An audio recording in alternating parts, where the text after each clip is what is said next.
edge of this warning, but that's not exactly an area where I expect a tornado to develop.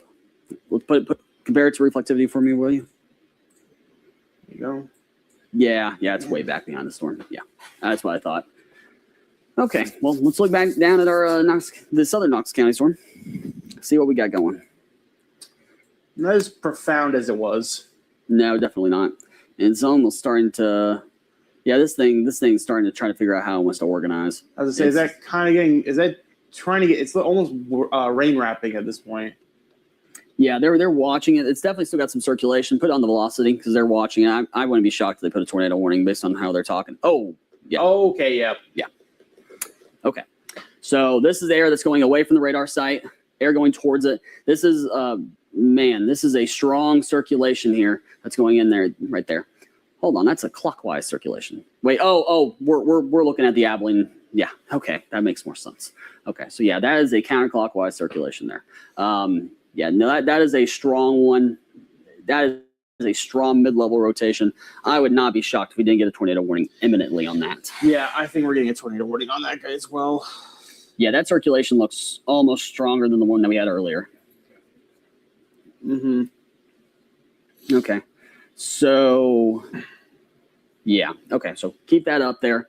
We're going to keep watching the circulation because that is a strong air going away from the radar site, going towards the radar site there. In Knox City, I want you to be overly cautious. I want you to go ahead and get in that safe spot now.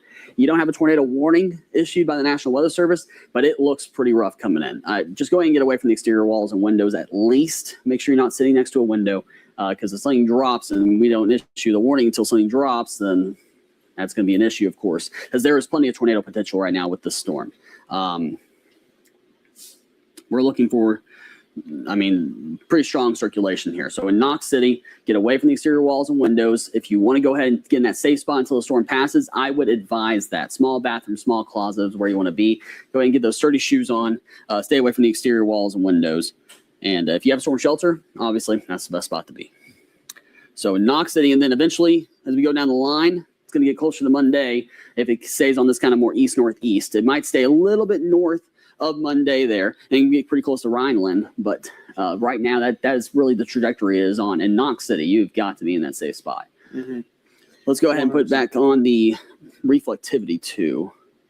Yeah, that one's struggling. It is struggling. This one, it could cycle again. Don't get me wrong, but it's definitely. I think it is cycling. I think it's cycling further to the south here. Yeah, into northern portions of Baylor County. That's where the air is flowing into it, and it's definitely getting more of that circulation down there. Crossing into portions of Wilbarger County. That's going to be more of our rotational signature there. Yeah, we don't see anything velocity-wise yet. Yeah. But usually the reflectivity beats the velocity. Reflectivity usually develops first, and then the velocity becomes an issue. Mm-hmm. And so that's really where we're watching this for the most part. Yeah, I don't see anything velocity-wise to signify a tornado. Although if you are still in this area, these rural homes out in portions of Wilbarger County, Baylor County, and Ford County, you still want to be in your safe spot. You still have a tornado warning. Respect the polygon. You just want to make sure you are protecting yourself on a day like today, especially. We always want you to protect yourself. On a day like this, you really need to protect yourself. Mm-hmm. And if you're in any of these areas, like a little bit downstream, possibly Lockett, Grayback, Vernon, Elliott, Electra. Obviously, you do not be in your safe spot yet, but just be, like we said with everything, Michael, just be be cautious about this. Yeah, we all need we don't like saying these. We don't find enjoyment in talking about the potential for strong tornadoes. That is not something that we find enjoyment in. We only talk about that stuff because and those of you that met me know this, I don't like promoting storm anxiety. I don't want people to be anxious or nervous. I just don't like that. Y'all watch me on TV all the time during the week. I like to be fun and happy and have a good time. But this is just one of those days where it's the conditions are there, plain and simple. And you need to have a heightened sense of awareness calmly as possible, as I know a lot of people get very anxious once again with storms. But we want you to make calm, smart decisions today if you do have to make those decisions. Hopefully you don't, but if you do, we want you to be able to make that decision calmly and informed and be able to protect yourself.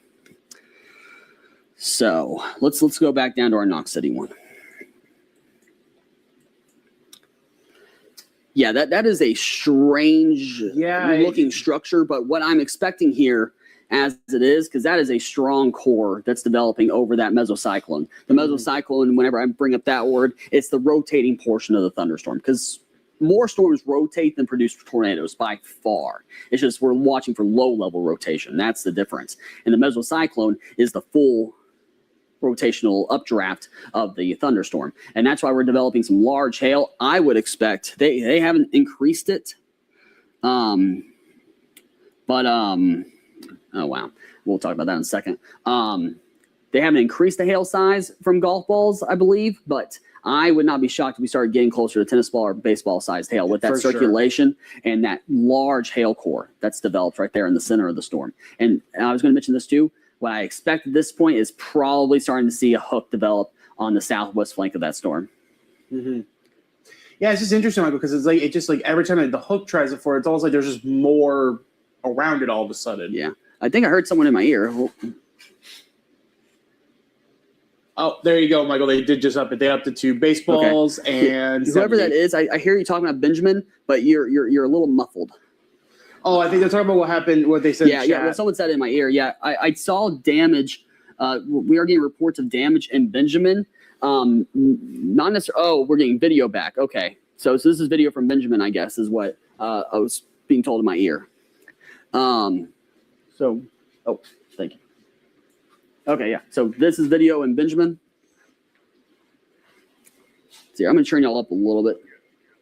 Okay, so damage or video from Benjamin. This is, I'm guessing, from Chris Boone, who's been out there. Yeah. So this is from Chris. Tornado warning coming for Knox County. Okay. Yeah. So obviously, missing storms. We got a good amount of rain on the roads. Okay. We're coming back in a second. Yeah, we got a new tornado warning that's coming back. Okay. Tornado warning coming on this guy here in Knox County. So Knox City, please get to your safe zone now. I imagine you will be part of this warning. I mean, absolutely. Knox City, you're going to have a short amount of time here to get to your safe spot. I would imagine Benjamin and Rhineland. I bet Monday is also included. Monday, possibly. Yep. Yeah, we're going to get it here shortly. But that is a strong circulation. And now I do want to point out, we were talking about Benjamin a second ago with the video. There is reports of damage in Benjamin. It is likely, if you remember me talking about earlier, that RFD surge, the rear flank downdraft, excuse me, it is likely associated with that RFD, that rear flank downdraft. That's likely what this circulation or that damage is associated with, those strong winds. Now in Knox City, I would anticipate a very powerful circulation now rolling into Knox City with this storm. Yep. That is a very strong one. We're going to get the warning here in a second. Yeah, any second is going to come in. But again, also they right before they issued the tornado warning. Here it is. There it is. And we mentioned that chance for hail a second ago. They upped it to baseball size hail, like we were talking about. Yeah. So let's. Can you go in the radar and actually turn off the radar for a second? Because I'm having a hard time seeing the exact boundaries here. Okay. Yeah. Just hide it for a second. So obviously in Knox City, there's our hook actually right there in the middle. So it does include Monday. It goes all the way to the southern border of Knox County. Rhineland, you're also included. Benjamin is just to the southeast of you. If you live anywhere along Texas Highway 6 in Knox County, south out of Benjamin, you are included in this warning. If you are along the road between Knox City and Monday, you are included in this warning, of course. I mean, everyone southeast of Benjamin, generally speaking, and south of Benjamin, you are going to be included in this warning in Knox County. So he's going to draw it out there. How fast is it moving? 25. 25. It seems like slower moving storms. Rhineland, about 318. Why don't you put it up again just in case it does turn to the south and include Monday, so we can give Monday a good time frame too. Bigger. Okay, there you go. Yeah, that works. We have a bigger one here. Yeah, give a good time frame to everybody. Okay, so Knox City, it's really on your doorstep. Knox City, it says 3:02. It could be 3 o'clock even. 3:17 for Monday. Did not give us the Rhineland time that time, but that's fine. It's about 3:17, 3:18, just like Monday. So that's going to be your time frame. Let's go ahead and put back on the reflectivity. Yep, and just actually a person I went to school with now that works for the National Weather Service, Norman just mentioned, the circulation is going right over Knox City. And Knox City, I cannot stress this enough. You got to get away from the exterior walls and windows. Small bathroom, small closets, especially as we're seeing more of a hook start to develop as it's rolling into Knox City. Hook, info bound, just everything's there. Yeah, everything is there. We don't have any confirmation of a tornado on the ground, but you got to get to your safe spot, away from exterior walls and windows. Small bathrooms, small closets. We actually just got a confirmed report of baseball-sized hail also about 5 miles west of Knox City. So large hail confirmed with the storm, very large hail. But the more important part of this is that tornado. Tornado potential, because we don't have anything confirmed. We can't say for sure something's on the ground here. But in Knox City, you got to get to your storm shelter, your basement if you have one, because most of us don't have them. If you live in a mobile home, I would advise anyone today, if you live in a mobile home, I would advise leaving that mobile home, finding a sturdier structure on the day like today. Yeah, this is a bad situation. If you're already in a mobile home right now in Knox City, I mean, there's not a whole lot you can do. I mean, you could leave it and try to find a low-lying area. You could try to ride it out, but if it's a large tornado, it's going to toss that thing. That's just how it is with a strong circulation like this.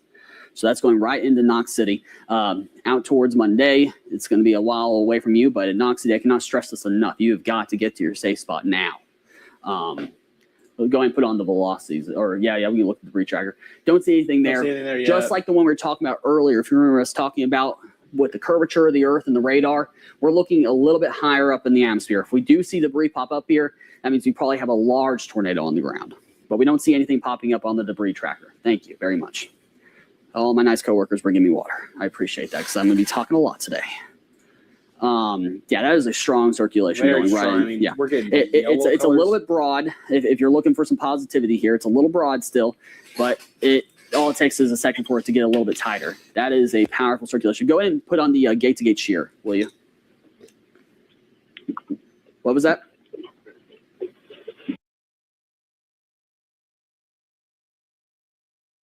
Just to the north of the county line between Archer and Wilbarger counties. Here's the Wichita County line. Here's the Archer County line. And this is where it's on the track to the east. So go ahead and play it forward again and zoom out just a little bit so we can give some people an idea of where it's moving. So we got Highway 25 here. Cadane Corner, you're included in this warning. We got Kyle on the line. Okay. So real quick here, though, Mankins, you are on the far edge of this warning. You still are included. And as we work our way further off to the north, folks, you're also included in this warning. But really, anywhere along Texas State Highway 25 in western Wichita County, south out of Electra, you are going to be included in this warning. And Kyle or Noah's going to go ahead and play this forward and try to give us the speed. I think it's moving east, probably around 50 miles per hour. So it's moving east about 50. He's trying to get us a little timing there. Okay, there you go. Why don't you try to do it again? We're about to get Kyle on the line too. Kyle has been watching the storm. He's been tracking it all the way since the western portions of Texoma. And he's had wall clouds, funnels develop constantly with the storm. And right now it looks like it's finally organized enough that it might be able to actually get something down to the ground. Okay, hey Kyle, are you there? What you seeing? Hey Michael, we are on 25 and 82 right here at the intersection here. There is no funnel cloud, no tornado right now. Just like you said earlier, we did see a funnel cloud probably about 2 or 3 minutes ago. And then we've also seen wall clouds with this thing. So is it moving into a better environment? We'll just have to see how it goes. But we're out here, we're tracking it. And back to you, Michael.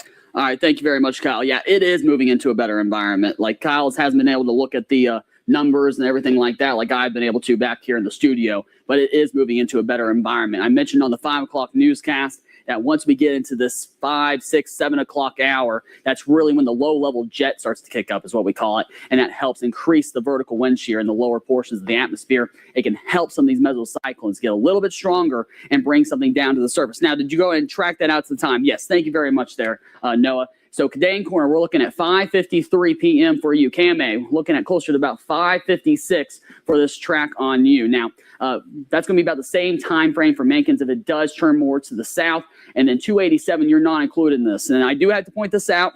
No warning just yet, but everyone in Wichita Falls, you need to be aware of this. Lakeside City, you need to be aware of this. Holiday, you need to be aware of this. You are not included in the warning just yet.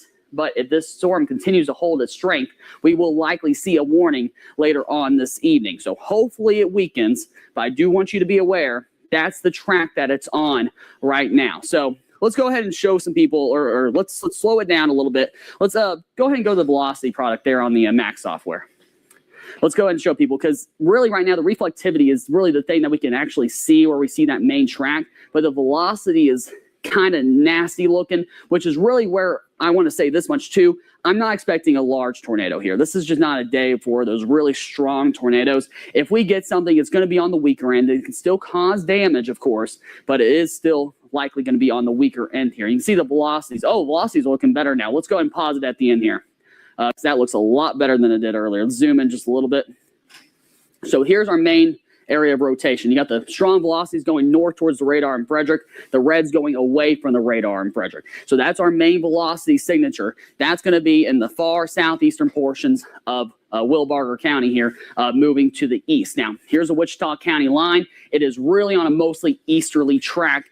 It might be a little bit east-northeast, Iowa Park. I also want to let you know you need to be aware of this situation too, because if it does turn a little bit more northeasterly, we'll be talking about Iowa Park if this rotation holds together, which hopefully it does not. But this storm has stayed strong for a lot of this evening, and it's finally now getting the velocities to possibly produce a tornado. Now let's zoom back out here once again. Let's go ahead and look. Let's look down the line. Let's. I know we can't do it, but I'm trying to think of a way that we can really pan this out further down the line, because I'm trying to get the timing on it. So let's do that. Let's zoom out a little bit again, Noah, and let's go ahead and do the track again. Let's do that one more time. And pause it at the end here and do that 60 miles per hour east again. And it should be a little bit further than that, because right now you got about. I was thinking it's 20, right? It's 20 miles per hour? No. This storm's moving faster than that. Yeah, I thought those times were a little bit slow. It should be moving east at about 60 or 50. Let me see. Huh. Oh, no. Oh, no, they have east at 20. Okay, yeah, so it slowed down a lot.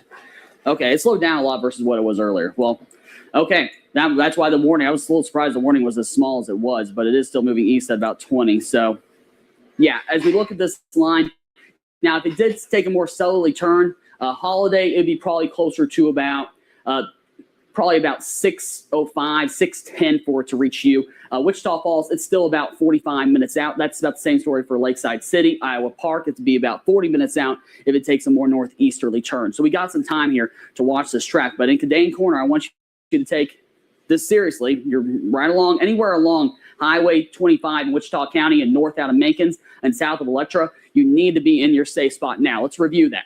You want to stay away from the exterior walls and windows. You want to get in the small bathroom, small closet. If you have a storm shelter, or whether it's an above ground one that you've built or one in the ground, obviously an underground storm shelter, that's the best spot to be. But you want to be in that small building or a small room away from the exterior walls and windows. The goal is to put as many walls between you and the outside of your home as possible. Now, I'll go ahead and review this too. If it does continue to track east towards Wichita Falls, if you're in an apartment building, you should know someone on the first floor of your apartment building and try to get in their shelter with them in their small bathroom, small closet. You do not want to be on the second or third floor of an apartment building as it approaches. That is not a safe spot to be during a tornado warning. Now, as we continue to watch this, you tracked it out further off to the, okay. I just want to give you what happens if it maybe keeps going that northeasterly, it's a slightly path.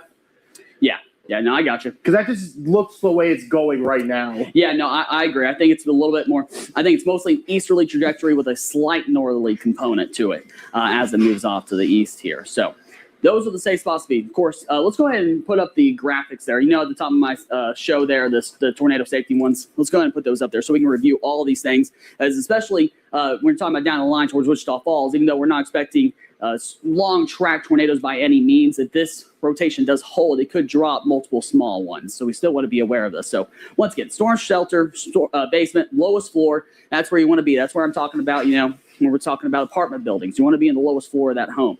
Now, you want to be in the interior small room, put as many walls between you and the outside of your home. And then you want to cover your head. It's been documented to save people's lives. Wearing a helmet, because a lot of the deaths from tornadoes actually occur from trauma to the head. So helmet, great thing to have. Cushion to put it, or a pillow, put it over your head. Let's go ahead and look at the next slide now. Those are going to be some of the key points there. But as we're talking about future here, or we're going for the further down the line areas that don't have the warning yet, start thinking about your safe place now. I don't think this is a day where we have to worry about picking a place to meet. Hopefully not, but at least think about that, I guess. And then medicines, charge your phone, sturdy shoes, jacket, all good things to have, because if you do get hit, you got a little bit of rubble around, you want to make sure you have a good pair of shoes on. You don't want to be searching for your medications, and you want to be able to have a charged phone as well as it approaches. So let's go ahead and take a look back at radar now. Oh, okay. Oh yeah. That was a different graphic that I kind of have all the same things on. Okay, so also with the storm, we're watching the possibility of some half-dollar size hail. I'm just looking at the National Weather Service chat. I'm going to pull this a little bit further so I'm still on the screen. Still looking at National Weather Service chat, make sure we haven't gotten any confirmations outside of NOAA. Yeah, area rotation is, Wichita Falls storm has slowed down quite a bit. That's from Vivek, the lead forecaster over there, or one of the lead forecasters over there, National Weather Service in Norman. Right now he's saying about 6:40 would be the time frame, because he's got all the tools to be able to track that out a little bit better than I do.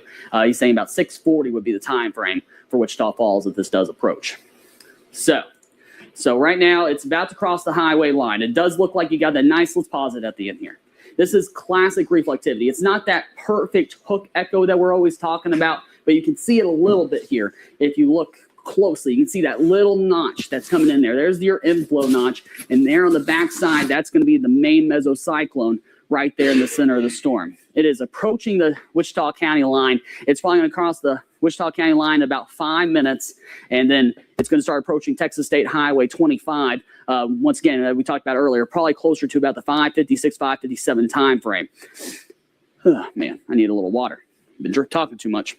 No, why don't you talk for a second? I need to take a sip of water. Okay, there's still that nice inflow there. Still, like Michael said, not as good as we saw earlier in the run there, but definitely still perfect airflow in there. So far, slowed down a bit. I've got a couple photos here of the rear flank downdraft and the wall cloud. Nothing appears to be lowering to the point of a tornado just yet. So we're still looking to see if that does occur in the next few.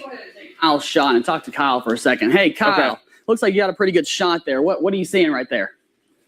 Yeah, right now this is the mesocyclone right here. This is approaching. I'm actually on Highway 25, so this is fixing to come across Highway 25 at Cadane Corner.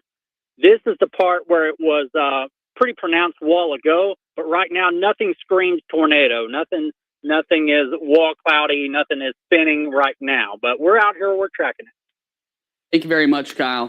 Let's go ahead and go back to radar if we can. Okay, so there's the rotational area that we were talking about. It is about to cross the Wichita County line. So we got Texas State Highway 25, Cadane Corner. You're probably about 5-10 minutes out. If you're not in your safe spot already, you need to get there now. Anywhere along Texas Highway 25, especially if you're pretty close to the county border with Archer County, you really want to be in that safe spot right away. Electra, you're not included in this warning. Iowa Park, you're still on the outside of this warning. Wichita Falls, Lakeside City, Holiday, all outside of this warning. But you want to consider the possibility that you get added to a future warning if this rotation does hold. And also that point, Michael, is that the National Weather Service has stated that the reason that they keep this on is because a lot of short-term models say it's moving into a more favorable area. So we're already getting this rotation signature, and now it's going to move into even more favorable conditions for that. That's why they're keeping the kind of cautiousness up. Yeah, and speaking of, let's go ahead and take another look at velocity. Let's see how the velocity is looking, because the velocity was looking much better a second ago. You still got, it's holding strong now, that velocity signature, where we're seeing that nice red going away from the radar, green going away or going towards the radar. We still have this little gap in the middle. What we want to see is those reds and greens right up next to each other, and we call that really tight rotation. We could call it gate-to-gate shear, where we have the strong outbounds, strong inbounds at the same time. Why don't you go ahead and sample that? Because usually it gives us the gate-to-gate shear if you sample it there with the question mark, with the query tool. Let's see if we can sample that. Okay, there we go. Gate-to-gate shear, 29 miles per hour. That's still pretty weak. We would want to see that get closer to about 75, 80 miles per hour before we start thinking, okay, we might get something small getting it down to the ground. So it's still pretty weak shear at this point. We really want to see that once again, closer to about 75, 80 miles per hour before we start raising that level of concern. And you can see a little further off to the north, I can see where he put that one, 18 miles per hour. That is still very weak shear. So the concern right now is not necessarily imminent at this second, but it's what can happen down the line with this storm. That's why they went ahead and issued the tornado warning, because we're seeing the rotation. We're seeing the mesocyclone, which is the rotating portion of the thunderstorm. We just don't have anything at the ground yet. Although Kyle earlier on, being probably about 20 minutes ago, I think is when he was texting me this, is that he had a wall cloud with a funnel that was almost halfway to the ground. So this storm has a history of trying to produce tornadoes already, and now it's strengthening. That's why the tornado warning went ahead and got issued, because we're seeing that obvious strengthening of the storm. So they have, lots of spotters. Our Wichita County spotter network is fantastic, and they got multiple spotters on it too. So if there's anything that Kyle doesn't see, they will see it, because we have excellent spotters here in Wichita County. So let's go ahead and go back to the reflectivity product. And let's see how this is starting to look now. So here's Texas State Highway 25. Once again, it's really crossed. Okay, so there's the main area of rotation. It's got a little bit fuzzy at this point, but there's still the notch that's coming through. There's the rotational area. It has moved into Wichita County now. So here's Texas State Highway 25. Going to approach here in about 5 minutes. Everywhere in Dane Corner needs to be in their safe spot right now. Let's go ahead and take Kyle's shot now. Kyle just asked me to look at his shot. All right, Kyle, what are you seeing? Right now, it's classic supercell, absolutely classic supercell. On the front end of that, that's where the hell's going to be. We've got inflow right now. The anemometer is showing about 38 miles an hour inflow into the storm. So it still has fuel going into the storm right now. Okay. We're at 25 near Cadane Corner. Back to you. All right, leave the shot up. Put me behind it if you can, because I want to point something out, because you can see some really key elements to what Kyle was just talking about, if you're able to put me behind this shot. Kyle, if you can hold that shot for just a second, if we're able to put me in front of it. I know sometimes we struggle trying to flip back and forth between.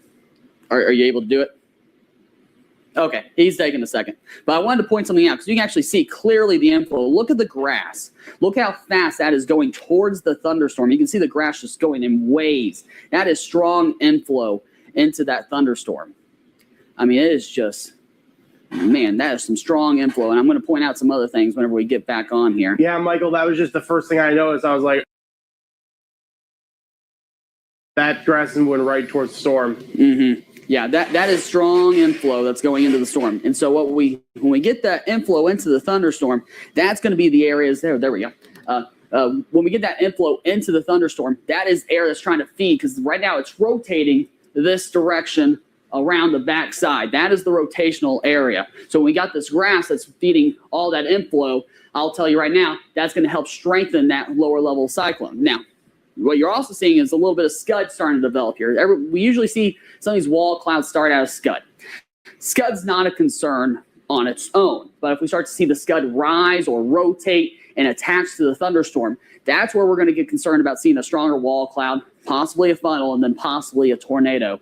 And so this is definitely a strong thunderstorm. I just know from my storm chasing days, anytime I saw that strong of an inflow going into it, I knew that we were probably going somewhere with the storm. But that is an excellent shot, Kyle. So whenever you get a chance, let's go ahead and go back to radar if we can, Javier. Oh, thank you. That was very quick.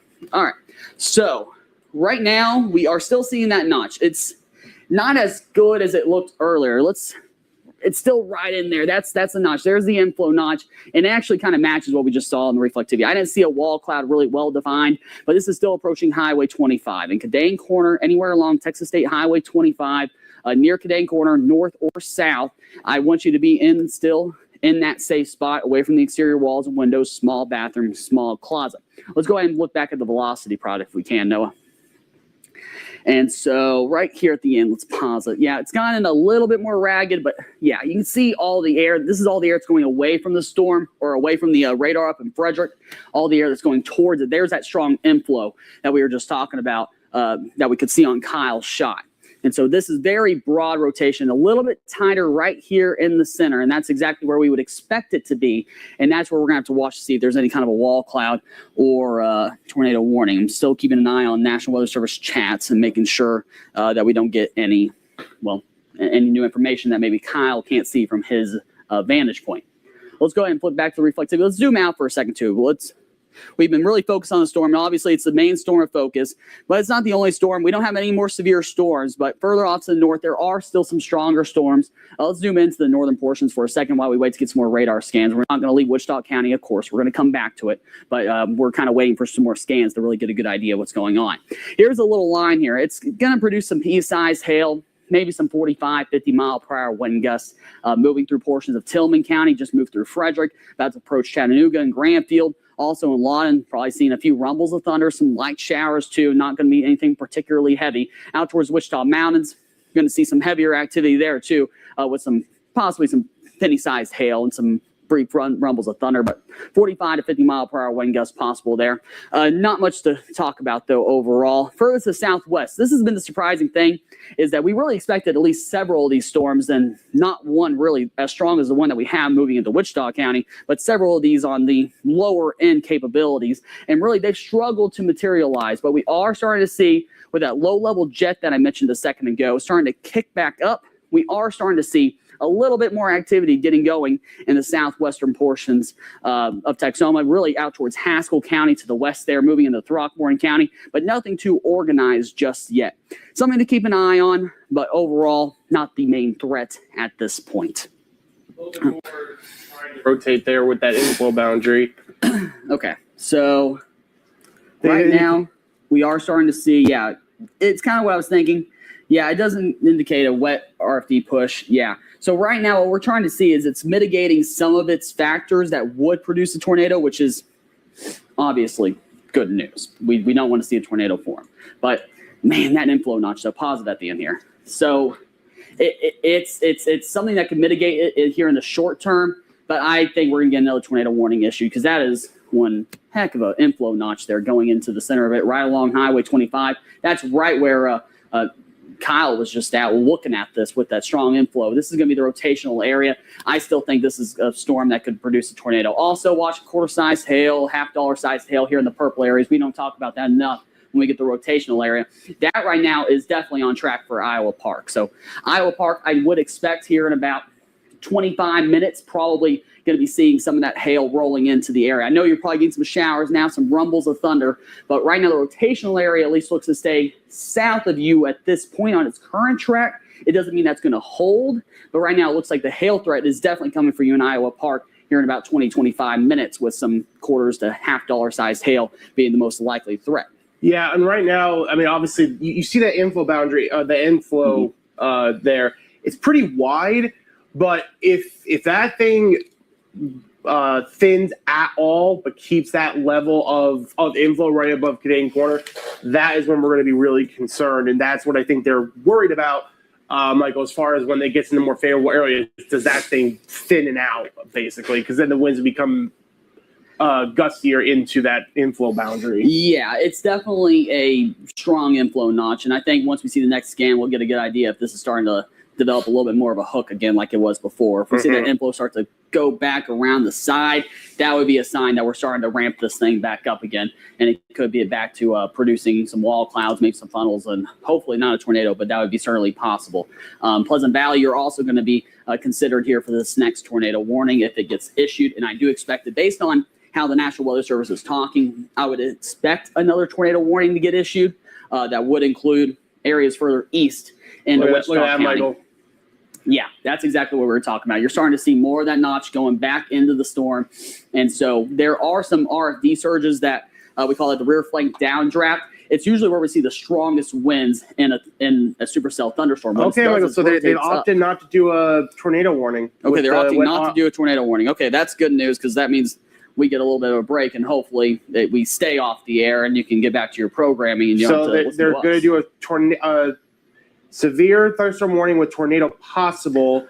There is potential for 70 mile per hour wind gusts given the RFD push. That's what they're going with. I'm just talking about the RFD. It's what we call the rear flank downdraft. Most of the storm is rotating up, but on this back side is where we can get some strong down drafts, and we call it the rear flank downdraft for a reason. It's on the rear flank of the storm on the southwest corner, and that's where we can start to see some of those stronger winds surge, and that actually likely could track towards Wichita Falls on this current morning. So new severe thunderstorm warning has been issued everywhere from Wichita Falls north towards Burke. Lakeside City, you're on the edge of this because it's in only Wichita County. Does not include Holiday in this warning.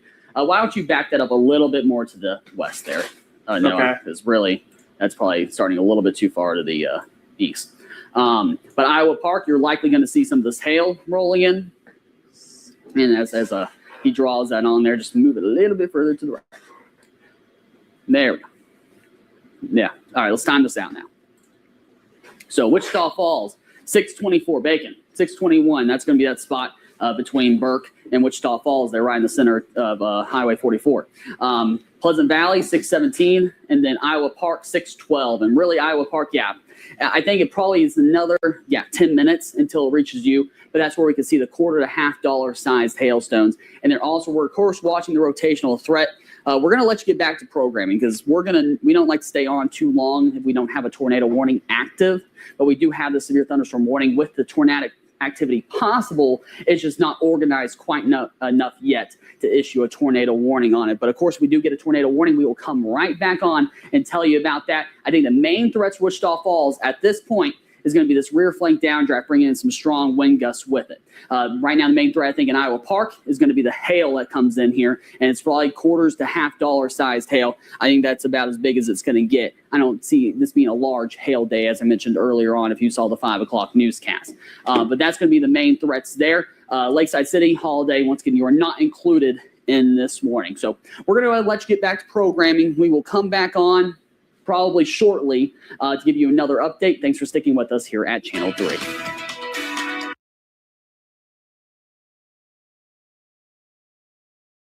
On the Border just turned up the flavor. Fresh made guac, homemade queso, sizzling fajitas. Your Tex-Mex favorites just got an upgrade. Bolder flavors, fresher ingredients. On the Border, come taste the difference today. It's the President's Day Super Sale at Denver Mattress. Right now, save $100 on every $1,000 you spend. Check out the Colorado Queen for only $199.99. Plus, get 60 months no interest and free shipping. The President's Day Super Sale, only at Denver Mattress.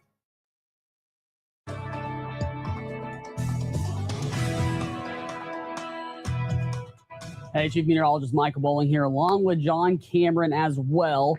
We do have a new tornado warning that has been issued, so we will be staying with you as long as this warning is still in effect. So, new warning just issued. It does mostly include, it looks like to be the southern portions of Cotton County here with this warning. And also, we're going to get into the far northwestern sliver of Clay County. It looks like they drew out Wichita County, thankfully. So Wichita County does not appear to have a tornado warning. So I really appreciate them not drawing the county or not drawing the warning to include that. But now we do have that tornado warning that is going to include now Randlett, also is going to include the area around the casinos there along 44, and then also stretching down towards Thornberry in the far northwestern portions of Clay County. So if you're in this warning, let's review our precautions real quick here. Remember, you want to get to the lowest floor of your home, away from the exterior walls and windows. If you have a storm shelter, that's obviously going to be the best spot to be, or a basement. But usually, if you don't have one of those, if you're in the lowest floor of your home,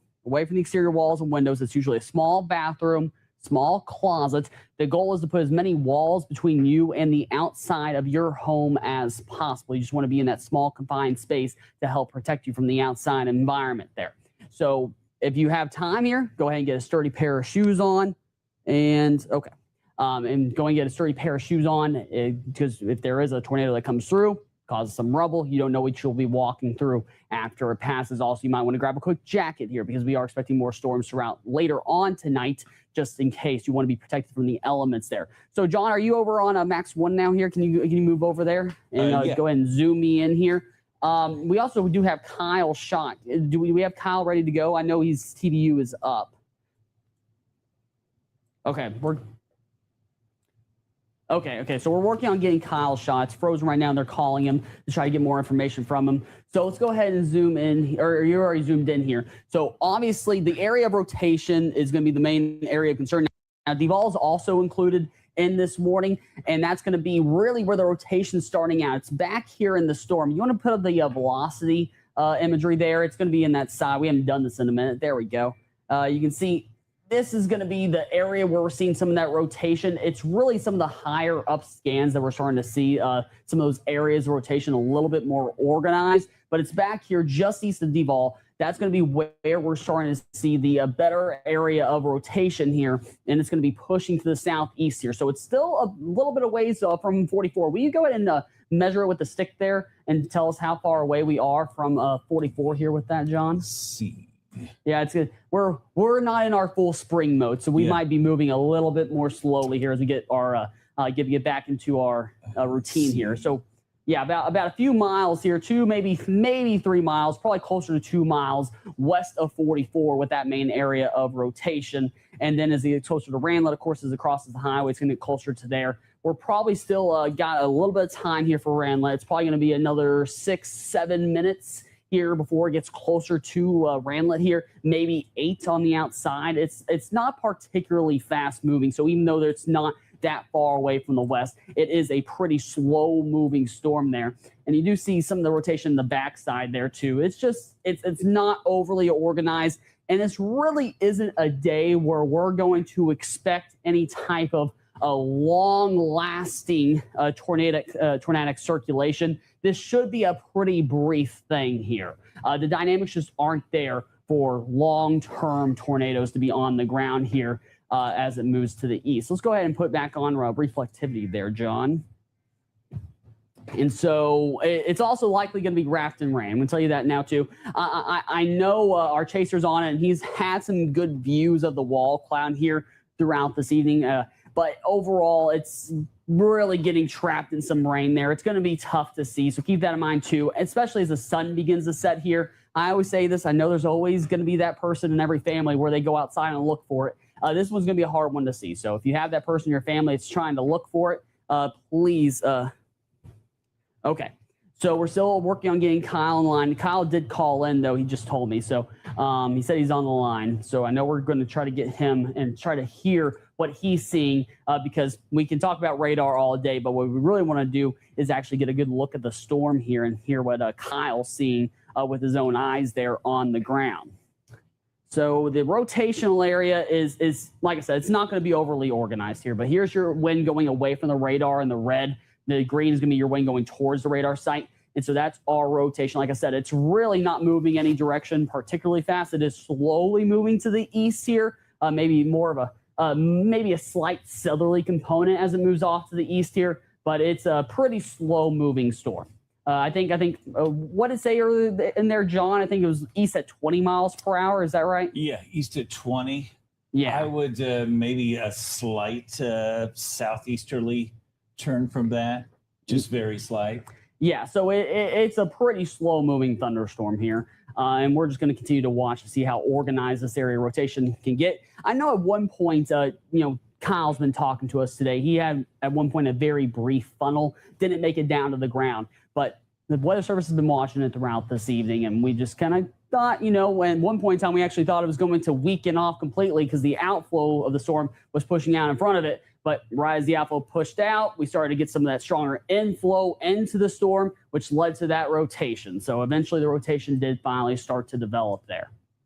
So if we have Kyle's shot, if it's not frozen, why don't we take Kyle's shot there for a second? And so here's Kyle driving. We're trying to get him on the line so we can talk to him here. But obviously I want to point out again here, it's dark outside. We're starting to lose that sunlight here. So it's going to be tough to see this. Lots of lightning here on his shot, too. He's obviously not pointed at this necessarily at the exact area of rotation right now. He is driving his vehicle. So we're going to continue to watch him drive here. He's probably trying to get out of the rain here for a second. I know at one point in time he did take some hail.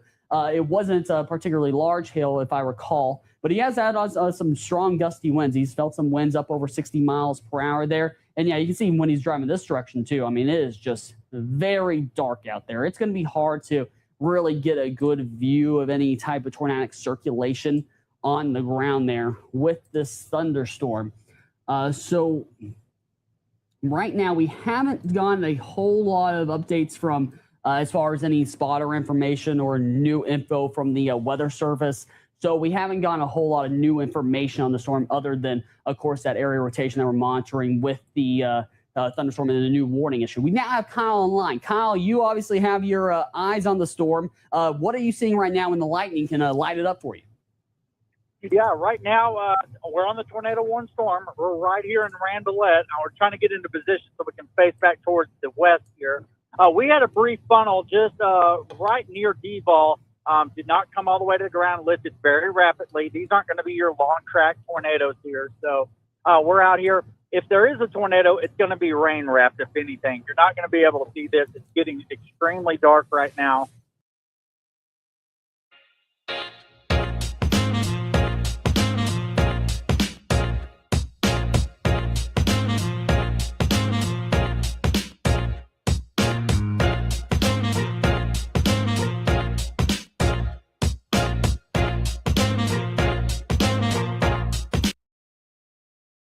Your dog is trying to tell you something.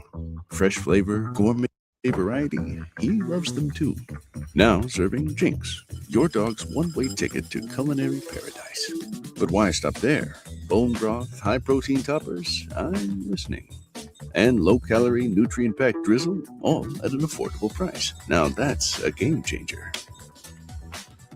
At Jinx, we've got the makings of the best bowl for your best friend. And so we're out here, we're tracking it, and back to you, Michael. Let us get into position real quick. All right. Thank you very much, Kyle. So Kyle's going to be continuing to be on that storm.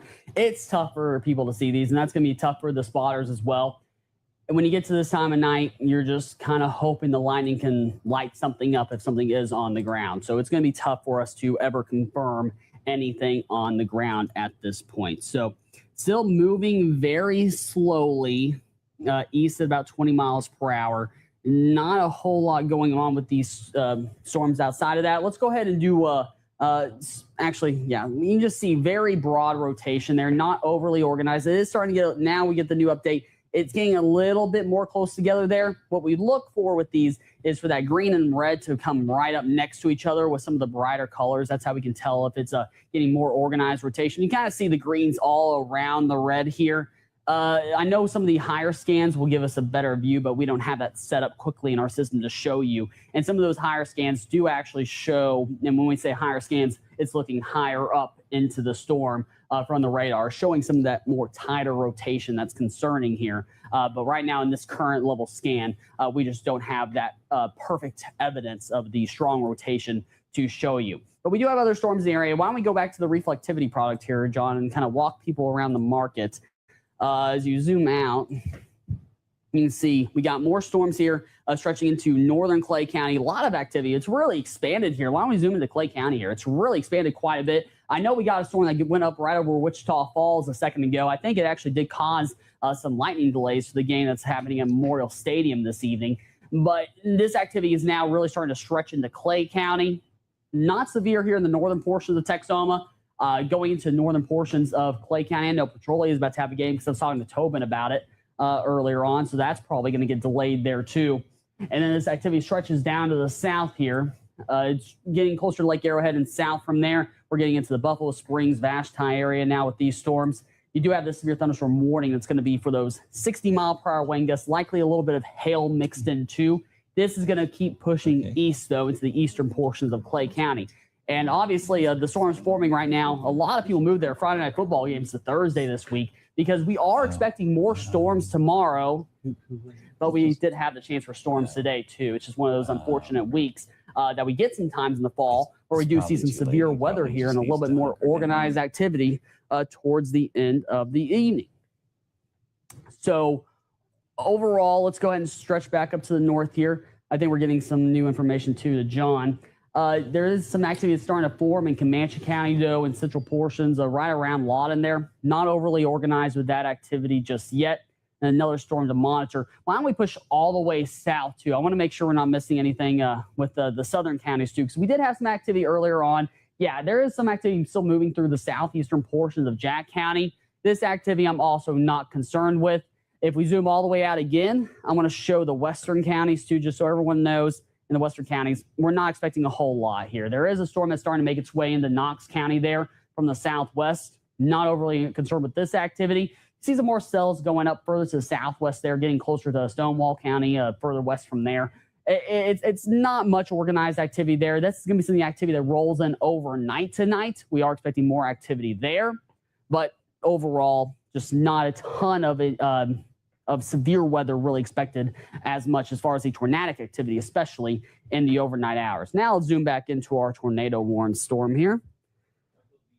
The service canceled the severe thunderstorm warning for Archer and Clay counties. Okay, so that was our southernmost storm that we were just talking about with the severe thunderstorm warning there. Obviously, still a lot of thunderstorms going through there. One of the concerns here with the heavier activity going through Clay County right now, which, of course, I know we have a burn ban right now in Clay County, and I don't think that's going to last too much longer with the heavy rain coming in. But a lot of heavy rain falling today. We're likely going to see some more heavy rain rolling in here tomorrow night. So that can be a little bit of a primer in the eastern counties with the heavy rain falling right now. It's going to help lead to more flooding tomorrow evening when we're expecting even more activity rolling through. So here's our velocity product. You can see we did have, I mean, you're still seeing some rotation there, maybe a little bit west of the casinos now at this point. It's like I said before, it's not overly organized. I don't think we have anything imminent on the ground. I'm going to kind of glance over here at just to see if we see much else from we haven't gotten a ton of updates here from the National Weather Service on what their current thinking is, but obviously they're keeping the tornado warning in effect here at the moment. So here's 44, and then you got the strong winds going away from the radar side in Frederick. Strong winds going towards. We're just watching to see if we can get any of these areas like right there where we're seeing a little bit more of the green and red next to each other. Just see if we can get a little bit more organized rotation on this thunderstorm. And then you got some winds pushing out. Definitely some gusty winds are pushing out from the storm. We call it the rear flank downdraft winds, the RFD for short. And that can still produce really strong winds on the southern end of the storm. And really, the rotational area is pretty much right over the casinos now at this point. It's probably going to stay mostly southwest of Ramlet now. It's really taking more of the southeasterly trajectory here with this storm. Eventually, likely moving into northern Clay County. Now, does it keep the rotation going into northern Clay County? Probably not. This is not a day where we would expect this rotational signature to really last much longer than 30, 45 minutes at the most. But it's Texoma. Things happen. Sometimes they do decide to hold together on us. Ready for some grill math? One entree plus one entree equals Red Robin's new 2 for You combo. Get your choice of 2 half entrees, coleslaw, and bottomless sides. Only at Red Robin. Yum! Now at Whataburger, you can get the new Big Ranch Wrap for $3, 5 premium Whata chicken bites for $4, or a bacon cheese Whataburger Jr. for $5. Add fries and a drink for a little more. Now that's a Whata deal at Whataburger. Download the app. So we actually did. We were just talking about the RFD a second ago. We just got a report from the Weather Service here. 70 to 80 mile per hour winds north of the Red River from the RFD south of Ramlet. So that same area that we were just talking about here, where we had those stronger winds going out, that's a report from the Weather Service. Now, between Ramlet and the Red River and those RFD winds, likely just had some 70 to 80 mile per hour winds there. So I was just talking about those really strong winds that are pushing through. So even if there's not a tornado on the ground, still powerful winds in the area. And even when we're talking about 70 to 80 mile per hour winds, we still really want you to get at least away from the exterior walls and windows. But of course, the tornado warning in effect here, let's go ahead and review those precautions again in case anyone didn't hear us talk about it earlier on today. You want to stay away from the exterior walls and windows, small bathroom, small closet here. Obviously, you wouldn't put as many walls between you and the outside of your home as possible. And usually it's best to be in that confined space to help give you a little bit of extra protection. If you have time, grab a cushion off the couch. Probably don't have time to grab a helmet at this point. But you want to be able to try to protect your head.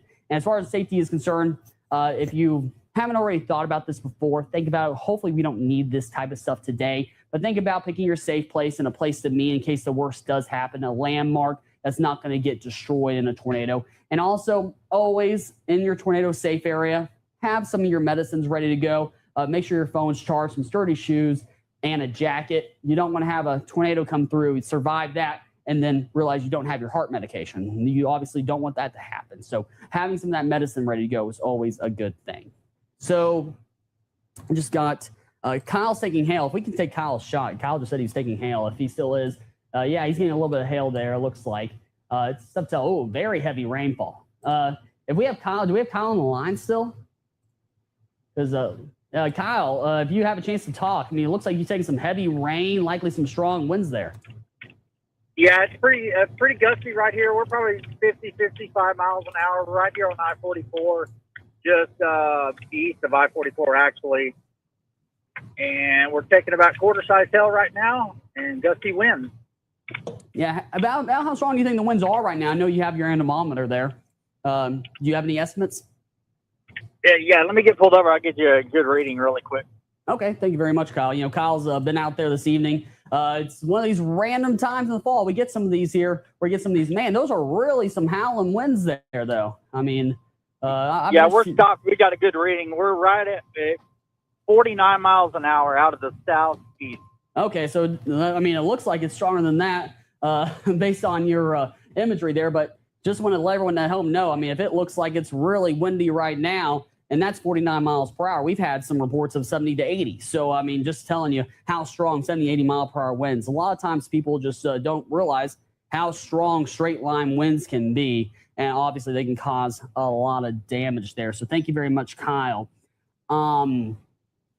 So watching for additional rotation now south of Ranlet. We were talking about that before, where we're seeing some of that organized, and it does actually look a little bit better in there. Thank you very much, John, for putting this up there. 40, 50 mile per hour winds in portions of Burke Burnett. All right, thank you very much, John. So we're starting to see some maybe just sub-severe winds right now in Burke. So that's at least good news as far as not overly powerful winds, but it gives you an idea. That's away from the main core of the storm, seeing those really strong winds even from there. So some of the timing here, Thornberry closer to 7:34 with the storm, Charlie 7:43, Petrolia closer to 8:03.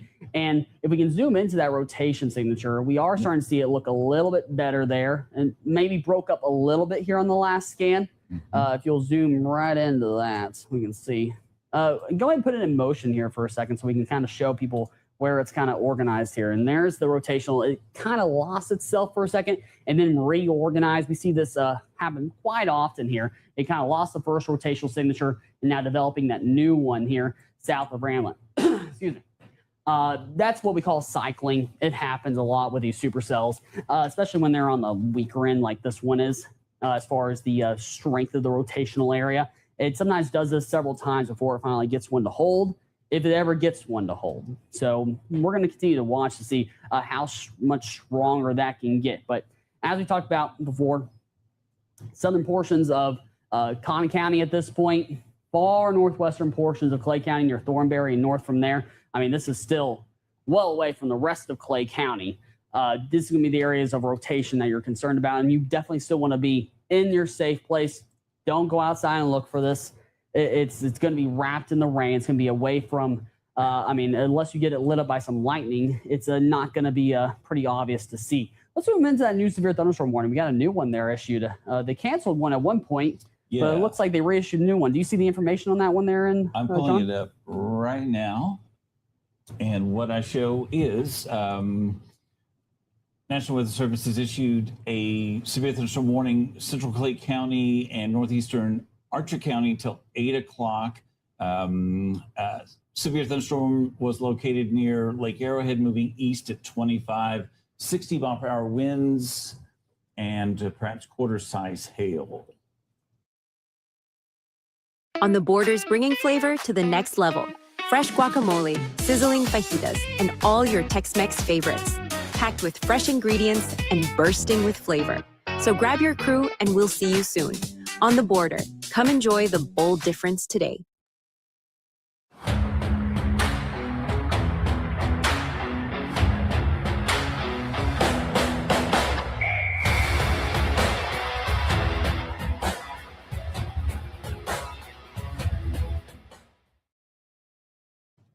All right, so it's pretty much a baseline severe storm.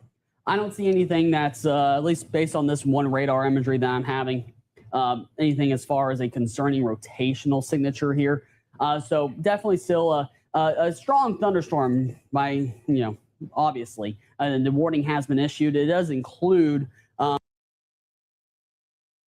it's pretty much right around Lake Arrowhead right now. It is going to be making its way closer to Henrietta, anywhere along I-48 between Henrietta and Blue Grove.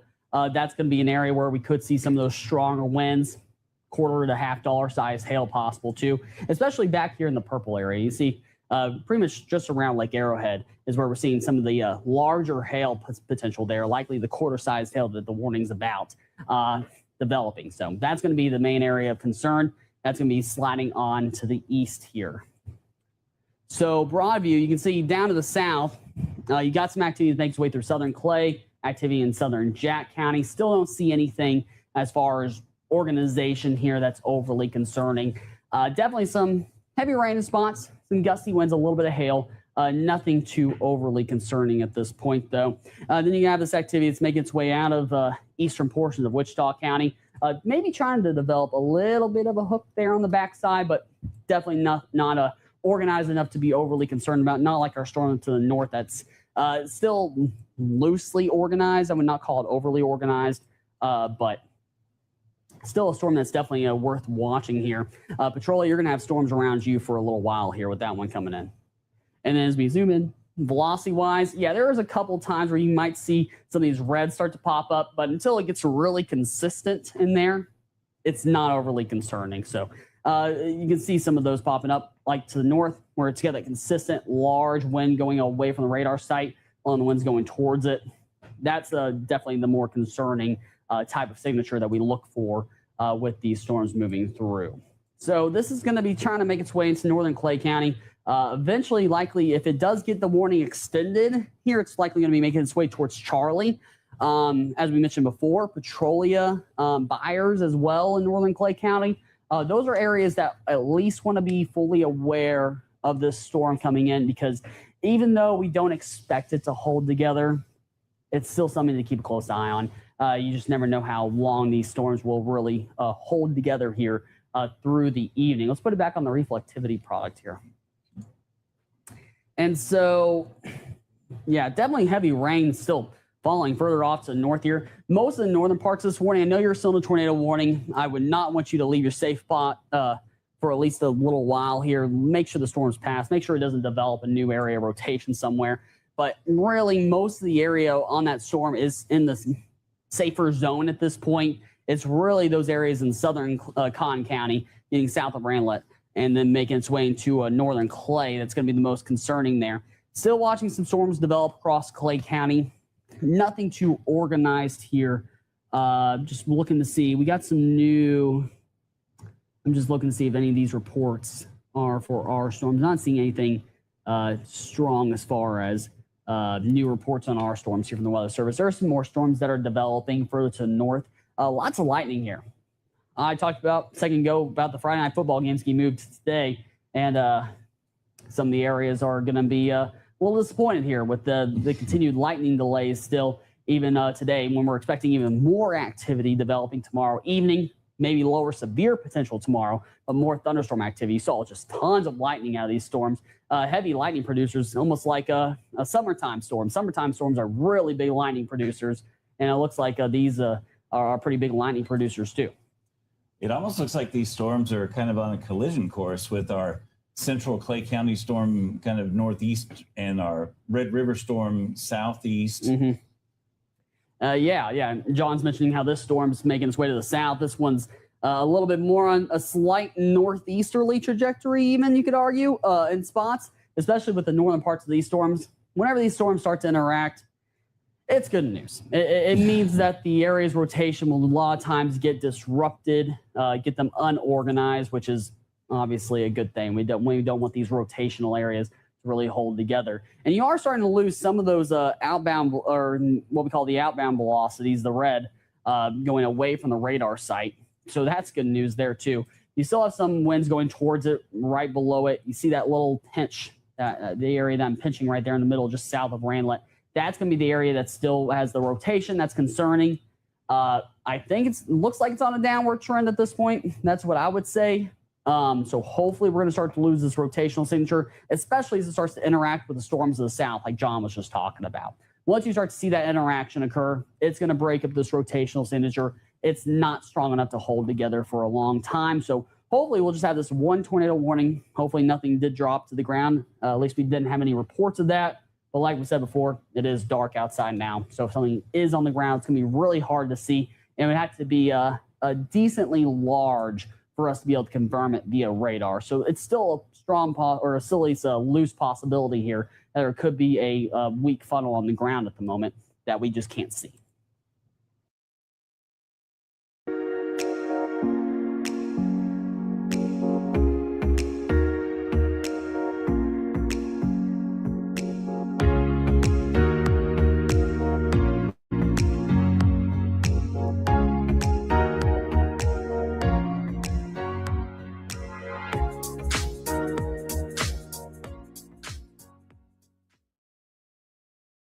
We all want to surround ourselves with beauty. Your artworks are precious to you. Save them.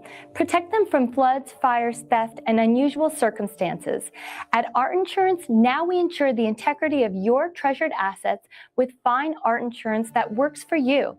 Find out why we're the trusted insurance choice for millions in the art community. Visit artinsurancenow.com or talk to one of our representatives at 800-921-1008.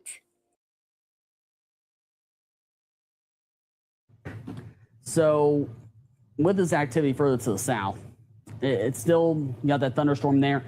I don't see anything right now concerning with that one. I think this is just going to be our standard little severe thunderstorm, at least for the time being. Could it get more organized in the next hour or two here? That's possible. Really, the severe weather chances really start to peak today, closer to 8 to 9. So we'll have to be keeping a close eye on all these storms here throughout this evening. That's when we really start to see the peak strong winds coming in from the south to try to help organize some of these rotational areas. But as far as anything extremely concerning right at this moment, it's really just this one storm. And it's overall versus a really powerful supercell. It's not that organized. Main concern throughout this evening will be the chance for a brief spin up. We have Kyle's shot. If we have Kyle's shot, we can take a look at that and see what he's seeing. It looks like Kyle's making a U-turn, got out of the storm finally. Good. That's a nice thing for his vehicle to get out of the hail there and the strong winds. That's for sure. I'm sure he's happy to be out of there. Kyle, are you still on the line? I'm sorry, try one more time. Oh, I was just saying if you're still on the line. Kyle, so you got out of the storm. Which way are you headed now? Yeah, we're going to go on to northern Clay County, over to Charlie's Byers area, make sure this thing doesn't redevelop. This is not very impressive, Michael and John, at all. This is very broad, and it's very messy. It's very rain wrapped. So we're moving towards northern Clay County right now. We'll keep eyes on it, and we'll keep you advised. Okay, and right as we were talking about that, it does look like the National Weather Service is now planning to let this tornado warning expire. They are going to replace it with a new severe thunderstorm warning. Still watching for tornadic activity with it. But right now it has weakened quite a bit. They're talking about the same thing as we were talking about. It's really weakened and broadened. So even though the warning is still in effect for another 5 minutes, considering that they're already planning to replace it, we're definitely going to keep watching it here through the evening. But for the time being, let's go ahead and show the new severe thunderstorm warning that just got issued. So it does include Wichita County. It's the far northeastern corner of Wichita County here. And then you see it does include Petrolia. It's going to include a southwestern corner of Jefferson County and still far southern portions here of Cotton County. So, of course, the main concern with this one is going to be still 60-mile-per-hour wind gusts, quarter-sized hail. We're still going to be watching for any potential reorganization of that rotational signature. It just looks weaker than it did earlier on. So with that being said, we'll probably take a break from our extended coverage right now, and we'll continue to give you coverage here throughout the evening just as needed. Thank you for sticking with us here at Channel 3. We'll continue to keep you posted.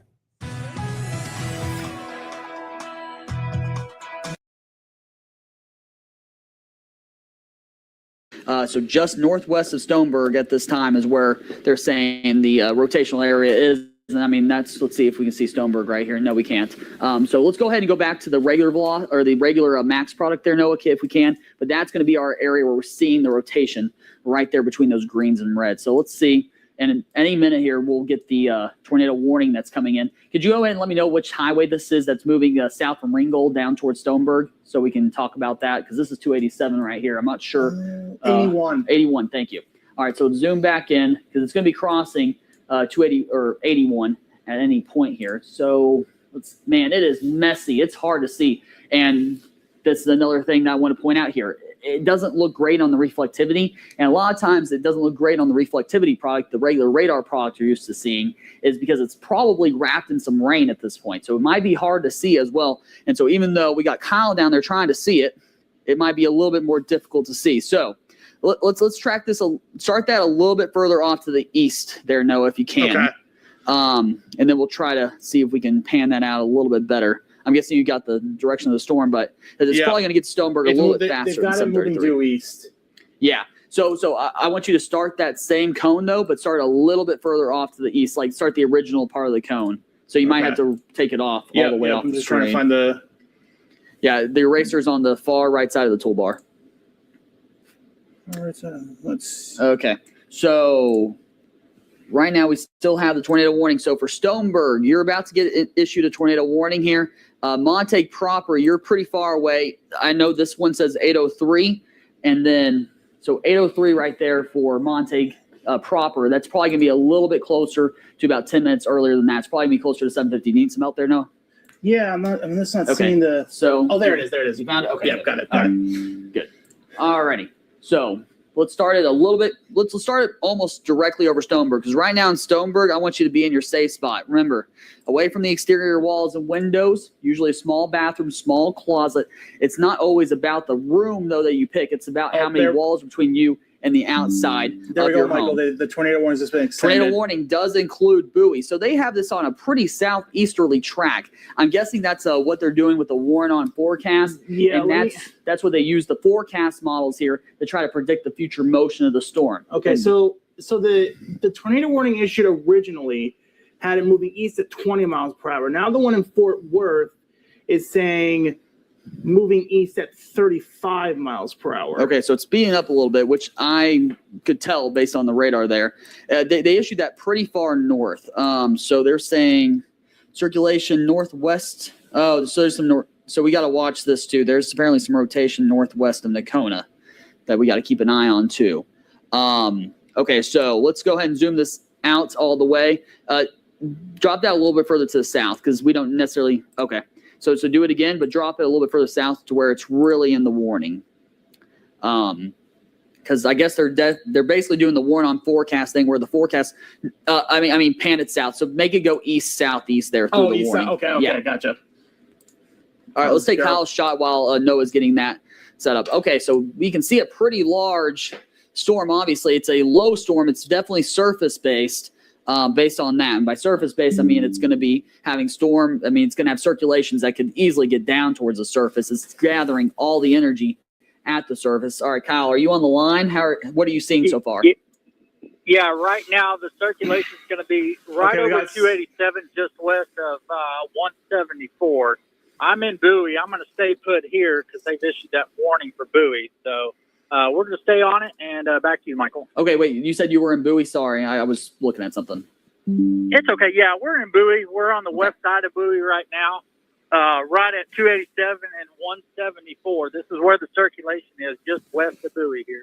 All right, thank you very much, Kyle. So let's go ahead and look at this for a second. Let's zoom in a little bit more on that. So right now you got Stoneberg, 7:22 p.m., Salona there at 7:42, Forestburg way down the line at 7:59. And then by then it should get to the edge of Montague County. So the rotational area is, we got a new tornado warning. You see it? Yep, Nakona, you're now included in the new tornado warning. That's the other circulation that they were just talking about in the National Weather Service. Bonita, you're also in that tornado warning. It does not include any portion of southeastern Jefferson County. A lot of that reason is probably because that is a different forecast office up there in Norman, and this is issued by the forecast office in Fort Worth. So let's go ahead and switch back over to the velocity product here now that we've seen that. Let's go ahead and take that. Okay. I'm in control of this one. All right, there's our circulation. It's pretty clear. It's still a little messy. I might actually move to the Fort Worth radar, which will take me just a second here, so we can get a better view, because I think we might get a better view on the Fort Worth radar. Is that a different tornado warning? Yes, I mean there's 2 tornado warnings right now. Yeah, I'm just the chat's kind of. Oh, they're kind of confusing everything up right now. Okay, because they're both have the same hail size. They're both moving east at 35 miles per hour. It makes them difficult to figure out which one they're talking about. It almost looks like the same warning. Yeah, But there's one for Cook and Montague, and there's one for just Montague. So yeah, so those are 2 tornado warnings. One in the northern portion of the county, one in the southern portion. So now we're looking at the Fort Worth radar, and it's a little messy. We call this purple area range folding. It's basically a blind spot for us right now in the radar. But you can see the velocity signature that's further off to the north. You got the air that's moving towards the radar down in Fort Worth. The air that's moving away from the radar up in Fort Worth too. So Nakona, you got to be in your safe spot. If you haven't reviewed this again, I know a lot of people join coverage as they're getting warnings, as they're hearing sirens. Remember, you want to be in the interior part of your home, away from exterior walls and windows, usually a small bathroom, small closet. It's not always about the room that you pick. It's more about how many walls are between you and the outside of your home. Now, if you have a storm shelter or something that's underground, that's obviously going to be the best spot to be. But if you don't have that, you'll be fine and just get into the center of your home away from those exterior walls and windows. If you do live in an apartment building or a multi-floor building, you definitely want to be in the lowest part of that too. You want to try to get down to the first floor. You don't want to be in the second floor of a building right now with a tornado on the ground. So we don't have this one in the northern portions confirmed on the ground. The southernmost warning did at one point at least was observed a tornado on the ground. I haven't heard any more recent reports though if it is still the case. So let's go ahead and look back over to Norman office, see what they've had anything. Okay, so that's back towards when that might be an old report there, as they were talking about. Yeah, that's an old report from Windthorst. So I'm going to go back to the Frederick radar, because right now the Fort Worth radar is also just as messy, and I think we'll get a little bit better view from the Frederick radar. All right, so there's still these 3 circulations that we're watching. So this one that's technically, he was east-southeast of Windthorst. Let me zoom out a little bit more. It's a little bit different on TV than it is on my screen. So we got this one that's in the southernmost portions of Archer County. It's trying to develop something that is not strong enough to warrant a tornado warning right now. What we do have, though, is this circulation that's a little bit messy, but there's a little circulation in there. And then we got this one up towards Nakona. Anytime we see these greens and reds next to each other like this, those are the rotational areas that we're watching for. So it does include Nakona. Let's go back over this. Bowie, right now, the rotational area is well north of you, but overall, you're still in the warning. So we want you to be in that safe spot. If you want to keep up to date on the coverage, go ahead and turn that TV up pretty loud. You'll hear me talking. I will clear areas as you get cleared from your tornado warning and let you know that you're no longer under that warning. But I really want you to be in that safe spot of your home at this time. So we look further off to the north, Nakona. I mean, if you're not in your safe spot right now, you need to be there as soon as possible. Because remember, if you're watching this on cable or satellite, either way, you're probably going to see it on a 30-second delay based on what I'm saying. Satellite probably closer to a 45-second to 1 minute delay. If you're watching this via any type of internet, via Facebook, via streaming, any of the streaming services that are out there now, you're probably seeing it on more like a 2-minute delay. So I want you to keep that in mind when I'm talking about here, is that some of this is going to be old information from a couple minutes ago. So you might want to add a couple of minutes to that time frame. You want to be preemptive in all of this. Absolutely. So let's go ahead and go back to our regular product now. Let's go back to the regular max product, because the velocity is also just as messy. Let's stay zoomed out here. Okay. If you're in Montague County, no, go back to the Montague one. Stay zoomed out. Show both warnings. Okay. Gotcha. If you are in Montague County right now, I just want to point this out to you. You are likely under a tornado warning. If I haven't called out your town, I think St. Joe. Zoom into the eastern portion. St. Joe might be between these two. I think, St. Joe is right between the two warnings. That's south and north. St. Joe, you still need to be aware, though. I mean, if you have a tornado warning up to your north and to your south, excuse me, you obviously need to keep that in mind. But overall, Sunset, you're on the border of these warnings too. But if you're not Sunset or St. Joe right now, you're under a tornado warning. You need to get to that safe spot in Montague County. Very rarely do we see 2 tornado warnings, so covering almost the entire county. Okay, so here's some of the time frame again. 7:44 for Montague proper. You get 8:04 there for Forestburg, and then it starts to make its way east out of the county. Forestburg is on the far eastern portions of Montague County. I'm going to go ahead and grab over my water. Noah, if you want to talk for a second while I grab this water. Yeah. So, very rare that we see two tornado warnings like this, but they mentioned in chat that the rotation actually split in that storm, and they said that's why they issued the second tornado warning up for the storm here in Nakona. Let's go ahead and do a time lapse of the one in Nakona, so you can update on that. Let me just get up here. So again, this one was moving at the same rate as the one further to the south, so 35 miles per hour due east. So there's all your time lapses. Nakona proper within the next few minutes. Bonita, about 7:47. You got Caps Corner. You're going to be very close to the hour on 7:56. Leon and Dunbar, you guys are all in the path of this tornado warning at the moment, and could be in the path of this tornado as it currently moves on the trajectory that it is. Nothing. Yeah, another thing we want to keep in mind with these storms is there's still the potential for some tennis ball sized hail. Yes. Just because our main focus is on these tornadoes doesn't mean that hail and and those storms are not still a threat. And we've talked a lot about these tornado warnings. Take me back down to the south, down towards, because they just issued a new warning on that one in southern Clay.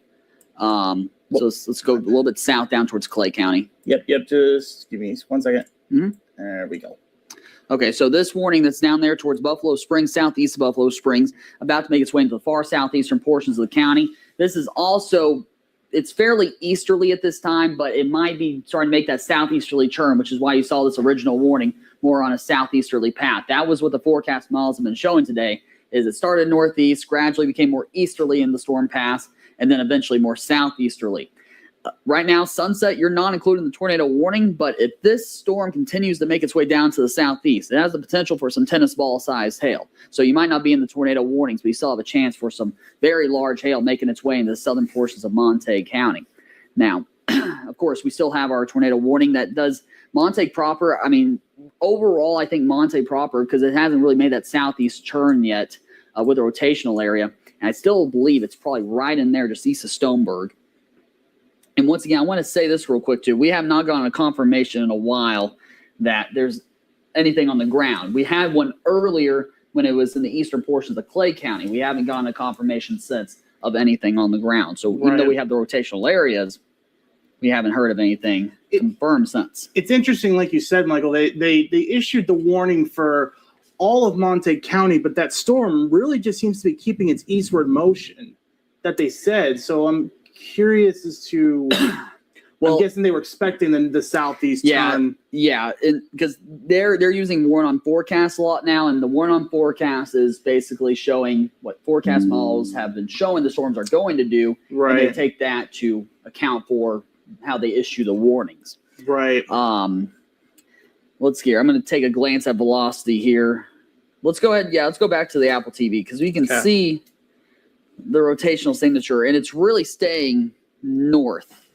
And oh wow, okay. I also want to point this out.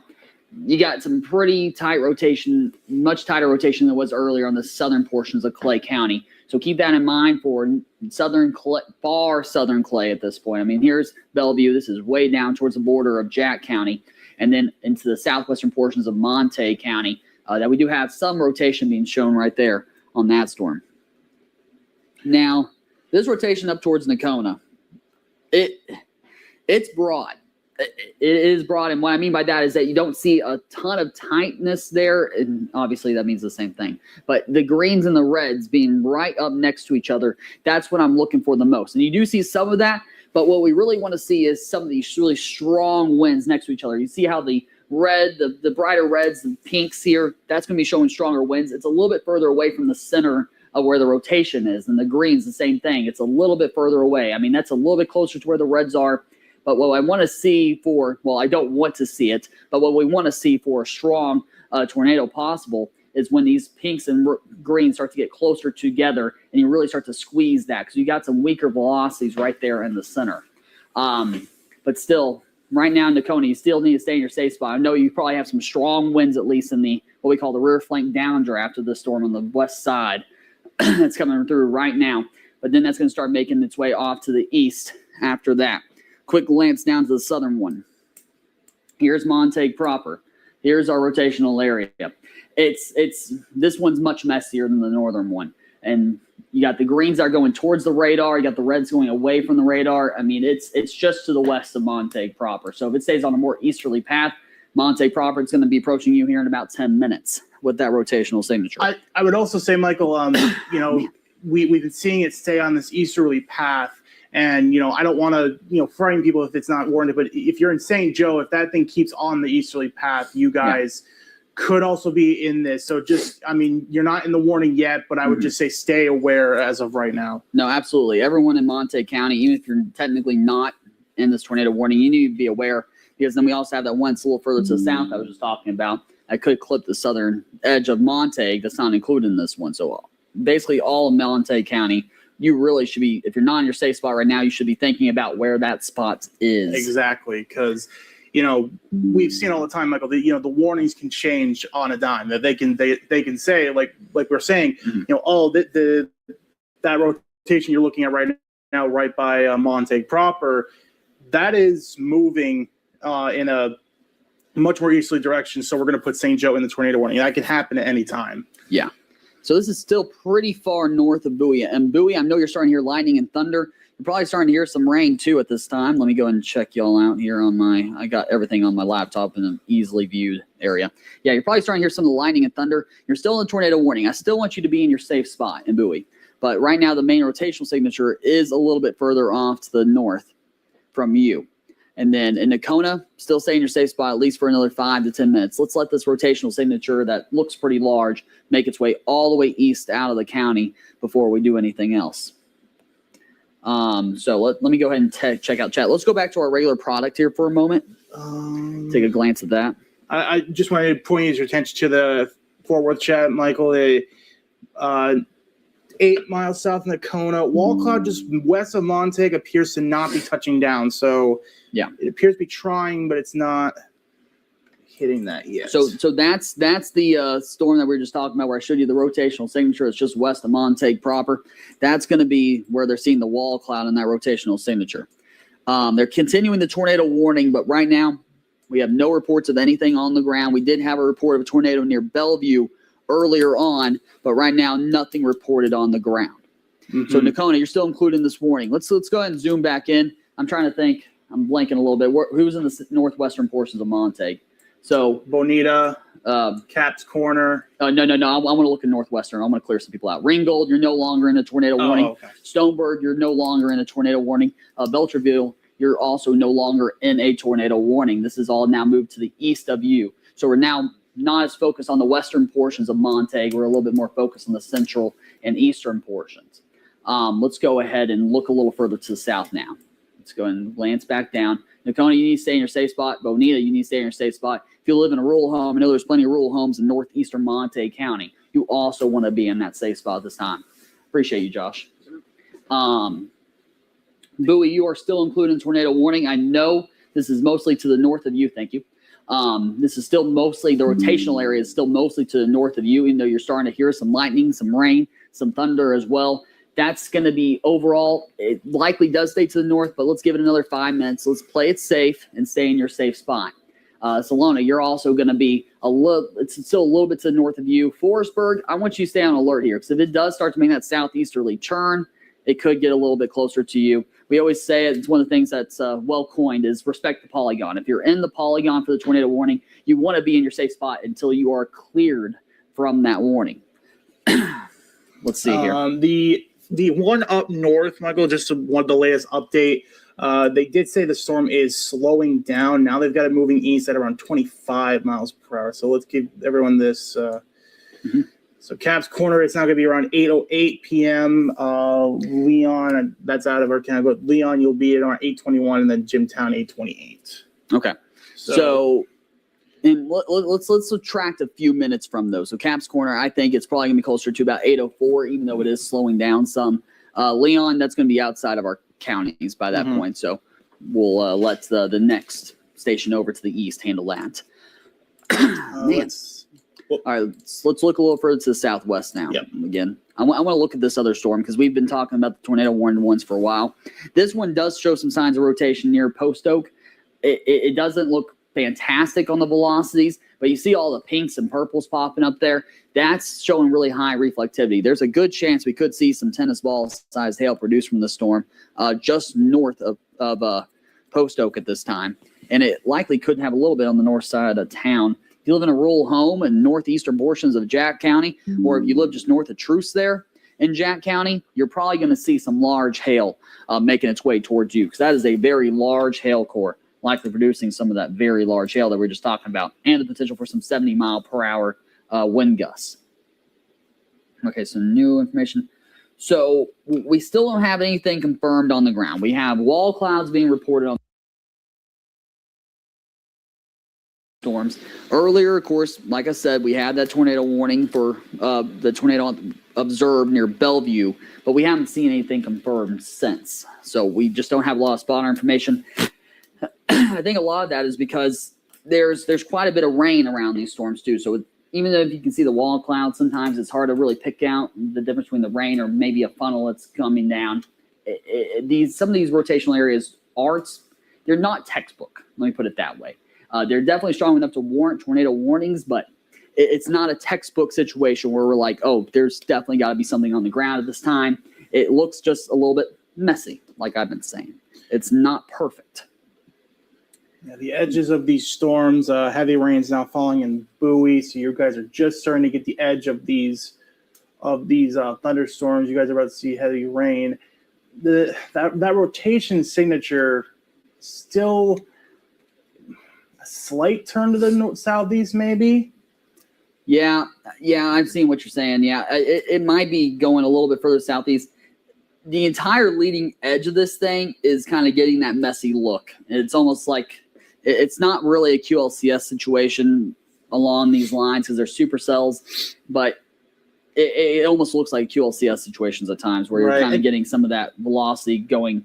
You got a lot of inbound velocity going all across the edge of the storm where we have outbound. So you see how it kind of looks like a line at this point, but really what we have is a supercell right here and a supercell further off to the north, and that's where the tornado warnings have been issued. But you got kind of a line that's forming off across from all the way from Oneida down towards Bowie and even further to the southwest into Clay County. And you got a lot of air inflow that's moving towards these storms. And as that air moves towards it and the storm and the air with them are moving away from it, that's how you get the little spinning action that occurs for the rotational areas.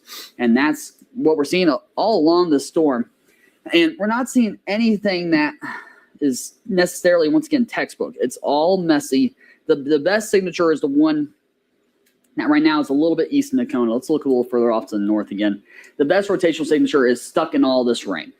And so there's something on the ground right now. I would bet it's probably near Nakona, probably more to the northeast of Nakona, and probably just to the northwest of Oneida, probably just right here in the middle where you're seeing that hail, a little bit of hail there in the pinks.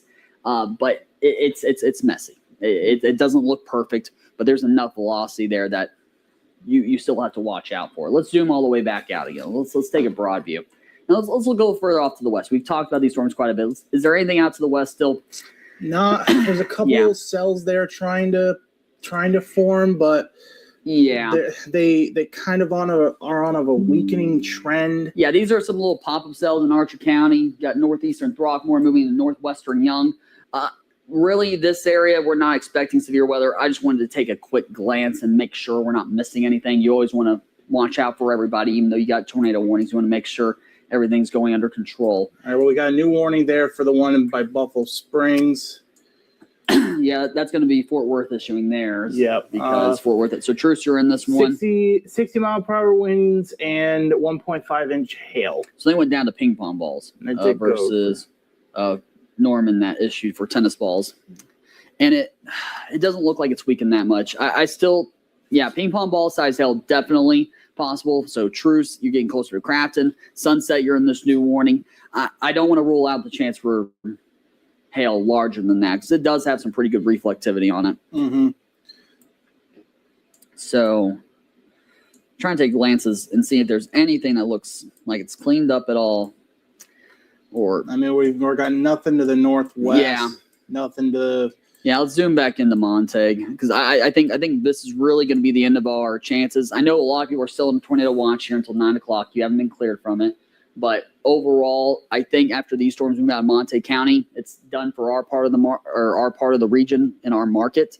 I think most the other activity is not going to become severe. This is really our main batch of severe weather And you know, through. Michael, we've been watching this all day. I mean, and we've seen so many storms try to.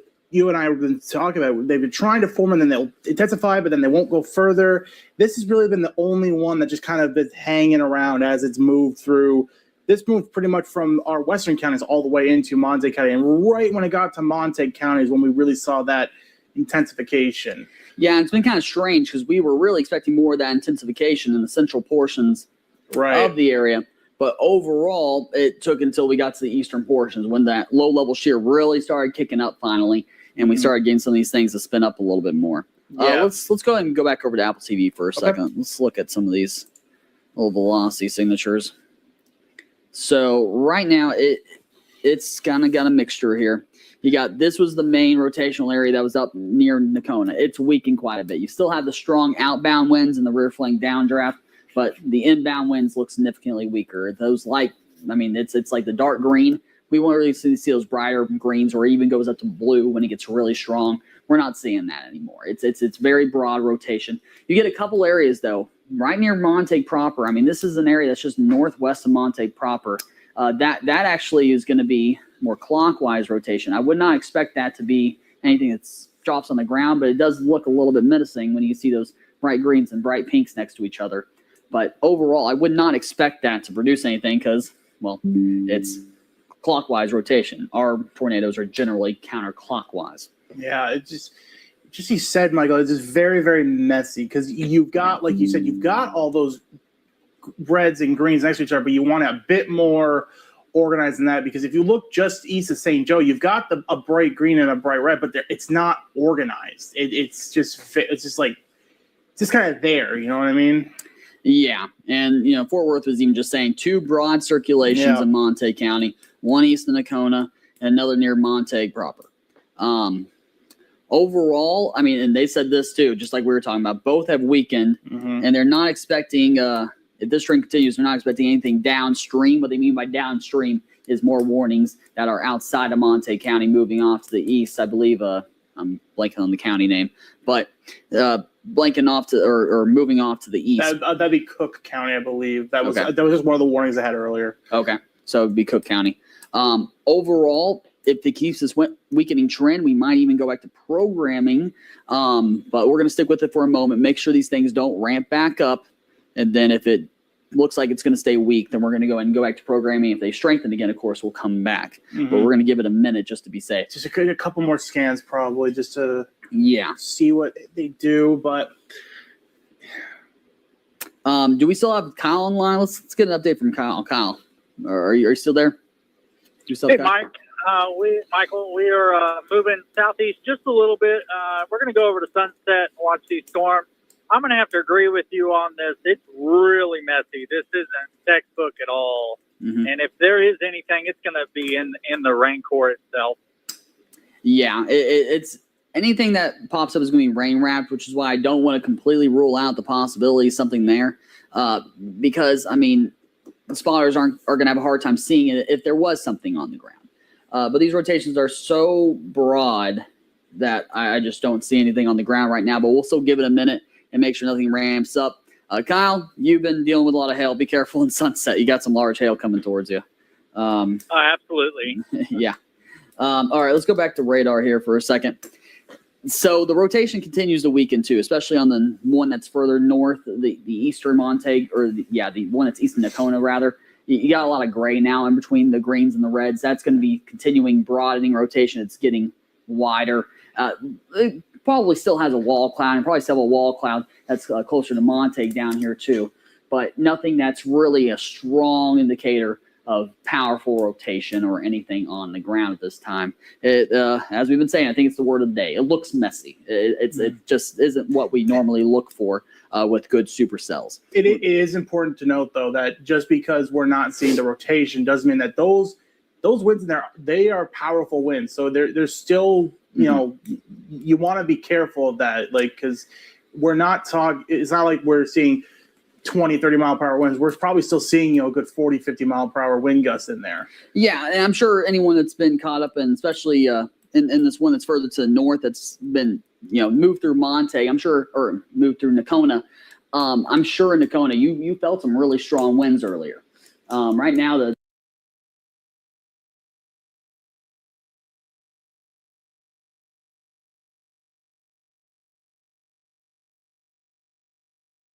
on some of the severe weather moving throughout the region. We do have one tornado warning right now in effect for portions of Texoma. It is for southwestern portions of Comanche County, northeastern portions of Tillman County, and for the northwestern portions of Cotton County. It's right now, you see a little bit of an inflow boundary right in here, just to the northeast of Chattanooga, moving northeast at about 40 miles per hour. Cash, you are just on the outskirts of this warning. Please get to your safe spot now, whether that be your basement, your storm shelter, or any room inside your house that puts as many walls between you and the outside as possible. Lon, you are on the outskirts of this warning. You're not in it just yet, but with the way this rotation is going, if they do issue a new warning, you will more than likely be in it. So please get everything ready to head to your safe spot if they do reissue that warning here in the next about 5 to 10 minutes. Of course, there's also a couple of severe thunderstorm warnings throughout Texoma. This massive one for Baylor, Clay, Montague, Jefferson, Jack County. Just a massive severe thunderstorm warning has been issued for 60 mile per hour wind gusts and quarter-sized hail. And then the other one here that, of course, does include this tornado warning. I'm going to go check chat real quick just to be clear on what is happening right now. Okay, so we have tornado warning for Comanche, Cotton, and Tillman. That makes okay. So I'm just going to torque coming for the circulation. Okay, that's farther up north. Very little. Going to have a wall cloud on that. Very low wall cloud on the Tillman County storm. So we have very low. Okay, now we've got a second tornado warning that has been issued for Comanche, Cotton, and Tillman. Let me go ahead and show that one. Okay, you can see the rotation inside the radar signature right in here. It's just to the east of Granfield. It's this right in here, this area of rotation to the east of Granfield, moving right now throughout portions of northwestern portions of Cotton County. So Walters, you are on the outskirts of this warning, but please get to your safe spot now. You guys are just on inside of this warning. So anywhere inside of there, those two tornado warnings, please get to your safe spot now. Please get all your stuff prepared. So Cookie Town, you are part of this tornado warning. You need to be at your safe spot right now. Geronimo, you are towards the northern edge of this. You are just starting to get the leading edge of this rainfall, but please be in your safe spot right now. This is a very strong rotation signature right in there, in the velocity signature. And also the second one. So Chattanooga, you're part of your tornado warning. Please get your safe spot now. I'm going to go ahead and grab our iPad so I can show a bit more here. Let me go ahead and pull this up. Okay. So there, of course, are our two tornado warnings. Let me go ahead and grab this really fast.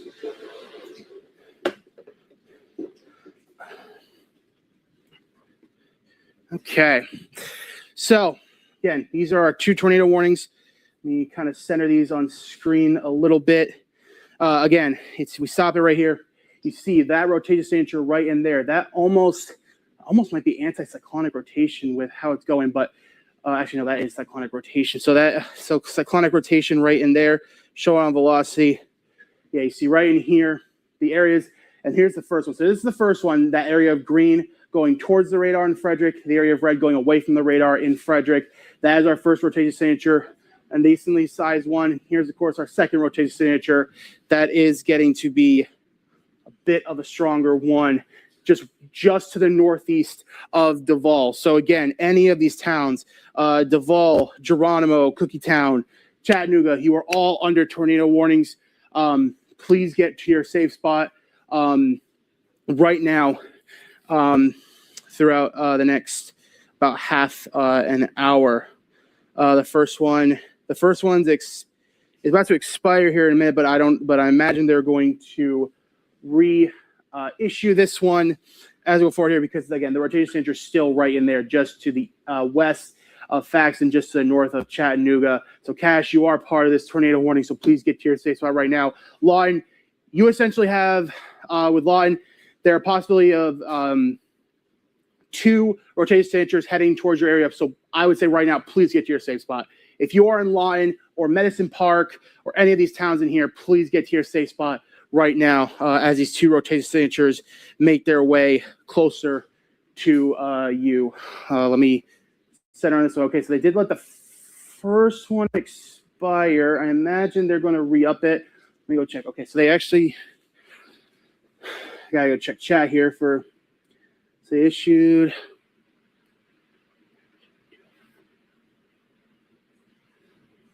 Issued for your thunderstorm warning. Okay, so looks like someone did report a funnel cloud right near Chattanooga. So again, we do have a funnel cloud with Chattanooga reported right to the north of Chattanooga. So Cash, you need to be in your safe spot right now. It looks like they are going to go severe thunderstorm warning with a tornado possible tag on this. So it looks like they do see that the rotation signature is is calming down a little bit. So it looks like they're going to let that go, just have the tornado possible tag on that. Okay, so then, of course, here's the second rotation signature just to the west, east of Granfield, to the northwest of Randlet. You see, again, those greens going towards the radar, the reds coming away from the radar, and that's how you get your rotation signature right in there. So, again, Faxton, Geronimo, please get to your safe area. Now, again, let's go over tornado safety. Get to your safe spot, which, of course, is either your storm shelter, your basement, or any room inside your house that puts as many walls between you and the outside as possible. Please make sure to grab something that can cover your head, whether that be a helmet, a pillow, a couch cushion, a mattress. Grab anything you can to protect your head, because with tornadoes, with possible tornadoes, the biggest risk for injury and for death is going to be hits to the head from flying debris or anything else like that. So please make sure to cover your head. Make sure your batteries are good and your flashlights. Make sure you have a plan in case you and your family do get separated by chance. Please make sure that you have some food, your phone is charged. Make sure all of that is good before you head as you head to your safe spot. But again, if you are in any of these towns inside the red, respect the polygon. You need to be in your safe spot right now. That rotation signature is still looking fairly good. This one to the north, again, they have not reissued that tornado warning. It is on a bit of a weakening trend, but these things can cycle very quickly. With how fast these storms move and with how quickly they can recycle like this, you always want to be on your guard. You see this rotation signature is starting to get a little bit stronger at the moment. Let me go ahead and check chat, see what is going on. Okay, so good news. The funnel cloud has disappeared on that northern one. On the northern one, the funnel cloud has disappeared, and the inflow winds into the storm are becoming a bit weaker. So that is some good news for that. But still, again, still have to worry about this rotation signature down further to the south. It's one of those rare signatures where you can see it much better on the reflectivity. You see it get that little bit of spin up right in there, that little bit of a hook right to the east of Granfield, moving to the northeast. That's the area that they are watching. And again, this whole not tornado warning, the whole severe thunderstorm warning you see here, got to center this a little bit, that extends from down to Wichita Falls all the way up through portions of Comanche, Cotton, Tillman, portions of Jefferson, Wichita counties. This does have a tornado possible tag on it. So definitely need to be on the watch out for that as we head forward, as these storms continue to move off to the northeast and east. Good news. The only real good news right now is once this line of storms gets out of here, we will be done with severe weather as we head throughout today. Once this line moves on out of here, we are not expecting any more rain chances even as we head throughout the rest of tonight. So to zoom back into our tornado warning, again, there's that rotating signature on reflectivity. You can see it a bit better on velocity right in here, moving right. So again, Geronimo, can't stress this enough. You need to be in your safe spot. Faxon, you need to be in your safe spot. Walters, you are on the edge of this tornado warning, but you should also be in your safe spot right now, just because these things can take some quick turns. So you don't want to be caught off guard if you are in Walters. So again, and also just looking farther off to the north, Lawton, you had that first rotation signature. Again, that one's dying off, thankfully. But Lawton, if this continues on its path, you will be in a new tornado warning. So I would say for Lawton, get everything prepared to head to your safe spots. That way it's a very quick process to get to your safe region, whether that be, again, your storm shelter, basement, or any room in your house that puts as many walls between you and the outside as possible, and get all those necessary essentials ready to go. So again, here is your rotation signature right down in there. Latest couple scans definitely still show it. Still keeping its strength, still keeping its form. So this is definitely going to be, I think, a rotation signature that we're going to be watching for quite a bit here. So this warning is still for another 24 minutes, but I imagine unless this dies off very, very quickly, we're definitely going to see it continue on its path. Just want to take a look at everywhere else. And just showing everywhere else, there's still some very strong winds in here. You see these blue areas right here just to the west, or excuse me, east of Hartridge City, just south of Henrietta. Those are some very strong winds. We're looking at 70 to 80 mile per hour wind gusts in some areas. Just to look at this new warning that did come up. Again, they're going tornado possible tag on, looks like, okay, so the two warnings you see here, the one including Henrietta and this northern one here, those are both got tornado possible tags on it. So they are definitely watching some areas of rotation along this line of storms. The one fire to the south does not have tornado possible, but these things do form very, very quickly. So, yeah, but 60 mile per hour wind gusts and just around nickel-sized hail for both of these warnings. This one's actually, the southern one's more for is for 65 mile per hour wind gusts. That one is also for less than nickel-sized hail. So let's head back to our tornado warning right in here. Just, okay, there we go. Again, here's your rotation signature. Still seeing a very defined rotation signature just to the southwest of Geronimo, southeast of Faxon, and to the almost extreme west of Walters. So, yeah, it's been issued for another 22 minutes. Not seeing very large hail with this line of storms. Really just the winds and these quick spin-ups of possible tornadoes are the real dangers that we're going to see as this line of storms continues to move across the central and eastern portions of Texoma here in the next about hour or so. So again, Faxon, Geronimo need to be in your safe spot right now. Again, Walters, you are on the outskirts of it. Okay, it does seem to be losing itself a little bit. You do see the green starting to disappear. You see more of that grayish color getting in between the reds and the greens. That's a bit of a good sign, because when you get that, that means it's becoming more outflow, where the winds diverge like this. They don't come together. When they come together, that's how you get that rotation. But thankfully, this might be becoming more outflow driven. So that should be some good news, but they can recycle very, very quickly. You're not out of the woods just yet when you have these type of situations, because as quickly as it dissipates and the rotation signature disappears, you can get them to reform just as quickly. So want to respect the polygon, of course, you still be in your safe spot, again, because we can get that recycling. And we're still looking at this northern one. Again, I don't really see any recycling on that one. Not really any re-intensification on that one. But getting some pretty strong outflow driven winds here. You see those brighter reds popping up. So we're definitely seeing some more stronger winds starting to move towards Cache. So Cache, you guys are about to get some pretty strong winds in your area. So Again, 60 to 70 mile per hour wind gusts are definitely possible. Some nickel-sized hail is also possible. So some pretty strong storms right now moving throughout portions of Texoma and Lawton. Again, you're not part of the tornado warning just yet, and hopefully you won't be, because again, really good looking here.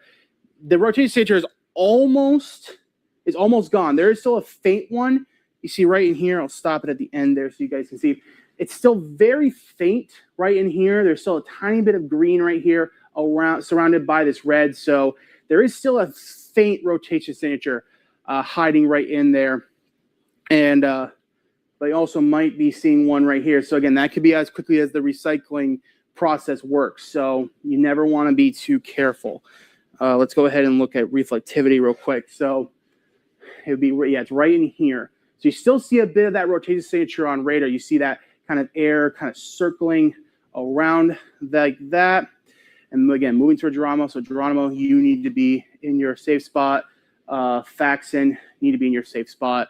Again, Walters, you're clear for right now, but I'd have everything ready just in case this thing takes a quick, sharp right turn, because everything is moving to the east and to the northeast. So these things can take some quick turns. So you can't be too careful with these rotation signatures.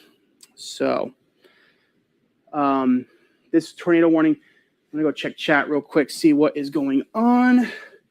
Going to issue a flood. Okay, so we're doing a flood advisory for Clay, eastern parts of Archer, and parts of Wichita County. Okay, so it's canceled for Tillman, but they're going to continue it for Comanche and Cotton, Oklahoma. Okay, so they're going to have a flash flood warning here and a flood watch coming soon for portions of southern Texoma. So with that, real quick, just main rule with that: turn around, don't drown. If you see any pooled water anywhere, do not try to drive through it, because your car's not going to make it. So again, we always say turn around, do not drown. Do not try to drive through any areas of pooled water with these intense rainstorms. So again, still have, and it'll go much broader here, still have a bunch of severe thunderstorm warnings throughout all of Texoma. Jack and Montague County, you are part of this warning. Again, that's been issued for 60 to 70 mile per hour wind gusts and less than nickel-sized hail.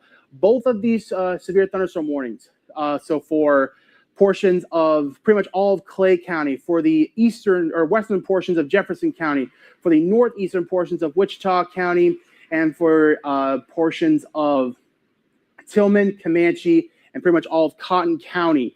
You guys are under a couple severe thunderstorm warnings that have been issued for 60 mile per hour wind gusts and less than nickel-sized hail. But the main concern is right here. We definitely have tornado possible tags associated with both of these severe thunderstorm warnings. So that is what we need to be careful of and watch as these showers and storms continue to move off to the east. I want to bring up real quick, they did issue a tornado watch for a portion of the area. So I do want to bring that up here really quick. Okay. So all of the areas in the yellow, in the bright yellow, you guys are under a tornado watch, and you guys are under a tornado watch. Let me go ahead and get the time here really quick. I'll bring this up right here. Okay. So all the areas in the, I'll go ahead and clear this real quick. So all of the areas in the bright yellow, tornado watch until 9 p.m. tonight. Now, I did say the good news is once this line of showers and storms that we're experiencing right now moves out of Texoma, we are pretty much done with the severe weather as we head throughout today.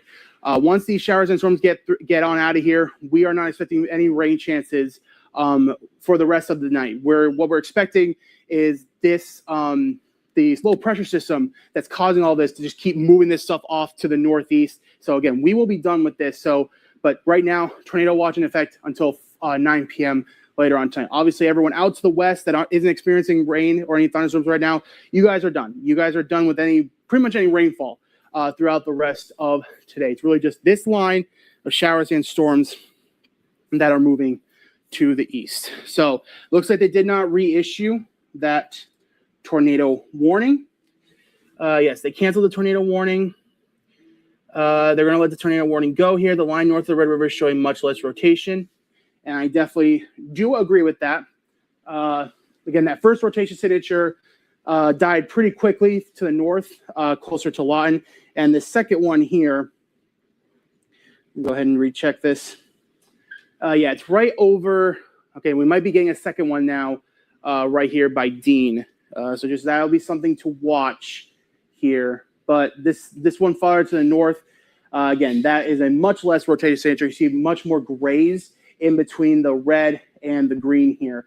So that is a much better sign that the rotated signature has died off. But still some pretty strong winds. Again, both these severe thunderstorm warnings do have tornado possible tags on them, so they can form at any minute. So I will say there is one right here. Right by Dean, there might be the beginnings of a rotation signature, and this is in the severe thunderstorm warning that is tornado possible. So again, there's the radar site in Frederick. So you got your greens here going towards the radar, the reds coming away from the radar. So that's where you possibly can get your rotation signature, excuse me, right in the middle there. So any of these small towns in here, any of these towns like Cashin Community, Petrolia, Byers, Hastings, Temple. I'm not saying you need to be in a safe spot just yet, but just have everything ready. I would say get everything prepared, have it, right by the entrance to your storm shelter or whatever room you go into. Just have it ready to go because that is the beginnings of what looks to be a bit of a rotation signature forming. I'm going to go check chat, see if they're mentioning anything about this rotation signature.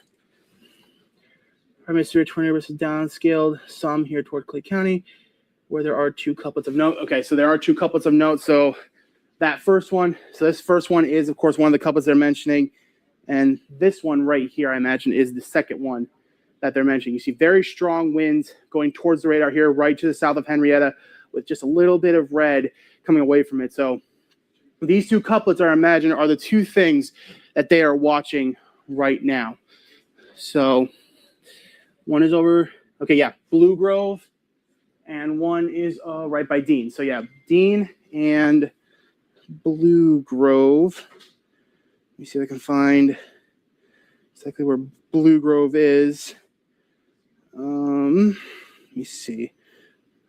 Okay, for some reason, Blue Grove does not seem to be appearing for me on this map. So let's go to the Mac software real quick and see if I can pull it up on that software. So, yep, right in here. So there's Blue Grove, just to the south of Henrietta. So yeah, it is the other one that I did point out there. Yeah, there it is. There's the two couplets. There's the one of two couplets that they're looking at just to north of Blue Grove.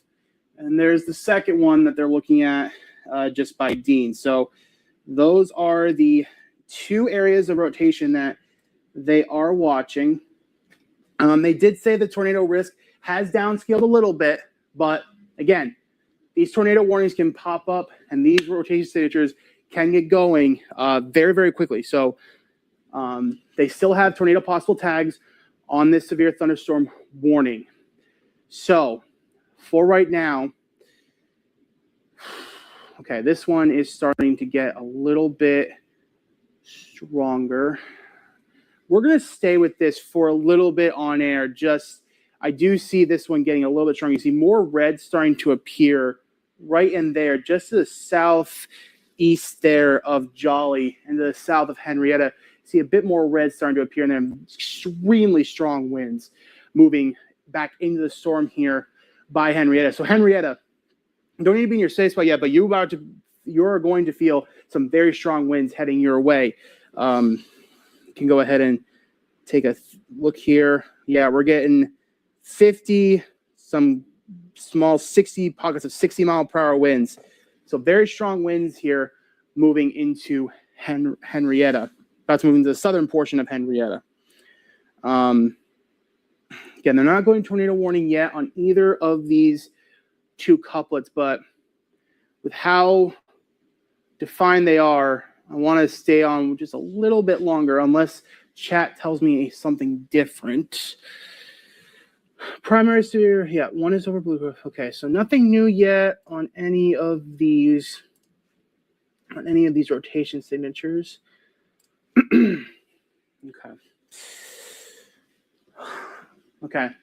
So for right now, like I said, I do see, that one by Henrietta is still looking. This one by Dean, I will say, is not looking as put together, not as organized as this one here down Henrietta. I definitely would be more concerned with this one farther to the south, and then this one for right now. But with that being said, with them not issuing any tornado warnings just yet, I'm gonna check chat one last time just to make sure. And they, one of the National Weather Service meteorologists is confirming what I said. Once the squall line comes through, we're done for the day, and maybe even for several days. Once this squall line, I'll show you a broader view here on the reflectivity. So here is the whole squall line of storms right now moving across Texoma. Once this gets out to the northeast, like the National Weather Service said, we are done for today. We'll be done with for today. So anywhere as far as Jackson, Ford, Hardman, Knox, Throckmorton counties, Archer, and Wilbarger counties, you guys are done with severe weather for today. You're pretty much done with rain chances for today. And like they said, for a few days as well.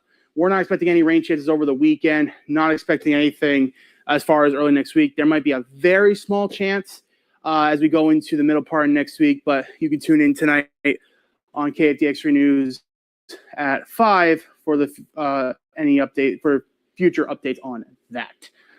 But let's take one last look at this rotation signature here just south of Henrietta. Yeah, again, these are the two. You do see, again, two couplets are still there. This one by Dean is looking like it's broadening a little bit, but also is staying put together for right now. This one by Henrietta, it did have a little flash there of getting those brighter reds, but now it does seem to be losing itself. What's that? Henrietta spin. Are they going tornado warning on it? Okay. So they're not going tornado warning on this just yet. It is looking a bit weaker than it was over the last couple scans. This one by Dean. Again, also you're starting to see more of that grayish color in between the reds and the greens, but also the reds and the greens are getting a little bit more, but that's probably because you're also probably seeing the higher reds because it's now moving in such an awkward position because the radar site is back to right to the northwest of this. So the colors are definitely going to change a little bit because now it's going to be moving away from the radar, not everything towards the radar when it's further to the southwest. So with that rotation signature looking a bit weaker over these last couple scans, I will say for right now, we're going to go ahead and let this go back to television programming. We're definitely going to keep an eye on this. Again, definitely still have these tornado possible tags and these severe thunderstorm warnings. So we'll keep an update. We'll keep an eye on this. Of course, if we do get another tornado warning, we will come right back on air and let you guys know what's going on with any of those tornado warnings if they do issue any new ones. But we'll keep an eye on this for you for the next couple hours. Thanks for sticking with us here at Channel 3.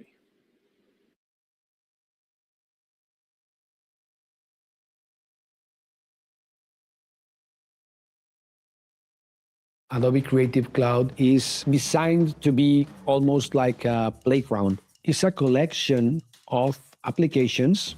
If you are more like an illustrator or a graphic designer, you have your own app. If you are more like an editor or you want to animate, you have your certain app to do that. Whichever app you choose, you enter an infinite realm of possibilities. Adobe Creative Cloud has the tools to get you there.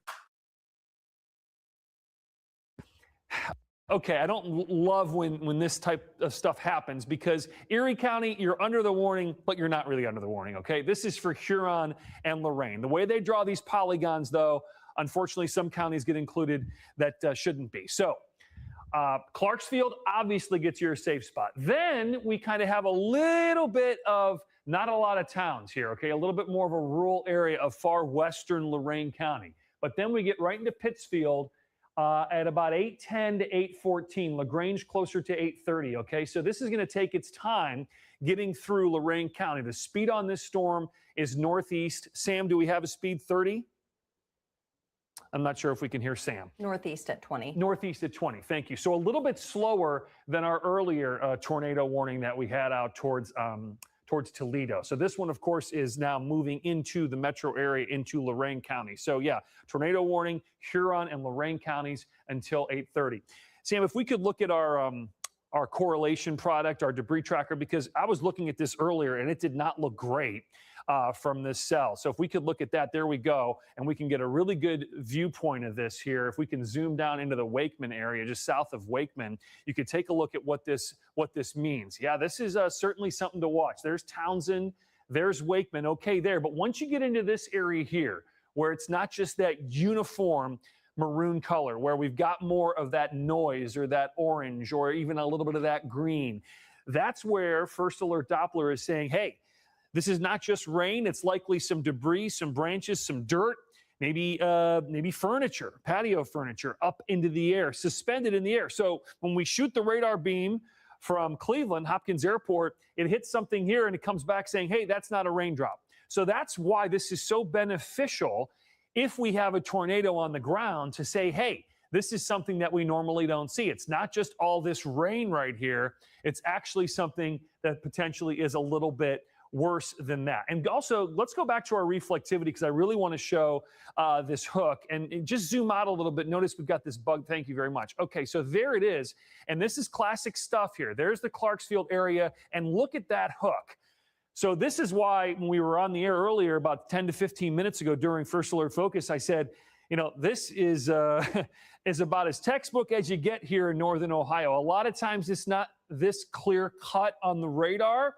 But when you see something like this, you see a defined hook echo there. We've got this air kind of feeding in around this storm, feeding into the middle of it. It is spinning. There's no doubt about it. And in and around the Clarksfield area, that's where we would see that tornado. So I cannot stress this enough.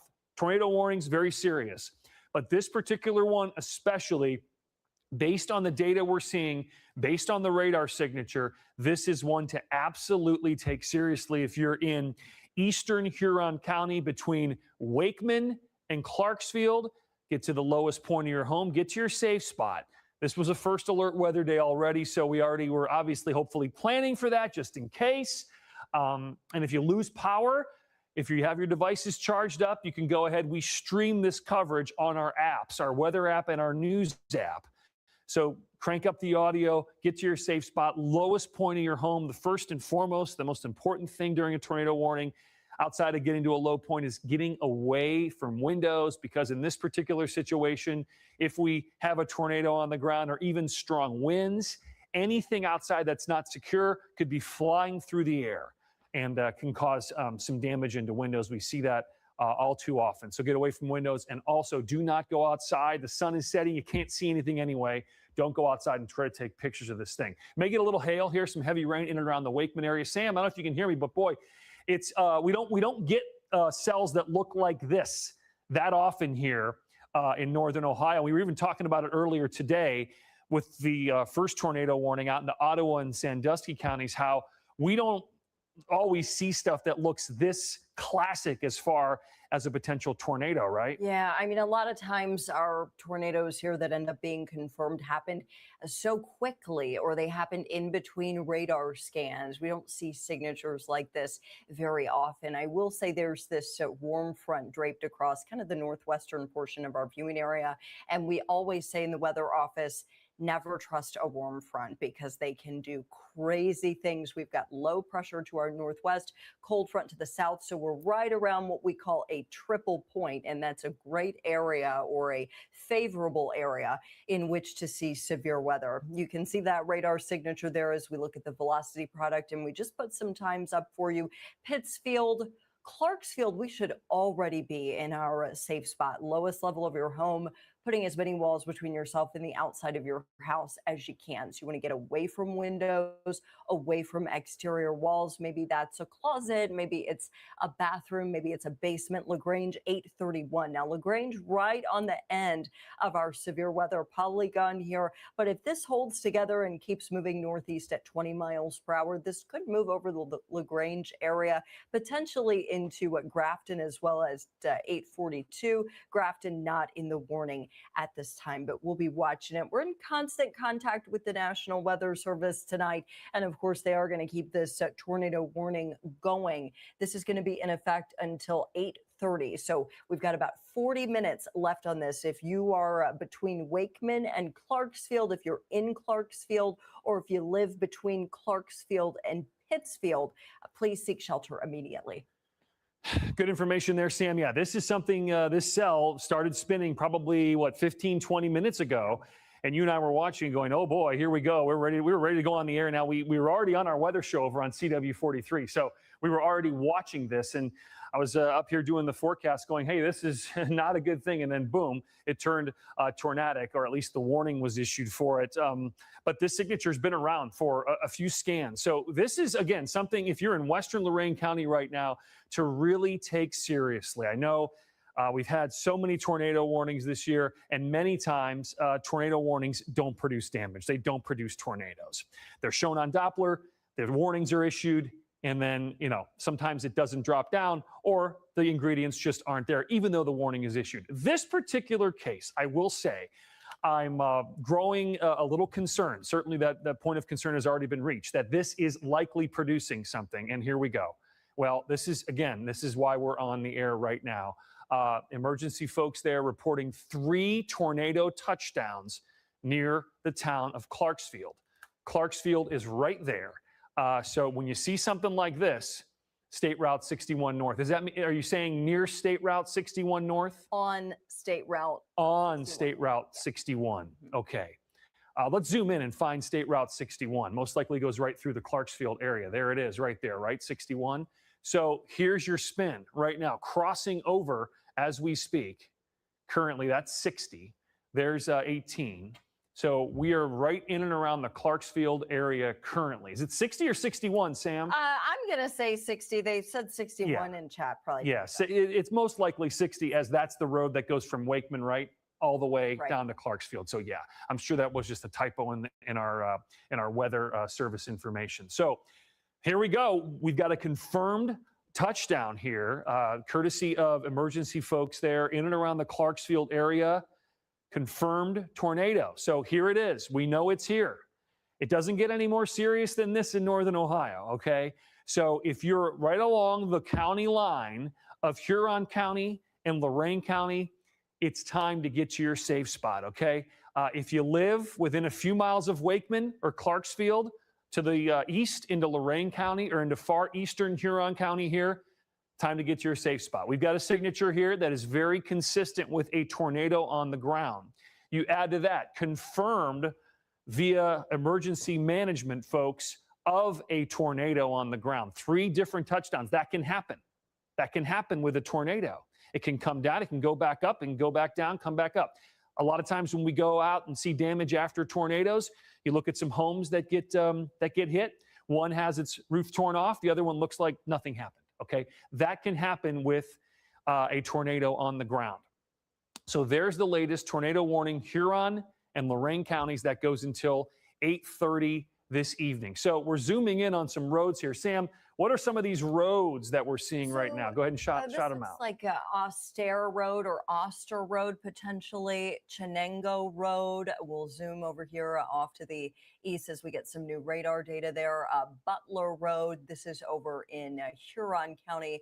Right near the county line, you can see our confirmed tornado is about to cross over that county line into Lorain County. Maybe that's a little bit easier for you to see there. Here's 303 south of Kipton. This is another area where we need to seek shelter immediately. We've got, looks like Gore Orphanage Road, Baird Road, just to give you some landmarks if you're in the area. Yeah, good information there. I also want to point out, yes, Erie is included on this warning. And I know folks in Erie County, their phones went off, whatever. They get their information from our app or on any other emergency app. Really, there is no real apparent danger right now for Erie County. So I want to let you know that. In fact, the Weather Service will likely in the next 5 minutes, I would say 5 to 10 minutes, they'll update this warning and they'll trim the polygon back. So we're not alerting Erie County for something that's not in the county. This is a Huron and Lorain County event, okay? I do want to give a heads up to Kipton and especially Pittsfield. If you live between Kipton and Pittsfield here, this is Lorain County, okay? If you live in western Lorain County between Kipton and Pittsfield, now's the time to get to your safe spot. This is rotation now. It's pretty wide. It's not super duper tight, but it is very strong rotation. And it's been strong for about roughly a half an hour, really, since about 7:15. We saw this thing. I went into the newsroom and let everyone know, hey, we're probably going to have to go on the air tonight. So this is the reason why. Now, the good news is current time is coming up on 8 p.m. By about 5 or 10 after 8, okay, in the next 10 to 15 minutes, the risk for Huron County will be diminished. And then we're talking about a Lorain County tornado warning. But still, we're talking eastern Huron, western Lorain until 8:30 at least here, because this cell does not look good. Let's go back to our debris tracker, Sam, see if we can't see anything that really sticks out. This is a very important and useful tool when we track possible tornadoes.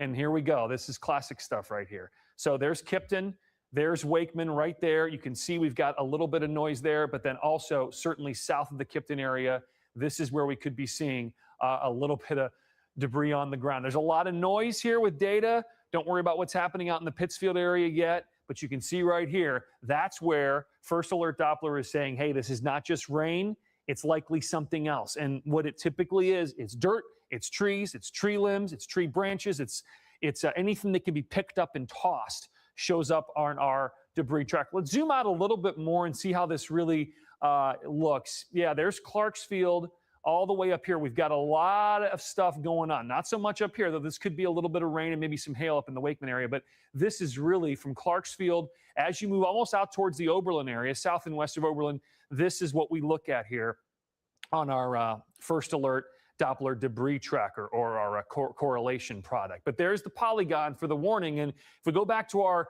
reflectivity, we can take a look at how that really is a classic hook, though it's still showing that for sure, Sam, but it has lost a little bit of that classic hook there. There's Wakeman, a lot of heavy rain, even some hail there between Wakeman and Florence, off now nudging its way into far western sections of Lorain County here as it moves out of Huron County. So right there, south of Wakeman, remember what the emergency people said, 3 touchdowns along 61. 61 is right there. So if you live along that county line, if you're within 5 miles east or west, now's the time to get to your safe spot.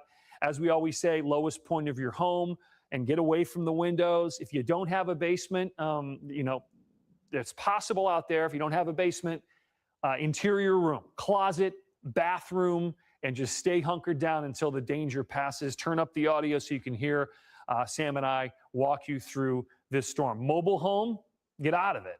Best idea for that. And get somewhere low, get to a reinforced building. If you're out here, you're waiting on the storm to come, you're in a mobile home, get out of the mobile home, get to a place that you go during severe weather, whether it's a public building, whether it's a friend's house. Get there now before this storm gets here, because mobile homes are not a safe place to be at all. Sam, looks like the rotation is crossing now into western Lorain, right? Yeah, this is now going to become a Lorain County storm over the next several minutes. If you're in the area of Kipton Community Park, there's a Green Circle Growers in that area, Dostal Farms, Pit Stop Mini Mart, Camden, Henrietta Memorial Park, Church Street, Kipton Community Church, West Street.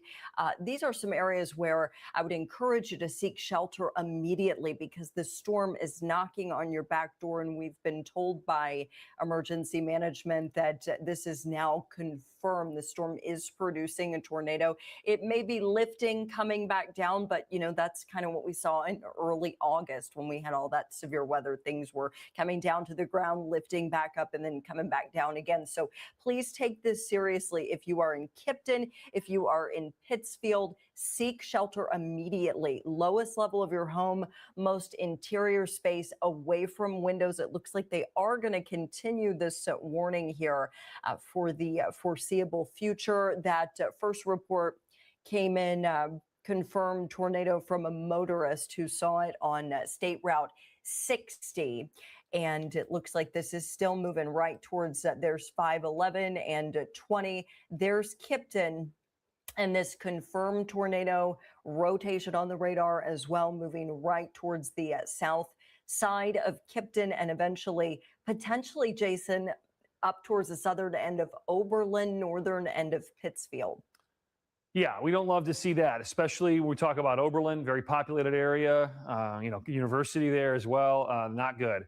So there's a look at where our spin is now. It's heading into Lorain County. The Weather Service is going to update this. This polygon you'll see as I'm on the air, it's going to change. It's going to basically do one of these. It's going to cut off Erie County. It's going to cut off most likely Huron County, and it will only include Lorain County. It'll likely be extended towards the North Ridgeville, Grafton area, most likely through the 8 o'clock hour, potentially here even into 8:45.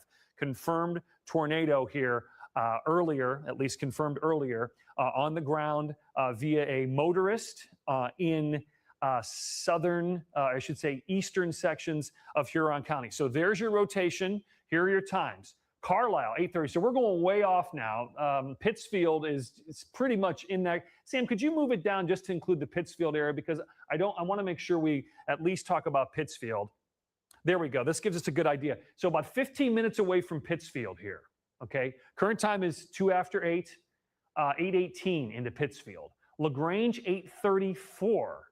So you've got time in LaGrange to get to your safe spot and get away from windows. Grafton, then Eaton later. Okay, we'll worry about these later because a lot could happen between now and then. But if you're in Grafton or Eaton, keep us on the air because we'll let you know what's going on with the storm. Okay, because it may weaken. It likely won't turn, but it may weaken. A lot of times when you have something like this, the sun goes down and all of a sudden, sometimes these storms really lose their intensity pretty fast this time of the year when the sun sets. We're hoping, fingers crossed, that that's going to happen with this. We don't want it to make it to Oberlin or Pittsfield. We'd like it to almost just begin to kind of weaken as it gets closer enters Lorain County. But it hasn't done that yet. Let's go back to our radar, Sam, if we could. And I really want to just show, again, this was and we can maybe even take it back a few scans because this was one of those classic hook echoes. We got to kind of just move it up just a little bit there. Thank you. And notice, hey, you know what's happening here? We may be getting a little disruption from this stuff off to the west, right? Okay, let's take a look here. Here's a look at this storm as it moved in, seeing a little bit of it right there, and then there it is right there. What time is that? 7:23. That's when we really started watching it, and then watch it. Now that is as classic as it gets right there at about 7:30. And then the warning was issued at about 7:35, 7:40. And now it's starting to have a little disruption here, Sam, from the other cells in Erie and Huron County. That's good news. We're starting to see a little disruption because we always say with these supercell thunderstorms or these cells that are by themselves uninterrupted, they tend to spin.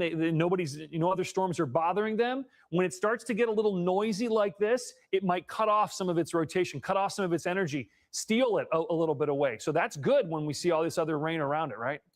Yeah, we want this thing to stop because if we've now gotten 3 reports of a tornado, whether that was 3 different people seeing the same tornado or 3 separate touchdowns, this is something to take extremely seriously. We've had a lot of radar indicated tornado reports throughout the afternoon, things that were, not maybe making it down to the ground, but it looked like on the radar there might be a tornado. This is now a confirmed tornado. So please take this seriously. As the longer this goes on, again, we do expect this to weaken as it starts to get towards the end of the polygon. So once it starts to get closer to like between Elyria and LaGrange, we should see some weakening with this, Jason. We hope so. But for now, I mean, they're going to continue this warning and that hail threat as well for quarter-size hail. Yeah.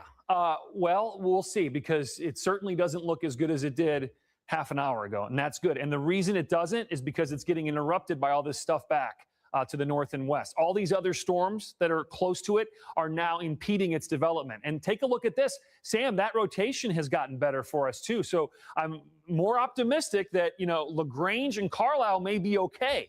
Okay, this thing may dissipate before it gets there. Oberlin, though, Pittsfield, too close to call right now at this point. And just because we may lose that tight rotation on 2 or 3 radar scans, it doesn't mean the next scan shows it coming back. Because we know that this storm, as Sam mentioned, has produced a tornado from Clarksfield to Wakeman. Did it cause any damage? Well, we'll find out. We don't know that part yet. I'm sorry, say that again? Okay. Producer is talking to me saying so far they've made some calls. We've made some calls to Huron County. No damage as of yet, but it might take some time to get that threat there. Sirens are going off in Sandusky.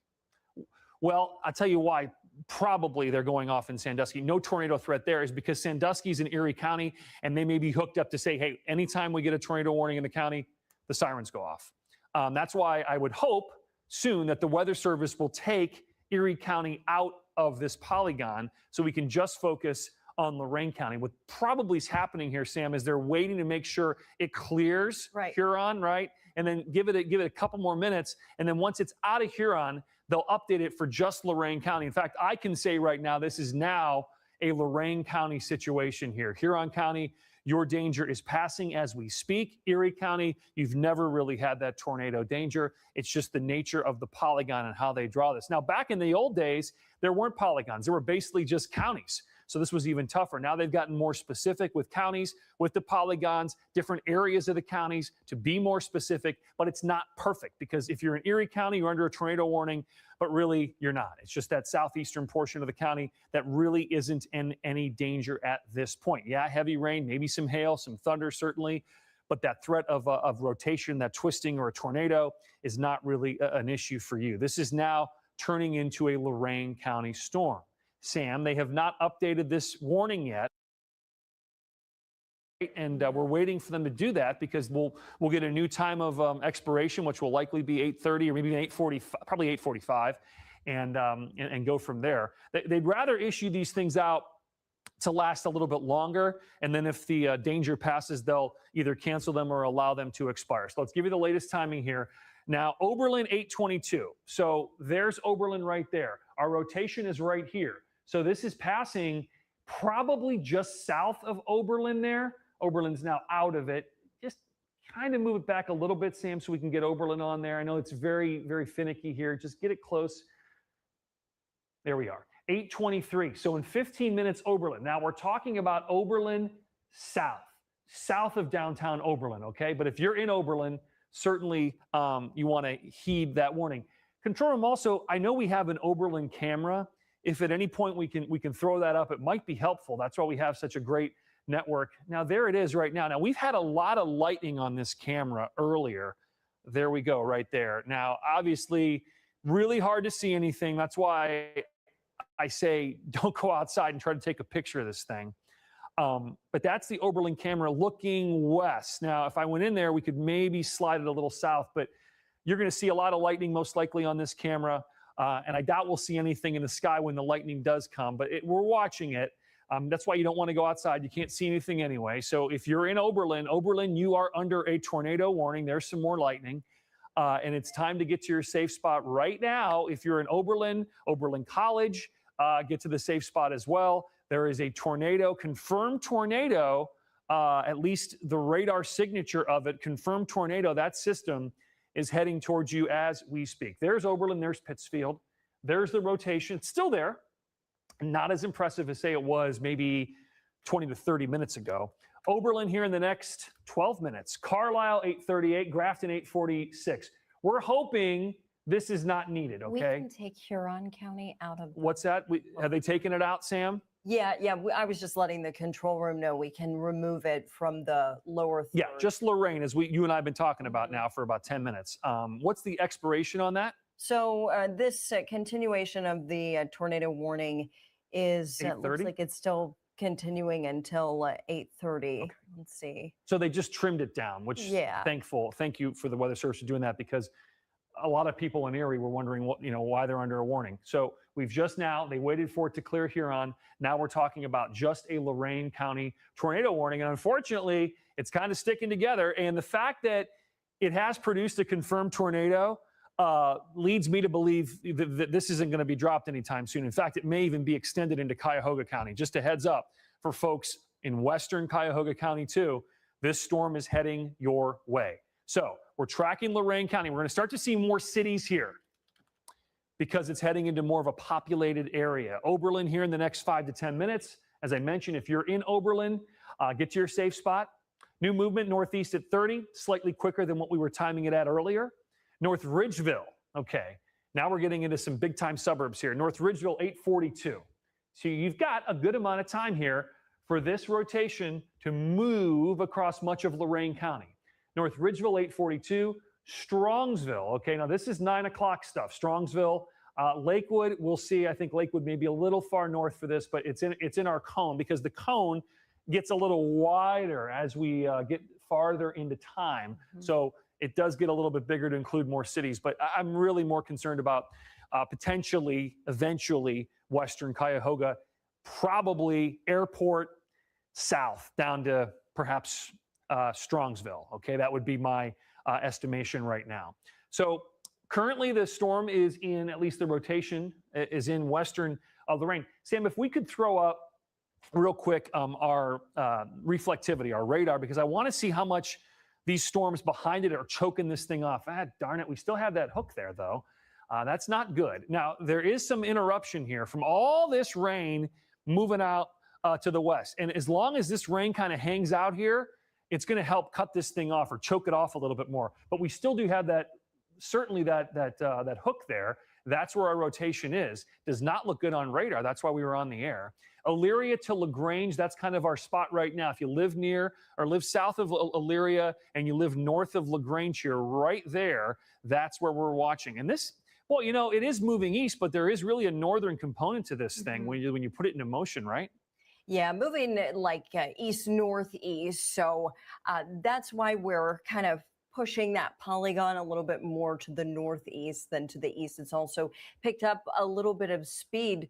What I find interesting here, Jason, is that it's 8:13, right? So the sun set like 45 minutes ago, and the storm is still going. And earlier in the day, these areas were really worked over. We had all that morning rain and thunderstorm activity, but a little bit of sun that meteorologist Erica Page was tracking in the storm tracker at 3 and 4, and then things get unstable again. And so the storm moved into an unstable environment right at the end of the day, and I can't believe it's still going. Yeah, we talked about that. The sun setting, normally these things will lose their power and lose their energy. It will. There's no question. We just wanted to do it sooner rather than later. So they haven't extended this polygon yet. It's still the original tornado warning. There's no question, folks at the Weather Service are looking at a couple of things right now. One, all this action off to the west. How will this interact with that area of spin in western Lorain County? Secondly, as Sam mentioned, we're 8:15 right now. These storms, according to all of our in-house computer data and our short-term high-resolution models that we use, all show these storms dying down as the sun sets. So they're thinking about all that stuff before they reissue this thing till 9 o'clock and get everybody in Cuyahoga County, ready to go. They don't want to do that if they don't have to. Again, so right now, Lorain until 8:30. There it is, that little notch. Let's zoom in real good on the radar here, Sam, and let's see if we can't get to see what's happening here, where that spin really is, even on the reflectivity. So there it is. There's Kipton. The tornado would be right here, just north of Kipton. So there it is, 511, I believe that is, just north of Kipton here, moving off to the north and east. So unfortunately, Oberlin here, just to the west of Oberlin, batten down the hatches. This is moving east, but boy, Sam, as you mentioned, it's really north-northeast almost, at least where the spin is. So earlier we were saying, hey, Oberlin south, it might just be Oberlin and maybe even Oberlin north as this thing kind of continues. It almost is jogging a little bit farther north versus taking that due easterly track. So if you're in Oberlin, definitely get to your safe spot. There's no other way to put it.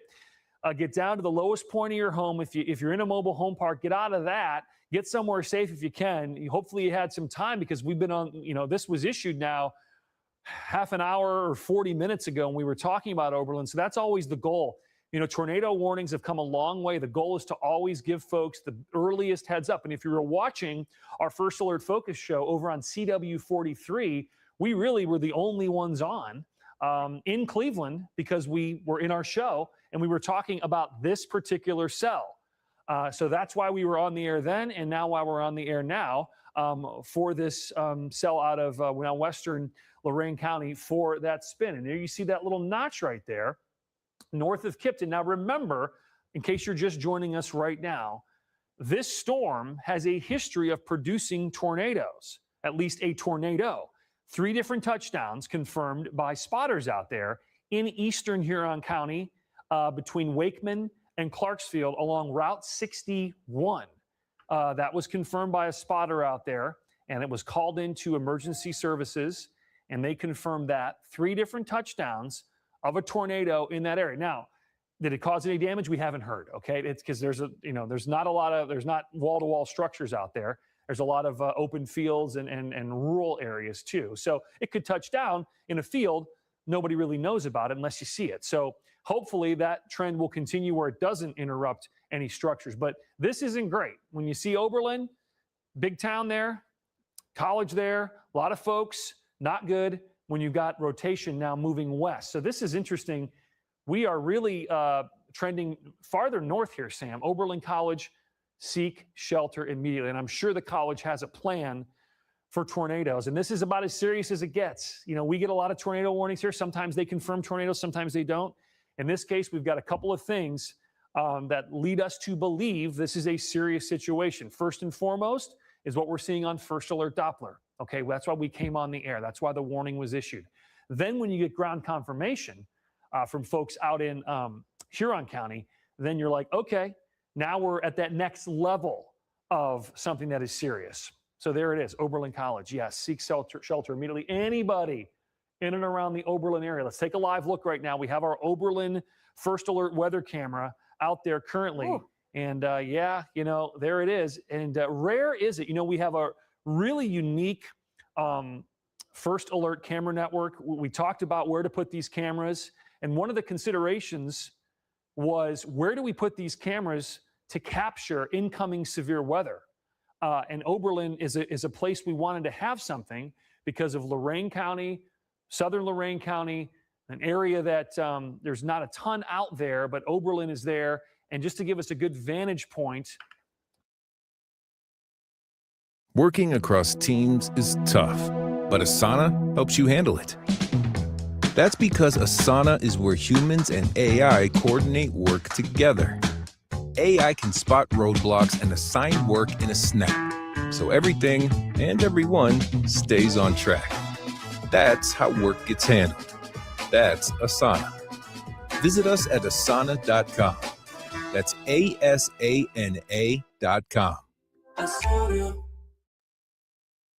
Of a lot of lightning right now, of storms coming in from the west. So it's certainly a threatening sky.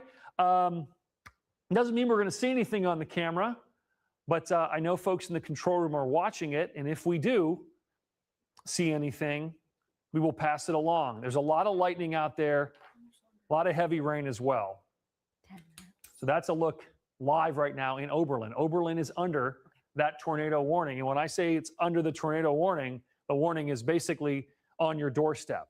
Okay, so here's a look right now. Now we're going a little bit farther north here. There's a look at 90, the turnpike there, moving through Lorain County. And then there's a look at the polygon. They may have to, I'll tell you, Sam, they may have to extend this polygon a little bit based on the movement of this storm.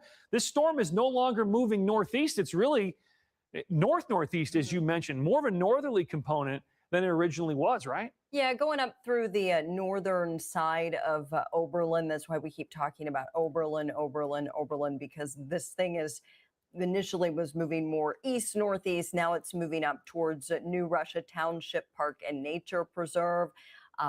Oberlin Senior High School. Just to give you some landmarks here, equine differences, Oberlin Lakeside. These are just a couple of landmarks. It's like it wants to move, Jason, towards the northern part of that polygon. So almost trying to move up towards Elyria. It's really interesting because a lot of times we get these cells that produce severe weather, and where do they go? They dive south, right? Right. This one's actually doing the opposite. So, there's a lot going on. You mentioned there's a warm front around here and a stationary boundary almost. Sometimes that can be a player in this storm motion.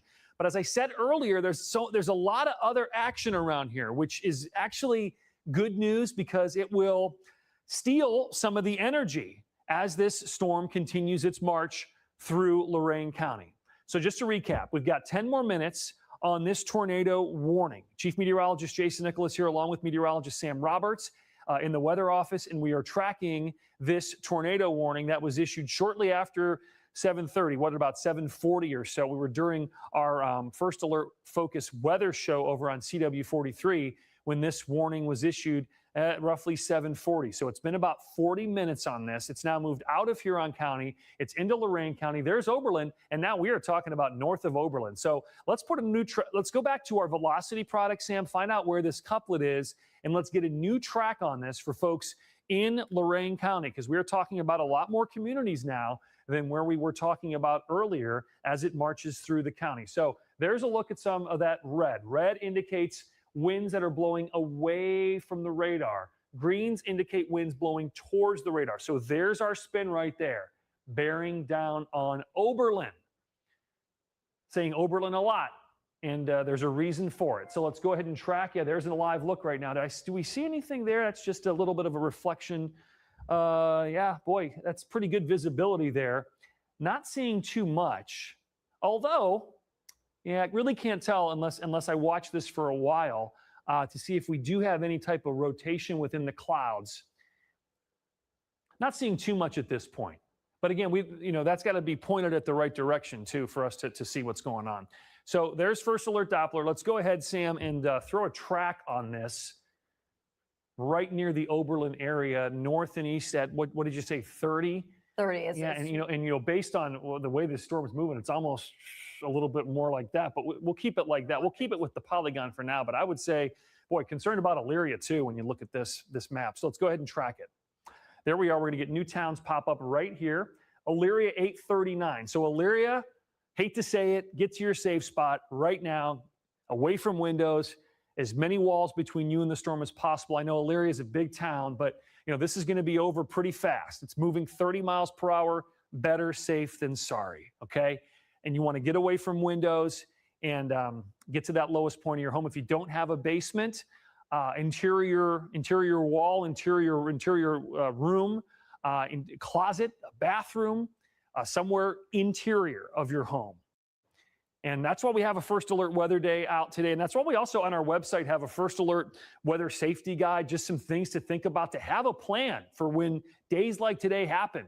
And you say, hey, it's an alert day. Here's what we got to do. Here's our plan A, plan B, and you're set. So when that warning goes off, you're ready to go. One of the things always to do if you know you're going to get severe weather, if at least we think it's going to happen, is charge up those devices, because right now we're streaming on both of our apps.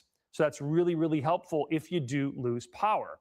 Elyria here in the next 15 minutes. We'll throw Lorain in there as well. The Lorain's a little far north. I'll take that back. Let's not throw Lorain into this. This is just Elyria, North Ridgeville, 848.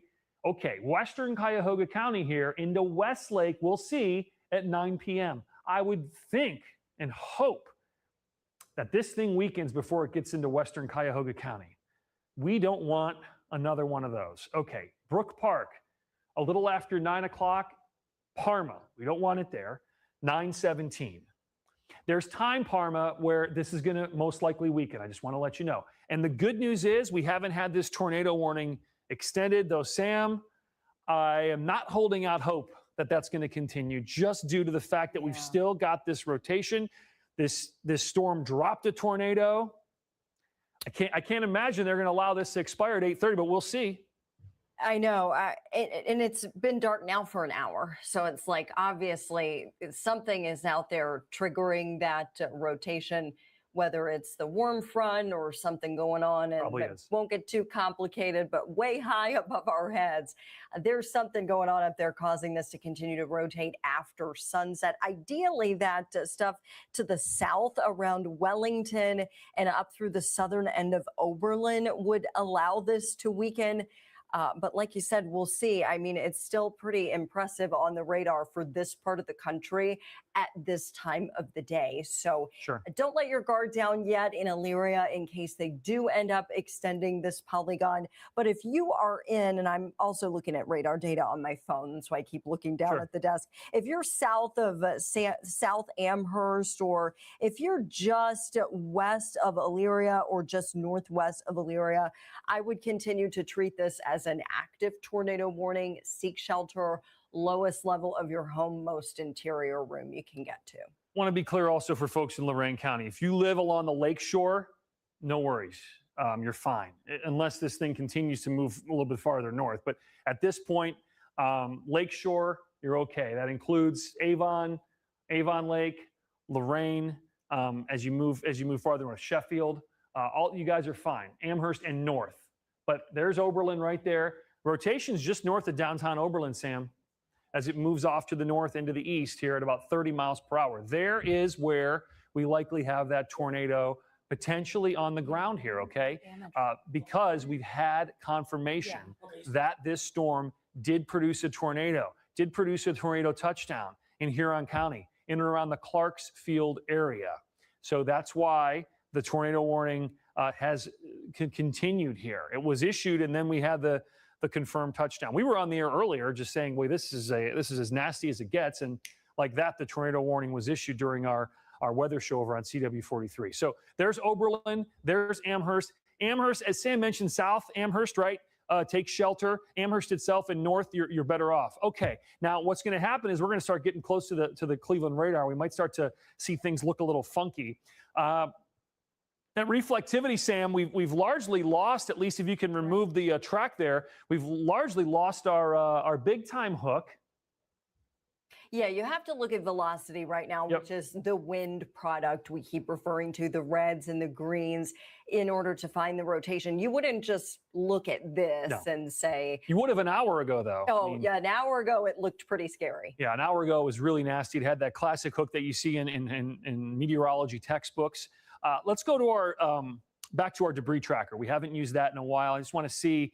Well, I don't mind this news, right? I mean, perhaps a little noise right there north of Oberlin, but we don't have that classic debris tracker. Now, again, as I mentioned, as we get closer to Hopkins Airport, we're going to start to lose a little bit. We may switch our radars. We'll see. It gets tough because we would use ones that are a little bit farther away.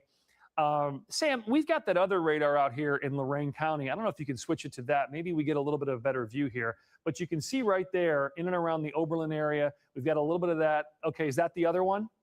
I am trying to get you that must be terminal Doppler. Terminal, thank you.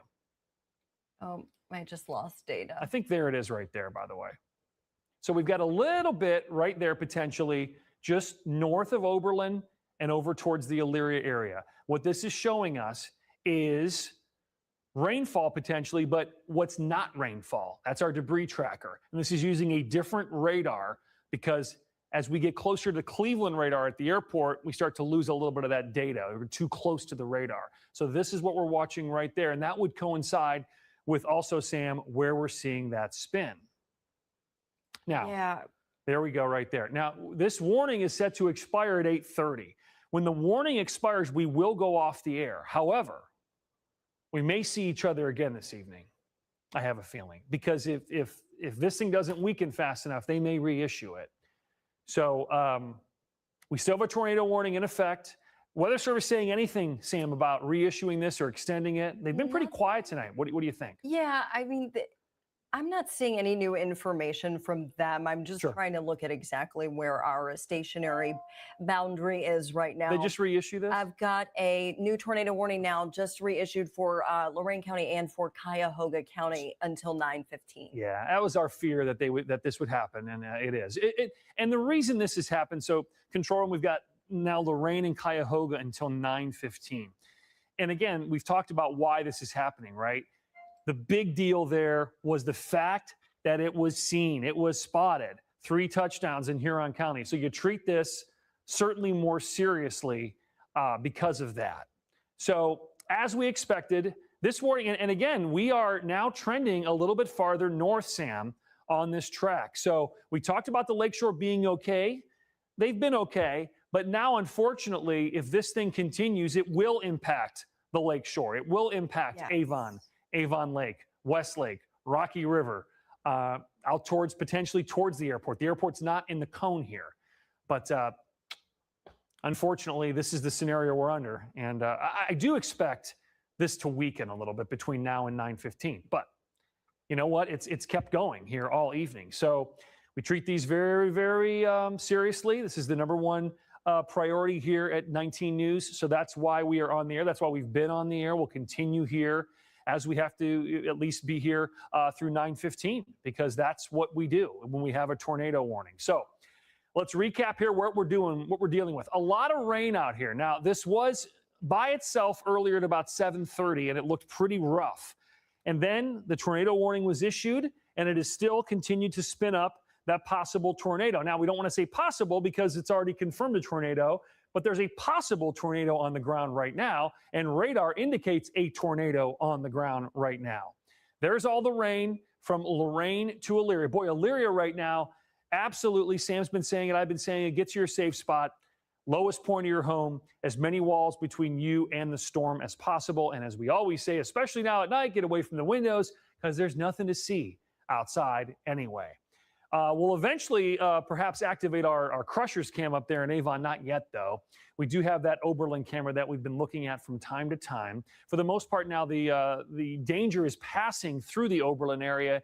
Now we're talking about more of almost dead center Lorain County here, Sam. So the warning, tornado for Lorain and Cuyahoga counties. One of those days. That's why we issue alert days. Okay, let's take a look here at our velocity product.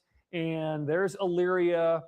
If we could turn on the storm relative velocity, Sam, that would be good. That would probably give us a better idea, perhaps, of what's going on here, if that's what we're seeing. There's Elyria, there's Carlisle, there's Amherst. And again, where's the spin? We've got a little bit of green here and also a lot of red. It's certainly more diffuse, Sam, than it was, but the spin is still there and the threat is still there. So that's why they've reissued this thing until 9:15. There's Oberlin. For the most part now, the storm is passing to your north.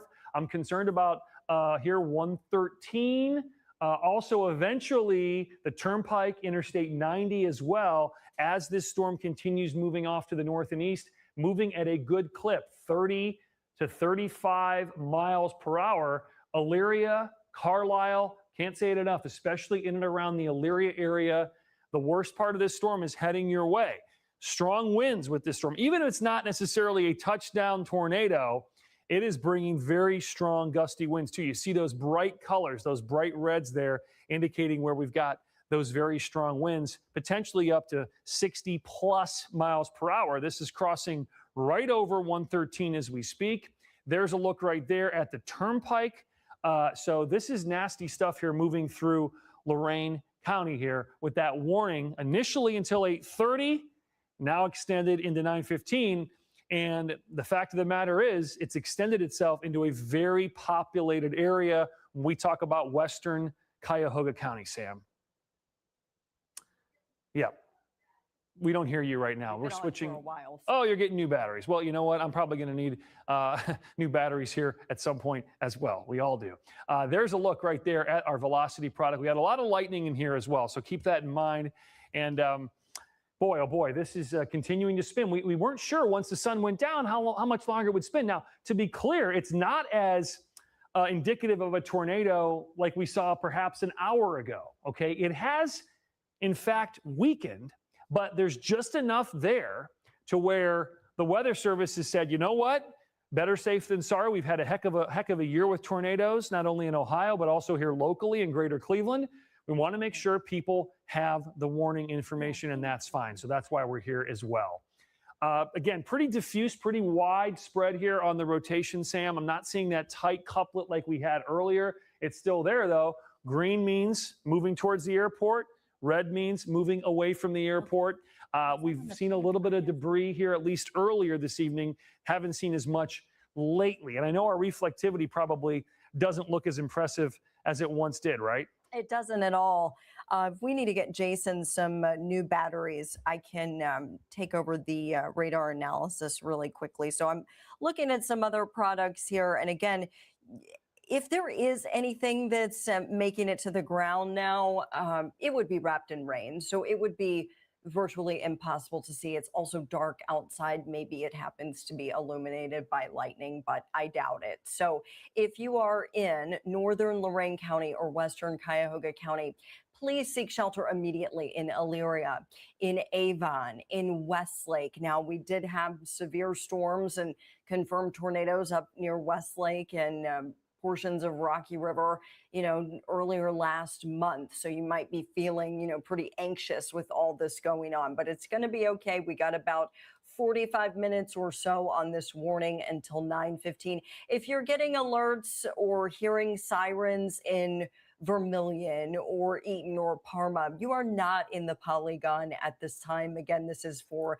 Elyria, Avon, Avon Lake, much of northwestern Cuyahoga County. We're going to get you through this together, just kind of analyzing some data here. Again, this storm, about an hour or so ago, we did have confirmation that it may have produced a tornado off to our west. Thank you. Out farther west towards Huron County. Now we're at 8:36, and this is radar confirmed. So we don't have any ground confirmation of a tornado in Lorain County or Cuyahoga County, but it could happen at some point based on what we're seeing on the radar. You can see a lot of bright coloration here on the radar. Again, what we're looking at is not the rain or thunderstorm activity. This is wind. So, green's going towards the radar, red's going away from the radar. So we're trying to pick up on that rotation. I'm also looking at it here on another screen so we can get you as many views as possible about what's going on. Let's put a track on this. And again, I apologize. I know it looks really quite messy, but we'll put a track on it. We got to move this map out a little bit because it's moving northeast at 30. So we have to get some space on here to show you where that storm is going. Okay, so here's to the north and east at 30 miles per hour. Just want to get you some times here. Elyria, again, this is saying 8:45. Yeah, I would say thereabouts. It's 8:37 now. By 8:40, I would be in my safe spot, if at all possible. Sheffield, seek shelter immediately. Avon, 8:57 is when this is expected to move. You perhaps even a little bit sooner than that. Go ahead and seek shelter if you can in Bay Village, Westlake, North Olmsted, North Ridgeville. I expect most of this, Jason, this rotation we're seeing, they would go to the north side of North Ridgeville, but we're going to keep watching it for you. Again, North Ridgeville, seek shelter immediately. Avon, Sheffield, lowest level of your home, as many walls between yourself and the outside as you can. Also, Sam, the airport's borderline here under a tornado warning as we speak. That's not good. So I don't know what they're doing at Hopkins, but most likely taking some precautions there. It's rare, but they are just, I guess they're just outside of that polygon there, very, very close. And the way this storm is trending, it's trending moving farther north versus farther south, which is kind of different from what we normally see here in northern Ohio. There's a little stationary front. I'm sorry, what's that? Oh, let's take a live look right now at Hopkins. Okay, well, there it is. And you can certainly see a little ominous cloud cover off in the distance. And that's looking most likely, that's from our Parma camera, I believe. So we're looking basically northwest. So you're not going to see too much of the storm that way, but there's a live look at Hopkins. Hopkins is right on the edge of being under that tornado warning. And we hope that, we obviously don't want a tornado to drop anywhere, but we would certainly hope it would not impact the airport tonight because there's a lot of flights that come in after 8, 9 o'clock. We know that. So there is a look at where that rotation is between South Amherst and Elyria, okay? There it is. It's a little diffuse. It's a little spread out, okay, versus what it was doing maybe an hour ago in western portions, or I should say eastern portions of Huron County. That's when we had the confirmed touchdown 3 different times along Ohio Route 61 between Wakeman and Clarksfield. That's where we initially, well, the thing looked awful in the beginning, and then we had that confirmed touchdown. So it has trended to move a little bit farther north. I know we saw Cleveland on that ETA map, and, Cleveland is kind of just on the edge of this polygon. I would suspect, Sam, although, this storm has been pretty unique, it's likely going to end up going west of the city. But I don't like tornadoes heading anywhere in northern Ohio. But when you were basically rattling off Bay Village, Rocky River, Westlake, Parma, and it's like, it takes us back to what happened in August. Those areas that got hit by that tornado, those several tornadoes, we're hoping for not a repeat performance. Now, to be clear, this is a completely different weather system and a different area that is being affected as far as where the storm is coming from. Remember, in August, they were coming in off the lake, right? They were coming in off the north and west. This one, a little more traditional path from the south and west. And as you've been mentioning, safe spots, certainly in Elyria. Cannot stress that enough. Elyria, safe spot, basement, away from windows, as many walls between you and the storm as possible. We always say the acronym DUCK, duck, right? Get down to the lowest point of your home, get under something sturdy is for you. C means cover, you cover your head, and then K, keep your location until the storm has passed. Remember, we're streaming on both of our apps right now, the weather app, the news app. And if you lose power, we're always over there for you.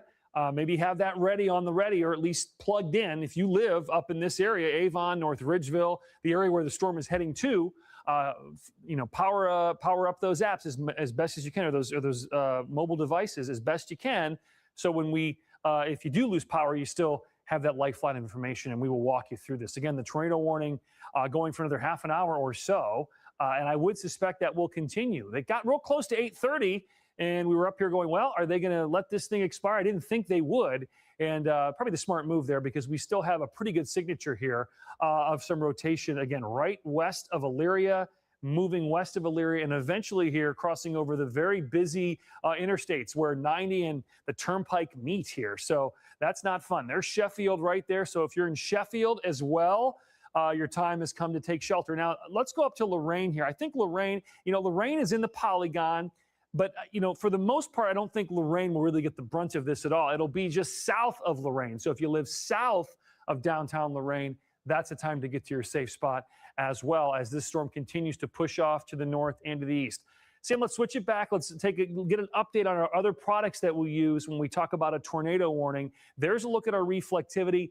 We're not going to see much. Reflectivity meaning our radar product. We're not going to see much out of this thing. There's a little bit of a tail right there. Really hard to decipher where the spin might be. It probably is right in that little notch. You see there's a notch right there. There's another one right there. It's not as classic as it was when it was all by itself in Huron County. What about our debris tracker, which is a way where we look into the storm and we see things that may not just be normal raindrops. Maybe it's dust. Oh, Elyria, I don't like to see that. No, you saw my reaction when I saw that. Darn it.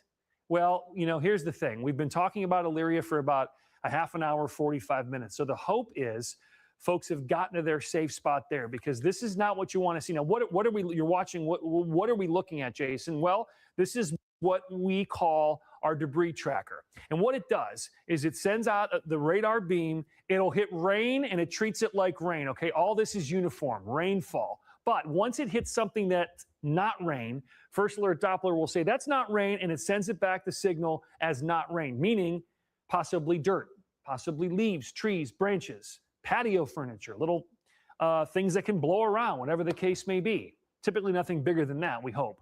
But when you see that, it's a different color. That indicates where we've got a little debris. Now that last scan, Sam, was not good. And so Elyria, the storm is still there, but it's eventually very quickly going to move off to the east. But you saw that clump there on our debris tracker that was basically huddled right near the Elyria area. That indicates where we've got a lot of spin or a lot of debris on the ground. And there's the spin as well, moving right towards the Elyria area as well. So as we say right now, seek shelter in Elyria. Elyria, a very big town. North Ridgeville, you guys are up next, so I can't stress this enough. North Ridgeville, just into Lorain County, growing area, a lot of new homes there. Perhaps people who haven't lived there for a while, well, have a plan. And we do get severe weather here. And so take shelter, I would say right now. Don't wait. Don't wait until it's right on your doorstep. I would do it now in North Ridgeville. I would also do it up into the Sheffield area. So there's a look also at Interstate 90. There's the turnpike right there. So both of those roads, both of those highways could be impacted by this storm and potential tornado. And we say potential tornado because it has produced, this storm has produced a tornado confirmed in Huron County about an hour or so ago. It's the same storm that's now moved into central Lorain County. So there it is right there, moving through a very, certainly more populated area. Avon and North Ridgeville, Route 83, anywhere along Route 83 in eastern Lorain County. If you live near there, now's the time. You've got a few minutes to do this. So that's the good news, that this thing just didn't pop out of nowhere. We were on the air as as the tornado warning was issued, and as the tornado did indeed touch down here in Huron County, now into Lorain County. It's basically, Sam, right in the middle of Lorain County as we speak, moving off to the north and east. So Avon, North Ridgeville, and yes, perhaps Westlake and North Olmsted too. There's a reason the Weather Service continued the warning into Cuyahoga County, because this rotation, it's a stubborn one. It's not losing too much of it. It's still spinning. Very rare this time of night, this time of the year in northern Ohio to have something that could be producing a tornado for now roughly pretty much an hour and a half when you look at the timing. A little after 7:15, we started seeing that spin up. We saw the rotation on our velocity product within the storm, and now it's continuing at 8:45, Sam. Yeah, I don't like what I'm seeing on the north side of Elyria. So, if you're in the area of Cascade Park, Scoops and More Ice Cream, East Falls, Riverwalk, I'm just trying to give some landmarks. Again, maybe you haven't lived in this area very long, or you're just not familiar with this area. This is going to be crossing right over 80 and eventually over 301. So if you're on the north side of Elyria, if you're in Elyria, if you're just northwest or west of Elyria, seek shelter immediately, because at this point, yes, earlier this storm, we had reports of a tornado with it. At this point, it's radar indicated. So I don't have any ground confirmation of a tornado occurring in Lorain County, but the radar certainly tells you a different story here as this moves up into some very populated areas. It's 8:47. A lot of folks, parents and kids are at home at this time of the day. Hopefully kids not alone, but if you are, at home by yourself and you're not sure what to do and you live here in central Lorain County, just crank that volume up on the TV if you can and head to your safe spot immediately. Lowest level of your home in Elyria and points to the north up towards Sheffield and out towards North Ridgeville. Lowest level of your home, most interior space, maybe at your house, it's a closet if you don't have a basement, or maybe it's a bathroom or just some interior space. The idea, again, is to put as many walls between yourself and the outside of your house as you can, because we've seen in damage surveys and studies that it's those exterior spaces that see the most significant damage in a tornado situation. I really don't like that this is crossing right over the turnpike right now, Jason.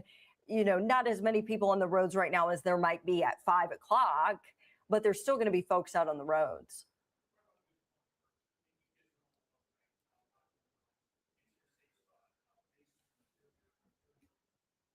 Is his mic on? Okay, so it looks like Jason's having something's going on with his mic, so maybe we'll get him some batteries, or you guys let me know when it's okay to throw it back to Jason, but we'll stay on this turnpike shot. Again, I just don't like what I'm seeing here with people on the roadways. If you know anybody who might be driving along this corridor south of North Ridgeville, there's 80. Again, you can see it on the radar.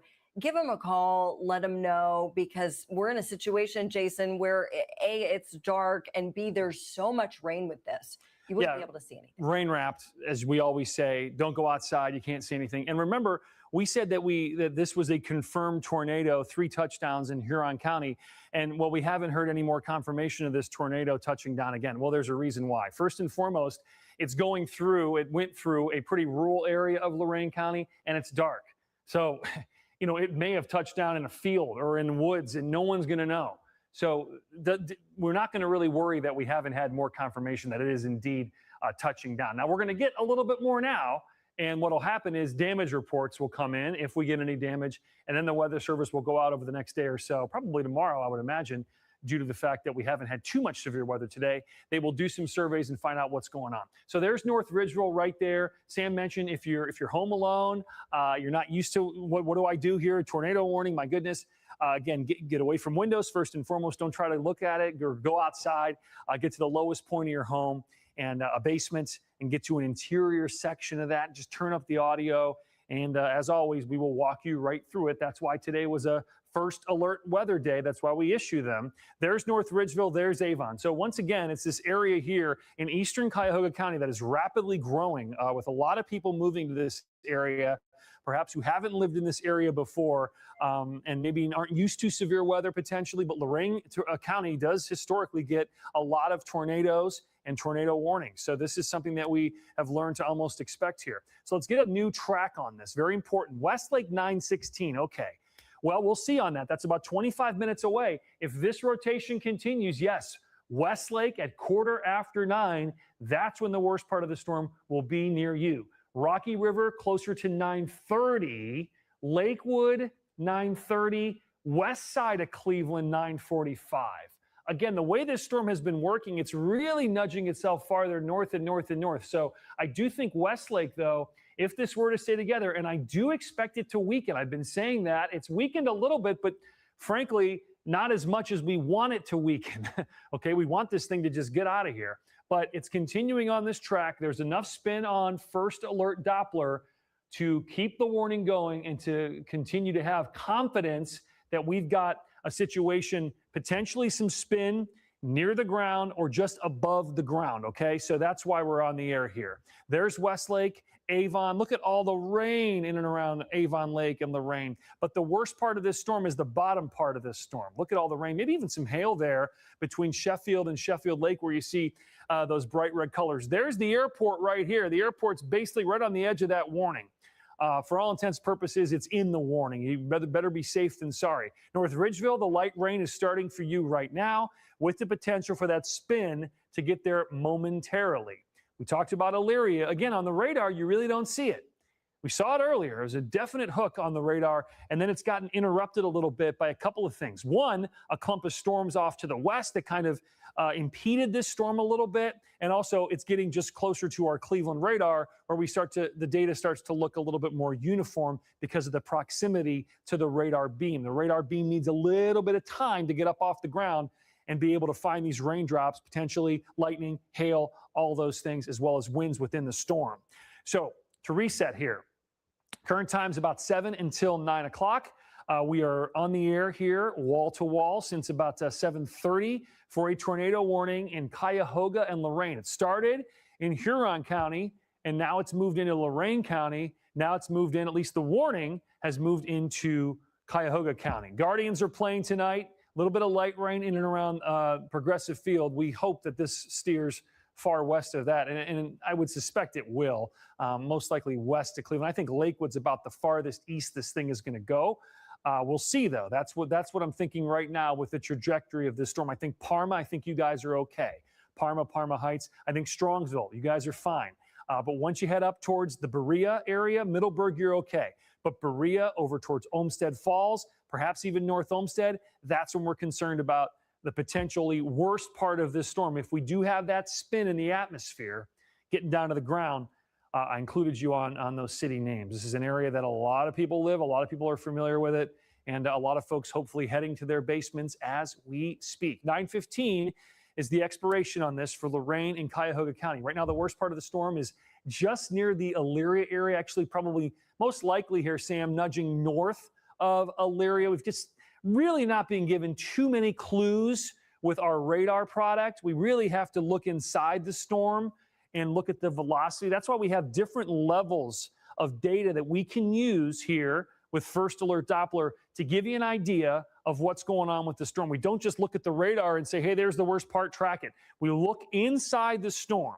Where's the rotation? Where's the spin? Where's the strongest winds? Where are they at? And that's what we track. Well, you know, a couple of things here, Sam. One, we're getting closer to Cleveland radar, right? Two, we have lost a little bit of that very tight couplet, or that red and green, very tightly knit close together like we saw earlier. But still, this is some rough stuff. North and west of North Ridgeville, very strong winds. And then you see the little change over there to some green. So this is where we're still getting that spin. So if you're in North Ridgeville, certainly if you live just north of North Ridgeville, get to your safe spot. Better be safe than sorry here, okay? This storm confirmed produced a tornado just about an hour and 20 minutes ago, not far away. So that thing can pop back down. We can see it go away for a scan, and then boom, it comes back. Sometimes we've had tornadoes that touch down in between radar scans, and we go back and look at the radar and go, well, we never saw it. Well, it touched down between the scan and then lifted back up. That can happen too. So that's why it's always better to be safe than sorry. Away from windows, don't go out with your phones and take pictures of it. Just stay in your safe spot, turn up the audio. And as Sam mentioned, you hate seeing tornadoes anywhere, but especially when you talk about a big east-west road like the Turnpike and Interstate 90, crossing over that. You've got folks driving through. They have no idea what's going on. Maybe they get an alert on their phone. They may or may not. If they have the First Alert weather app, they probably would. If they have their Follow Me function on. But if they don't, they're not going to know, other than they're going to see a bunch of cars stopped. So here we go with the strong winds. You see those little areas of pink right there? Off to the south and west of North Ridgeville, north and west of North Ridgeville. Those are the strongest wind gusts right there. One there, one there. Now, again, we're not seeing that spin, but these are wind gusts that could approach 60 or 70 miles per hour. So keep that in mind too.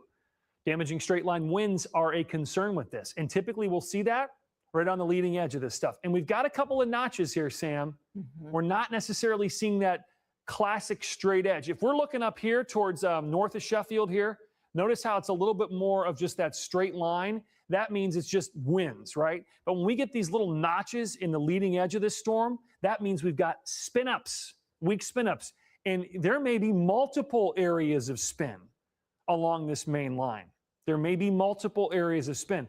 That's what happened when we had all those tornadoes come through in August, a year ago August, when we had all those areas that were under those tornado warnings. And also this August, too, we had a significant severe weather event. That's what happened. It was the leading edge of that main line of rain. Could have a little bit of hail, Avon Lake right now, heavy rain certainly. Not seeing much spin. The spin would likely be, potentially right there.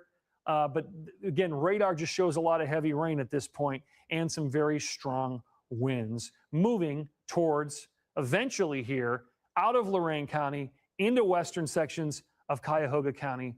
Sam, do we have any confirmation, anything here other than what we heard about in Huron County? I know our assignment desk has been on the phone with local management folks in Huron County, in Lorain County, and as of so far, we haven't heard of anything as far as significant damage goes. That's good news. Yeah, thankfully nothing at this time. If we do see any significant damage reports, I would expect that to be out of the Clarksfield area, but thankfully no reports at this time, which is great news. Again, it is dark. You know, this is an easy time of the day to not notice something like that. So maybe something comes in later. But as of right now, no additional damage reports. I'm not getting any new information from the Weather Service. So I think they're going to continue this at least for the next 10 minutes or so. We'll let you know if they do expire the warning. I want to say I'm hearing from a lot of people who, especially on the west side, who are saying, you know, oh no, this is going to be like the storms that came through in early August and knocked the power out for 3 to 4, maybe even 5 days, depending on where you live.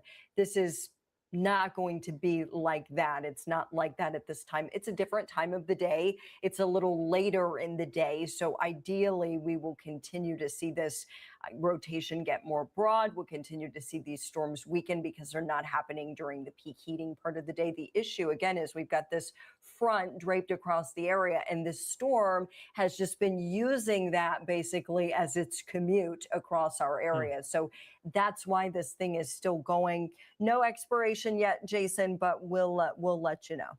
Yeah, good point there on comparing this to what happened several weeks ago in August. No, we don't expect that again.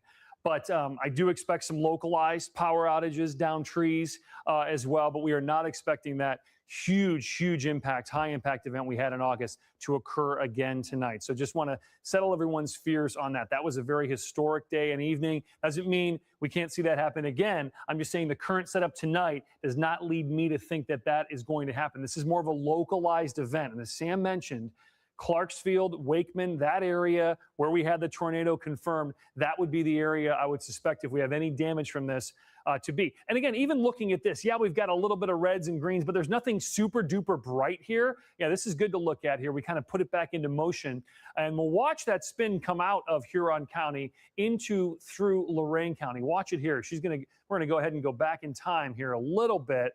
And we'll watch it come in from the south and west. There it is, moving closer into Elyria right there. There's the spin. There's the spin continuing just south of Avon. But notice it's not as impressive as it was. A couple of reasons. Remember, the Cleveland radar's right there too. But certainly down into Huron County, it was a lot more impressive than it currently is. But nonetheless, if you're in western Cuyahoga County, take shelter. Better be safe than sorry as this spin is coming your way. It's going to get to Westlake really close to about 9:15 on that expiration. And then I am optimistic that we're not going to be dealing with anything overly significant in the city of Cleveland or Parma. Okay, so really this is talking about airport and west, northwest especially. Avon, even Avon Lake could be under the gun here as well, especially just the southern edge of Avon Lake. Eventually, Sam, this is going to move out over the lake, and then we can sound the all clear. But until that happens, got to let folks know about this, just really primarily due to the history of this storm and what happened in Huron County, right? Yeah, if you're in Avon or you're south of Avon, I'll zoom in here a little bit on the radar. Here's Avon, and there's 254. I would seek shelter there. Detroit Road. Immediately, yep. Yes. North Ridgeville, 83. Please seek shelter in these areas, especially the north side of North Ridgeville. And then, as Jason mentioned, I mean, this is eventually going to go out over the lake, but it's starting to, it is weakening. It does appear based on the latest radar data in the last few scans that we've seen some weakening with this, but still another 13 minutes left on that. Yeah. How about our debris tracker? Let's see if we've got anything new on that. That sometimes is a real good it's a good clue. Now we're getting close to the radar, so we might be a little messy here, but this is a look at our reflectivity or our velocity. Yeah, again, we're not going to get too many clues out of that here. I mean, perhaps a little bit there, right there, Sam, south of Avon. We've got some coloring there.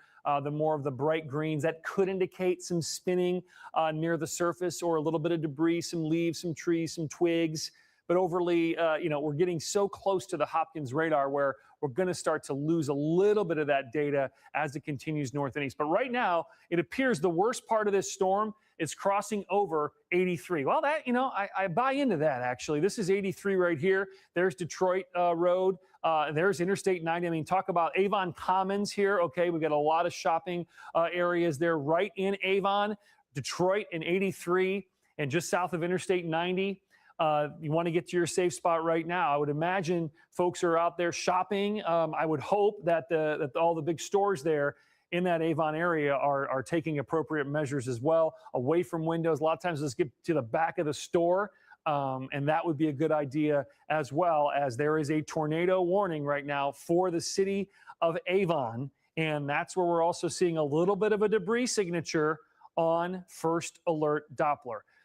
When you see something like this, it stands out just a little bit more than all of the other same color. The same color indicates just rain. But when you get stuff like this, a little bit more of a bullseye, that's where we could have that debris. And again, we're close to that Cleveland radar. Let's go back to our velocity product, Sam, see if we can't have more clues on what's going on as far as where the worst of the weather is at spin. And then once we find that, okay, again, right around the Avon area, there's some very strong winds there south of Avon as well, Sam. So we've got, what did I say earlier? I think we've got maybe perhaps a couple of areas. There's the one around Avon, and then there's the one south of Avon. The one south of Avon also is something worth watching. Let's go ahead and take a track on this particular, just south of the Avon area, because while Avon itself is probably experiencing some rough weather, I'd rather track where that most significant spin is. Yeah, right there. Good call. Moving north and east here, moving through Lorain County. So Westlake's ETA, it's backed off a little bit. Let's take a look. We're going to recenter this and get you some good ETAs here with this storm going through a very populated, very busy area, north and east here, moving just west of Greater Cleveland. Here are some city names popping up on the screen right now. Westlake, 9:19, so a little bit later here. Rocky River, 9:30. Okay, so that's the trend here on the spin. That includes far eastern portions of Lorain County and now moving into western Cuyahoga County. We've got another 10 minutes on this warning. We'll see what happens, Sam, whether or not they continue this, because by then we're talking about the rotation being into western Cuyahoga County. It would almost seem like they may have to extend this to 9:30. We'll see what happens with what they decide to do. Yeah. But we've got enough spin out there, and it's still south of Avon. It's still got to travel through Lorain County into western Cuyahoga County, and there's still enough evidence, as far as I'm concerned, that we may still have something. Yeah, if you're in Bay, I would seek shelter as well. Bay Village, yeah. Smart. Northern end of that polygon, right here in north and northwest of Westlake. I would seek shelter there. Immediately lowest level of your home, most interior space. There's a ton of rain with these storms too. I just got a report from someone in Avon that their roof is now leaking. So we hate to hear that. That's just a testament to, the multi threats with this system, not just damaging wind, but also torrential rain. So there might be a little isolated, localized flooding, ponding on the roadways, other things to watch out for. If you're on the west side, particularly Westlake Bay and up into Avon, I would avoid travel, local travel, just until this passes through. Yeah, if you don't have to do it, don't do it, because there could be some downed trees, there could be some power lines down, there could be some localized high water. If you can wait. Now, thankfully, it's 5 after 9. People are hunkering down, probably heading in for the night and going to bed, or at least getting ready to do that. We are not. We are on the air here for you. You see that little area right around the Avon area? I don't like that. If you go back in time there is a little bit of a spin there just outside of Avon, Sam. Perhaps right there. So again, as I said earlier, we've got a couple of areas that we're watching. One there, another one there. This is really the main area south of Avon, but we even north of Avon is also a little concerning, though it's in the tornado warning anyway, so you don't have to reissue anything like that. But as you mentioned, Bay Village certainly is something worth watching here as this spin basically heads towards Bay Village. 9:15 is the expiration on this. I would expect they may have to extend this a little bit because it still has to travel through east or western Cuyahoga County. We'll see, because until this thing really, really weakens, one of two things has to happen here for this tornado warning to be expired. One, it weakens to the point where it's no longer a threat, or two, it gets out over the lake, and then it'll really weaken fast, and it'll just affect the walleye out there. So the thinking is once this thing gets through Cuyahoga County off to the lake, we'll be done with it. That happens, there's just a lot of history with this storm, the way it's looked, the way it's performed, the way it's interacted, what it's produced, that the warning is continuing. And to me, it makes really a lot of sense to keep that warning. We've got a real good gust of wind here coming into Bay Village, as we mentioned. And then a little spin there north of Avon. Again, I'm a little concerned about that. It's not as ominous as what's happening across the south there. But yeah, right there, the leading edge of there's your little spin right there. We've got some reds right there, greens right there. And again, this is heading basically almost parallel to Detroit Road and parallel to Interstate 90 as it slices through eastern Lorain County into Cuyahoga County. And new ETAs here, they're probably going to look somewhat similar to what we just saw. Okay, Bay's on there. That's good. Bay Village, and it's not good that it's on there, but I'm saying at least we have a mark now for Bay. 9:20. Okay, 9:21. That's 13 minutes from now. Westlake is about that same time. Westlake, Bay Village, 9:15, 9:20. Now it shows Bracknell and Collinwood there. It's going to go out over the lake. Yeah, I would expect it to go out over the lake at this point, Sam. So we're really talking about the area south of Avon, all the way up to Bay Village, right? If we were to draw a straight line, that's the area at risk here. So Bay Village to Westlake, and even to a certain extent north of North Olmsted too. But there's the track, okay? So there it is right there, moving through portions of far eastern sections of Lorain County, then into Cuyahoga County, Bay Village to Westlake. We have a lot of weather spotters out in the Bay Village area. Always let us know what's going on, as well as Westlake. This is going to cross, at least the spin is going to cross Interstate 90 here momentarily and cross Detroit. Okay, so this is an area here. We know it. A lot of people live out this way, and there's no question that a lot of people are dealing with some rough weather. So any basically offshoot of Detroit, you're going to want to get to a safe spot right now. A lot of homes out here, all of them have basements. So get to the basement, as many walls between you and the storm as you can. Get away from windows, crank up the audio. We'll be with you through the entirety. And at this point, Sam, correct me if I'm wrong, we're 5 minutes out from this thing being allowed to expire at this point. Mm-hmm. They've just pushed out that they're going to continue it until 9:15. So no extension yet. I just got a report from somebody who just sent me a message to let me know that the Target at Avon Commons, so super popular shopping area. There's an Old Navy over there. There's all kinds of stores over there. They have people sheltering in the back of the store. You know, these big box stores are obviously not ideal places to be in a tornado situation, but we're glad that people are at least sheltering somewhere in the store. Yeah. It's better than being out being out and about. 100% better than being in the parking lot or on the roadways. So we love to hear people seeking shelter and staying safe as this is moving through an area where there's a ton of people, even at this time at night. You know, you might still be out at Target. Well, I just said, that Avon Commons was under the gun as far as where the spin was heading. And I'm sure that those shops were taking precautions on getting to safe spots out there. And you're right, a lot of stores out there, grocery stores as well. So there's a lot happening out there as this moves towards you. And let's also bring up Crocker Park here as well. Now, again, it's getting to that point where a lot of these stores are closing up. So that's a little bit of good news there where people perhaps aren't still there. But that's another area. And that's, of course, a big residential area as well. And anywhere between Crocker and basically the lakeshore is just loaded with homes. Also, what it's loaded with, a lot of older trees. And those older trees in a gust of wind could easily come down. So I would suspect that we'll have some power outages from this. I'm sure our news desk and our digital team will be working on that. At this point, no outages. Hey, that's good news. We'll take that. And hopefully that will continue.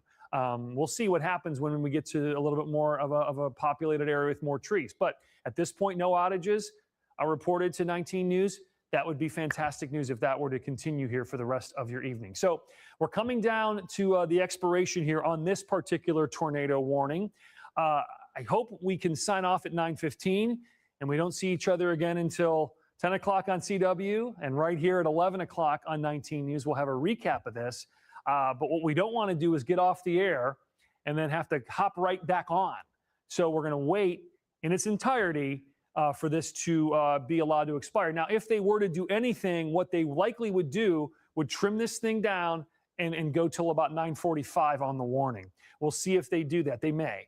But normally what will happen is they'll do that before this warning expires. Now, this leading edge here, Sam, again, is something we've been talking about. It's windy, but you got these notches in here. And these notches, if one's spinning, more than one are spinning. So it's not just one. It's possibly a couple. There's one there. There's another one there. Bay Village, okay? We've been saying Bay Village. Between Bay Village and Avon Lake right up here, okay? A lot of heavy rain and thunder. Bay's right now pretty dry, going, what's going on? Well, it's coming. Believe us, it's coming your way. So there it is. See those little notches there? Another one down that way. All represent areas to where we could see a weak spin up, a brief weak spin up. Now, there's been nothing brief, Sam, about this particular cell that we've been tracking. It started way, way out in Huron County, and it's moved through Huron County, through Lorain County. Lorain County is a big county, we found out tonight. And now it's moved into, eventually here, momentarily, into western Cuyahoga County. So again, if you're in the Westlake area, Bay Village, definitely get to your safe spot. It won't last long. You probably need to be there about 15, 20 minutes. and then the storm threat will have passed. Well, before we send it back to programming, Sam, here at 9:15, anything else to add? Any new info here on this? Nothing coming in right now. Thankfully, no damage reports. I mean, we're 1 minute away from this expiration time, and we've got no new info from the Weather Service as far as whether or not they're going to extend this. Sure. So, you know, we'll let you know what happens within the next couple of minutes. But definitely, based on radar and how this storm has performed over the last couple of hours, I would still delay my travel if you have to go anywhere until this gets through. Even if they end up, you know, expiring this and we're done with the tornado warning, there's still a lot of heavy rain with the storm and potentially some damaging winds as well. Yeah, just checking here a little bit more data to see if they are going to reissue this. At this point, does not appear like they are. I think they're going to let this thing expire, and they just have let it expire. Sam, is that what you were going to say? Yeah, Polygon disappeared. So it looks like they're going to expire it. The rotation, Jason's been talking about this, is much more broad now, not quite as defined. So, okay. Yeah. Well, here, no tornado warning.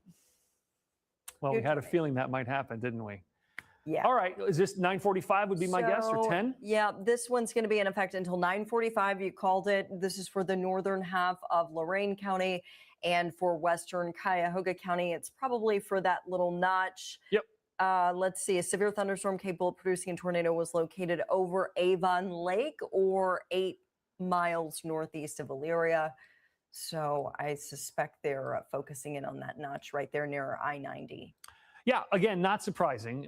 We've been saying this for now a while, that, boy, I'd be surprised if they let this expire at 9:15, but if they do, we'll see. So it expired for a few moments and then got reissued. A lot of times they'll reissue those a little bit sooner, so we don't have that time where we don't have a warning out for a tornado warning. That's not what you want. So new warning here, Lorain and Cuyahoga, though the danger really in Lorain County here is going to be diminishing over the next 10 to 15 minutes. This is really going to be more of a Cuyahoga event.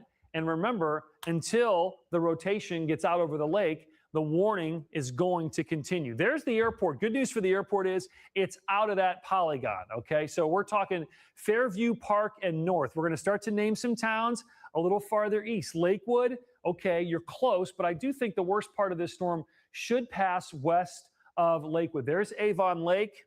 Certainly some spin there.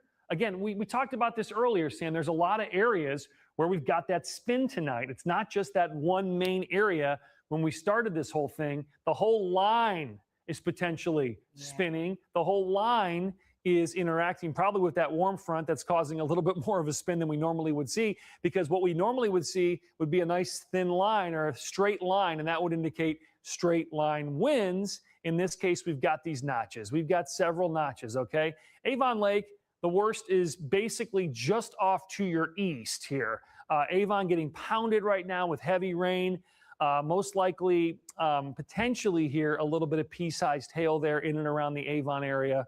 But overall, this line, and notice, we're really not seeing much of an eastern progression on this either, Sam. It's really, we're going to have some high water issues out here. There's no question about that as well. So be careful if you are going to be out tonight for some localized high water issues, because this is enough to cause some localized flash flooding. In fact, I would expect some type of flood advisory for Lorain County here over the next half an hour or so, due to the high water issues that this rain is kind of training a little bit there over that same area. But each little notch could be a weak spin up as this line moves north and east.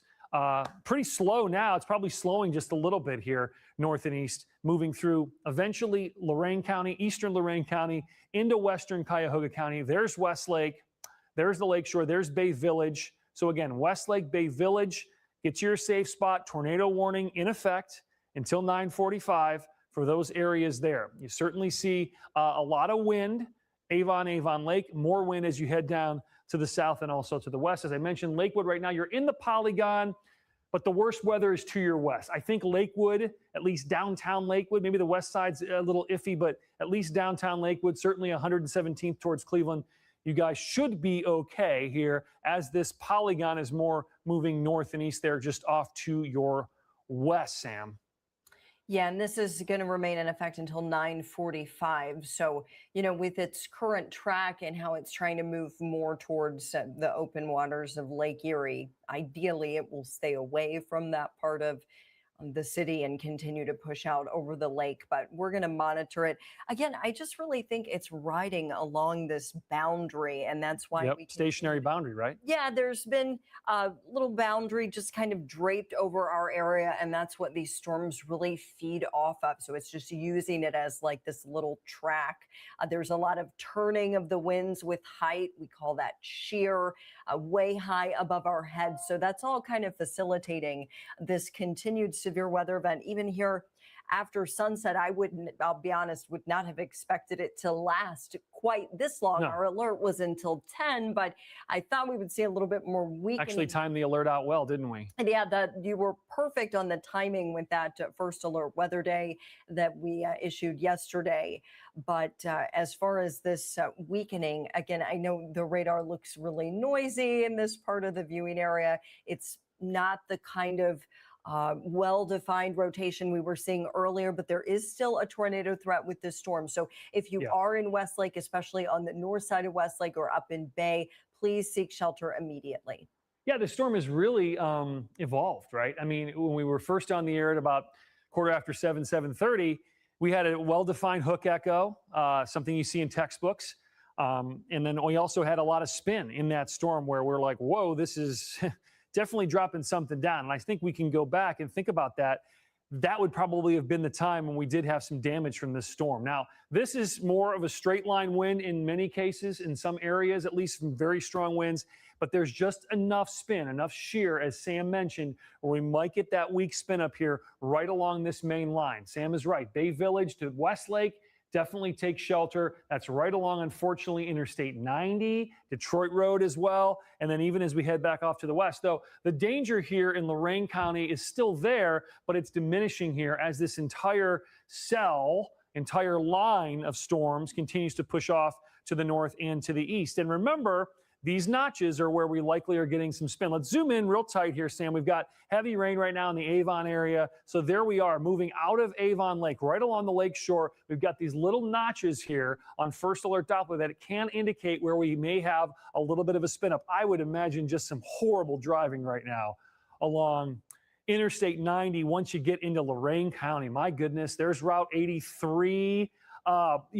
Control room, do we have access to our crushers cam out in Avon? That would be good if we could work on that and eventually get a picture there. We have a wide array of first alert cameras, which can sometimes give us a good view of what's happening outside. We were earlier looking at our Oberlin cam when the worst of the weather was in the Oberlin area. I would love to see if we can call up that crushers cam out in Avon and we can take a look at that. We're working on that, I'm sure. You can see the heavy rains here just north of Avon Lake. Tornado warning reissued due to a power flash in Avon Lake. Okay, interesting there. So Avon Lake certainly is getting hit. Well, it's a little bit more of an improving situation now in Avon Lake, but you can see off to the south and west, a lot of heavy rain here, just a deluge of rain here. So we're going to have some high water issues too. Warnings until 9:45 for Lorain and Cuyahoga counties here. Cleveland right now hasn't seen much of anything. Guardians game, no real rain issues there. Lakewood right now is pretty dry, and I think Lakewood, at least most of Lakewood, maybe the west side of Lakewood starts to get a little bit of wet weather coming through. But there's Westlake, there's Bay Village. We've been saying these towns for quite some time. Notice that this storm has just kind of slowed a little bit and stayed east. But certainly some rough weather for Bay Village, west of Bay Village, right along the county line here is where we're getting the worst of the weather. Heavy rains, can't rule out a little pea-sized hail in that as well. And again, we've got those notches there in portions of western Cuyahoga County, Sam. We have a look at Avon right now. Okay, this is a look. We're not going to see too much. This is looking off to the east. Let's see if we were looking off to the west, I could go in there and switch that camera, which I think I will do. And we're going to go ahead and flip this camera more off to the west, because once we flip it off to the west, we'll really start to get a better idea of what's going on in the Avon area. This is looking off to the east along Interstate 90. So what we want to do is give it more of a western look, and that will start to get in more into where the worst of the weather is in the Avon area. Right now, we've got some, it's starting to move just a little bit as we speak. Right now, we're going to move this a little bit more. Let's see if we can twist it. I'm doing it now live on the air. There's Crushers Park there, looking off to the west. This is where we'll likely get, there's the parking lot. We'll likely get a little bit more in the way of some lightning potentially there as well. Remember, Avon Lake, both under that tornado warning as we speak. And that's why we're on the air here at a little bit after 9:24 with this tornado warning. Not too much showing up there at Avon Lake. That's fine. Let's head back here and show you what's going on with our weather maps. And you can see we've got our velocity product on right now. Again, we don't see when you necessarily look at this and say, hey, where's our couplet? Where's our red and our green close together? But we've got enough spin out there, again, just outside of Bay Village, this line right here, that's where we're likely getting this spin. And again, we're pretty close to the airport. There's a look at that storm as it moves out of Avon Lake. There's Avon, very heavy rain. Again, we're going to have some high water issues here. There's no doubt about it. Moving off from the southwest to the north and east. Now, eventually, this is all going to move out. A little bit of a leftover possible little hook there, but I'm not really reading too much into that. This is the main line moving through right now, Sam. Tornado warnings in effect until 9:45 now, so another 20 minutes on this. They're just going to wait until it gets out over the lake, right? I think so. There's another storm coming through southern Lorain County, or really now it's moving into central Lorain County. Yep. Moving towards LaGrange, so I don't want folks there to be alarmed and thinking they're part of this tornado warning, because I know our lower third says Lorain County. The warning is for Avon Lake. Yep. This stuff in LaGrange is most likely going to continue to weaken as it moves into an environment where we've already seen quite a bit of rain. So don't want you to, see Lorain County and think it's everybody. This is really localized. I mean, as Jason mentioned, they're going to wait probably for that southern end or southwestern kind of end of that rain band to get over the lake, and then they'll most likely expire this. You know what's really interesting here? Westlake and Bay Village haven't seen rough weather because the storm has evolved to a certain extent to where it has just basically now not really pushed east. It's almost just moved north, northeast for sure. And so Westlake and Bay Village are right on the edge. We've mentioned their names because they're larger towns, they're larger cities here, right on the county border. And we're starting to finally get some rain, most likely in the Bay Village area. But Westlake largely hasn't seen much, and that's okay. Better be safe than sorry. You're right in the middle of this tornado warning, but the worst of your weather is just to the north and west of Westlake. So Westlake and south, I think we're fine. Certainly of the airport, we're okay too. So we're really getting very detailed on the area that's being hit the hardest. So a lot of rain right now from Avon over to Avon Lake, but encountering, not necessarily a great environment because this area has had rain earlier today. So, and again, remember, we're at 9:30 here in the end of September. So it's really incredible that this thing has been going on this long, really, when you think about it, a 2-hour tornado warning with that same, at least that same initial spin up. And again, what happened here, Sam, was at about 7:30, 7:45, we had a confirmed touchdown 3 times with this tornado out in Huron County. And that's really what kind of set everything in motion to where we knew this would then turn into a long-term tornado warning. Yeah, I mean, this has been going for quite some time with the same cell that now has begun to look not quite as traditional or as textbook as it did earlier. Now it just basically looks like rain. So it's more of a wait and see. I think most of the rotation has moved out over the lake. But since this storm earlier produced some very intense weather, I understand why they're continuing this for another 15 minutes. Sure, and they may allow it to expire early, but that's okay. It's better to be safe than sorry. Make it last a little bit longer versus having to extend it like they did earlier, where we went a few moments there without a warning at all in between these warnings. But we had a pretty good idea that this would be continuing. That's exactly what has happened. So Bay Village, the worst weather is between you and Avon Lake. Hey, maybe Westlake is able to get out of this without any real issues. That would be great. I think Lakewood's threat is pretty minimal, even though Lakewood, you are in the tornado warning, basically west side of Lakewood. I don't think you're going to see really rough weather. Sam mentioned the rotation probably now is out over the lake. At least the worst part of the rotation is out over the lake. I would agree with that. We still have some notches here, some pretty rough weather between Bay Village and Avon Lake. And again, this area, very highly populated. This area, Bay Village at least, was hit with those that August tornado. So again, we don't want to repeat performance of that. I don't think we will, because at last report, no power outages. So that's really, really good news. Surprising news, but good news, as well as no significant damage. So that's okay. We'd like to keep that going if we could, and don't add to that at all. Heavy rains right now just south of Avon Lake. Avon's still getting hit with heavy rains. There's Bay Village.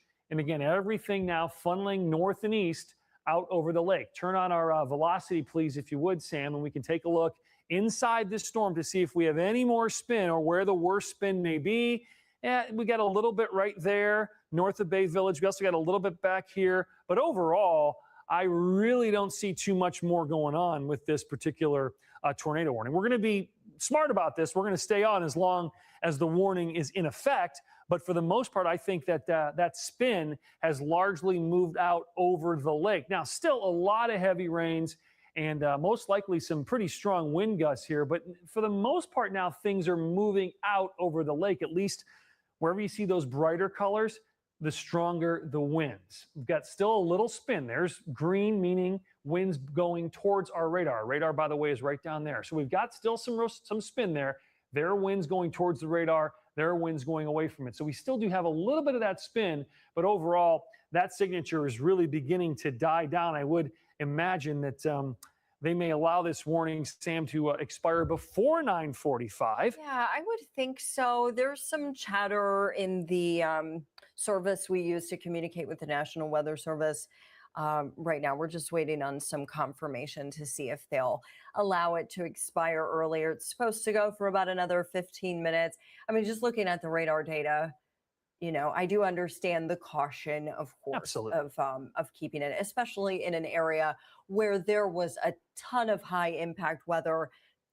It feels like it was yesterday that we had those tornadoes on the west side. So I understand continuing the warning, but just know if you're watching this, and this is something, you know, we would say to a family member, at this point, it looks like we're towards the end stage of this event, and that most of the worst weather, anything that would be tornadic, is out over the lake. But out of an abundance of caution, of course, we'll stay with you until this warning is allowed to expire. Yeah, couldn't agree more with this current scenario. As the worst of it really now, you see that still we have that little potential spin. It's nothing like what we saw earlier now over the lake. And even there on the radar, we're also seeing, I mean, we're almost rain-free here through much of Cuyahoga County. We still do have some rain from Avon over to Avon Lake. That's likely producing some ponding on the roadways and also potentially even a little bit of thunder. But the worst of this now is over the lake. Let's zoom out a little bit, Sam. Is there any risk of what we've got dealing with here? Does it coming back into Cuyahoga County? I think for the most part, this is just feeding off over the lake. And then once it goes over the lake is a lot more stable air than, say, over land. So I would expect this to weaken just a little bit as it continues to push off to the north and to the east. So I wouldn't expect this to, I mean, it may still nudge eastern Cuyahoga County, but it won't likely continue to produce severe weather at that point. At least that's my current thinking. Outside of that, that's pretty much the only game in town. We still do have that cell in Lorain County right there. You can see central Lorain County, just south and west of the airport.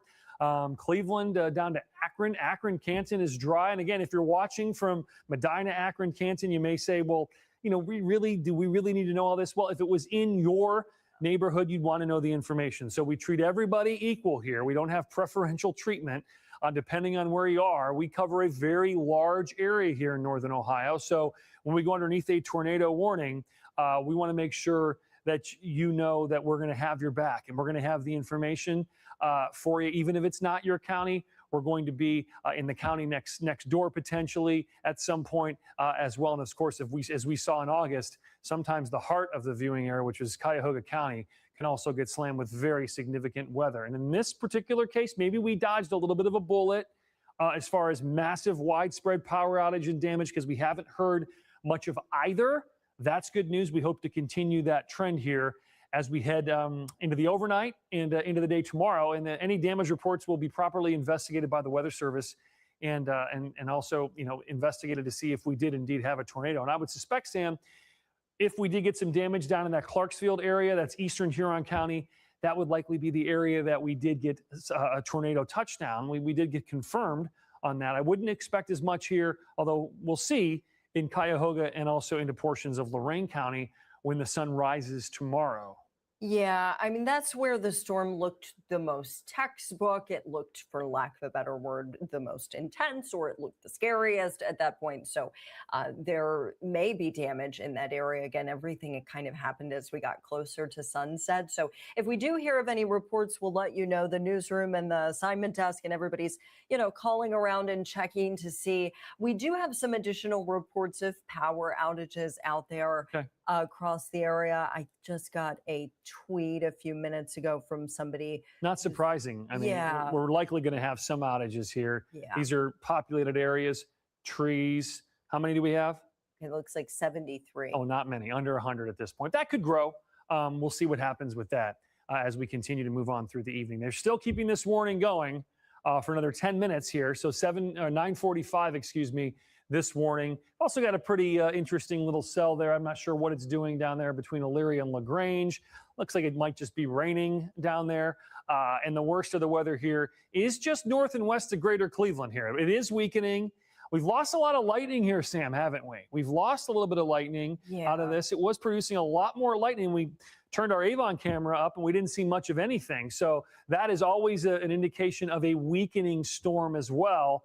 And for the most part now, all this rain has moved out over the open waters of Lake Erie here. Still a tornado warning in effect until 9:45 for really, we're talking Cuyahoga and Lorain counties, though that threat is really diminishing here as we move through the next few moments, with really a lot of that action now moving out over the open waters of Lake Erie to where we're really not going to need to be on the air too much longer. I mean, we'll take it to 9:45 just because we want to do the responsible thing here. But overall, this danger really has passed for both counties here, Cuyahoga and Lorain. We're watching some rain here south of Elyria. Also, obviously, this cell here just west of downtown Cleveland. This is actually the cell that was initially spinning there in Huron County and moved its way basically through Huron County, through Lorain County, into western Cuyahoga County, and alas,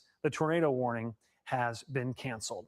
Okay, I'm Chief Meteorologist Jason Nicholas, for meteorologist Samantha Roberts, and everyone behind the scenes here at 19 News. Stay safe tonight. I don't expect Sam to have to come on again, and hopefully everyone stayed safe, and we appreciate you watching and taking our warning seriously. We will see you over on CW43 at 10 o'clock for another recap on the storms, and of course right here also on 19 News at 11 o'clock. Have a great night.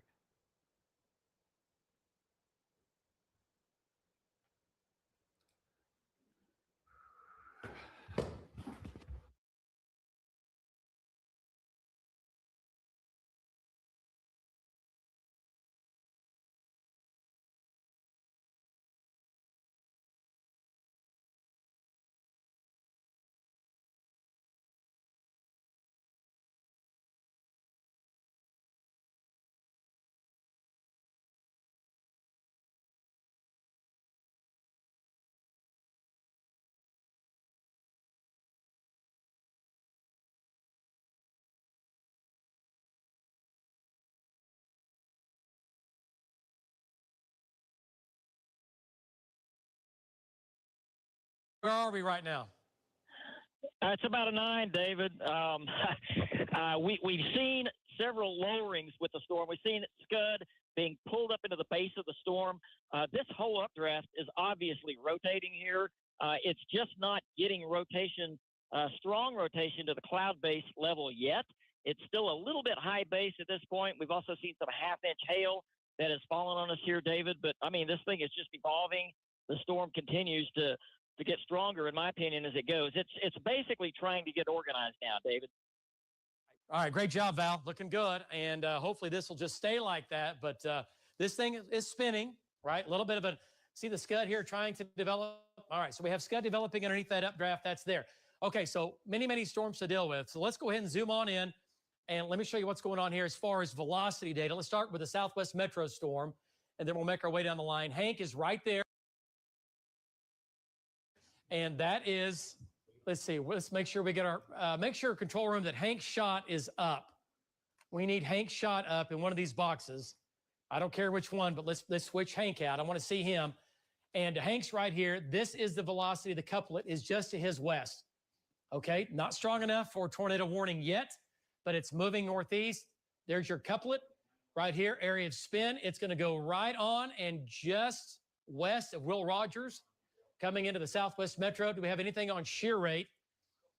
Lacey, anything on shear rate? No, nothing yet. Okay. impressive right now. Okay, so nothing crazy. It is spinning. It's a deep mesocyclone producing large hail, damaging winds.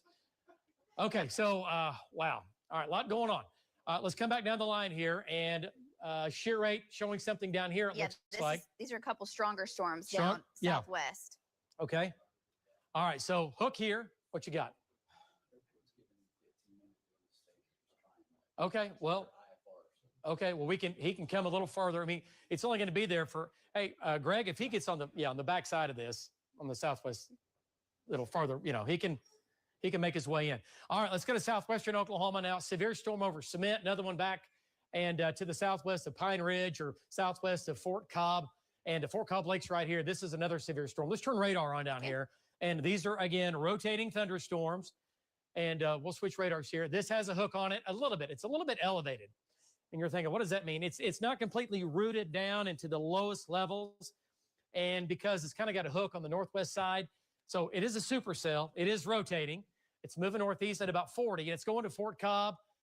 It's going to Anadarko. The biggest storm right now is where Jeremy is. And Jeremy's on this hill down here near Cement. Let's go to Jeremy Carter. Let's bring his shot in. And Jeremy, give us an update. Show us that base there. That base, tilt your camera up, Jeremy Carter. Give us a shot if you can. Go ahead. Still high base. It's kind of but it's a smooth base. It don't take long for these things to get rotating and turn around. But we're watching it. I'm here at the base, and we're getting some pretty decent hail, maybe quarter, nickels and dimes. But we're going to keep our eye closely on it, David. Back to you. All right, great job, Jeremy. So he's on the Cement storm down there. So we have trackers on all of the storms, and there's a lot. But when you have a lot of trackers, you can cover a lot of storms, all right? We have a lot of real estate to cover right now. All right, so that's Jeremy's shot. That's a Cement storm. Let's come back to the Metro now. And let me see Jim Gardner's shot when we get it back up. And, okay, there's that. I see Jim's shot. And let's go back to Lynx. I'll tell you what, let's go back. He's moved north, right? Okay.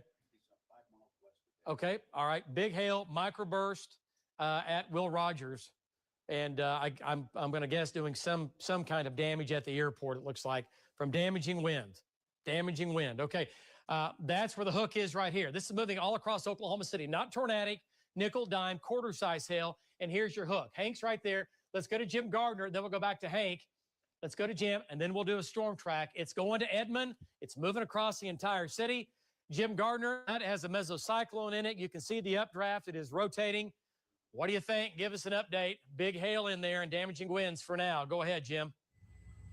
Well, that's right, David. I'm just about 5 miles directly west of Will Rogers. I'm got to get a special BFR clearance to go through their airspace right now due to the storm passing through. I just heard that they issued a microburst alert just moments ago to an airliner. Had about a 29-knot loss on approach to the runway there, which is really a big loss there. They also had hail coming down at the hangars there. So again, we're on the west side of this, David, because until I get clearance to pass through their airspace here, but it is dropping a lot of hail. And as you can see, as we pan, we got a shot there. You can actually see the hail, David. You can actually see the hail right there if you can see it at the bottom of the screen there coming off the ground right there. So that's a pretty impressive shot. But again, this is a large storm. It's moving. We're tracking. We're right behind it. And like I said, once I get clearance through Will Rogers, I'll be able to do a little more. Jim Gardner live from Bob Mills, Skies 9. Back to you. All right. Great job, Jim. Now, this is again, southwest Oklahoma City storm. And again, this is coming into the metro. It's already in Oklahoma City, all right? It's already over downtown, OCU. And this is hail falling out of that. That is hail. And the sunlight is hitting that. And this core has just opened up with nickels and dimes and quarters. Okay, let's go back to Lynx 1. And let me show you what this storm looks like. Look at the hook on this. Hank's right there. And this is going to be big hail, nickels, dimes, quarters, running from downtown Oklahoma City University, back to the fairgrounds, back to the Dell plant, back to Lillard Park. This is what we call a V-notched hail core, right? It's taking on that screaming eagle look, like there are the wings, and then you have the beak back in here, right? Like the wings are back, and it's flying to the southwest. Technically, it's moving to the northeast, but you can see the hook back in here, and there's the beak, right? There's the beak. There's the dangerous part of the storm right now. So let's go back to Hank, and the rotation is just north of Wheatland, which is west-northwest of Will Rogers, about 4 miles. Let's go to Hank Brown and bring him back in. Not tornado warned right now. We have not issued a tornado warning on this. It is severe, large hail, damaging winds. Hank, give us an update on the area of circulation now, just to your west-northwest. Yeah, David. So you can see that the area of circulation has kind of changed. It doesn't look near as pronounced as it did. What's left of it is right over me, right on top of me. The main concern, pardon me, let me go through this. The main concern really is the hail and wind that is just off to our east. So we're on Council out by the Hobby Lobby Mardell area at Southwest 44th and Council. And that rotation, although it almost looks like it's maybe elongated a little bit, or that storm is tilted over perhaps, because it's not as well pronounced. We don't have that pronounced wall cloud like we had, several minutes ago. But the hail and the heavy rain is just to my east, and you can see here as I'm driving down Council that road flooding, localized road flooding, is definitely a problem. So, and it's in the middle of rush hour traffic. So we're going to make our way up here to about I-40 and get back east and get back into the heart of the city with it. Back to you. All right, great job. Way to go, Hank. So Hank's on that rotating storm in the southwest metro. Obviously, Jim Gardner's up top. Let's go to Lynx 2. I'm going to show you a storm track on this. And this is going to overspread a good chunk of Oklahoma City. All right, and this is it right here. The hook is right here. And again, not tornadic. We have Hank shot up. We're looking right at it. That's Hank's shot, right? And he's in southwest Oklahoma City. The hook is west of the airport now. Actually, it's northwest. There's your hook. So we've done a storm track on the whole storm lifting northeast, right? We're looking at Spencer moving in now, but you really got to get back a little further west. I'll tell you what, Cass, let's kind of tighten this up a little bit and bring it back into, bring it back to about Tinker. And David, with the split, look at the hook now over Northwest Expressway, over Highway 3 now, lifting to the north. Kind of that northern split is starting to develop a hook as well. Okay, yes. Like Hefner. Right now, hopefully with a left split, the tornado threat is usually lower. When you have a storm that splits, the left split usually does not produce tornadoes, but that can be a little crazy. We got to watch that. But either way, this is a new hook developing on the northwest split, which is still, boy, that's impressive right now. It is. And the hail core with it is just pounding Nichols Hills, the village. All the way back over to the base, up to the Kilpatrick almost now. And how big the hail? I mean, I'm seeing golf balls and quarters. Yes. Okay. So it's a Nichols Hills, Chesapeake, the village, this whole area. Your folks you're used to hailstorms the last 15 years. How many of you had? My gosh. Looking at some of the hail tracks coming through here, you can see the path of the hail. Okay, so once again, no tornado warnings in effect right now.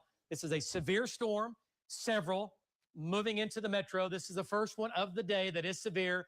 We have 2 hooks on one storm, right? I'm favoring this down here just because this is normally, if you're going to have a tornado, it's going to come out of this right part of the storm versus this left part because that is a left mover. But either way, we need to keep an eye on both as this moves up towards the northeast. Heavy rain in here, lots of heavy rain, quarter, golf ball size hail overspreading Oklahoma City. There's going to be a lot of hail reports, lots of hail damage on roofs and cars happening right now, moving across the city. All right, so let's go ahead and zoom on in on the hook, and then we're going to jump back south as the next storm comes in towards Moore Norman.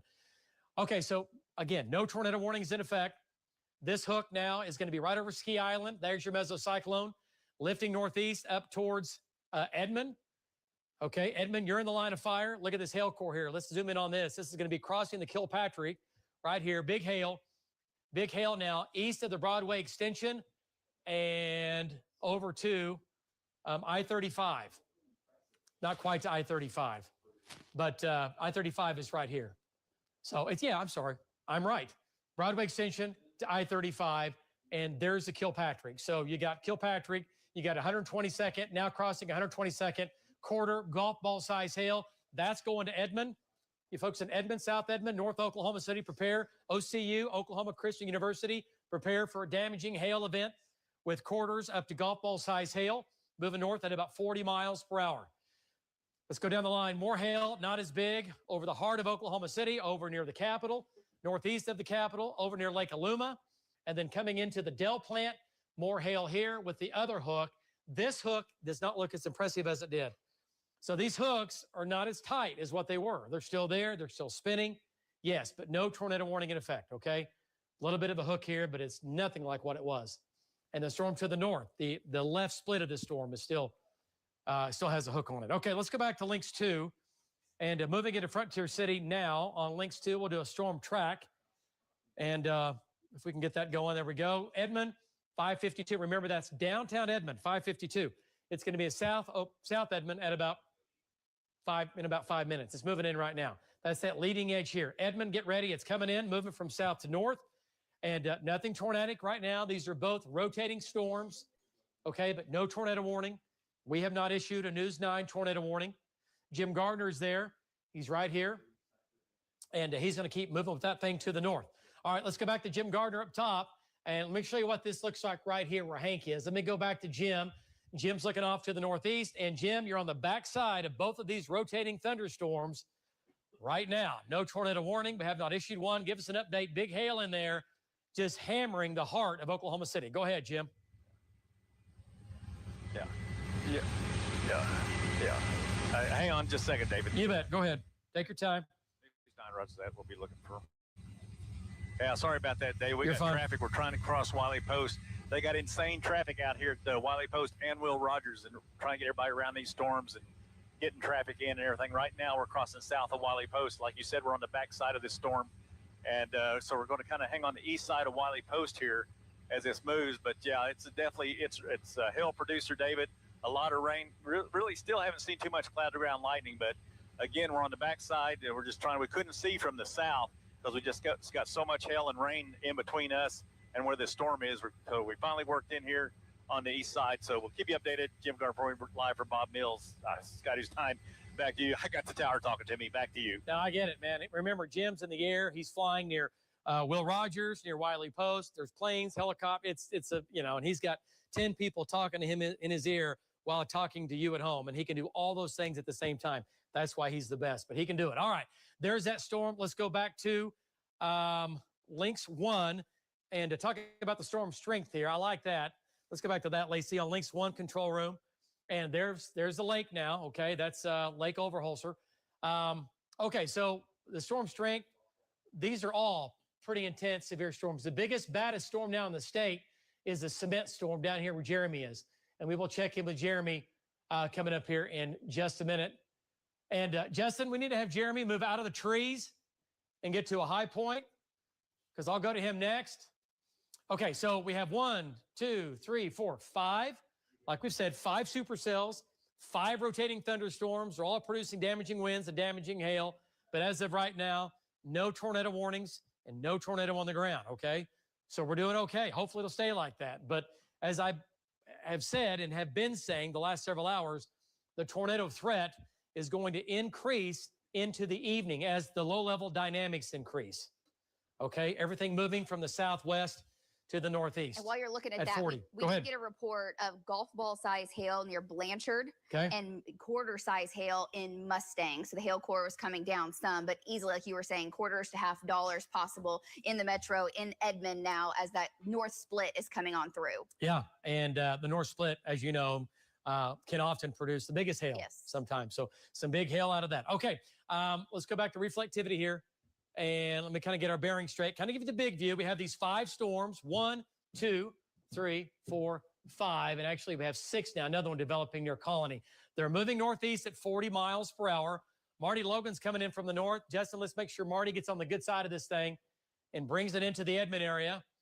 And I'm looking at Marty's shot here. He's coming in from the north. Okay, so let's go back down to Moore and Norman. talk about what's coming your way. Norman, Moore, we have you covered. It's knocking on the door. Let's go ahead and zoom on in with links 1. And there we go. This storm is severe. It does have a hook on it right here. Tom and Val are here. There's your hook, right? That's an interesting feature right here. See the hook? It has kind of got a little bit of a break, and then it kind of reforms. Okay. I don't like the looks of that right now. Yeah, it's right there. Yeah, sure is. What does shear rate look like? Okay. It's now starting to show up. There it is. Okay, let's go to Val Castor. Let's bring Val in. He's looking off to the west-northwest. Val, still a little bit of ways from you. You're looking off to your west-northwest. What do you think? Looks like it might be trying to tighten up as it heads towards northwest Norman and more. Okay, no tornado warning, but it is rotating now. More on that coming up in just a second. Val, what do you see to your northwest, looking to the north out of Blanchard? Okay, so look at our shot right there. You can see the base has been somewhat high for a time. The storm weakened probably 15 minutes ago, but now it appears to be strengthening again. That little feature you see right in the middle of our shot, David, that's a lowering that's forming in the middle of that somewhat higher base. And just north of that, there's a big area of golf ball size hail too. Also, what you can't see that's in our shot to our north is a big, long feeder band that has just now developed from the northeast, also flowing into it. So generally, I would say this is on an uptick at the moment, David. Back to you. Okay. All right. So Val and Amy on that storm, along with Tom. And let me see if I can see Tom's shot. Okay, let's go back to Tom. And Tom has a little different shot. Same storm, just a different perspective here. Tom Pastrano, you're hot. You're on. And I could see, there you go. There's your cigar cloud coming out of the rain court, looks like, back to your northeast, to your southwest. Tom, rotation on that, at least slow at this point, right? Go ahead. Give us an update. Yeah, that's right. It's really slow rotation. The wind looks like it picked up going into the storm. The base is still kind of the same as it was when it was in Chickasha. I have noticed that the cigar cloud has gotten a little bit larger. So it does have a lot of moisture feeding into it from all directions. And the hail, we did see some golf ball size hail on the ground. And I did hear reports of some baseballs just to our north. So we're going to go check that out. Back to you. All right. Great job, Tom. I'll tell you what, give me just a second. Let's go back to links 1 more time. And let me show you here. This is that max rotation here. See this right here? See this? This is a hail core, and this is right here. So we got to get Tom and Val up. Let's get them coming up the highway here. Let's get them on this. I know that's what they're doing, but I see their shot. Okay, so here's your hail core. There's your downdraft, your updraft. Right here. What you got? Core. David, we got a report from a firefighter near the Mustang area of nearly baseball size hail. And we got a picture from a viewer near Blanchard of nearly baseball size hail as well. Okay. So some of these hail cores, as far as the radar estimates, are underdone from what we're seeing. Yeah. I mean, folks, you bring this day and age, you bring baseballs in Oklahoma City, it's $1 million hailstorm like that. We'll do that. Yeah. Some of the other stone pictures, even with the baseball, is smaller, so it's not all baseball size hail, but there are some big stones in those updrafts. Yeah. Nickels and dimes, quarters, golf ball, and then we throw in baseballs just for fun. Not really, but that's what's going on. All right, so there's a hook there that Tom's on, and let's go ahead and Cassie, get a storm track on the storm, and kind of do it from west of Bridge Creek down to the southeast here. Include the mezzo, include the whole storm as it races off. There's your quarters and golf balls, but we're going to have tennis ball in there, maybe baseballs with that lifting off to the northeast. Okay. Newcastle has golf balls. Newcastle has golf balls. Okay, let's go back to reflectivity. Big supercell, hook here, big hail, damaging winds. Bridge Creek going to Newcastle. You folks in Newcastle and the casino, prepare for a damaging hail event. Golf balls in Edmond. Golf balls in Edmond now. Let's go back to the north. Get ready, Newcastle. Get ready, North Norman and more. Up to tennis balls going to more. All right, let's come back north now. And again, we're going all over the place, so sit tight, grab you a drink, and let's ride this out, folks. There's a lot going on. Hey, Greg, I'll tell you what, can he shoot the gap between Spencer and get back in position here? Can he do this? If not, have him just drop around. I'll tell you what, I like that better. You said he's right here. I'm sorry. Have him drift to the west right here. I'm going to look at that, and eventually I'm going to branch him off, have him come south. Okay. And I'll go to Jim coming up here in just a second. All right, great job, everybody. Okay, so we have Edmond now. Let's go ahead and zoom into Edmond. Let's look at the hail core. Edmond's getting golf balls. And also down here, this is going to be at least golf balls now. Going to Arcadia Lake, just northeast of Frontier City. Just went through there. And there it is now over Arcadia Lake. Quarter golf ball. Going to have golf balls over Edmond. Let's go ahead and zoom on in and take a closer look. Here's I-35. Going to have quarters and nickels at I-35. Going to have golf balls. Just went through downtown Edmond.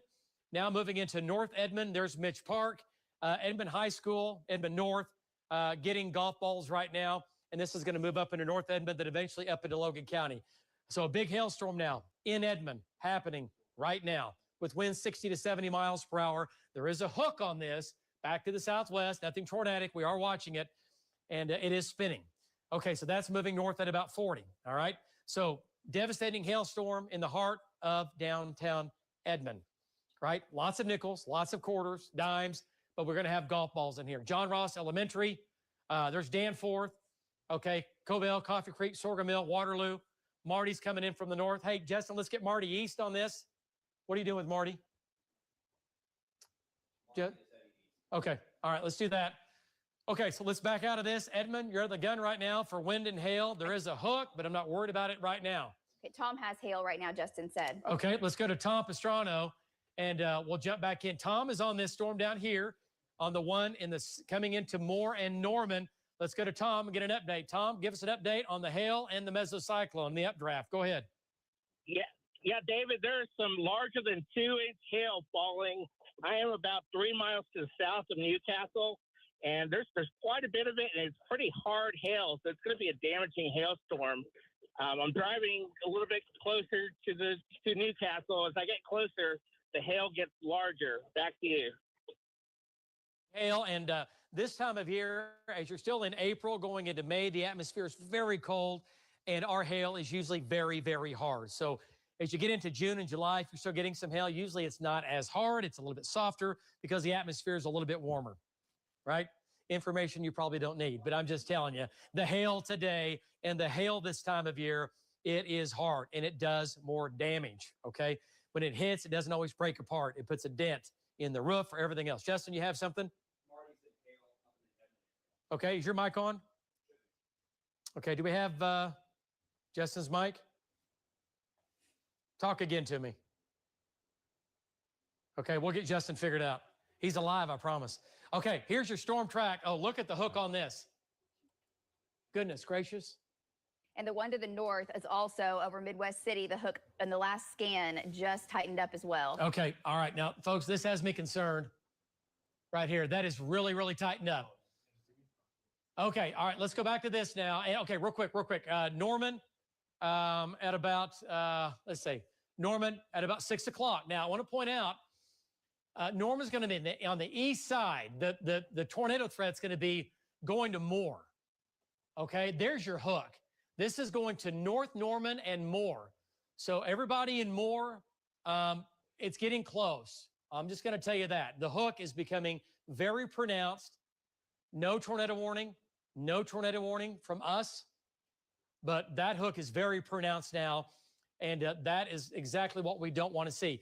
Norman at 6 o'clock, Moore 6:02. That's going to be the front lip. We've given you some time here.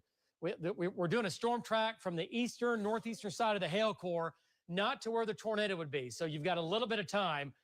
Del City 6:14, Midwest City 6:17, Spencer 6:30, Luther 6:50. Chandler 7:06, and we'll say Cushing at about 7:38. Okay, so hook here, and Justin, real quick, Hank's position, I know where he is. Are we going to get him east on this hook? Okay, is that what we're thinking? Yeah, he's trying to get east into traffic. Okay, you don't have any audio. Okay, we got to get that figured out. Hey, we need to get an engineer in here to get that audio figured out for Justin, please.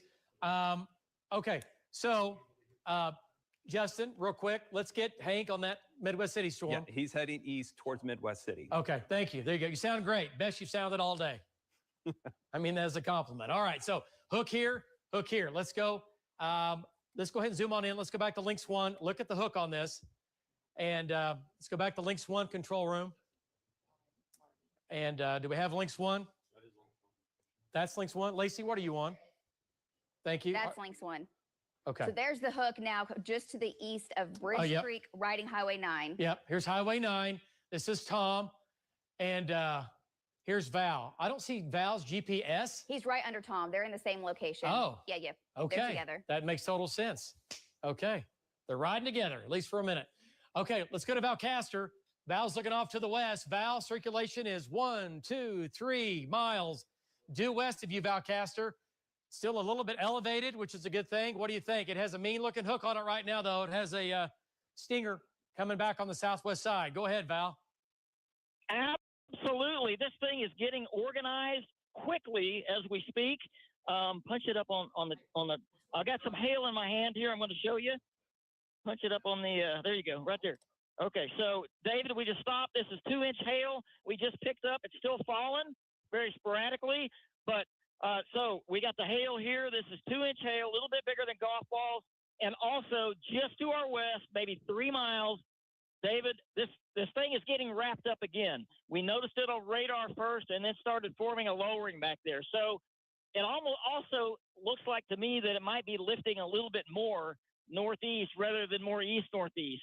So we're going to stay right with this thing as it moves into the metro. Back to you, David. Okay, folks, this is a dangerous storm, okay? We have at least larger than golf ball size hail going to Heyday, between Heyday going to more, damaging hail going to more, okay? We'll put a hashtag possible tornado. It's not there yet, but it is ramping up. All right, let's go back to links 1.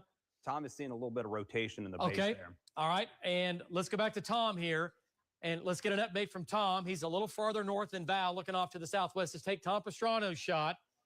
And Tom, boy, look at the base there. I see it right above the trees, right to the right of that car. I see where it looks like it's trying to centralize there. Is it not, Tom? Go ahead. Yeah, it is. You know, this is the worst it's looked all evening. It's definitely rotating. It's getting lower. I don't see anything imminent right now, but, you know, we're really going to have to watch this. It's really ominous looking. It's rotating pretty good right now. Back to you. Okay. All right. It sure is. Now, this is a bowl. I'll show you what it looks like. So take this right here. There's the right side of the mesocyclone. Here's the left side of the mesocyclone. And this is beginning to spin a little bit faster and a little bit faster. Tornado circulations start up. They work their way down. And the mesocyclone is stronger, higher up, and it's working its way slowly down. Is it going to produce? Only God knows, okay? But that's getting tighter to me, and it's becoming a little more bulbous looking, and that is spinning. I can see it. You can see it at home. This little piece right here, see that? It's going left to right, and this is going right to left. Not very fast, but fast enough. Trust me, it's faster when you're in the field watching it. This is lowering too, a little bit lower. Okay, let's go back to radar. Look at the hook now, folks. And I'm just showing you, David, the supercell down the line to the west of Chickasha, also developing a hook, also rotating, and Jeremy's watching that. Okay, and we will go back to that storm. Look at the mean hook on this, and we'll talk about the Edmund storm. Big hook, big hail, and it's going to more, okay? You folks in more. Cassie, give us the storm track on 2. This is where the tornado, if it's going to be right here. No tornado warning yet. I'm looking at velocity data. Okay. And here's the deal. It's ramped up. It's ramped back up on levels. On a scale of 1 to 10 as far as velocity data, it's been a 3. It's been a 4. Okay. I know it looks like, oh my gosh, that has to be on the ground. Lots of storms rotate but don't produce tornadoes, right? But this is an environment that can produce tornadoes, okay? But that's the hook, and it's moving northeast. It's going to go right into Northmore, over Heyday, more Medical Center, more back to the river, Newcastle Casino. There's your hook. Your hail now is north and east of the casino, and then down to the south. There's your hook. Okay, let's go to links 2, control room. Let me show you the storm track. It's on links 3. On links 3. Let's go to links 3, control room. Let me show you the track on that Cassie put together. And there it is, more Medical Center moving in now. That's on the northeast side, okay? That's way up in here. That's the furthest down. But the main part of this is still back to the southwest. Okay, Cassie, and well, I'm going to do this, and I want you to do another one. OCCC 609, Crossroads Mall 611, Dell City 616. We'll say Midwest City 620, and Spencer at 629. Okay. Now let's do a storm track just on this right here and take this off to the northeast. It's going to go right over Moore. There's your mesocyclone going right over Moore. Yep. Perfect. Okay. Take it northeast, a little bit to the east. Yep. Perfect. Right over Tinker. Yep. Okay. Adjust your time. Okay. So our time's good.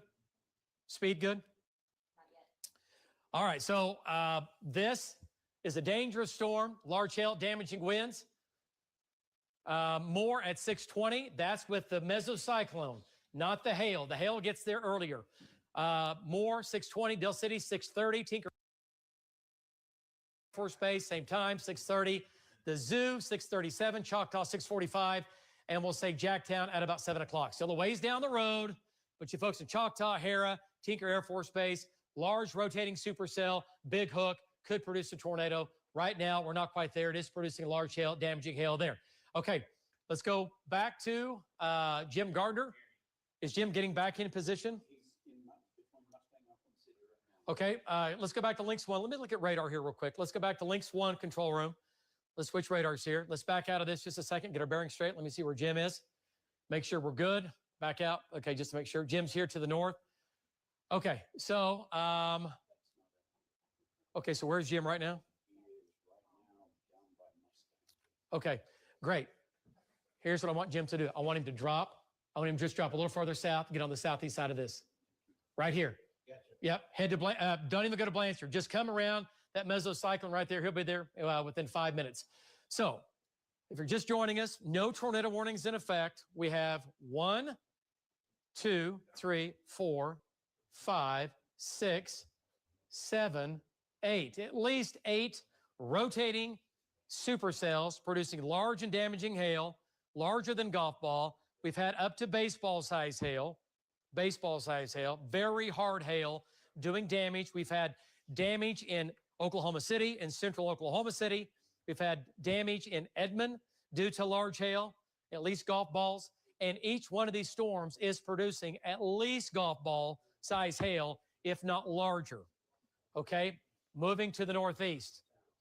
All right, so let's come back down the line here. Let's go to this storm here in eastern Canadian County. Same song and dance. All right, just a different prom. Okay, here's what I'm talking about. Supercell right over Yukon. Big hail now. Devastating hailstorm into Yukon. It's happening right now. Yukon, you're going to get trashed. And I'm sorry, but that's going to be big hail. Quarter, golf ball size. Could have some tennis balls in there.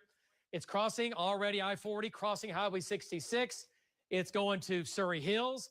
It's going to Bethany. Look at the hail core now. And on Lynx 4, David, you can actually see Andrew put together one of the pictures of just one of those massive hailstones. Okay, control room, Lynx 4. There it is. Okay, that's Edmond. Yes. Goodness, where was it from in Edmond? Mustang, Newcastle, Blanchard. That's what we've seen within every one of these supercells today. Okay, well, let's just go ahead and call it. This is now a multi-million-dollar hailstorm. For sure. For sure. It only took how many minutes? And here's the deal. There are more storms to go. Look at that.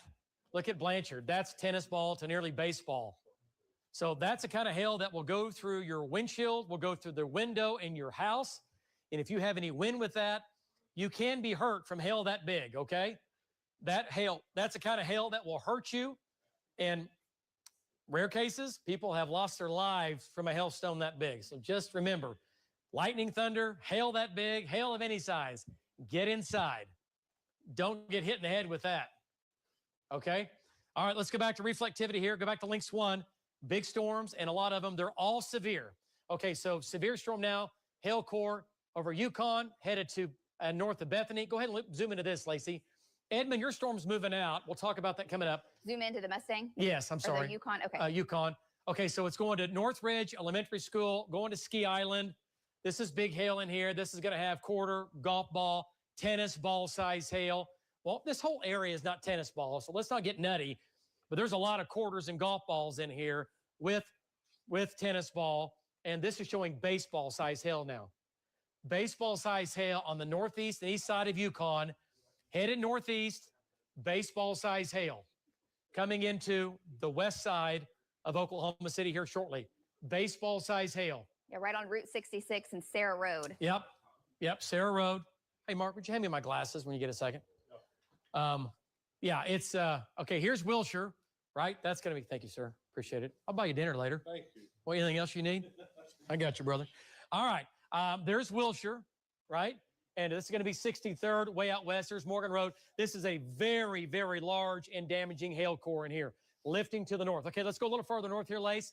Let's talk about what's coming its way to the north.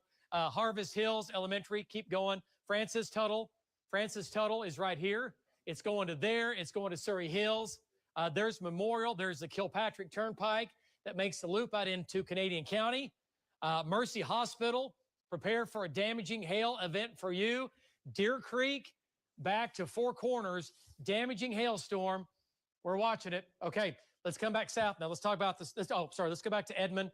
The Edmond storm has now, it's well into Logan County now. These things are moving at about 40.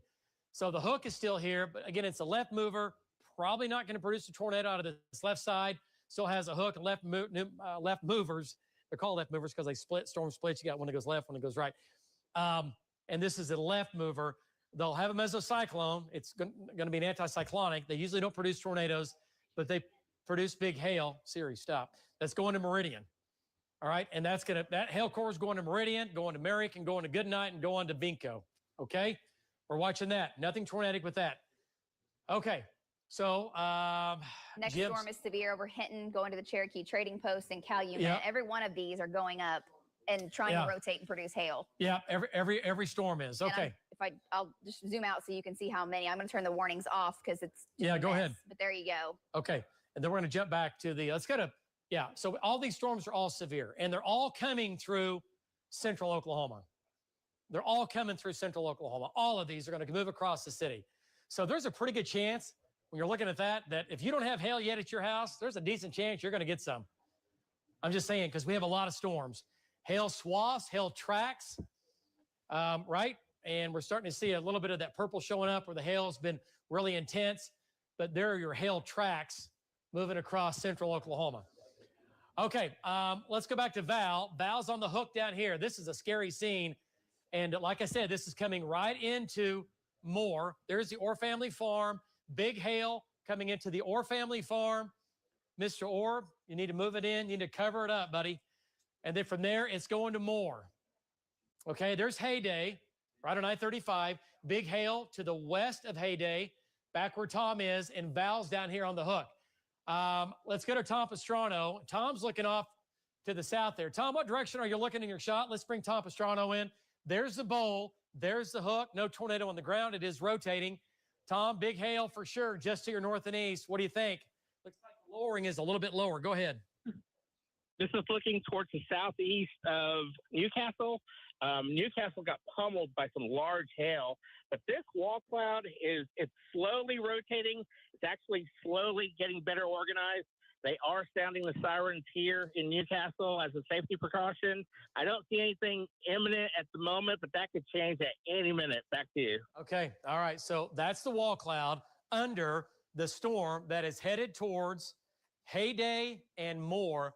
That's the lowering. A little bit of the wall cloud is beginning to show up. If you watch this carefully here, you can see this lifting and turning from left to right. Okay.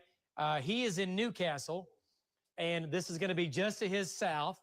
And that's the mesocyclone right there. He's right where he should be. If it's going to do anything, it's going to be right here. And it is spinning. You can see the movement here going on, but it's not spinning like, oh boy, here comes the News 9 tornado warning. It's not at that mode yet, which is good. Let it do this all day. The hail's bad enough. We don't need a tornado, and we certainly don't need a tornado and more. All right, let's go back to Lynx 1 and take a look at that and look at the hook on this. Look at this is a Screaming Eagle supercell. The wings are here. The updraft's back here. You have the jet stream flowing over the updraft, and it separates, and you get downstream. You get the separation of the reflectivity. Where's Jim's right? Okay. Okay, okay, that's great. I'll go to him coming up in just a second. Is he, what's his exact location? Right now, he's drifting close to Blanchard. Okay, all right. So I'll tell you what, let's have him come a little farther northeast, just a little bit, okay? have him come a little bit farther northeast, and just stay up with that storm to his northeast. Let's go to Jim Gardner up top. And this is what this cell looks like from Jim. Val's on the ground, Tom's on the ground. And there it is, Jim. It looks like it's getting a little bit lower, but right now it's not that tornado threat or that tornado level yet. It's still up. It's still spinning. It's still producing big hail, Jim Gardner. But look at the hook on that, and that is the hook. That's what the hook looks like from the helicopter, from Jim. Go ahead. Well, that's right, Dave. We just crossed Highway 62 just south of Newcastle here, and it is very broad right now, David, and it's starting to lower a little bit. It's gotten a lot lower since we've flown around on the south side of this, but you can see the serrations in it. You can see the stack there, and this is getting lower, David. It is definitely getting lower. There's a lot of hail in front of this and a lot of rain. We're starting to pick up a lot of cloud-to-ground lightning with this now, David. But, yeah, this is one to watch. Jim Garpori live from Bob Mills, Scotty's 9, back to you.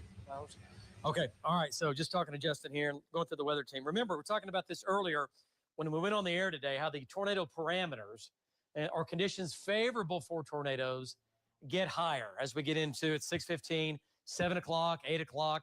Low-level jet kicks in, low-level dynamics kick in, and they're really going to start to feed this, okay? So this is what I'm telling you. This is going to get lower and lower and lower. It's going to happen. Now, is it going to produce a tornado? Again, I don't know. I'm telling you that conditions are favorable. Certainly could. But you see those little tags hanging down here. And remember, from here it goes to about 50, 60,000 feet up. That's the base of the storm. It goes 60,000 feet up. That mesocyclone goes way deep into that. Okay, so let's go from this. All right, this is a big circle, mesocyclone. Let's take a look at it here on links. Lace, you're on one. Let's go back to links 1. And there's the hook. That circular area, that's what Jim's looking at. That's what Val's looking at, right? That's what Jeremy's looking at, or excuse me, Tom's looking at. And that's coming in Oklahoma City. Cassie, if we can, let's get a, you see that on shear rate? Yep. Let's go back to shear rate. We're pretty close to a tornado warning here. Okay, we're pretty close to a tornado warning. Val's right there. And let's go ahead and lapse that. Okay. Just see what it looks like. This is shear rate. It's ramping up. And take a look at live. Take a look at live when you can. Lace, see what it looks like on shear rate. Okay, let's go back to Valcaster. Val, shear rate is ramping up on shear rate, Valcaster, on your storm, on your mesocyclone, and it looks like the wall cloud's getting better organized. What do you think? Go ahead, buddy. Yeah, so that's it. David, what we've noticed just in the past 30 seconds is a strong horizontal rotation going on in the base of the cloud. And I know that sounds weird, horizontal rotation, but sometimes we see that right before it gets tilted into the vertical. So now, David, if you can see our shot, this thing is really strengthening. This is as strong as we have seen it the whole time. It is really starting to crank. That horizontal rotation is starting to get tilted into the vertical right now. And strong rising motion, you can see right there. I think it's a matter of just minutes. We're going to see a funnel out of this thing. If it keeps doing this, we're definitely going to see a funnel. And, the next step after that's probably a tornado. But the rotation has really picked up. David, we're 2 miles south of Newcastle looking northeast, and it's going to be, the location of that's going to be about 1.25 miles southeast of Newcastle. It's pretty close to the river, but still west of the river. Okay. So that's what, go ahead. No. I'm just looking at your shot, and in real time, this whole thing has completely changed shape. Look at the motion here from left to right. Control room, get Jim Gardner's shot up. Folks, we're a step away. We're a heartbeat away from a tornado warning. It's coming. We're almost there. Jim Gardner, oh boy, look at that shot from Jim. That's the storm now coming into northwest Norman and more. Look at the rotation, getting stronger, no doubt about it.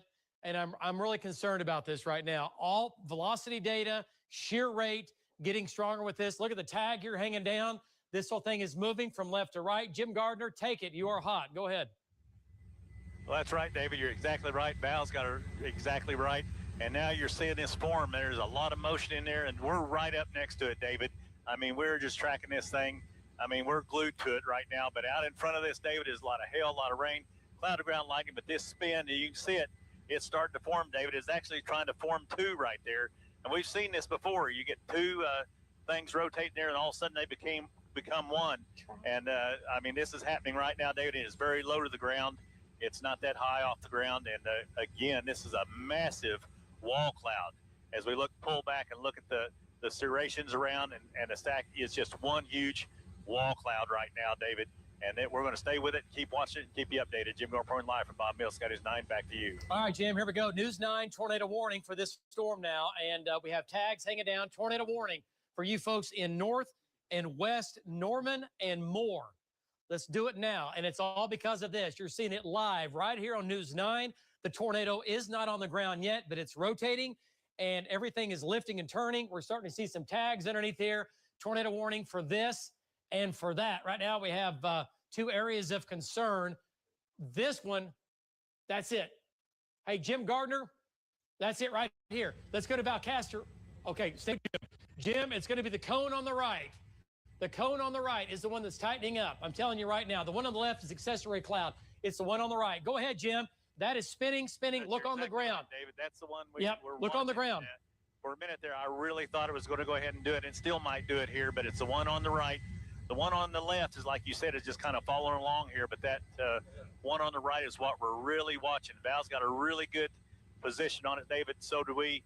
And, I mean, just I don't know why it didn't go just minutes ago, but we're in a position, and, you know, it's time. Don't even mess with this one. It's time to go to your safe spot, like I said, and get out of the way of this thing because it is massive, David.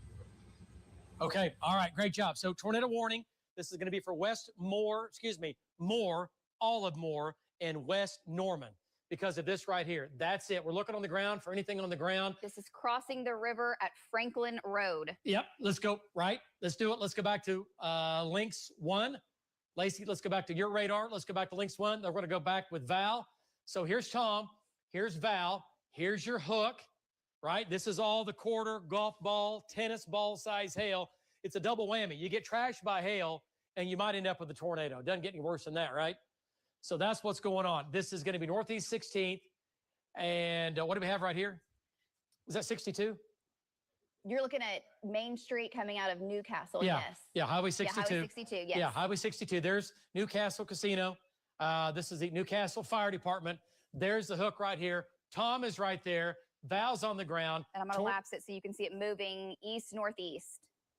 Yeah. It's almost lifting north. Yeah, it did it again. We got to be careful here. It's wobbling like an eye of a hurricane. Yes. It's low pressure, lots of physics going on.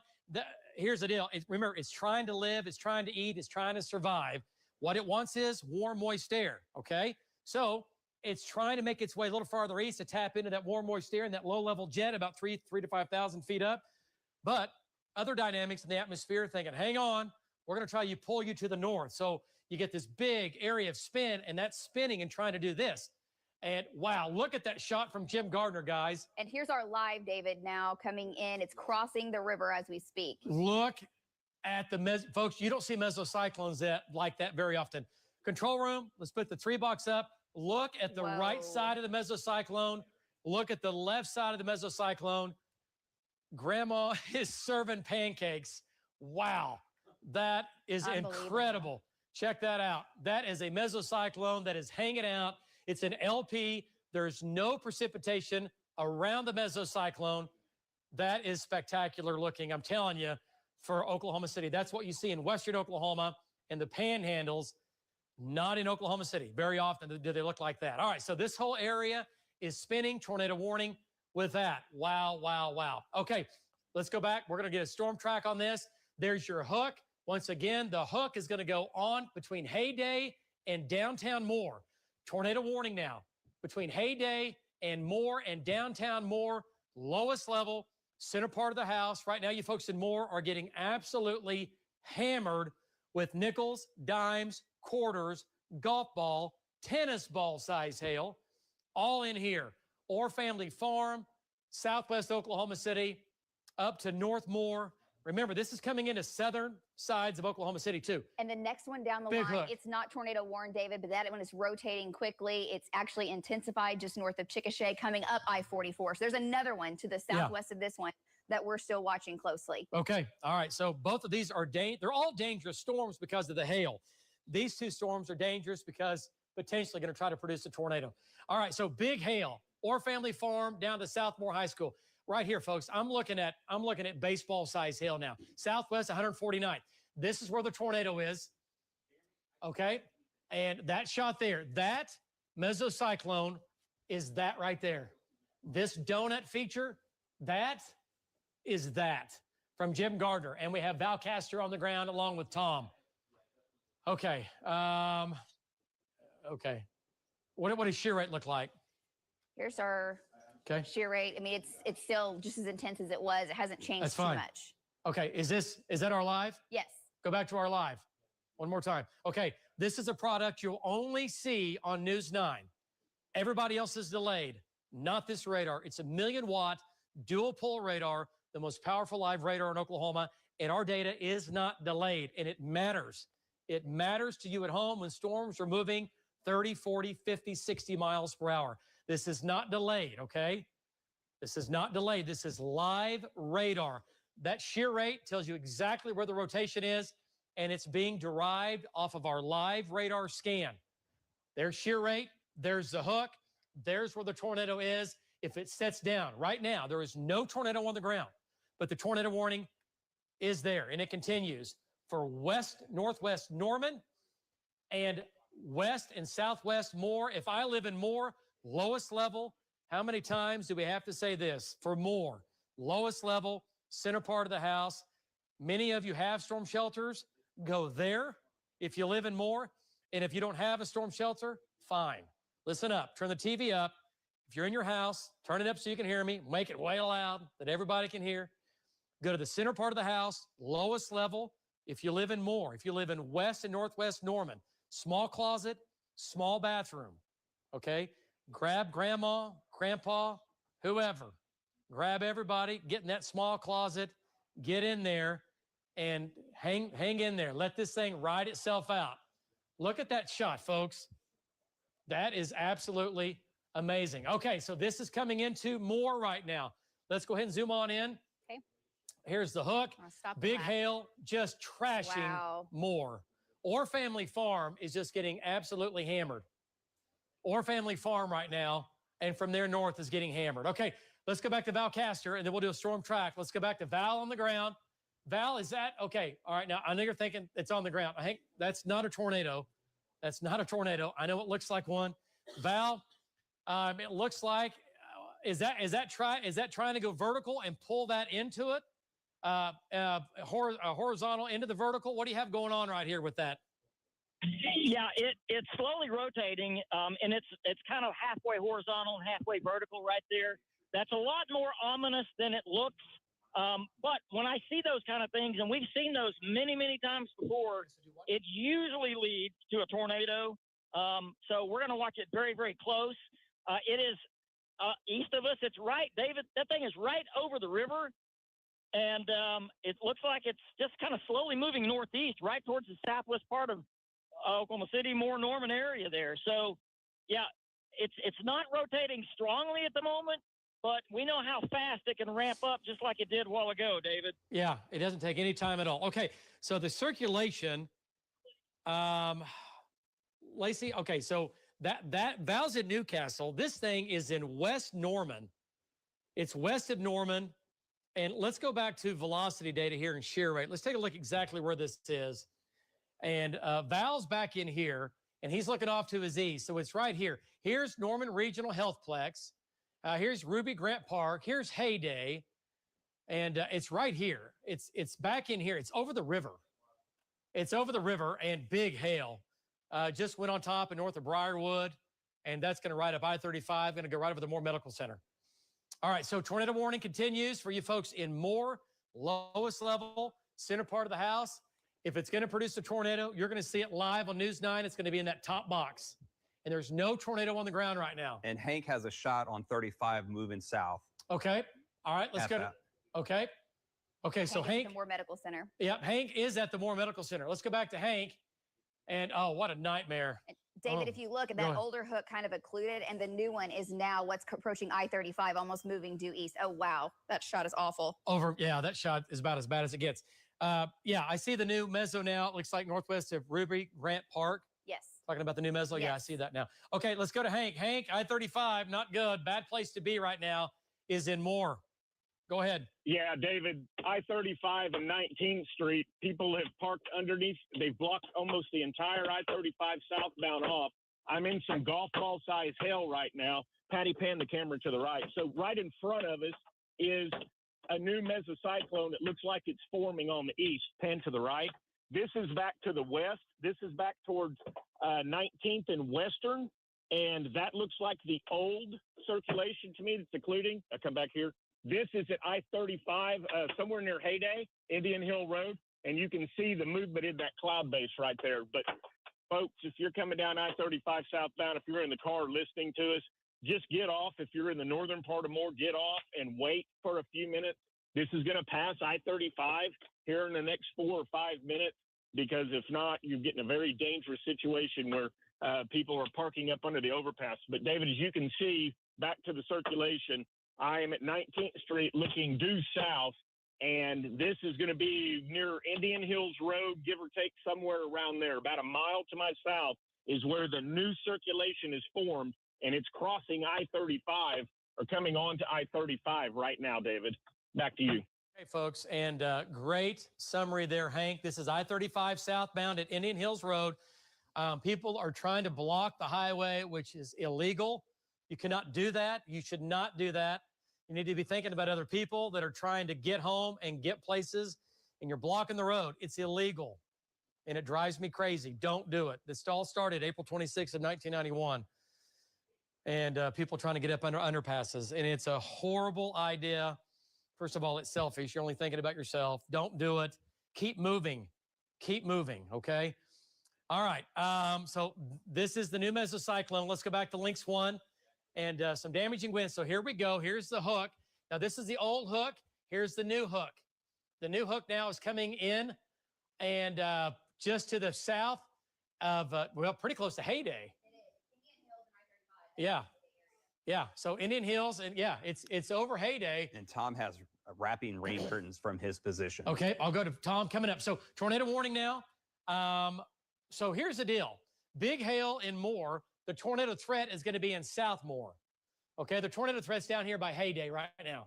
And you can see it in Jim Gardner's shot. Look at that bowl there. Look at that bowl. No tornado on the ground right now. We can clearly see that. We've got trackers on the ground. We have Jim in the air. The circulation's right here. It's coming up to I-35. As a matter of fact, it's going to be crossing I-35 here shortly. And then from there, it's going to go right over Broadmoor Elementary School. Here it is Trails Elementary School. It'll cross State Highway 77. It'll cross sooner as it gets farther east. But man, gargantuan hail up in here. Okay, so let's take a look at this shot from Jim Gardner. And let's go to Jim. Let's bring Jim's shot in here. And Jim, it does not look like it's on the ground. Circulation is still strong, especially in the lower levels and to the mid-levels. But the circulation has not strengthened enough to go to the ground yet. But still a concern. Big hail, trashing, hammering Moore right now, coming into South Oklahoma City. Go ahead, Jim. Yeah, exactly right, David. This has gotten kind of raggy on the bottom. It's not really tightened up, but as we've seen with these things, they kind of circulate, they come up, and all of a sudden they can really smooth up and, form that tornado. This is very low to the ground. You're seeing right in the center of the screen. That is very low to the ground, David. But what's really interesting, David, is we pan to the right. There's a tremendous amount of cloud to ground lightning out here. You can see the hail. You can see the greenish there. That's the hail. That's the hail coming down. But look at this cigar cloud, David. Keep panning to your right, Rich. This cigar cloud has just connected up. It kept working. It finally connected, and it goes all the way down here off to the southeast. That is a huge cigar cloud being drawn into this storm here. And right over it, David, we're watching it, but just the hail is tremendous. The cloud to ground lightning has really picked up. And this, we're just going to stay with it, David, and watch it. Jim Gardner reporting live from Bob Mills, Scotty's 9, back to you. Okay, Jim, here's the deal. It's tightening up. Just Jim Gardner, since we've been talking to you, it's getting tighter on radar. So you're right there. You're right where we should be. Don't leave it. Stay with it. And here we go. Let's go back to Lynx 1. Look at shear rate. And this is why we have the tornado warning in effect. Look at that. It's maxed out now. Okay, so it's a little bit south of Hayday. It's a little bit south. There's Hayday. But there's it's over, we said this earlier, over Ruby Grant Park. It's now crossing I-35. Hank's there. Val's off to the northwest, looking at it.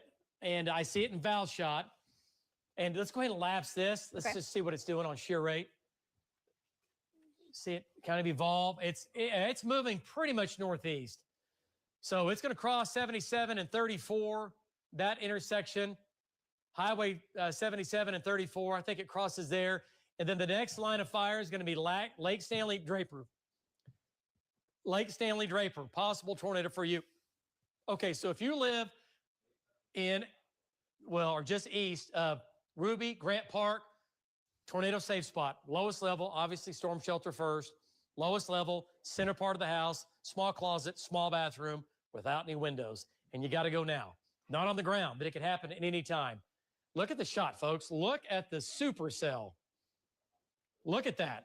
I mean, that thing. This is Franklin Road and Eastern, approaching 12th Northwest in Norman. Here it is. Okay, so here's Heyday. Here's the park. The circulation is at Franklin and crossing 12th Avenue. 12th Avenue and Franklin Road. From there, it's going to go to 12th Street and Indian Hills Road. It's going to make its way over here. Okay, there's your hook. There's your mesocyclone. And that's what it looks like right there. And it is spinning. And this is what I said earlier. The tornado potential or ingredients become more favorable as we get into the next couple of hours. You're thinking, oh my gosh. So if these storms that are still alive and still breathing, the tornado threat, we think, will get a little bit higher as we get into the 7, 8, 9 o'clock time frame. All right, so let me give you the big view here. I turned the severe thunderstorm warnings off just because every one of these are warned. Every storm is severe. So I'm just turning that off. Okay. Let's talk about the Perkins storm real quick. We're trying to get everybody in. Not tornadic, but it is severe now. It just rolled through Perkins. It's going to Ingalls. Stillwater, you're going to get a little bit of hail in Stillwater, maybe some quarters, maybe some golf balls, moving northeast towards Merrimack and possibly as far northwest as Glencoe. Not a tornado warning, big hail, damaging winds. Okay, let's go back to the southwest here. Okarche, big hail for you. Quarters, golf balls, maybe tennis balls, maybe baseballs, west of Okarche. That's going to go on to Kingfisher. You folks in Kingfisher, you already had the big hailstorm a couple of weeks ago. You're going to do it again. On and south of Kingfisher. Edmond got another storm. That's the second storm, right? Second storm in Edmond. And that's now moved through Edmond with more golf balls. That's going to Lazy E Arena. And this storm is going to also impact Guthrie again, especially South Guthrie to Lazy E. It's going to Meridian, it's going to Langston, and it's going to Coyle. Not tornadic. Right now, I'm not too worried about this for a tornado at all right now. It's just big hail, but still big and bad enough. Okarche storm still severe. This storm has weakened into the West Metro, it looks like to me, over the outlet shop. Still some hail in there. This is our big one. And tornado warning now continues for east and southeast more. Tornado warning continues for you. There's what it looks like from our trackers and from Jim Gardner. No tornado warning on the ground, or no tornado on the ground. Tornado warning does continue with that. And it's just to the southeast of Heyday. All right, let's go back to shear rate on this. And then we will do a storm track. There it is again. There's where the tornado is. It's going to be just east of I-35 now. Okay, and we'll go back to Hank. It is spinning. There's Hank shot. There's Jim shot. It does not look like it's on the ground right now. Boy, big hail, and more is just absolutely getting hammered. There's going to be all kinds of damage. Okay, I think that's too small. I think the radar's kind of missing We've had it. reports larger than that. Yeah, and there's your hail swath where the hail has fallen so far. You can see the path of that hail. Okay, let's go to Hank Brown and get an update from Hank. And Hank, it's now east of I-35, south of Heyday. You're looking off your southeast, I assume. What do you think? Give us an update. Go. Yeah, David, I'm just north of Heyday, so I'm sitting at Oklahoma Free Will Baptist College, and the circulation has kind of come down a little bit. There's a new area taking over. So pan to the right, Patty. This area to the right, this is right on top of I-35. We had a brief funnel that lasted for about 10 seconds out of that, and then it went back up, and then this area more to my east. So this area here is going to be near like the old Broadmoor Golf Course, Apple Creek Estates or Apple Valley. It's going to go towards Apple Creek Middle School, Highland East, eventually as it gets up towards Moore or further up into Moore. But right now, I thought for sure 3 minutes ago or 4 minutes ago it was going to tornado. And now it looks like it's trying to recycle again. as it did, 15 or 20 minutes ago where it occluded. But now this new circulation is forming, and it's getting more mature, and it's going to be to the east of I-35. So if you know where I'm at, if you live in Moore, you know where I'm at. I'm between Hayday and the hospital, and I'm looking due east across I-35. So this is probably somewhere near Sunny Lane or sooner at the time right now, David. Back to you. All right, great job, Hank. So Hank, again, down in Moore and Norman, looking at this storm down here. Big hook on it, folks, for sure. There's your wall cloud. All right, look at traffic. This is I-35. He's looking off to the southeast. And big hook, tornado warning continues. Let's go back to Lynx 1. Go ahead. Echo region. It looks like a donut hole there on the hook. If I zoom out just enough, do you see that? Right here. Yeah. Right here. I mean, so it is definitely spinning. Yeah. Okay, so see this? This is what we're talking about. This is where the tornado is. If it's going to happen, it's right there. This is all big hail. And Cass, go ahead and get a storm track on that and do it from here. And let's go back to Jim Gardner up top. And I want to see what this looks like from Jim's shot. Let's take that full. And Jim, you've got a donut in the air, right? And right in the middle of it, we have a problem. I like donuts, but I don't like them with problems. Go ahead, Jim. Give us an update on that storm. And rotation continues. It looks like it's getting a little bit tighter. It's tightened up. It gets a little weaker. It comes back. But the tornado warning, yes, and it should. And it does. Wow, look at that shot on velocity. So, Jim, give us an update on the rotation right now. It is now east of I-35, east of Hayday, southeast of Hayday. Go ahead, Jim. But this is what we're really watching. That we just hope this never spins up and really tightens up, because this could be a pretty large tornado here, David. But like I said, my position right now is 48th Avenue Northeast, just coming up on Rock Creek Road. So Rock Creek and 48th Road Northeast is where I'm sitting, shooting back to the northwest, tracking this thing, David. Jim Garpoint live from Bob Mills, News 9. Back to you. Okay, nice job. And look at that. Jim, if you can you pull out of that shot? Have Rich back out of that so we can maybe get a better perspective of what this thing looks like for those folks that have never seen what we call an LP supercell. And he might be too close. He is, I'm sorry, low precipitation. Yes, an LP supercell. And look at this. Look at that. Look at the spin. Folks, I mean, if you've never been storm chasing before, people travel the world over to be able to see something like that. No joke. They come from all over the world to come to Oklahoma to see something like that.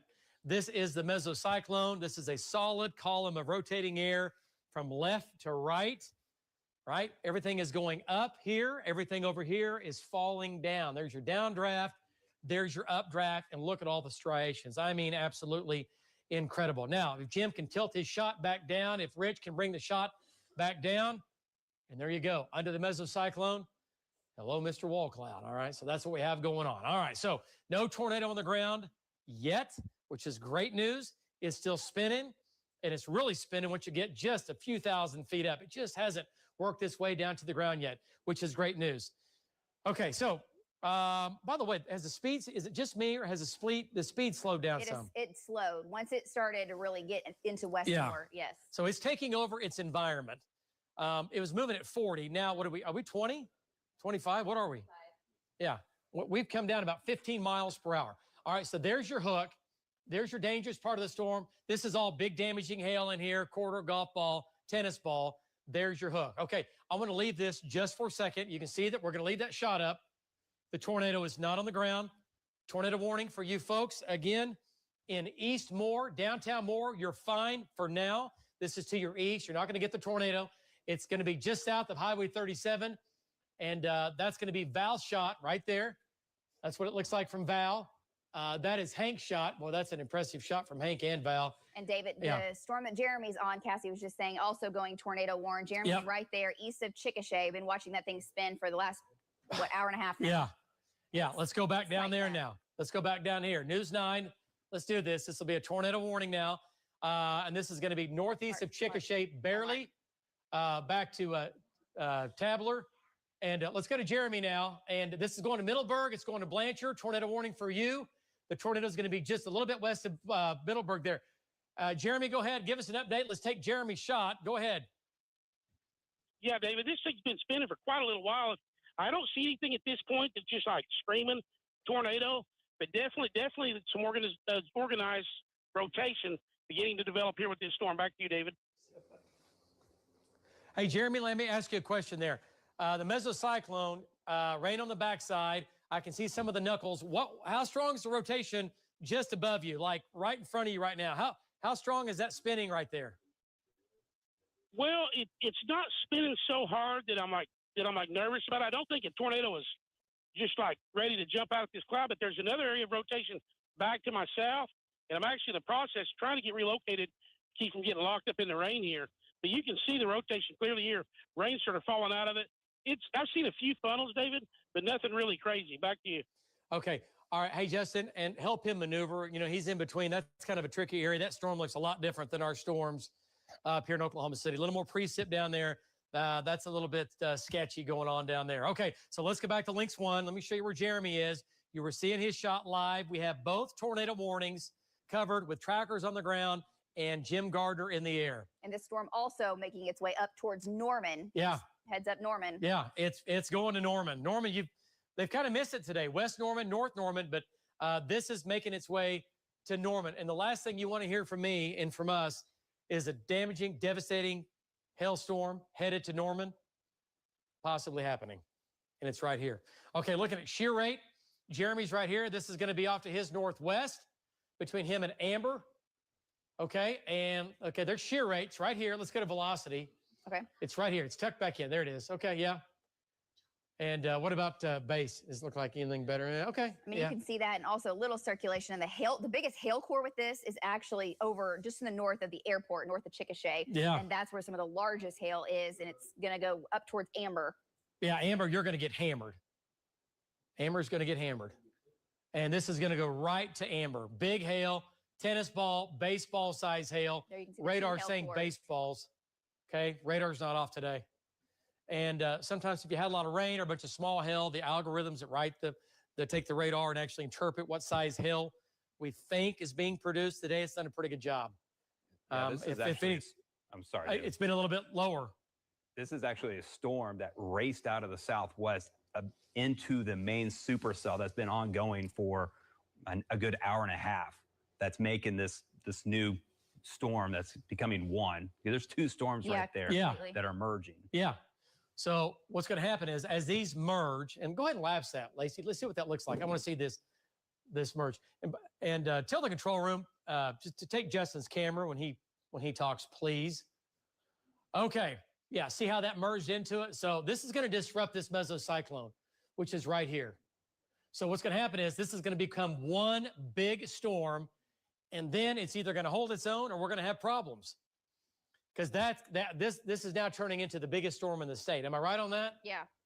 Okay, so that's a problem. Okay, so tornado warning now for you folks down in Grady County, coming right up I-44. And we have two storms merging. It's going to disrupt the mesocyclone. It might actually weaken the mesocyclone or the area of spin. And then after that, most times it will come back possibly even stronger. So I have to watch that. And right now, folks, this is going to Norman. Cassie, let's get a storm track on that. And let's go back to the north now. She's got it on Lynx 3 when you're ready. Okay, Lynx 3, storm track on this big mess, on the two big storms down here, going to Norman. Bridge Creek High School, a 711. Blanchard, 712. Newcastle, 725. Newcastle Fire Department, 728. Riverwind Casino, 735. Truman Primary, elementary school, same deal, 736. Sooner Mall down in Norman on Main Street, 738. Okay, so it's going to Norman. Do we have downtown Norman on that? And why is it not? We need to, there we go. Downtown Norman, 744. Downtown Norman, 744. Now, let me point that out. That is with the tornado itself back here. Okay? All right. Go ahead and lapse that again. Wow, look how fast. Look how fast that has. Did you guys see that? How quickly that storm has absorbed. And now the northeast meso might be actually weakening, and the new meso is the one that's further back. Is really now beginning to take over. Man, that's a scary looking storm. Norman, prepare for another hailstorm. and a big one. If this thing takes its same line here. Downtown Norman, 744. That's with the mesocyclone, the possible tornado. The hail core is going to be there before that. Your hail core now is coming into Blanchard to Bridge Creek.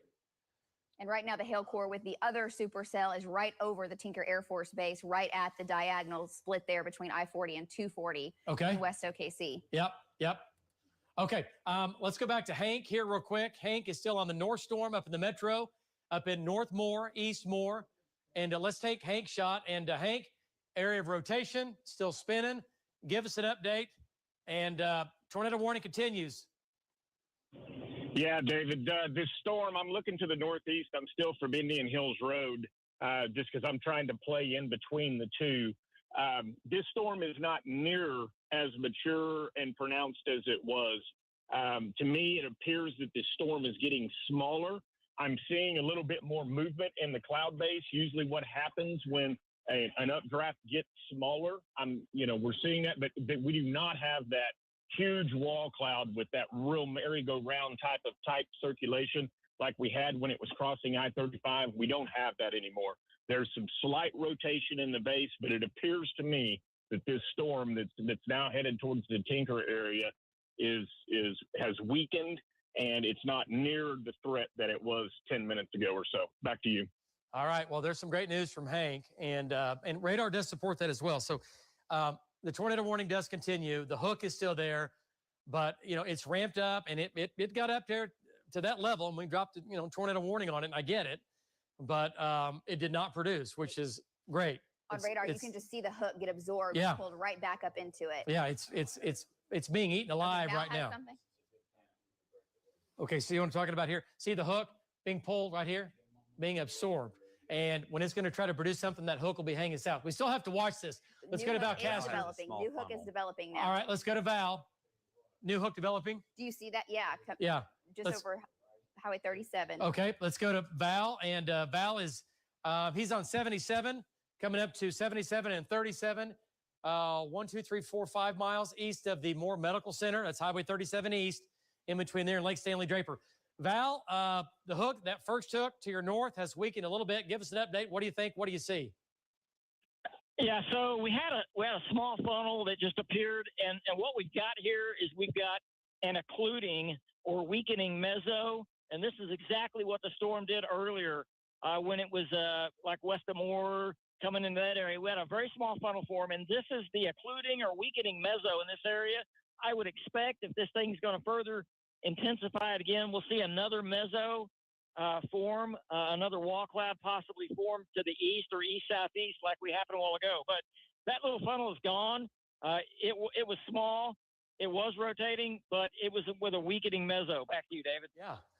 Okay. All right. Well, great job, Val. So Val, again, in Moore, looking off to his north, the rotation there, it's still there. These things will spin for days, and we don't leave them until they're gone, because a cell this big, the volume and the physics and all that's behind this for mesocyclone to do what it's doing, just to produce a large hail and the damaging winds, you stay with these things, and you never leave a mesocyclone, because they can tighten up, they stretch, and you possibly get a tornado. All right, so we're still tracking that. Let's go back to Lynx 1, and then we're going to jump into southwestern Oklahoma, and we'll go to Jeremy coming up. Big hail, St. Anthony Healthplex, Tinker Air Force Base, Carl Albert High School, Midwest City, Valley Brook, big hail in here, quarter, golf ball size hail, tennis ball size hail, up to baseball size hail in the south and southeast metro. This is a crippling hailstorm. Let's put hail on here. Let's change over, see what it looks like. And yeah, we're showing pockets of baseballs and tennis ball. Golf ball, tennis ball is in the red. Kind of hard to see. Yeah. Oh, because, I see why. The tornado warning is. It's gotcha. covered, yeah. Okay. And then here's your hail swath. This is where the hail has fallen. Lots and lots of miles covered up with a devastating hailstorm. Quarters, nickels, dimes, golf balls, tennis balls. And look at the hail tracks. Look at there. Edmond, Okarche, Kingfisher, Chickasha coming into the metro. Edmond had 2 hailstorms, and David, the hail core that's over Langston right now will probably go south of Stillwater, but it's headed towards Perkins, and it's golf balls, maybe up to tennis balls as well. And that's right this there. This was the one over Guthrie here. I'll turn back on reflectivity. There you go. The move north of Guthrie. And this is severe. It just went through Langston with some hail there. It's going to be close. Right. If I live in Stillwater and my car is outside and I can cover it, protect it, I'm protecting it. It's going to be close. But if you live in Stillwater, south of Stillwater, or east of Stillwater, protect your property. That storm, by the way, it does have mesocyclone in it. It is turning. It could ramp up. No tornado warning on it. It is severe. Yes. The hook's back here on the northwest or southwest side. Okay. Other severe storm now, south of Dover, not tornadic, producing some big hail, going to Mulhall, going to Crescent, going to Mulhall for sure. Okay. Is this the 3rd storm coming into Edmond? This is the 3rd storm. For Edmond. And is it severe? It is severe. Yeah. I've turned all the warnings off because you still have the tornado warning on. I do. Okay. It doesn't look as big and bad as. Yes, the bill has come down on that one in the last check. Here, I'll turn it on really quick and you can see. But yeah, definitely. So that storm's weakened. Still severe. Winds 60 to 70. Golf balls. Turn on hail size. Let's see what this thing's producing now in the West Oklahoma City area. And then we'll get back to the tornado. Okay, yeah, hail sizes have come down. Okay, let's touch base. South Metro, big hail, tennis ball, up to baseballs. Tinker Air Force Base, crippling hailstorm, multi-million-dollar hailstorm running from Tinker, Midwest City. It's going to Choctaw. You folks in Choctaw, you got a little bit of time before this moves in. And it's barely moving. I know. That's a 15-minute lapse. Yeah. A 15-minute lapse. And it's just hailing like crazy. Yeah.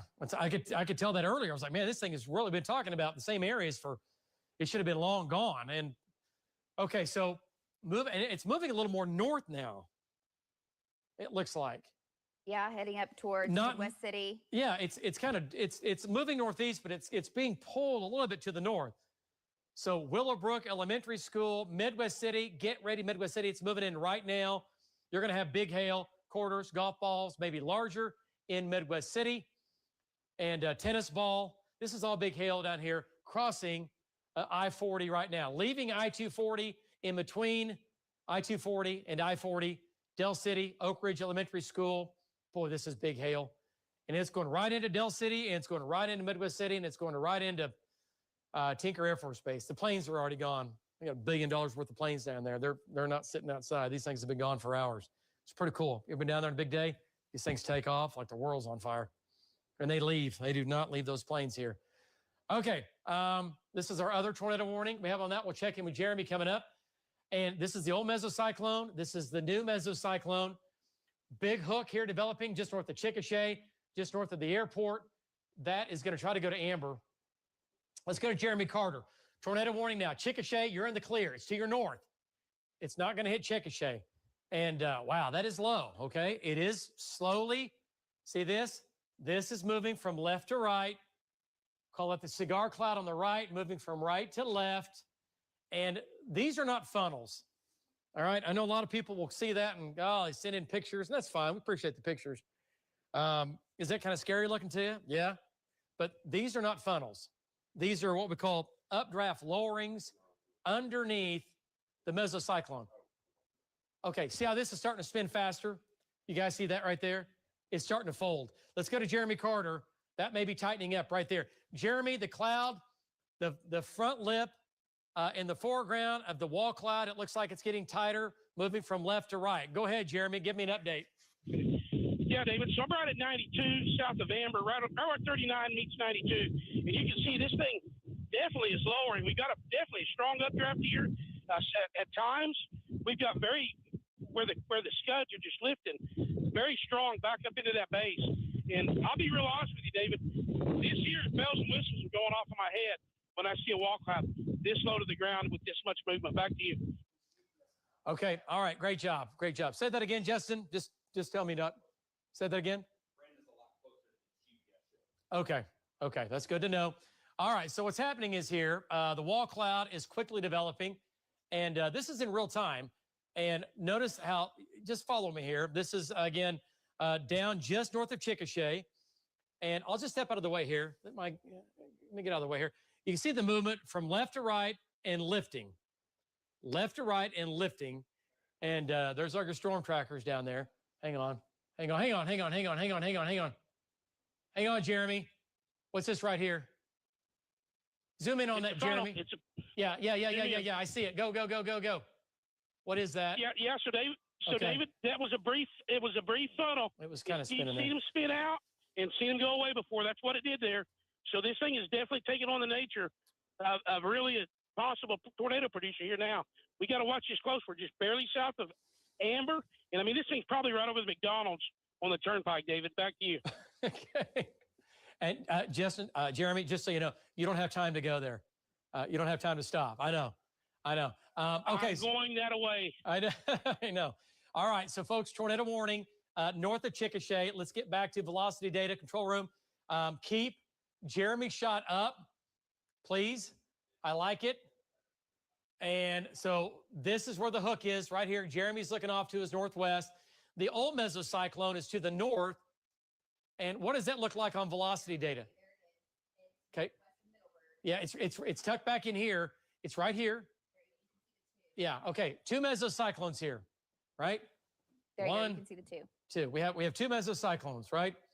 2 areas of spin. One of these, can both of them produce tornadoes? Absolutely. Do they? Yes. Will it? Odds are that one of these is going to die, and it's probably going to be this one.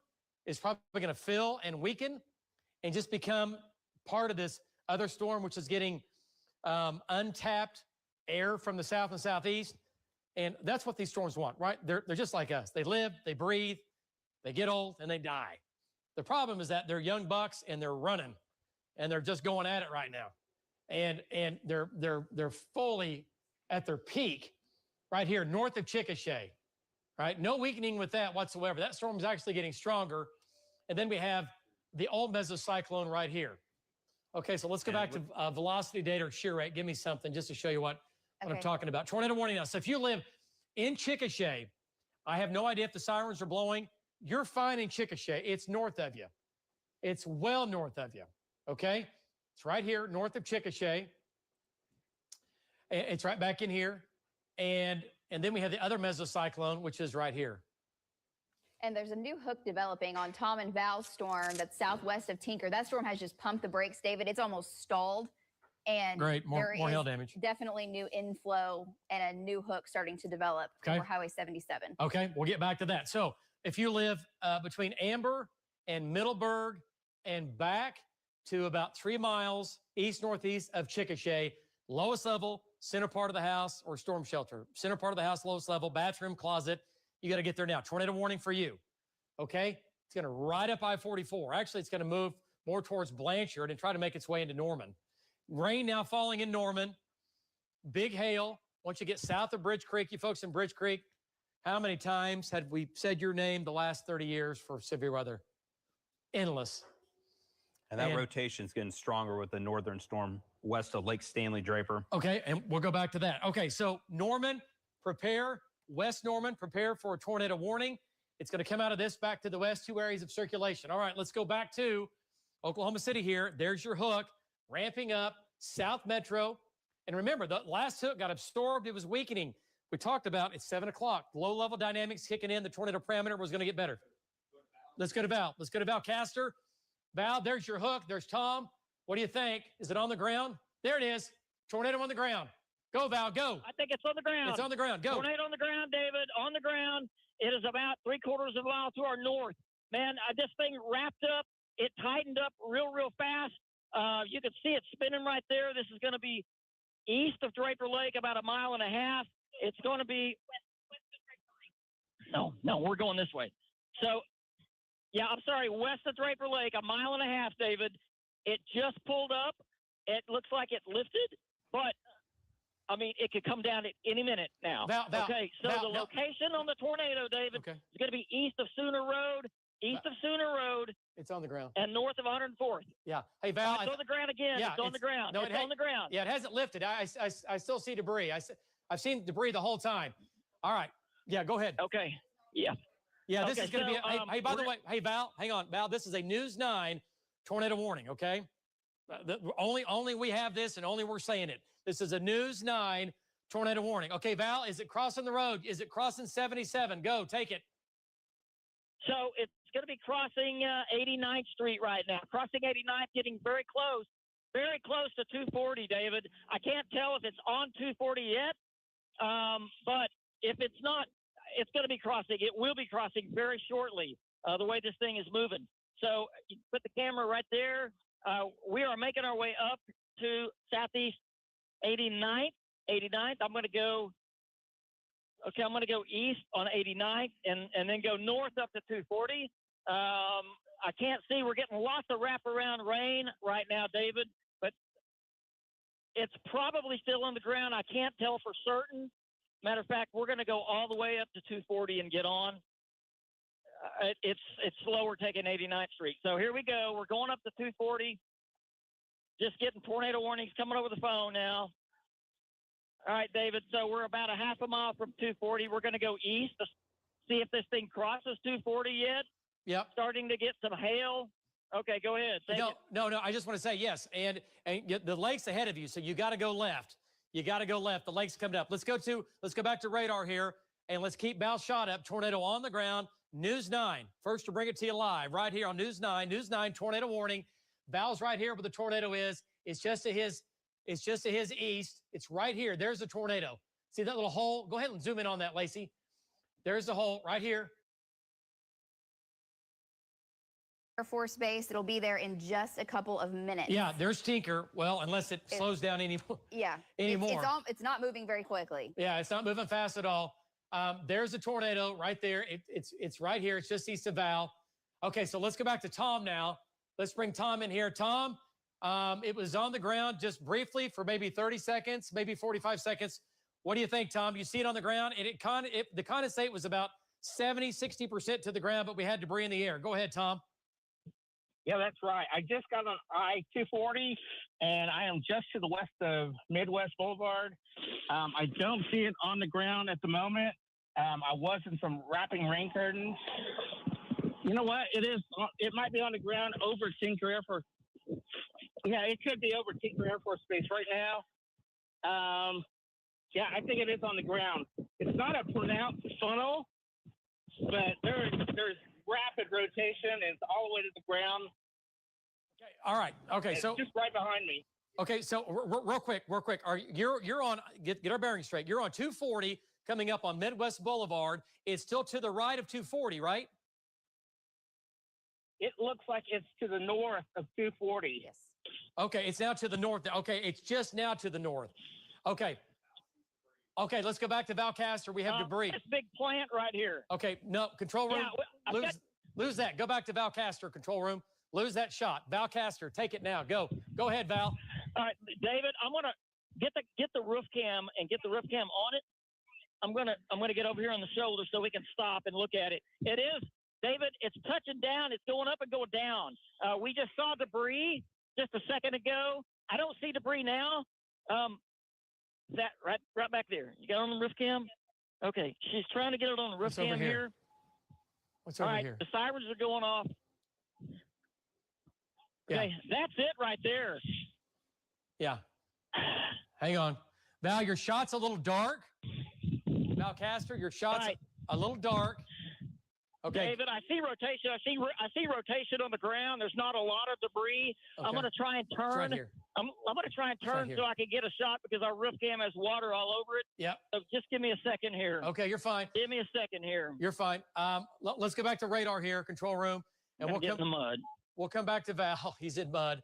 Okay, so this is where the tornado is.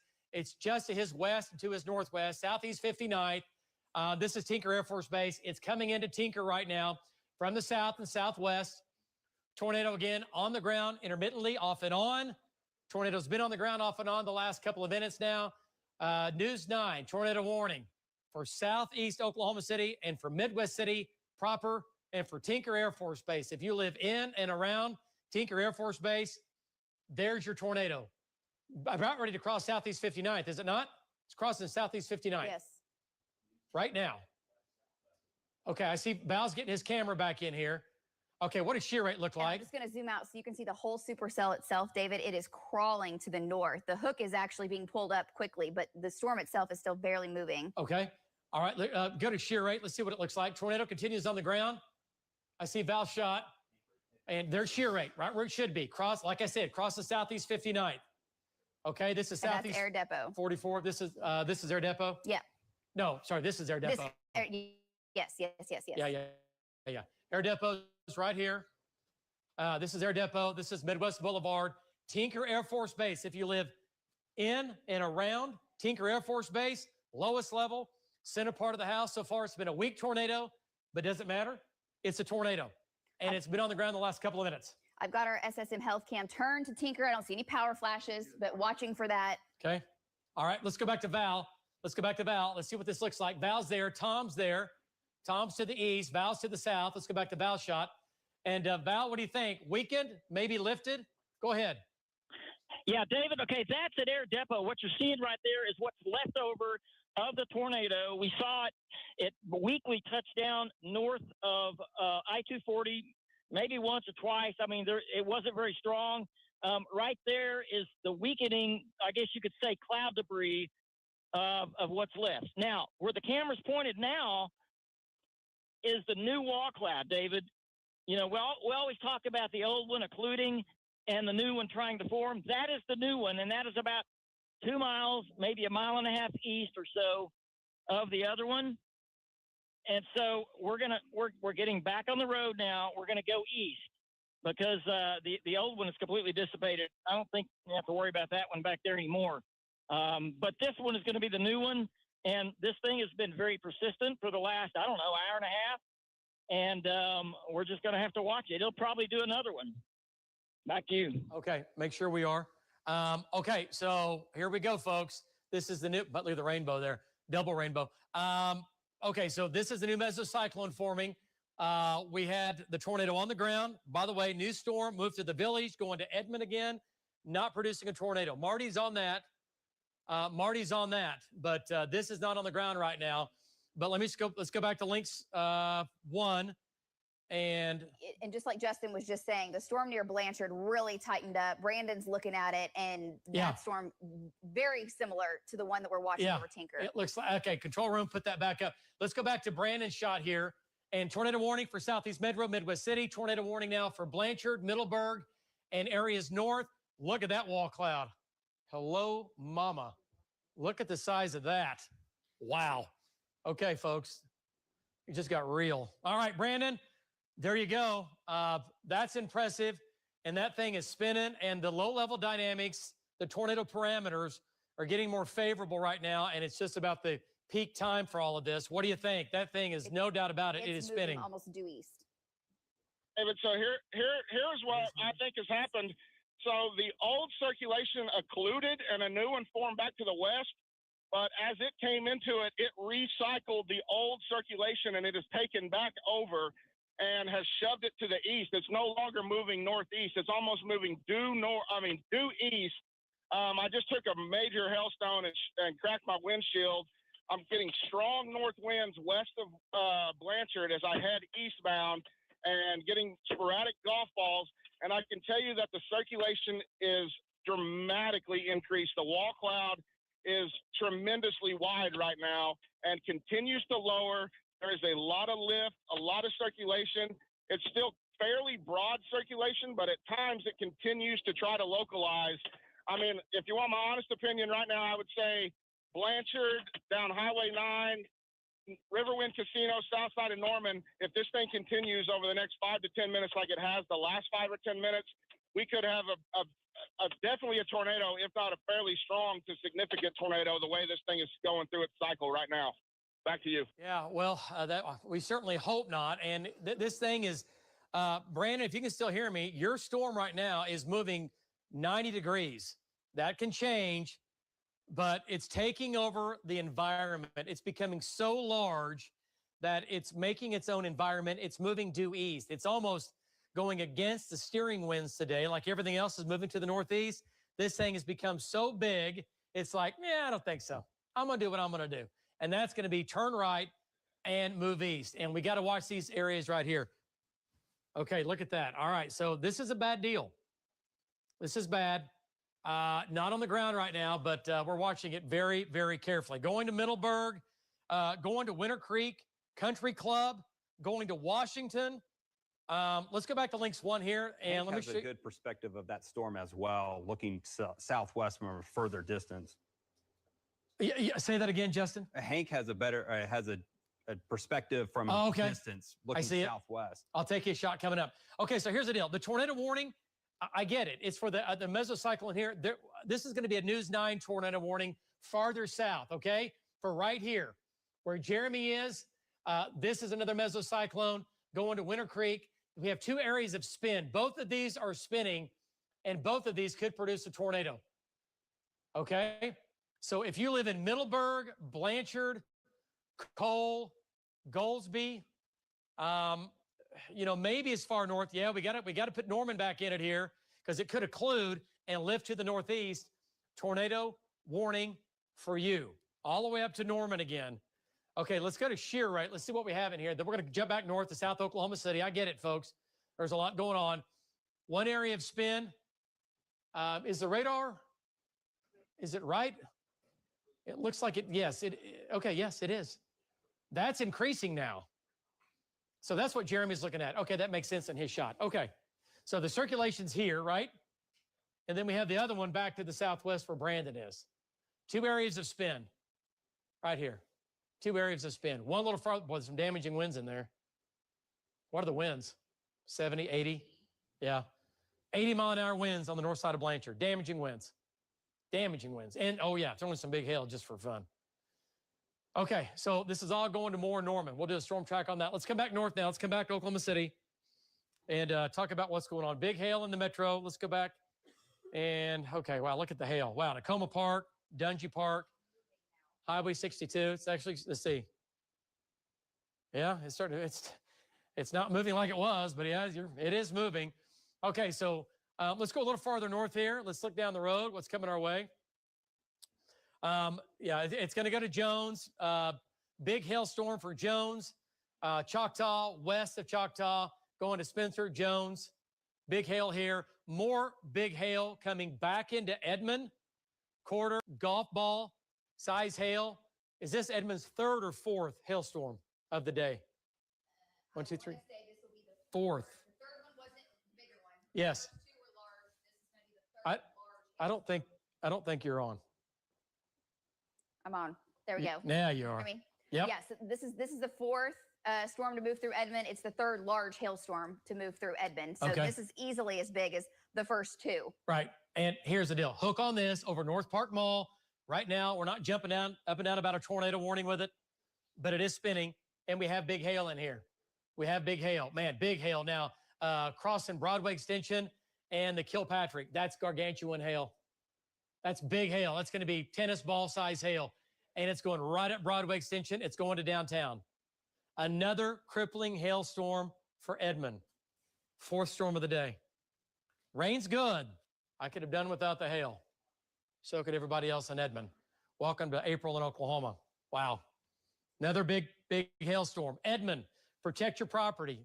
Maybe too late. You've already been hammered from the other hailstorms, but this is going to go right up to Broadway Extension, right across Memorial, 33rd, 15th, 2nd Street, right? It goes all the way back to Portland. It's going to Mitch Park. It's going to Danforth, Covell, Coffee Creek, everybody. Everybody's going to get some hail, but the black going to the white, that's going to be tennis balls, if not larger. And it's right over Santa Fe. Right over Santa Fe Street, right? And in between Memorial and 33rd. Yeah, 33rd here. There's Memorial. Crippling hailstorm, multi-million-dollar hailstorm right here. Ooh, wow. Look at it now. OCU, big hailstorm. Edmond, protect your property, whatever that means. And also move away from the south windows. This is going to blow in from the south. You're going to get tennis balls. You're going to have some baseballs, baseball-size hail moving into Edmond. Not everyone's going to get that. Let's not get nutty. But nickels and dimes, quarters, and up to baseballs. Okay? Coming into Edmond. It's a crippling hailstorm. Okay, let's go back to the tornado warning. Let's jump back south here. Let's see what it's doing here. Big hail, Tacoma Park, up to Dungy Park, tornado. It looks like it might have lifted. Let's go back to the ground now and check in with Val. And where's Val? Here's Tom. Val's right here. He's back here looking off. Okay. And Val, a little bit of disorganization here. We're kind of moving things around a little bit. Tell me what you're thinking right now. Go ahead, Val. Yeah, so that's exactly what we're thinking, David. It kind of became disorganized. It is kind of disorganized right now. The rotation, there's a really large, broad area of this cloud that's rotating here, of this big lowering. And within that broad area, there's several, I guess you could say, individual areas that are rotating. So it's not real super organized. But earlier, before it produced a tornado, it was doing the same thing. And then it quickly, all of a sudden, consolidated in one spot and then dropped that tornado pretty fast. So this storm has been, I don't know, going now for what, 2 hours and rotating now. So, I mean, it's a long-lived supercell, and it's going to have to be watched close the whole time. Back to you.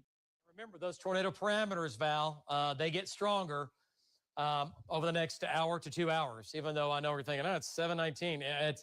Every day is a thumbprint. They're all different, right, when it comes to severe weather. Okay, so not on the ground right now. The tornado is not on the ground right now. Tom's there. Val's there. Let's go back to Lynx 1. And Lacey, I see you have the sweep on Lynx 1.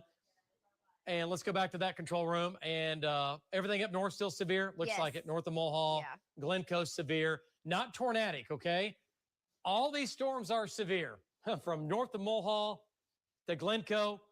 You folks out in western Oklahoma, you got nothing. The dry line, you got nothing. But big storm now. This is going to Perry.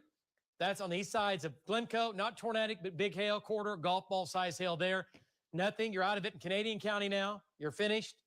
But, man, south and east, Oklahoma City, Edmond area, big hail coming into Edmond. Moving in right now. And this storm we're talking about is taking over. And it is going to become the dominant storm. Look at the size of this versus this storm that's produced a tornado. Okay, let's zoom on in now. Let's go back. And I tell you what, and Greg, somebody get Greg for me when they can get a second. And we are streaming live. Magic Man just texted me on all Tyler media stations, including Magic 104.1. Okay, all Tyler media stations here in Oklahoma City. You can get us there. You can get us on the News 9 app, streaming live. If your power goes out, your News 9 app, your phone's charged, you can watch us all day long. Okay, for now, let's have Jim stay south on that southern storm and just bring it east, okay? Just on the tail end Charlie, on the storms that are just north of him. He won't have to go very far. Let's keep him on the southern side of the big storm down there. Okay. All right. Okay, Justin, can't hear you. Go ahead. Can you hear me now? I can now. Okay, the inflow winds from Brandon's perspective has created a little bit of damage. He had a shed next to him. The tin roof got blown off, and that is just inflow wind, the warm, moist air into this storm. So it's a living, breathing storm that's kind of getting stronger based on what we're seeing on radar right now. Yeah, and so, he had inflow winds, 70, maybe 80 miles an hour, And also, just looked at mesoanalysis. Yeah. The bullseye of the highest parameters of tornado, inflow, feeding the storms is pegged over the metro right now with this storm. Okay. So based on that, the environment is conducive for tornado development if all things come together. Yeah, and that includes down here where this is. I mean, we're all in this. And he has tennis balls right now, speaking of that. Who Brandon. does? Okay, let's go to Brandon. He's right here. He's down to the southwest, and Hank's here, but there's one area of spin. We'll get back to that. Brandon, give us an update on the hail. There's the wall cloud. And Brandon, you are, your GPS might be off. I think it is. It is off. Okay. Brandon, go ahead. Tell me your exact location. Give me your exact location. Okay, so go ahead. David, I am just west of Blanchard on 62 and 76. And just about 4 minutes ago, I had strong inflow winds, and there's some metal shed, 10 buildings right behind me that took the roof off of some of them. Probably had 60, 70 mile an hour inflow winds into the storm on the circulation just back to our west. And now the hell is kind of stopped now, but I have every bit of tennis balls laying on the ground, and they're still falling all around me. You can still see what is the circulation as it's tracking off to just to my south probably, and just starting to come right over the top of me, basically. My winds have gone almost calm, which you know what that means. I'm probably not in a very good spot, and I'm going to have to reposition. But we got tennis balls falling still sporadically on the west side of Blanchard, as this thing continues off to the east, this storm is a living, breathing machine right now, and it means business. Back to you. Okay. All right. Great job, Brandon. So there's a wall cloud down to the south. Tornado warning does continue for that. We've got 2 areas of spin down here. We're going to come back north and get on the other area. And Hank's been on that. Jeremy's a little farther south. So how close is Hank to that? He looks like it's still to his west, right? Let's go back to radar here, and then we'll go to Hank. All right. So kind of get your bearings straight here. And here's the deal, folks. We have 2 areas of circulation going on, right? So we have the storm down to the southwest, and this is down near Blanchard. That's where Brandon is. See that? Okay. And the other area has weakened now. Our last area. Yeah, it's being pulled into just all one big storm. Yeah. Okay. I just want to make sure. I want to make sure the other area was still hanging on. Okay. So the area of spin is right over Blanchard, and let's go ahead and lapse this, and you can watch the hook. The dangerous part of the storm is right here. This is all big hail. Right? This is big hail. It's going to make its way into Norman, down to Highway 9, and eventually even down to Noble. But this whole thing is morphed in from 2 storms to 1. And when 2 get together, it's never a good thing, right? When the first hook came right over Blanchard, it weakened. You can see that. Yeah. And now the second one's taking almost the exact same path over Blanchard. Right. It did. And now here comes the main. So the eastern mezzo is basically gone. The second mezzo is ramping up right here. Okay, go back to shear rate. A good shot of that developing wall cloud. Okay, we'll go to Hank here coming up. Okay, this is it. Now, is this going to go into Norman? That's the question. You said the dorms are going to, all the OU dorms are going to their safe spot? They are taking shelter. The tornado warning does extend all the way through. Okay, Norman. that's good. Okay, and that's fine. But right now, this is almost moving due east. Maybe a little bit east of northeast, which would take it up, yes, to South Norman or just barely south of Norman. It's going to be close. All right, but here's your couplet. It's tight. Okay, so the couplet is now right where Brandon is, right over Blanchard. You folks in Blanchard, tornado warning for you right now. Right now, there's right over Blanchard. Right over Blanchard. Let's go to Hank. Hank's just to the east, looking back at it here. Brandon's underneath it. Hank is off to the east, looking right back at it. And Hank, I think you were the last one several years ago that caught a big LP storm like that just south of Oklahoma City, as I recall, and a low precipitation storm. What do you think? That is a monster storm for sure. It's big, big, and bad now. Go ahead, Hank. Same spot, just looking at a different location. So I'm at Highway 9 in Western. I'm looking back to the southwest.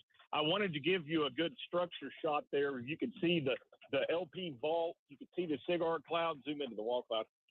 So you can just see the structure with this. This is on the north side. So this is going to be somewhere probably around 40th or 55th in Blanchard, between like 40th and 70th, give or take.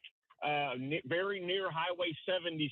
So it's going to be north of downtown Blanchard, but that's a pretty populated area right in there for the folks that live out here. The old KTs, this is going to be very close to that. So it's going to go south of Grover Farms, but it is moving kind of east-northeast. It's going to come right up through the Bison Ranch. It's going to come right over the Riverwind Casino, and then when that happens, it goes over the Shackley Vitamin Plant, and it goes right towards the OU campus. So, David, you can see this huge wall cloud here, and it's taken on many different shapes in the last 15 minutes. But I can see the whole plate stacked and striated, and I can see strong rising motion on the front side of that wall cloud. So I don't see real tight rotation in the base of the wall cloud itself. But we know that there is rotation, obviously, in the supercell by the way that you can see the whole vault twisted like a barber pole. Back to you, David. Wow, what a shot. There's the wall cloud. Now, he is positioned a little farther east than Brandon because we have guys and gals lined up to keep tracking it, right? We don't want it to get away from us. It's not moving that quickly. But by the way, this mid-level feeder band is coming out of the south, and it is sucking and pulling everything it can out of the south. Low-level jet is feeding into this from the south. He's looking off to his southwest, and this whole thing is wrapping up and spinning like a top. So that's what it looks like on the ground. Let's go back to Jim Gardner. Look at Jim's shot, and the plates on this, it looks like something out of a movie from right to the left and look at the plates in the mesocyclone. Folks, people, again, come from all over the world to come to Oklahoma to see that shot right there. And you get to see it in your comfort of your home, in your chair, with a cold drink in your hand. Jim, give us an update as you're looking at that storm. And wow, what a storm it is. Tornado warning continues for that. Go ahead. Well, that's right, David. We're sitting about 14 miles directly south of Blanchard shooting that storm. This is a tail end Charlie storm, so this is the last one in the line here. So it definitely has all the room to suck in all the clean air it wants, and it is one massive supercell. I mean, look at the rain shaft in the center of that. You can see the wall all around it, the donut in the middle.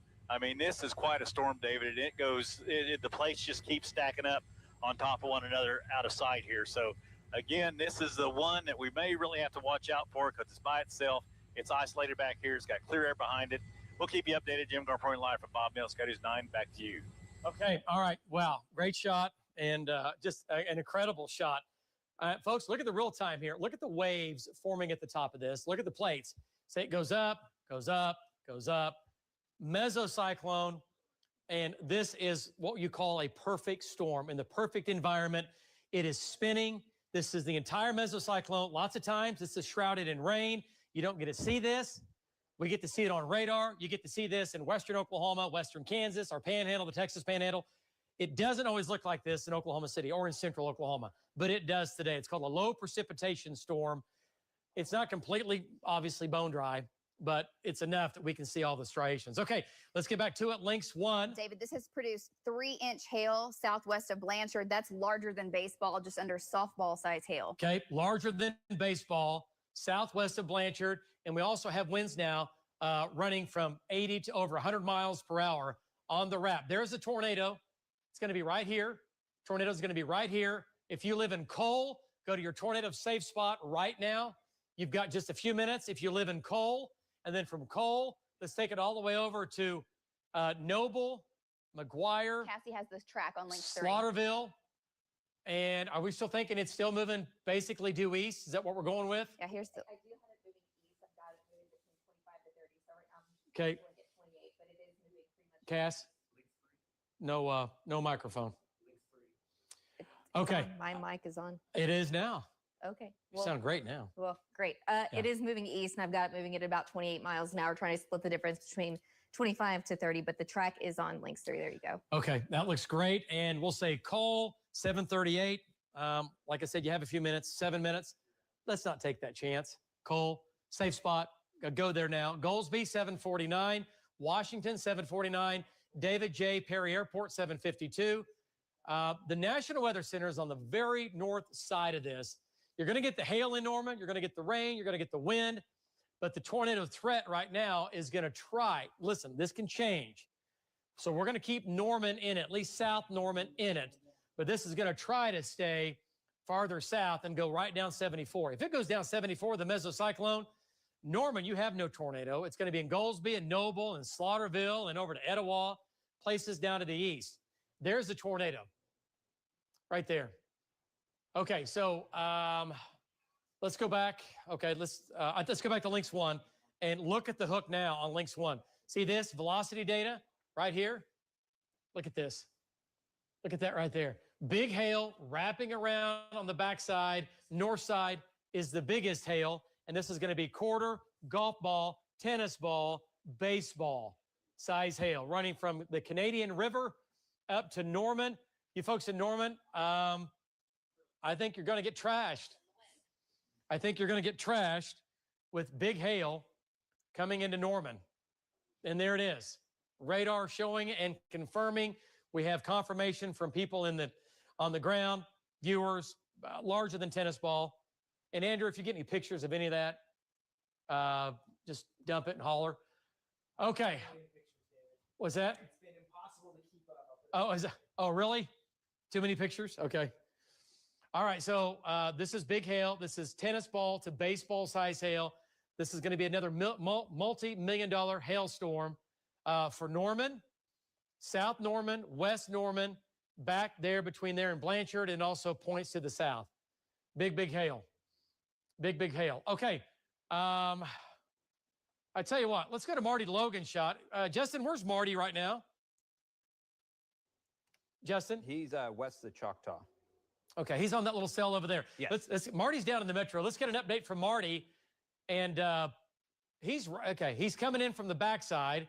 Marty, give us an update as you move your way through Choctaw there. Circulation there off to your east. You're right there looking right at it. Go ahead, give us an update. 23rd is where I am right now. And appears to me that we do have rotation. I'm looking at it's going to be north of me, but also another area right almost over the road right now. So there's two areas to keep an eye on. This one to the north was rotating. By the way, the lights were flashing red back there, so we've already got a power glitch. We're going to stay on this, the same one that Tom and Val are following. So we'll stay with it. Back to you.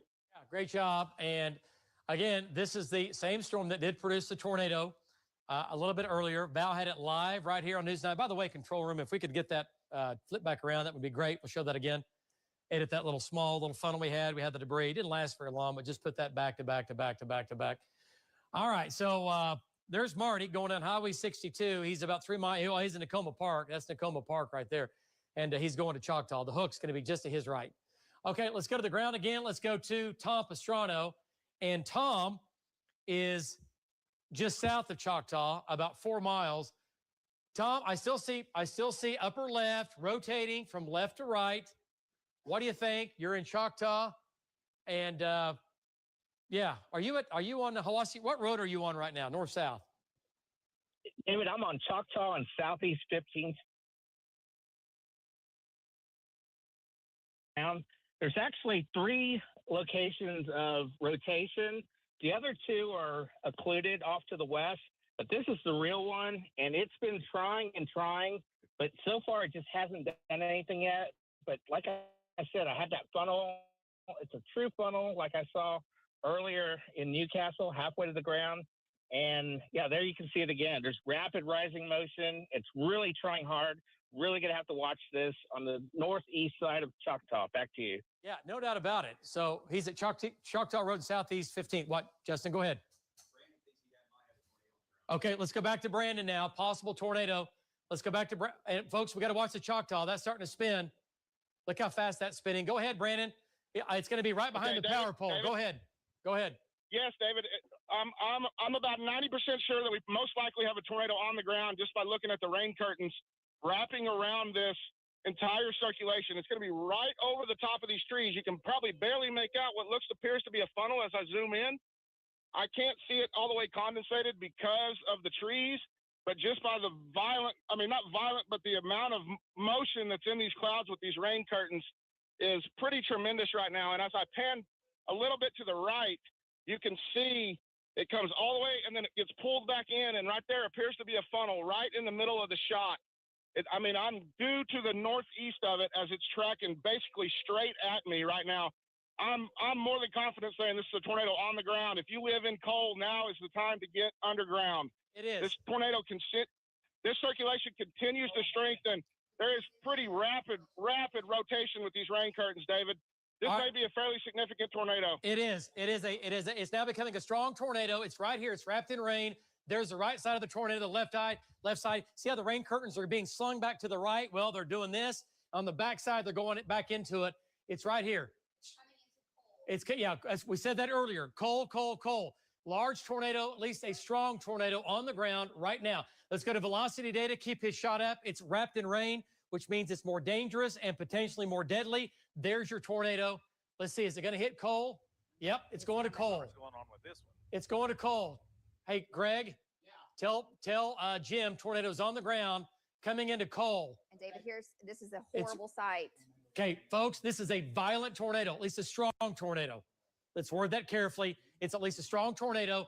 There's your debris. There's your debris signature now telling us the radar saying, yes, we have debris lofted. You don't get that out of an EF0 and most times not an EF1 to get debris this high. Yeah, Jeremy's got a good shot. Okay, let's go back to Jeremy Carter here. Let's go back to Jeremy. Let's take his shot. Control room. You folks in Cole, lowest level, center part of the house. Go now. There's the tornado on the ground. Coming at a call. It's wrapped in rain. It's a potentially deadly tornado, folks. Please take this seriously. If you live in Cole, if you live in Goldsby, and eventually maybe Washington, maybe north of Washington a bit. Jeremy, give us an update. There's a big tornado in there. Take it. Go. Yeah, David, I could see clearly that this tornado was huge. Man, there are a lot of people, a lot of homes in this area. This area is just littered with homes. Definitely tornado precautions. If you live in Cole, points east, we're talking about Washington, running into northern Purcell area. This thing's kind of had a track, David, back towards the southeast, and you can see it very clear. Okay. All right. Great job, Jeremy. Let's go back to Brandon now. Brandon, take it. You're hot. Strong tornado. There's the tornado, the left side. There's the right side. Folks, that is a strong tornado. That's going to be at least an EF2, maybe an EF3 tornado. It's got debris 20,000 feet up in the air. That's going to be an EF2, at least an EF2, probably an EF3. Brandon, take it. You're hot. Here we go. Okay, hey, I got a big tornado on the ground just to my southwest, probably a quarter to a half a mile, moving rapidly at me. I'm going to have to reposition. I got major debris in the air, David. I got to get out of the way. But we had major debris in the air. We could see parts of roofs and major tree debris all up in the air. Like I said, that tornado was definitely on the ground. It looked like a big elephant truck. Right now, we're probably taking 75-mile-an-hour influence out of the east as this thing. Hey, okay. All right. Yeah. This is going to be a significant tornado in Cole, David. Yeah, no doubt about it. It's going to Cole. And is he in Cole right now? No, he's east of, no. Oh, you're right. He is in Cole. My bad. Okay, let's go back to Jim Gardner, and he's in Cole, okay? You folks in Cole, listen to me. If you know somebody, there's a tornado. Go ahead, take it, Jim. Tornado on the ground. Well, that's right, David. Right now I'm sitting over Washington, shooting back into that tornado. You can see it right there. We saw the wrapping rain curtains in the front. We really couldn't get a good visual on it, but right now I'm sitting right over the top of Washington, shooting back to the west. It's no more than maybe a mile and a half from me, and you can see the rain curtains going around this thing, but this thing has been on the ground for a while. It is massive. It is wide, David. I'm not sure if that's the only one in there. I just had a lightning strike right down my door there. That's all right. But, David, it's massive. If we can pull back a little bit here, you can see there's the whole wall cloud right there, David, and you can see it right there at the bottom. That whole thing is spinning. And now we're getting a little better look at it here, and you can see it on the ground right there, David. I mean, it's a massive tornado. And like I said, I'm right over the top of Washington, shooting back to the west. I'm probably about a mile and a half away from it, and its tracking looks to me like maybe to the northeast right now. But it's just a massive tornado, David. Yeah, Jim, no doubt about it. It's a strong tornado, at least an EF2, possibly an EF3. We have debris lofted nearly 20,000 feet up. Let's go back to links 1. Keep Jim shot up. Keep Jim shot up. And then we're going to check back in with the trackers. Let's go back to links 1. Cole. Look at the donut hole over Cole. We have it now coming into the city of Cole. Please take shelter. Please go to your safe spot in Cole. Lowest level, center part of the house. It's almost too late. It's almost too late. If you live in Cole or east of Cole, this is debris in the air. That's debris. This is reflectivity. There's a donut hole. There's velocity. It's right over you. And there's a donut hole right over Cole. It doesn't get any easier than that. Let's go back out in the field now. Let's go to Brandon Pennell. Brandon, there's a tornado. The rain's cleared out. It's more visible than what it was. Large tornado. It's going to be an eighth of a mile wide, maybe a quarter of a mile wide tornado doing damage, debris in the air, debris. And that's going to be at least an EF2, if not an EF3 tornado. Take it. Go ahead, Brandon. Okay, David. Hey, David. Okay, we've came east out of Cole, probably 1 to 2 miles. I believe it missed Cole on the south side of Highway 74, which is good. But I can tell you, as we came east, there was a significant amount of debris in the air. You know, I don't know if it was houses or barns, and I mean, obviously a bunch of trees. But this tornado it's trying to get wrapped in rain again. But at one time, I believe it was probably at least a quarter mile wide. And as we pulled up here at this location that we're looking back to the almost due west, you can hear the roar. And we still have inflow winds 60, 70 miles an hour feeding back into this tornado. It's gotten completely rain wrapped again, so it's obscured. So you're not going to see it coming. If you live on 74 headed towards I-35, you need to take this extremely serious. This was a strong tornado, if it's not still a strong tornado, David. Back to you.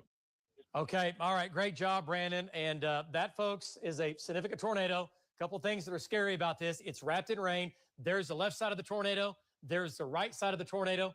And yeah, it is on the ground doing damage as I speak. Okay, let's go back to Jim Gardner up top. Let's see what it looks like from the air again.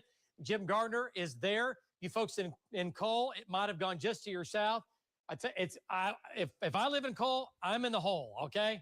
I'm just being honest with you. I'm staying low and I'm staying down to this thing I know has moved by. If you live in or east or southeast of Cole, lowest level, center part of the house, you got to go now. You got to get the kids. You got to get your friends. You got to go now. You got to get to that safe spot. Jim Gardner, tornado still on the ground. Take it. It's yours. Yeah, oh, yeah, David, it is. It's big. It is big. We are on Highway 24, which turns into 74 a little further to my north here. And the crossroads going to be 250th Street. But it is a massive tornado, David, right now. As we pull back here, I'm going to have to roll around here for a second and get away from this thing because I just got so much inflow. I'm really fighting against it to stay away from it. But there is a shot. And if we can kind of darken that up, Rich, in the front, you can see the rain curtains. If we go in on the front of it where it's real kind of try to darken that up a little bit, you can see those rain curtains wrapping around this big tornado, and it is tracking along here. It is definitely violent, and it is getting bigger, David. You can see the very front of it right there, but we have power flashes going off on the ground right before you came to me. But as we pull back real slow, you can see just how big that tornado is in there, David. And it has continued to stay on the ground here. I'm going to pitch it back to you. I'm going to have to roll out of here just a little bit, get a little bit of distance here, David. We'll get right back to you. Okay. All right, great, Jim. So this is going to be, folks, now listen to me here. This is going to be down to the southwest. This is McLean County. This is southeast of Blanchard. This is on and just south of the small community of Cole, but this is really what we can consider the metro area, the South Metro, because so many people commute from there into the city, vice versa. There's the tornado right there. And we have another area of circulation back in the city we're concerned about, but that is the left side of the tornado. That is the right side of the tornado.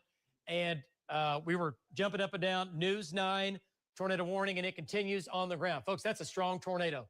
No doubt about it. All right, what does Jeremy have? Let's go back to Jeremy. Let's bring his shot in. There's the tornado from Jim. Okay, wow, look at that. Okay, so this is the right side. There's the tornado. It's right here. It's right there, and it's spinning. Okay, let's go back to Jeremy and get an update from Jeremy Carter. Jeremy, what do you think? I'm looking at your GPS. Give me your exact location. Go ahead, Jeremy. All right, I'm in the town of Washington, just west of the town of Washington, where 24 turns back to the south. And you can tell clearly, you can't see the tornado all the way right now, but you can tell clearly that there is a tornado on the ground and doing damage. And David, there are a ton of houses throughout this countryside. I can't even explain to the people how important it is to take shelter. Washington, Goldsby, it's coming your way. Back to you, David. Okay. All right. Nice job. And this is the tornado. It's wrapped in rain. We can see it from Gardner because of the sunlight behind it. Let's go back to Links 1.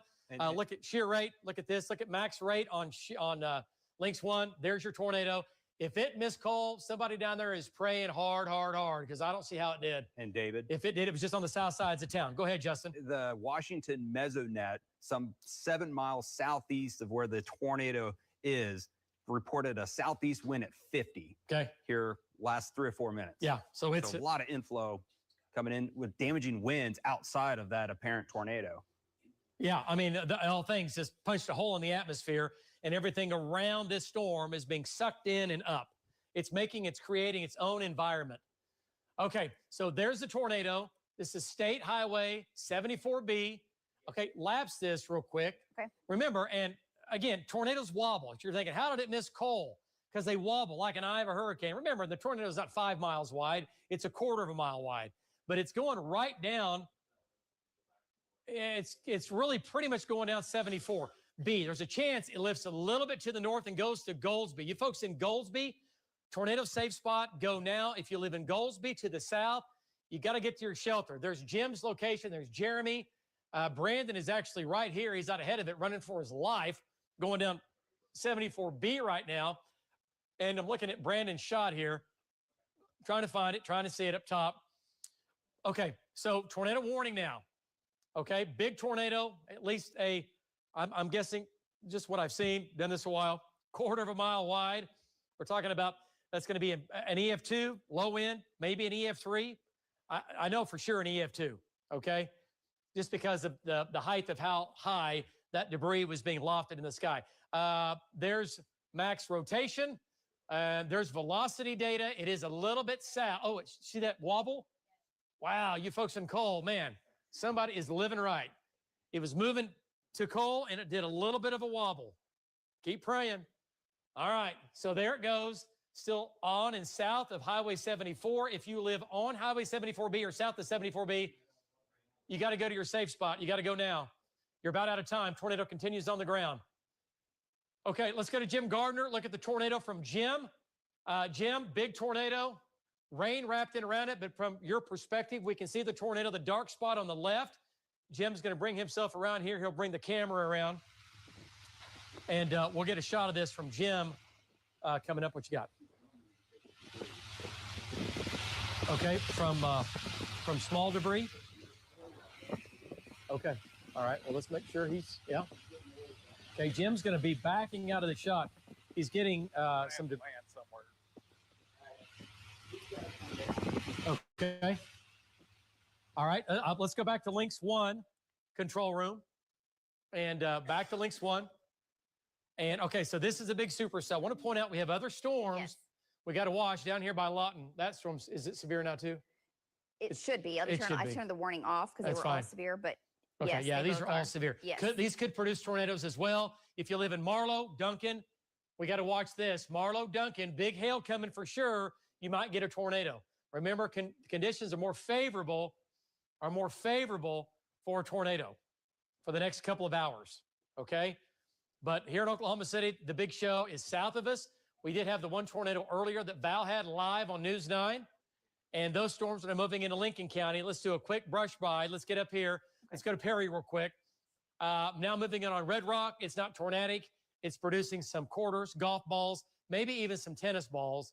For sure, golf balls. Headed to Red Rock, not tornadic, but expect damaging wind, damaging hail, winds 60 to 70. Okay, let's go down the line here. We'll just keep jumping down the line. Other non-severe storms up near Mulhall and Guthrie, watching those. Edmund storm has weakened a lot. The hook is still going on. It is no longer tornadic. It is still spinning. Val's there. There's the hook. Still means business. And on shear rate, that thing is still, still spinning. Barty's right there. Tom's right there. Yeah, no doubt about it. Okay, let's go to Val Castor and bring him in. Val, you're right there by the hook. There's the hook. This is going to be tennis ball to baseball size hail. There's your wall cloud. Just nothing on the ground right now, which is good. Give us an update on that. Go ahead. So, yeah, David, so this thing continues. It gets better organized and it gets less organized. Right now, it appears to be on an uptick as far as getting organized. It does have, at times, fairly strong rotation, but we haven't seen anything close to doing a tornado since it did the last tornado, probably in the last, goes up and it goes down. Right now, it appears to be going up just a little. Back to you. Okay. All right. Great job, Val. So Val is in the East Oklahoma City, on the East Oklahoma City storm. Let's go back to that on Lynx 1. And here's what that looks like. So there's Val, area of spin right here. There's Horseshoe Lake. And this is where the circulation is with that. But it's not as strong, not as tight. Tom's there, Val's there. Big hail up to 122nd and Luther Road up to Memorial Road. Let's go a little farther north here. And this is all headed to Wellston, Chandler. And get ready. This is going to be, well, it's almost turning right again. Okay, so here we have big hail here, moving east now. That's going to be East Oklahoma County, tennis balls, up to tennis balls, lots of golf balls in that, okay? So that storm did produce a tornado earlier. Okay, so let's get back down to what's coming back into the metro here. Not severe. It is, it's severe. Yeah, okay. Going to have more hail coming back in Oklahoma City, Lillard Park, Will Rogers. Not tornadic, more rain, more hail, quarters, golf balls, right? That's going to be headed towards downtown. That storm is getting stronger right now, headed northeast. Let's drop back south again, and we'll check back in with our trackers. Okay, let's go to Brandon, who's right there. He is in the lion's den, as we call it. Tornado looks like it's still on the ground. Oh, no doubt about it. No doubt about it. Large, strong tornado, still on the ground. That's what the tornado looks like. So if you think you're going to go out and look at it and see it, you're not. It's going to get dark, and then it's going to get loud, and it's going to hit you. So be smart. Don't do that. If you live along Highway 74 and south, the tornado is on the ground. Let's go to let's go to Brandon Pennell and get an update. Go ahead, Brandon. Okay, David. So we're going to be at the junction of 74B and 74, where it goes north and south. Looking back to the northwest, the tornado appears to me that it has crossed 74B on the north side, tracking more towards the city of Goldsby. I can tell you just from it has the same appearance that it had earlier with the rain curtains. I can't confirm that it's on the ground still, but just from the visible of the way the rain curtains are acting. And I've also seen a couple of small funnels that have worked their way around the outside of these rain shafts while we were waiting to come to you. And you can see just by as I pan to the right, it just continues to track off to the east-northeast. You can see the amount of turning that's going on as it moves to the east-northeast. So I'm sorry, we had somebody walk up. So Goldsby, if you live in Goldsby, this thing, David, I can tell you right now, just from looking at the structure as we speak, this thing is wrapped in the rain. It's probably still on the ground. It may still be a significant tornado. There's a lot of motion going on. And now we have golf balls to occasional tennis balls falling back out of the sky as this thing continues to track towards I-35. Back to you. Okay. All right. Wow. Tornado on the ground continues. And folks, that's what it looks like. Earlier, we could see it hanging out. Okay, and control room also, if we could get that video edited from when it was earlier, when you could clearly see the tornado from Brandon, from Jeremy, from Jim, those shots, that would be great. Okay, tornado's right back in here, and it's still on the ground. Let's go back to Lynx 1. And, oh, it's occluded. Now, look at it now. Okay, so here's Goldsby. Talked about this earlier. Watch, folks. Go ahead. Look at that. Oh, my gosh. Do you see how fast that happened? Quickly. Okay, so Justin. He's talking to the tracker at the moment. Just make sure Jeremy knows it's occluded and it's a hard left. Okay, it's a hard left. Well, I mean, folks. 2.5 miles to the west of Goldsby. Yeah, but if I'm in Goldsby, I'm going to my safe spot. But this tornado is on the ground. It's a strong. Look at the curve. I'm going to watch my finger here. Brandon has it on the ground right now, David. It's going almost due north. Okay, let's go back to Brandon. Brandon, it looks like it might be missing Goldsby. It's going to miss town by maybe a mile. And Brandon, it's lifting almost due north. The tornado has changed directions. It's moving due north. Towards the Riverwind Casino. Towards the Riverwind. Oh my gosh, it's going right towards the Riverwind Casino. Go ahead, Brandon. David, I 100% confirm that. We just had the RFD come around the 74. I can see the circulation through the rain. I know it's probably not visible in the shot because it's so dark. I'm gonna try to zoom out a little bit, but you can see the right side of the tornado in the shot. It is completely wrapped in rain. Okay. It's wrapped in. It's so hard to tell, but I can tell you just from what we've experienced in the last 30 to 45, the circulation. And every time it really localizes, it really tightens up and produces a strong tornado. I'm trying to get a little bit better visual. It's trying to maybe come out of the rain just a hair, just on the west side of Goldsby. We're back in south winds now, so it is lifting almost due north, David. 100% correct. I'm gonna say the tornado is probably gonna be about 1 mile to my northwest, David. It's still west of 74. It has not crossed 74 on the south side of Goldsby yet. So if you live in Goldsby, you still have a couple of minutes, but you need to get there now. Back to you. He is? Okay. All right, great job. Great job there, Brandon. And Brandon has had this tornado along with Jeremy from start to finish, and also with Jim Gardner. All right, so big storm, big tornado, strong tornado. And this thing is, folks, it means business, and it's wrapped in rain, okay? Let's go to Lynx 1. Here's what it looks like on radar. You can clearly see where the tornado is. And remember, part of it has swung to the north right in here, right? And we have a new area of spin developing to the south. So this is the tornado here, right here. Well, I just barely missed. So Miss Cole, Miss Goldsby, and it's going to Riverwind Casino, which is at Highway 9. There's a lot down here on the highway now. Hotels, we have Loves, you name it. This is kind of a little area there, kind of almost like a little city with all kinds of stuff going on here. So Riverwind Casino, if you know anybody at the casino right now, notify them, tell them, I do not know what their safety precautions are at the casino. I doubt there's an underground shelter or an above ground shelter for everybody. Okay? I know. Yeah, that's the new meso's forming right now. Okay, so we have the old mesocyclone, which is here, the tornado, and we have the new mesocyclone, which is west of Jeremy. What's it look like in Jeremy's shot? Justin, when you get Jeremy lined up and he gets turned around, have him give me a shot. I want to talk to him. Okay, there's the tornado. Let's go ahead and zoom on in. You folks, if you know anybody that's in Riverwind Casino, wow, folks, this is serious. Okay, this is Western Avenue, strong tornado on the ground, lifting due north. That's going to be, once again, Western Avenue right here. And what is this going to be right here? Okay, yeah, go ahead. Northwest 24th. Okay, you're right. Northwest 24th, Northwest 24th, and Western Avenue. There's your tornado doing damage right now. This is coming into the south sides of Norman.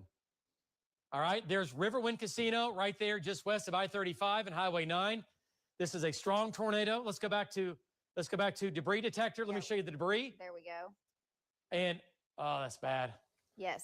That's so bad. Okay, can we do a RHI on that? Okay, we'll do that. You got to go and due north, right? Pretty much, yes. Okay, maybe if we can get an RHI, we don't have to. But, folks, this is the tornado. This is the debris. It's now crossing 310. Okay, Street 310. Here's Norman. This is going to come into southwest Norman. Right now, it's lifting due north. It's going to split the uprights just to the east of Western and 24th Street. 24th Street and Highway 9 and Western. It's crossing 310. And there, right here, there's your tornado. What's Max Rot look like? Anything? Okay, it's slightly behind. And this is our live right here. That's our live. This is the tornado right here. It's right here, right here. This is our live radar. Okay, tornado, big tornado.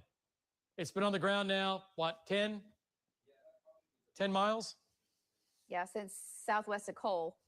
So yeah, quite a while here. Okay, so there's your tornado.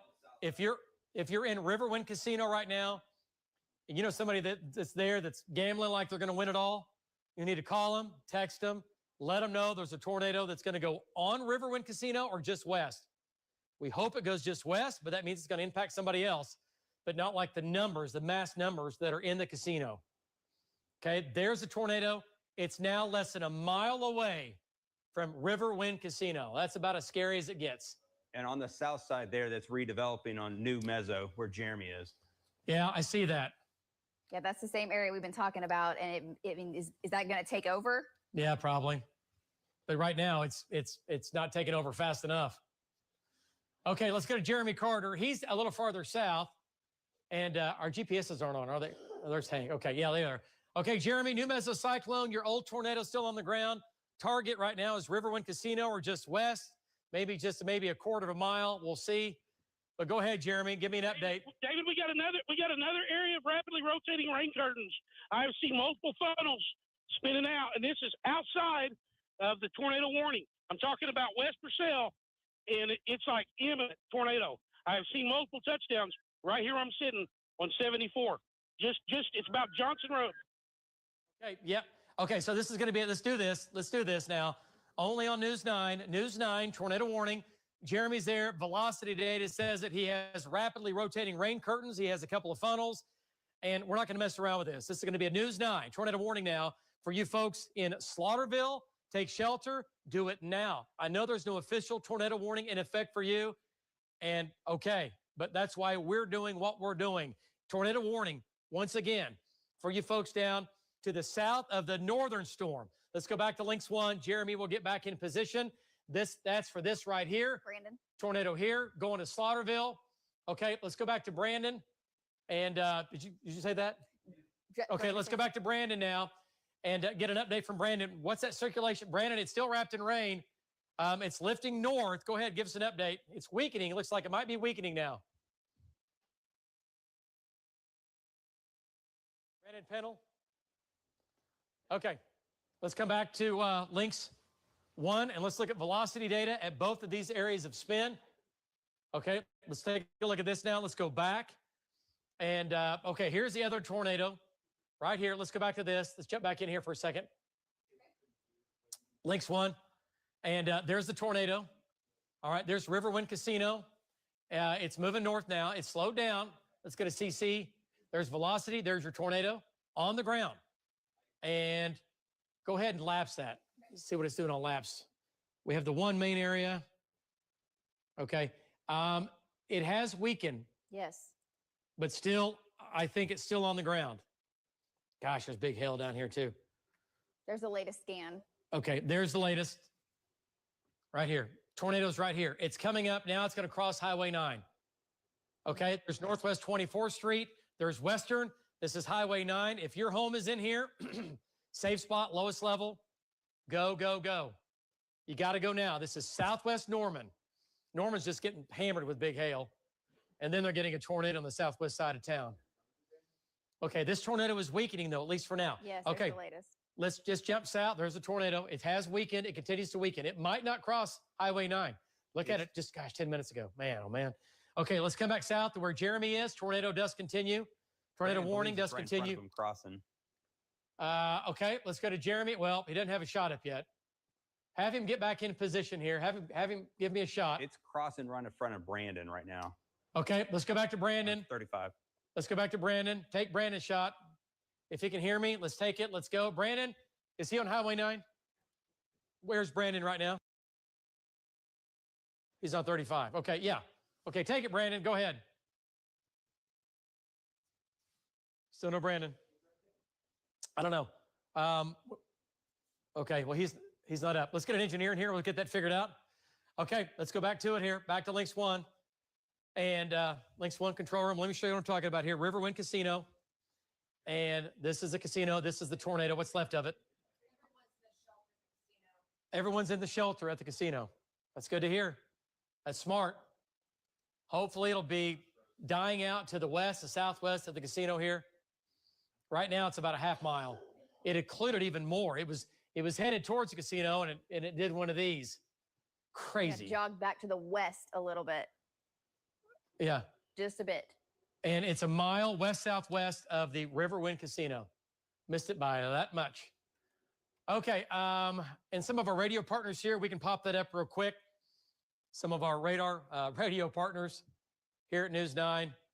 And we're streaming on all of these stations right now, obviously across the state, and a lot of this, right here in the metro. So pick out your favorite station, whatever you want, whatever you got, and tune us in and turn us on. Okay, let's go back to it. Links 1 and I want to show you this hail core again coming into Oklahoma City. Wow, golly. Folks, another crippling hailstorm for Oklahoma City. Lillard Park over to downtown. There's Capitol Hill Elementary School, Southwest Integris. This is all big hail. Damaging hail, not a tornado threat, but big hail.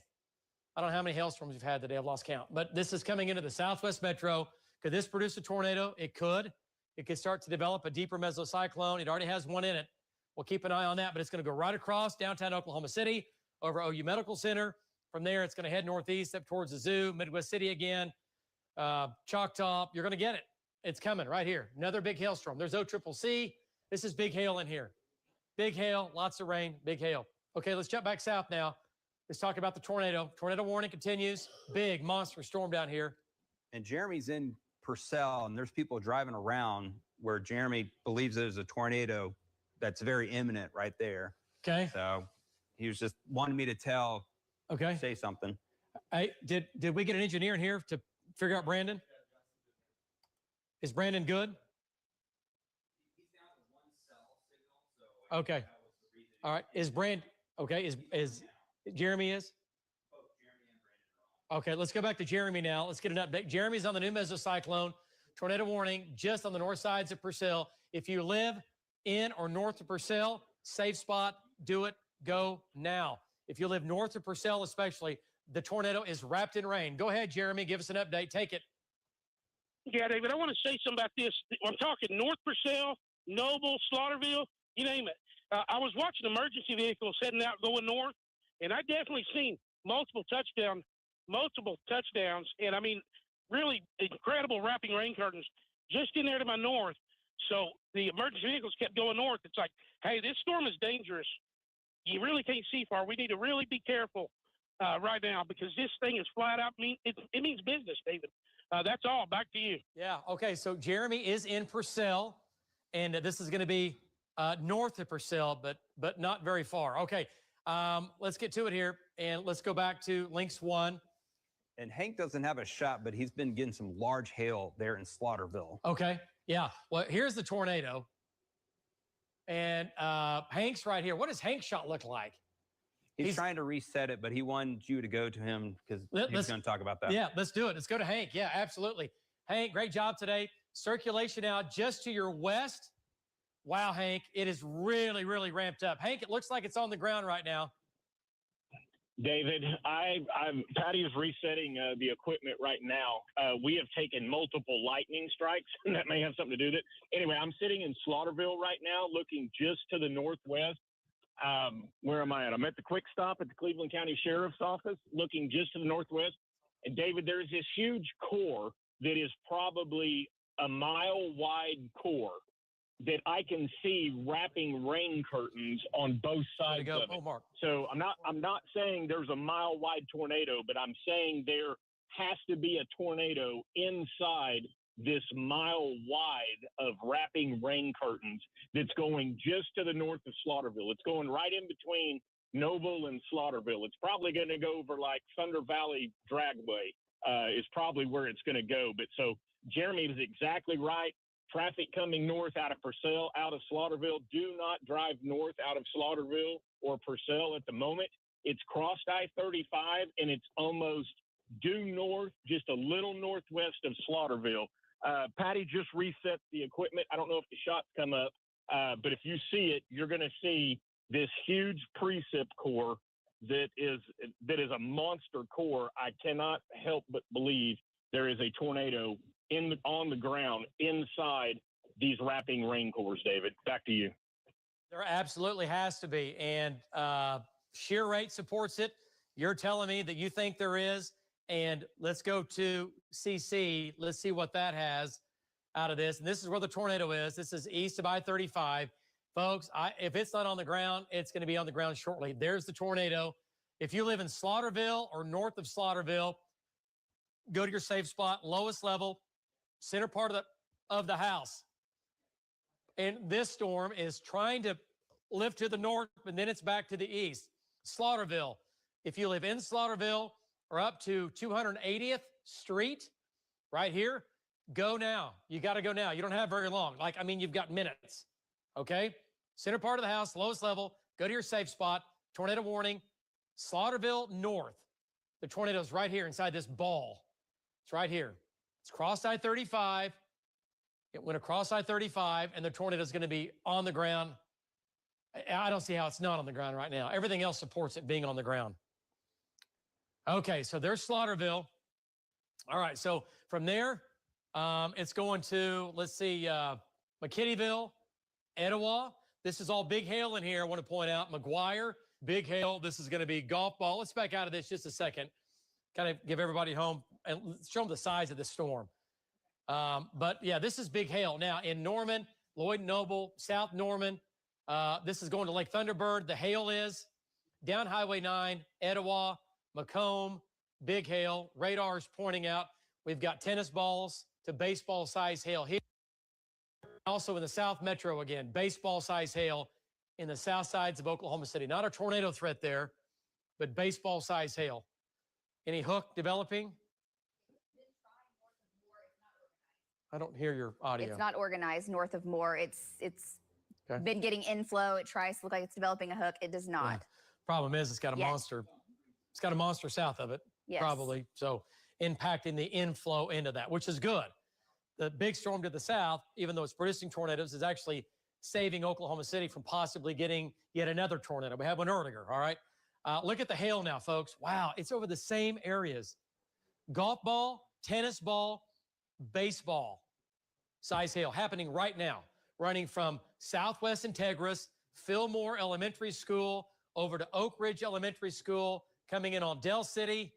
Just an incredible next hailstorm in line. And guys, it's going to try to head off to the east towards Midwest City. Matter of fact, I know it is. It's going to try to get Tinker again. So, wow. Big, big hailstorm. Devastating, crippling, multi-million-dollar hailstorm. This is one of several we've had today. Okay, so let's drop. Okay, so we have that cell in Oklahoma City.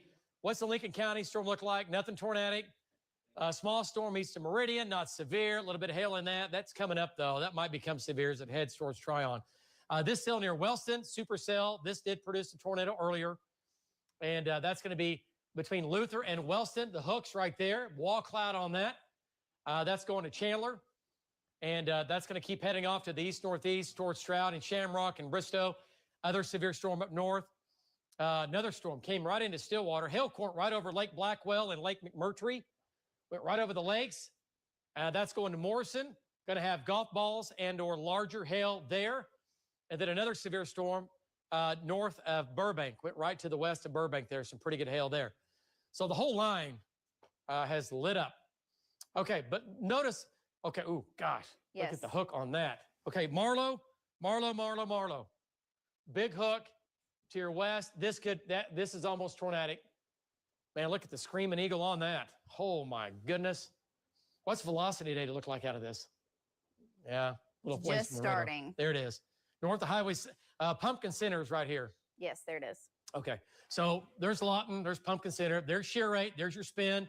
If you live in Marlow, start paying attention. You're probably going to get a tornado out, or you're going to try to get a tornado. I know we don't want to try, but you're going to get something out of this besides wind and hail. Look at the V-notch.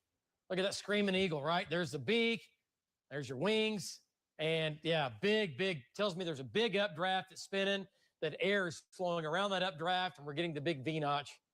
That is an impressive storm. Not near as big as the storm we have to the north, but Marlow, Bailey, Bray, Purdy, eventually Elmore City, eventually Pauls Valley, supercell, rotating, could produce a tornado at any time. Okay, let's come back to the monster storm.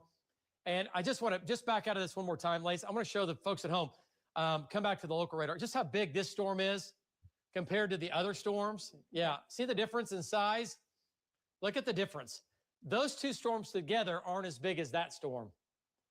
Man, is that a new hook developing? That is, yes. Is that a new storm going up? New storm? Let's see. Yes, that is a new storm that just went up. Okay. All right. And we're going to, okay. Justin, let's get some guys headed southwest. New storm going up. Okay. And this is a concern. We got to watch out for some flooding developing. How much rain have we had down here? Anything? Those numbers crazy, Lace? I'll take a look. I have not. Okay. I can promise you there's going to be several inches. Yeah. So here's South Oklahoma City, big hail. See the new storm going up? A little bit of a hook developing on that. So that is a problem. And that's going to be lifting off to the northeast. So more severe weather, more big hail, southwestern Oklahoma City now up to tennis balls, running from Will Rogers to downtown Oklahoma City, eventually south of downtown on this first storm, over to Del City, Midwest City. If you didn't get hammered the first time with the big storm, the other two big storms, you're going to get it with this one again. All right, big hail now just west of Valley Brook, about ready to cross I-35. Boy, that's a big hail core. That's tennis balls. Folks, that is a major, devastating, multi-million-dollar hailstorm. South Oklahoma City, the second or third of the day. My gosh.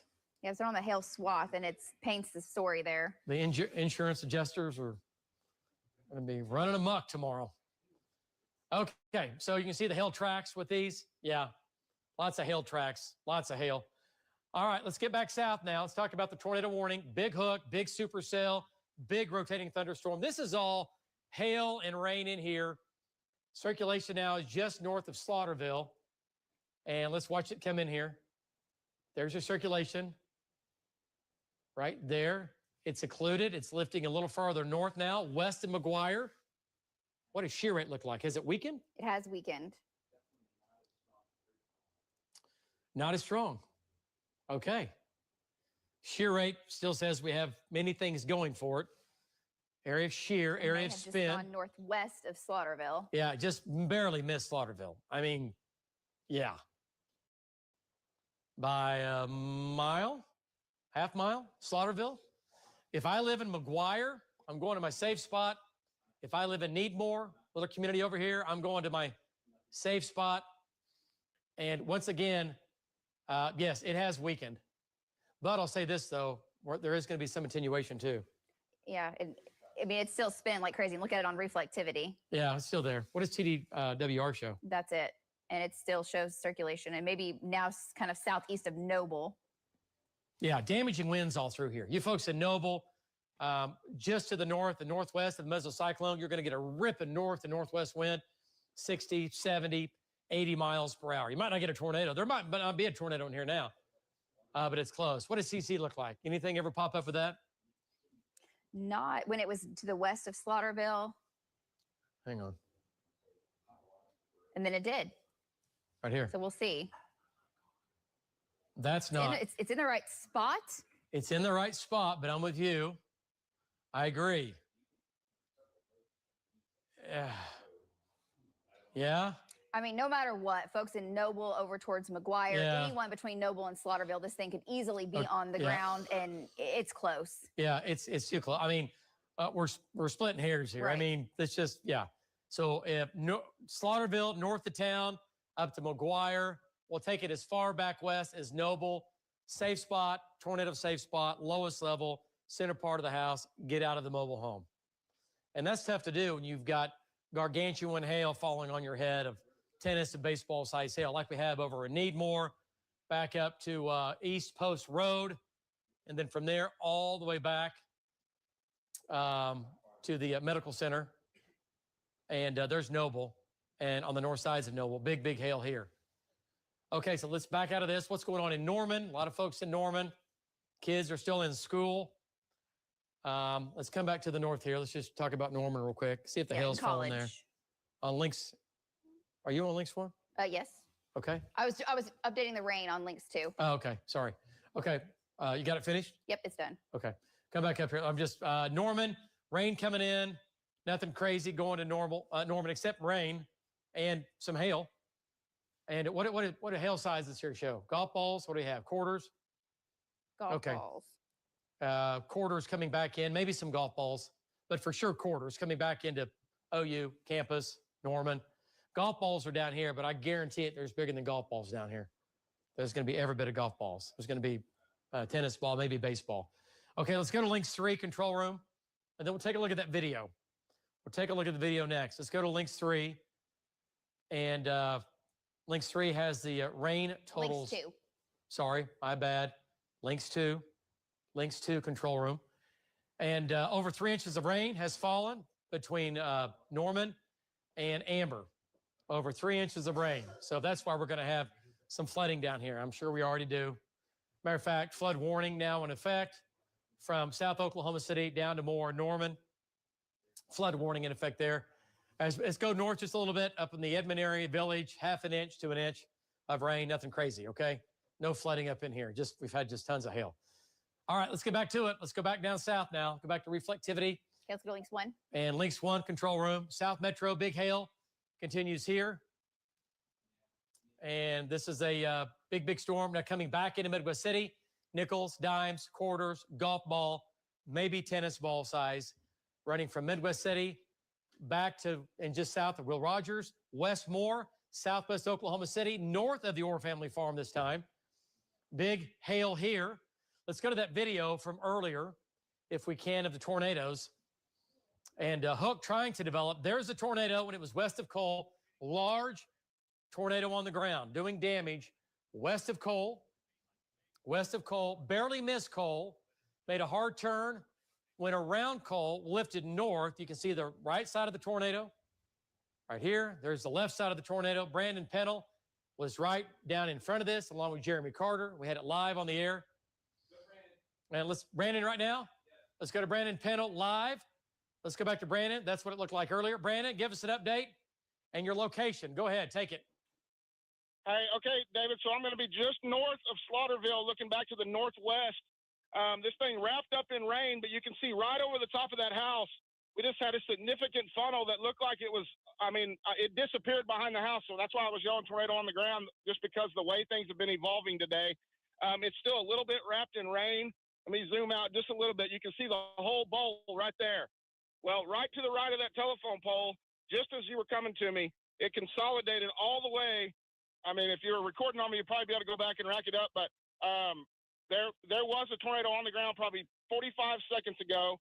This thing is continuing to move off to the east, and it's just doing it over and over. It kind of goes through a cycle, and then it puts out a tornado, and it moves off for a while. You know, it was significant 30 minutes ago. I'm not saying that it can't still do it again, but this is still a significant lowering north of Slaughterville, moving off to the east. It's probably just probably east of Highway 77, probably 2 miles north of Slaughterville, give or take, moving off to the east-northeast, it looks like. Back to you. Okay, great job, Brandon. So he's, again, north of Slaughterville, and he's looking off to his northwest, and he has seen the tornado on the ground a couple of times in the lightning flashes. It's cycling over and over again. It strengthens and it weakens. It strengthens and it weakens. And when it ramps up, we get a tornado. But it's just a merry-go-round of tornadoes, right? The whole thing's spinning, and you'll get a tornado on one side of the mesocyclone. It'll sit down for maybe 30 seconds or whatever. That lifts. It tightens back up. You get another tornado genesis. You get another one. So that's what we're doing right now. So let me go back to links 1, show you where the tornado is, north of Slaughterville, right there. There's the tornado. And you folks in McGuire, tornado warning for you. And this is going to be southeast of Noble. So you folks in Noble, this is east of you. Okay, you're here. You're getting wind and rain and hail and all that, you bet. But the tornado threat is right here. It's, count the miles here? 1, 2, 2.5 miles, 3 miles to your east-southeast. Okay, so what does velocity data show here, guys? It's still there. It's been kind of broad at times, but it's tightened back up. Yeah. And right now, this is not showing a strong tornado. It's overall, it's a weak tornado. Radar says that. Brandon says that. Shear rate says that. Velocity data says that. Not a strong tornado. And with the storm further southwest near Sterling, had a report of tennis ball size hail with that one as well. Wow. Okay. That's that little soup down there, right? Yes. It's an impressive storm. Okay, so, wow. Look at the hail core now south of the lake. Yeah, well, the lake's going to get hammered with, there's 2 hail cores here. These are crippling hailstorms, okay? One west of Lake Thunderbird, east sides of Norman, big hail here, coming into Lake Thunderbird. The lake's going to get trashed, and big hail between Lake Thunderbird, or really from Highway 9 down to just north of Etowah. This hail core is even more impressive. And folks, that's going to Pink. All of this is going to Pink, Tecumseh. If it lifts northeast like it's trying to do, Shawnee, prepare now for the possibility of a damaging hail event and the possibility of a tornado. All right, so severe weather now in the South Metro. It just continues to rain. We're going to have some flooding issues developing if this doesn't start to end, and right now it's not ending. New storms just keep redeveloping, and lots of heavy rain, lots of big hail. And I'm guessing all flights out of Will Rogers have been canceled for hours now. I mean, they're going to have significant delays and everything else. Yes. Big delays. So yes. Well, either way, if you're expecting somebody to be flying in this evening, you're trying to get a flight out and you're not going anywhere. They don't take off in this. Big planes will not land in that, and they don't take off in that, and for good reason, because that will bring a big plane down. No problem. All right? Big updrafts, big downdrafts. Okay, so this is a supercell, a little bit of a hook now, beginning to develop down in northwestern Cleveland County, southwest of the airport here, about 4 miles. Right, here's Mustang, Wheatland's right there.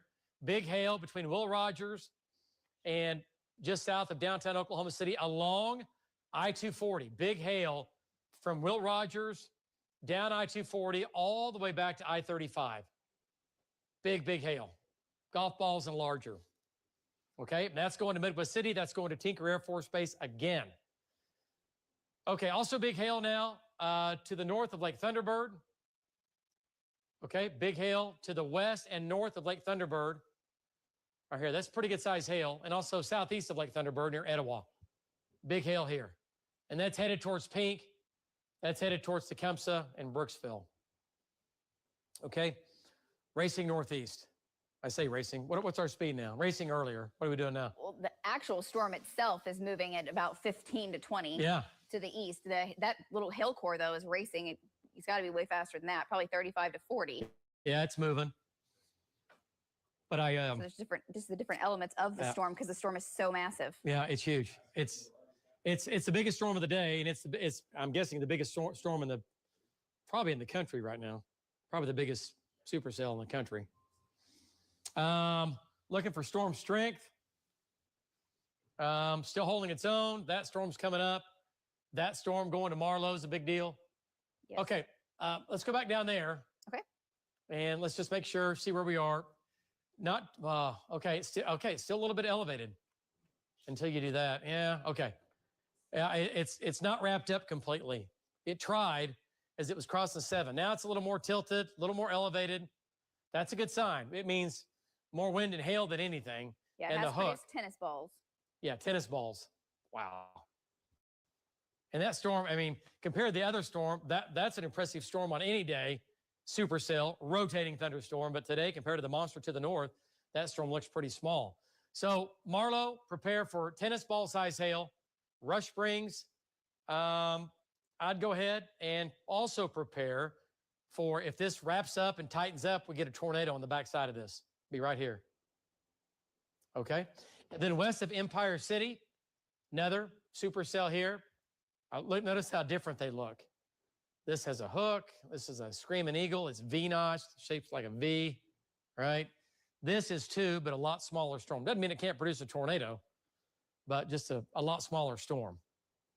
And that's going to be severe. That's going to have at least quarters in it. Yeah, coming to Duncan for sure. Yeah, Duncan, that's coming to you. You're going to have quarters. That's going to Marlow right now with some quarters, golf balls, and maybe tennis balls in Marlow, in between Marlow and Rush Springs, crossing Highway 81. Okay, let's go back to go ahead.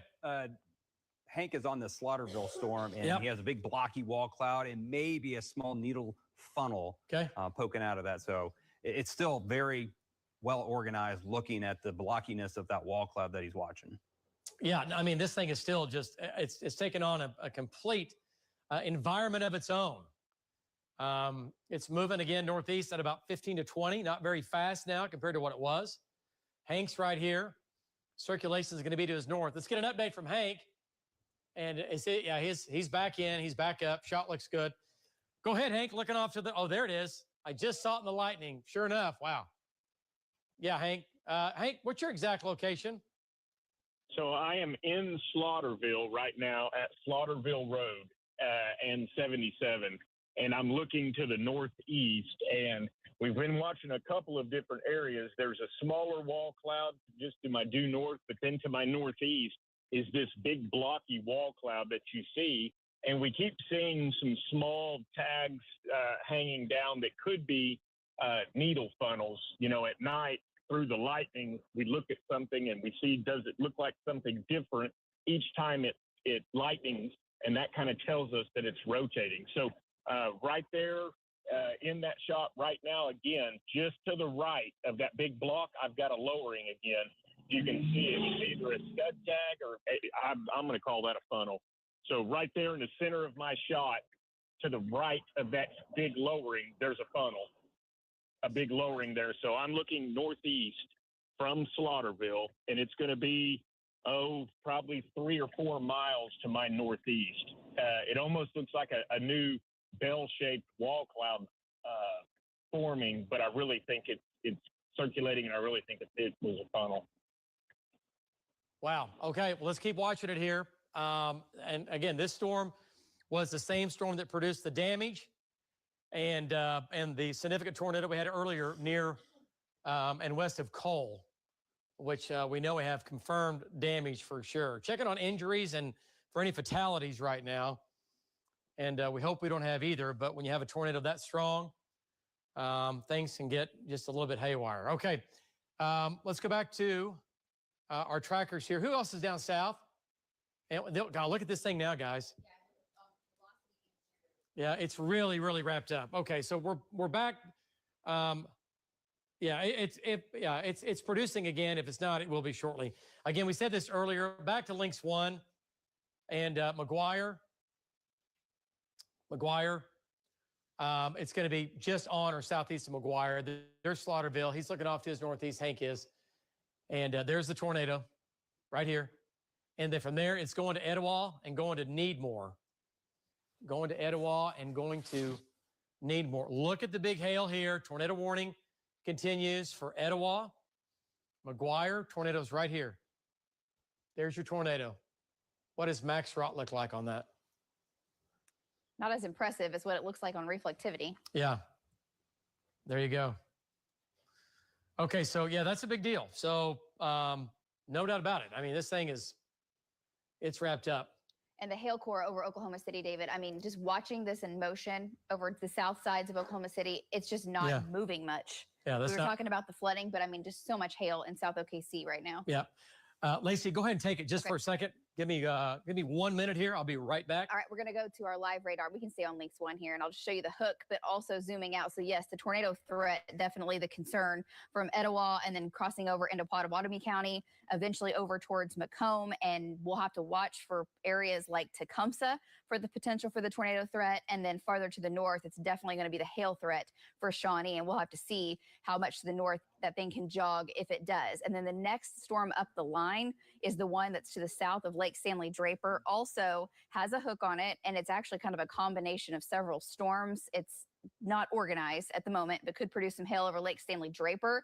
And then look at this core over South Oklahoma City and watch. This is a lapse of 15 minutes, and it's been raining so very heavily. The core to the north weakened, and this is, we've lost count, fourth or fifth core to come up and cross I-240, and now producing anywhere from golf ball to maybe tennis ball or maybe even some baseball size hailstones once again over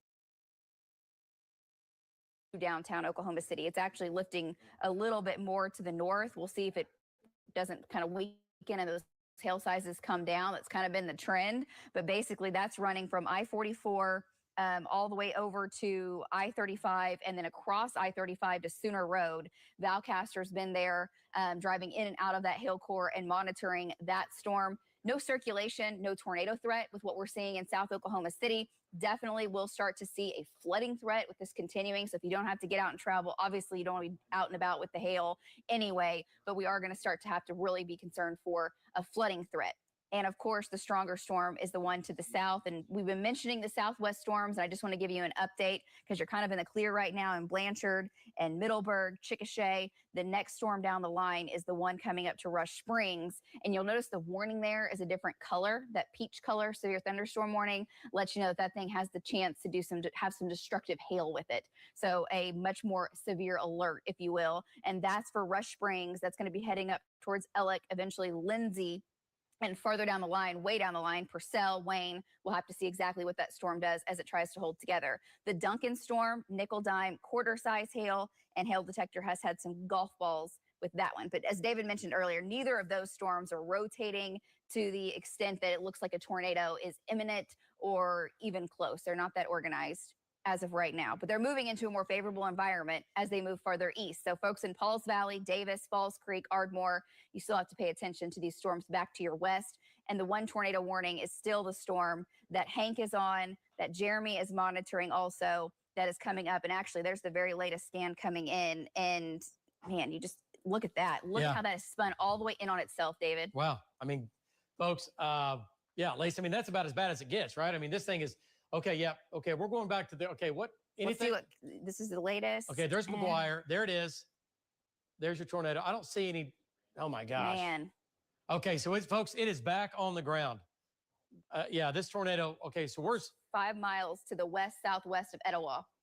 Justin, is Hank eastbound and down? Okay, can't hear you, but okay, I can. Okay. Are you talking on air right now? You're not. That was my bad. Yes, he's eastbound. Okay. All right, he's here, and this is going to be okay. Okay, so Pink said this earlier. Pink, get ready. Here comes big hail. Hailing all over Lake Thunderbird, some of it big, some of it small. Norman in the clear for now. You have storms just to your north. North Norman lifting to the northeast, but this is a monster supercell. There's your tornado right here. This is going to be where the debris ball is. Looks like to me it's expanding. Possibly some debris in the air. Let's go back to CC, see what it looks like. Do we have debris in the air at all? Oh, it's getting a little messy. It's getting a little messy. I don't know. It's close, guys. That's close. Okay, we might have, if the tornado's not on the ground yet, it will be. I mean, we're so close to it.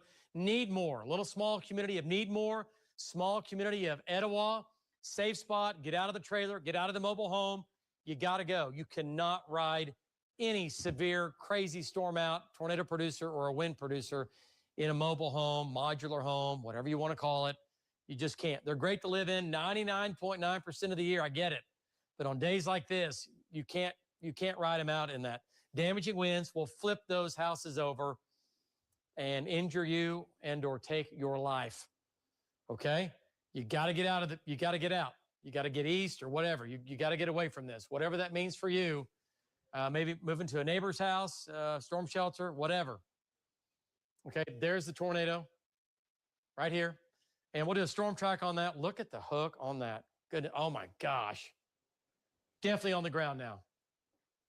Yeah, I'm afraid this next scan, we are going to see debris in the air now. Definitely on the ground. David, that track is on links 3 when you need it. It's 150 knots a shear. Did you see that? Yes. Or 150 mile per hour shear. Yeah, Either gate way. to gate, yeah. Gate to gate. It's bad. Okay, folks, this is going to be another significant tornado east of McGuire. 2 miles east of McGuire. Going to Needmore.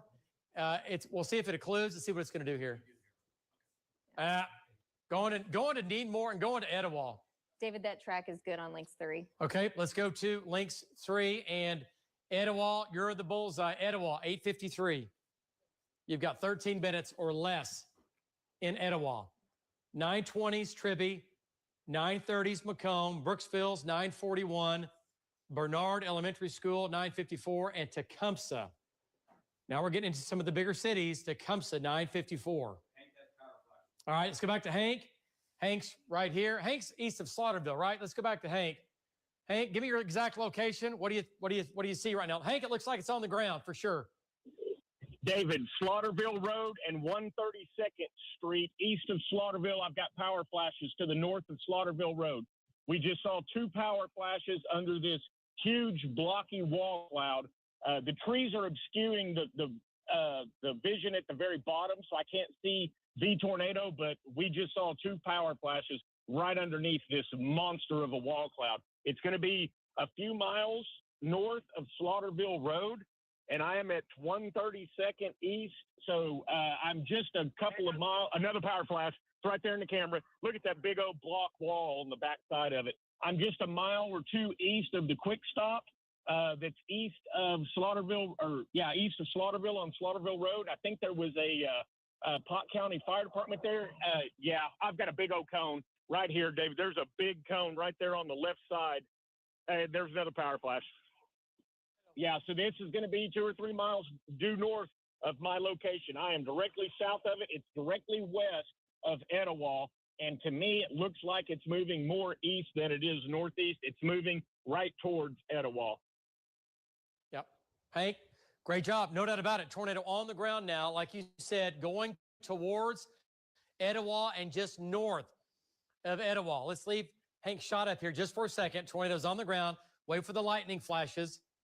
And then wait for the power flashes. There's the Hank, is it on the left side of your screen? Is that what you're looking at, the tornado? How big is that? If that whole thing is a tornado, it's a quarter of a mile wide. Okay. I don't know that whole thing is a tornado, right, but if the whole thing is, it is every bit of a quarter to a half a mile wide. I believe that whole thing is a tornado because I am seeing feeders off the ground on the right edge, and I'm seeing that solid vault on the backside of it, I believe, David, this is a big tornado. Okay. Like I say, I can't see it on the ground because of the trees, but it looks like a big tornado to me. Okay, Hank, so looking at your screen, that's on the left part of your screen when we have the lightning and power flashes, right? Especially with the lightning. Yeah, It's yes, kind of sir. Right there. You can see that. Yeah. Center it up. Go left. Yeah, left. Go left a little bit. Right there. There you go. Yeah, right there. Oh, my gosh. Yeah. Yes. Okay. No, David, we need to I'm gonna freeze that, okay? Control room, we need to grab that and freeze it. Go ahead, Hank, take it. You're hit. You're hot. Going into Etowah, going north of Etowah. Take it. I hate to say it, but it almost is a wedge. If that whole thing is a tornado, now it is nighttime, folks. I do not know, but if that whole thing is a tornado, it's almost a wedge. It is a huge lowering that looks to me that it's in contact with the ground. Now, we have seen multiple power flashes, but there's not a whole lot of things for it to hit. So if this was in the city, we would see all kinds. But, David, it looks like to me that this is probably 8 to a quarter mile wide tornado right now headed towards Etowah. Okay.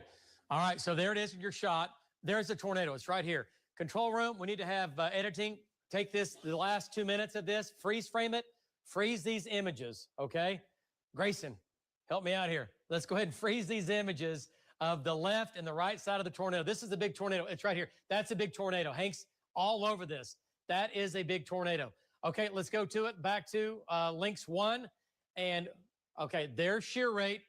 There's Etowah. If I'm in Etowah, I am going to the shelter now. If I'm in Etowah, north of town, south of town, I'm going now in Etowah. This is what the debris looks like with shear rate. The debris itself looks like this. This is going to be the debris in the air. And this is what reflectivity looks like. This is the hook, and this is debris right around the tornado itself. That's the tornado you're looking at just northeast of the little small, tiny community of Needmore. And this is going to be maximum rotation right here.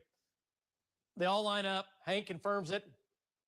Big tornado, at least a quarter of a mile wide, it looks like to me, in his lightning shots there. It's a big tornado for sure. Wow.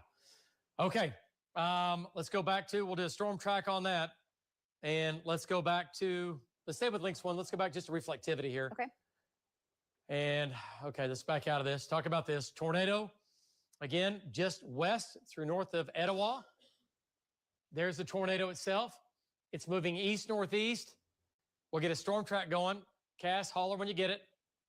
Down the line further, Tecumseh, definitely pay attention in Tecumseh. Brooksville, Chisney, down to, all the way down to Pearson. I mean, Macomb to Brooksville to Tecumseh. David, that track's ready on 3. Okay, this is the tornado now. Just barely going to miss Etowah.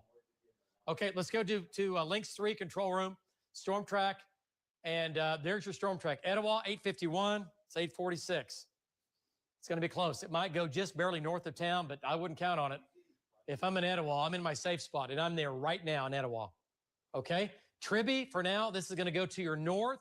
Macomb, it's close. You're still in it. We still have you in that line, but it's probably going to go a little north of Macomb, up towards Tecumseh and Brooksville. Okay, so Macomb at about 928. That would be the most southern, far side of this whole thing. Brooksville, 939. Tecumseh, 951. Tecumseh, 952. That's going to be downtown. And, yeah, so tornado on the ground with that. Let's go back to Hank again and get an update. And also, let's find out where Brandon is. Let's go back to Hank. Hank, what do you think? Power flashes, lightning flashes? What do you think? What do you see? David, I'm moving east. I'm, kind of chasing through the jungle here, so I'm looking through the trees. I haven't seen a power flash in the last minute or two, but I still see this huge wall cloud to my north. Hang on a second. I'm getting a little better view here. Slow down. It doesn't look as big and wide on the ground as it did. So hopefully that means that it's lifting or it's starting to occlude. But still, my vision is a bit obscured by trees. Let me just. I'm not going to show that. Yeah. Okay. Hank, are you with us? Here's the deal. When you get east of I-35, for you folks that live down here in this part of the state, you know what it's all about. Cell coverage, not so good all the time, right? The streaming video looks great. There's the tornado again. Looks like it's still on the ground to me. There's the tornado. It's right here. Tornado on the ground. Just to the west or on top of Etowah. Okay. All right, let's go back to radar here. It may be just north now. Yeah. Okay, yes. Okay, yeah. Okay, there we go. Which means it is slightly lifting a little farther Yeah. to the north, which is not So- good news for Tecumseh. No. Yeah, and by the way, we know we have, so we've seen the damage. We have our news crews there in Cole earlier has significant damage. So Cole, where Brandon went ripping through there, they have a lot of damage. Okay. All right, so there's the tornado now. It went across the northwestern sides of Etowah. There's the tornado. Wow. It is on the ground right now. There's Lake Thunderbird. All right, there's Macomb. So it has completely gone due east and occluded. And like they've done all day, they go due east, they occlude, they lift north, and then we get another mesocyclone develop to the south. Hopefully that won't happen. But like we said earlier today, that the tornado parameters are more favorable during the evening hours after dark. And that's exactly what has happened. And while you're looking at that, just our live radar really starting to show a pronounced hook over Norman. It's weak rotation with it. Yeah. But it's kind of doing that same thing. Yeah. Wow. Look at that. Wow. Right over the Max Westheimer Airport. Yes. North Norman. Yes. That's the hook. Okay. So But there's not anything in it that's crazy. Right. But still don't want to hook over Norman. And the hail up here where Tom is it's still pretty good size. Yeah, Tom down to Lake Stanley Draper. This is going to be golf balls. It's going to be tennis balls. Turn off these warnings for a second. So this is Eastmore, down I-35, down to the far northern sides of Norman. This is a supercell. Hook, rotating thunderstorm. Another Hank cell. has the shot of the tornado again. Okay, let's go back to Hank. OCU, downtown Oklahoma wow. City. Look Let's at go that. back to Hank. And wow, Hank, big tornado on the ground, at least looking at velocity. Big debris ball, Hank. Go ahead. Yeah, just to the right of that power pole, you'll see the tornado. As soon as the lightning lightens up, right there's the tornado. So yeah, I'm at about 156th Street now and Slaughterville Road. So I'm east of Slaughterville several miles, looking due north. It's probably 3 or 4 miles, maybe 3 miles to my north, but you can see that big bowl-shaped funnel, and you can see the condensation funnel all the way to the ground, right there just to the right of the telephone pole, just to the left of that T-post. You can see that's it looks like it just lifted. Okay, so it just lifted. So it's been on the ground. Is that another one to the right? Oh, great. Yeah, let me turn my lights off and let me see. Back out just a little bit so we can gather some more light. Okay. You think you have... Okay, so it looks like the tornado has lifted. So that big bowl wall cloud right there, Patty says that she doesn't think it's lifted. Look at it. But now Yeah, I start seeing a condensation funnel coming back down again. Yeah, So, right here. Confucius says, listen to your wife. So she says it's still on the ground. And Smart man. Not to make a joke in here, but it's going to be north of Fish Market Road. The good thing, or Fish Market Road, I'm sorry, Slaughterville Road. The good thing about it is we have not seen a power flash. So hopefully it's just going through open field and it's not hitting any homes. Right. It's not near as pronounced as it was about a minute ago. When I pulled up, you could see that almost a stovepipe all the way to the ground. It's not that pronounced anymore. I can kind of see it looking a little bit more ragged. Right. So hopefully it's dissipating and lifting. However, we've been following this thing for an hour. Yeah. Watching it do this and cycle and re-tornado. And I have a feeling that it was a big tornado 20, 30 minutes ago. Yeah. Hey, Hank, looking at radar data, it's a big tornado with a big debris ball just crossed Cedar Lane Road. And it's going up. What road is that north-south? Is that Austin? Austin, approaching the county line, Potawatomi County line. Okay, let's go back to Links 1. Big tornado, strong tornado, big tornado. This is debris. It's not hail or, No.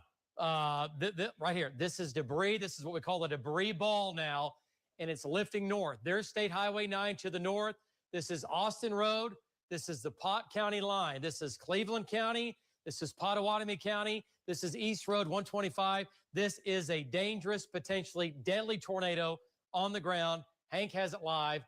Debris now, signature, easily showing that we have debris being lofted. Let's go back to CC. Let's see what it looks like. And yeah, we've got debris. There it is. That's it. Okay, so that's going to be another EF2, possibly an EF3 tornado. That'll be our second one of the evening. That is a large debris ball. And that's lifting to the north. And so Pink's on Highway 9 farther to the north. And right now it is lifting north. Yes. Will it make it? Hopefully not, but man, it's on that trajectory. Yeah, right now it's going north-northeast. What's that? Brandon and Hank both have the shot of the tornado still on the ground. Okay, Brandon and Hank. let's go. Who does? Brandon, Yeah, Brandon and Hank. Yeah, let's go to Brandon, and then we'll go back to Hank. Wow. Let's go back to Brandon. Brandon, take it. Give us a shot. There's the tornado now. It's going to be southeast of Little Axe, 1, 2, 3, 4 miles. South of Highway 9, 3 miles. And southwest of Pink, 1, 2, 3, 4, 5, 6 miles. It's going to Pink. It's going to Pink. Big tornado, strong tornado. Could be a killer tornado. Go ahead. Okay, David. So we're looking. There's a tree in my shop. There's nothing I can do about it at the moment. But we have a significant tornado on the ground.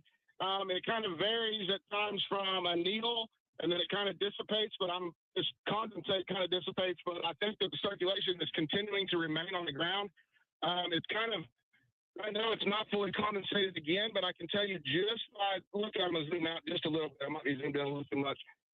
Just by looking at it, as it continues to track off to the east, it's just fluctuating from, at times, like Hank was saying, a 16th of a mile wide to an 1/8 of a mile wide, and then it becomes back a needle, and then it comes back again as a big, strong tornado. Right now, again, big circulation on the ground, David, just behind that tree. You can see it in the shot. I'm zooming in just a little bit so that way you'll be able to see that all the way condensated to the ground in the lightning. It's going to be just on the right side of this little tree. But it's a substantial funnel. See, now I flipped it again, but I'm not saying that it's a strong, a real strong tornado, but it almost appears to be maybe multiple vortex at times, just the way that the circulation is evolving with needle funnel, and then it really consolidates into one big funnel, and then it kind of evolves back to what it was. I am just northwest of Tribby, looking back to the northwest. As it continues off to the east-northeast, David, back to you. Okay. Also, Brandon, remember the tornado is now lifting north-northeast, and it's headed towards Pink. It's 4 miles south of Pink. It's now crossing the Cleveland-Pottawatomie County line. Let's go back to Lynx 1. So, Brandon, need to get north. You got to get north. It's not moving east anymore. I know you know that. And we now have gate-to-gate, what we call winds blowing one direction versus another, of 113 miles per hour up against 88 mile per hour wind. There's the center of the tornado. That's going to be at least an EF2, if not an EF3, if not maybe stronger. That is a strong tornado. David, there's an updated track on 3. Okay. And this is all debris in here. This is all debris. There's your debris ball. This is debris around the tornado that the radar is picking up. It's going to Pink. We'll do a storm track. And Lacey, go ahead and back out of this. Show the folks at home what this looks like, kind of the bigger view. Can you tell where the tornado is? Wow. Look at this screaming eagle. That is a classic screaming eagle. The beak, like we say, is where you never want to be. That's exactly what you have going on. Looks like a big eagle that's ripping in from the east or northeast. Another hook in the South Metro developing near Norman. That could produce a tornado. More rain and hail moving across the city. Still severe. Near Tinker Air Force Base, big hail, East Moore, East Norman, mainly East Moore now. And the hail's really come up there over Lake Stanley Draper, near Lake Stanley Draper. West of Lake Stanley Draper, big hail, tennis ball size hail there. Another multi-million-dollar hailstorm, part of this whole thing we've had today with gargantuan hail and a lot of it. And with that hook developing, David, folks over Lake Thunderbird now, I know the north side of the lake, across the lake, and points back basically even to East Norman, really need to pay attention. That storm is strengthening. And with the potential for the tornado, it's increasing. Yeah, no doubt about it. I mean, and even though it's moving through an environment that it's kind of, the atmosphere's kind of worked over because of this storm that's out ahead of it. But you know what? The dynamics are so strong that what's it look like on shear rate? Okay, this is where the tornado is going to be on this. There it is. 2 miles east of downtown Norman, near Hall Park. possible tornado developing here. This is a strong tornado on the ground here, maybe a violent tornado. For sure, a strong tornado now. East and southeast of Lake Thunderbird, southeast of Little Axe, there's your tornado.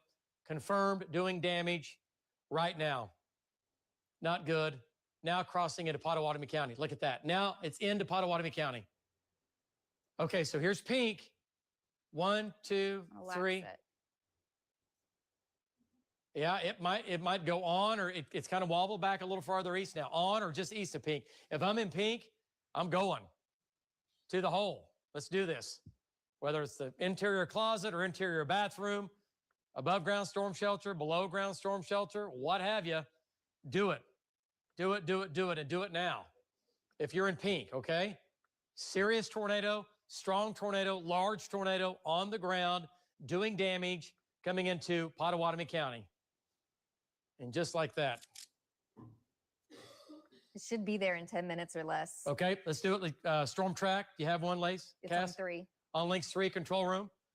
And there it is, pink at 9:09, 8:59. So, yep, like she said, less than 10 minutes. Bethel Acres, 9:26. Grand Casino, 9:33, folks. And remember, this could weaken. Twin Lakes is right here. There's Dale. The casino's right here. There's OBU, Bethel Acres, the Shawnee. Right now, this is headed towards Twin Lakes and north and west sides of Shawnee. And this has been a big tornado with debris in the air. We have damage. We know we have damage. We're checking in on that. There are a lot of homes in that area. I know there's all the trees and you get into that side of the state, but still, I mean, there are a lot of homes in that area. And we know that Hank had power flashes off and on there for a while. Yeah. And we could see that debris lofted in the air, unfortunately. It's a horrible sight to see. But if a tornado cuts the power before it even gets there, then, you won't have power. So, I mean, there's a lot of homes down in here. Whole thing is moving off to the northeast. So this is going to go to pink. And this is going to go on and just east of pink. Let me show you some of the still pictures that we just took from Hanks when he was live on the air just a few minutes ago with the tornado. Some of his still. Oh, it's video. Okay, let's show you some of the video of the stills. And we'll get this together. And you can see the size of the tornado here. I've not seen this. We'll see this together for the first time. I saw it live, and it's still happening right now. I just want to show you the width. Now, this is at one point when we had it going there. And, and this is when it was still fairly weak. It gets stronger than this. So this is what we're talking about, the tornado that is still on the ground, okay? So that's bad. That's a big bad deal, and that's not good. Okay, let's go back to, is this Hank shot right now? That's the video. Oh, that's the video, okay. There's tornado. That was about 20, 30 minutes ago. Wow. Power flash. David, speaking of power flashes, Tom is seeing power flashes now southeast, west of Lake Thunderbird with that secondary storm. Okay. Tom is. Okay, so there's the eastern tornado. Wow. Let's go back to the metro. Let's just back this up, 15 miles? Let's go back to Links 1. There's your tornado that's headed to pink and east of pink. Okay, new area of circulation now coming into Lake Thunderbird. There's Tom. Now coming down 12th Street, here's your area of circulation. It's going to be between Rock Creek Road and Alameda, and what's going to be our south 60th Street and 72nd Street and 84th Street. 80, yep. Basically the western side of Lake Thunderbird. Okay, let's get a Tom Pastrano. Tom, power flashes, circulation getting stronger. 1, 2, 3, 4, almost 5 miles to your southeast. And Tom, you live in that area down there, and you've not had good luck the last decade. So give us an update. What do you think? No, I haven't. I can't tell you that a lot of my neighbors around Lake Thunderbird have lost power, so they won't know that this is coming. So hopefully they're watching the app. But I did see multiple power flashes to my southwest. I haven't seen anything in about a minute, but there could be something over there. At least strong winds. Back to you.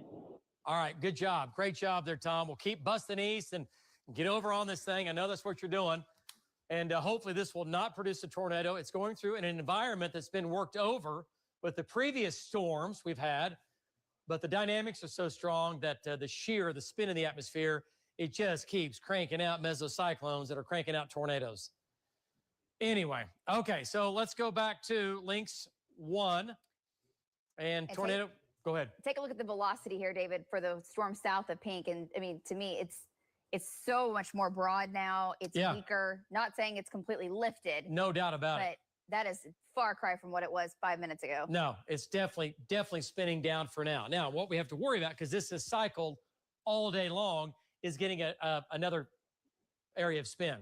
This dies. That's dying right now. You can still get a tornado out of that. So if I live south and east of Pink, I'm in my safe spot right now, right here, right now. Okay, if you still have power, turn the TV up. If you don't, open your phone up. News 9, you can watch us and stream us all day, all night, right? And you don't have to have, obviously, power for that. Phone's got to be charged, obviously, you know what I mean? But if your power goes out and you have your cell phone, hey, let it rip, let it play. All right, so it looks like it's trying to tighten up a little bit. Southeast of Pink, it's weakened now just in the last couple of minutes. It's trying to squeak back up on us. That's going to cross Highway 9. Okay, it's right here. There's the tornado. If it's still on the ground, it's close. It has weakened.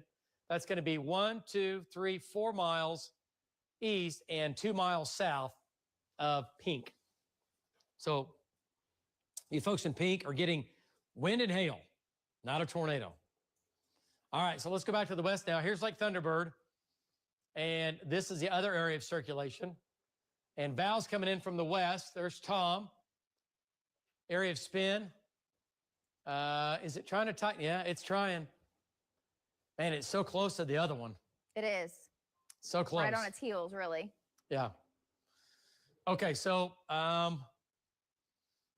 we're almost to the tornado criteria for this. It's almost there. I mean, these two are what?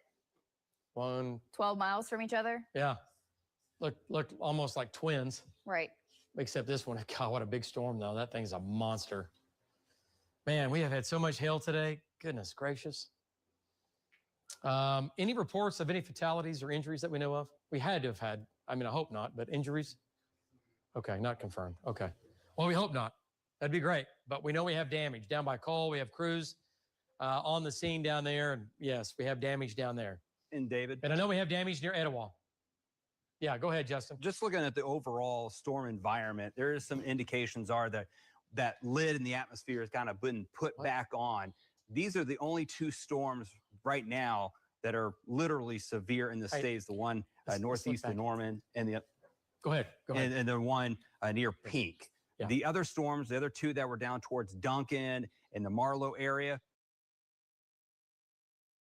hardly have any lightning with them. And then additional storms that were north of the metro, they have weakened as well. So overall, the environment is being less conducive, but still these two supercells that we have here on the south side of the metro are spinning, and they take time to spin down, and that tornado threat locally with these two storms will continue. But everyone else, it looks like the storm threat is greatly starting to diminish. So if you're not here in the south side of the metro, I just wanted to give you an update that we are watching the other storms, but overall, those have completely weakened for the most part. So that's some great news for the lack of severe weather. I know a lot of people want the rain, but the severe weather threat is now becoming a little bit more localized for the next hour or two here around the metro, the southeast side.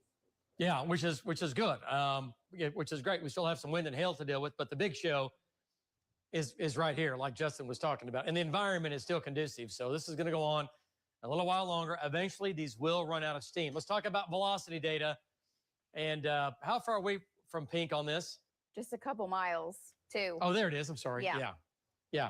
So this is ramping back up. I could see it on that. We were zoomed out earlier. I was like, hang on. Right. A little bit of an uptick. So this is trying to ramp back up. And there's Pink. There's this. Doesn't quite look right. Unless that's still debris lofted from earlier, which is very possible that is still debris. Okay. And also, did you guys help them out on location? Yeah. Okay. All right. And just look at radar, take it back, show them where there's, okay. All right. So this is the new developing tornado here. It did weaken. Notice how the reds are getting brighter and the blues are getting brighter. That shows wind speeds are increasing. And these are winds in the opposite direction, right? The green up against the blue. So it's a tightening, winding up mesocyclone. and the possibility of yet another tornado. That thing has put on a show. Okay, let's show these two storms here, and what a shot on reflectivity. And wow. I'm going to turn off the warnings. Hook. And wow, that's impressive. Folks, the size of this storm alone is really, really one to take note of.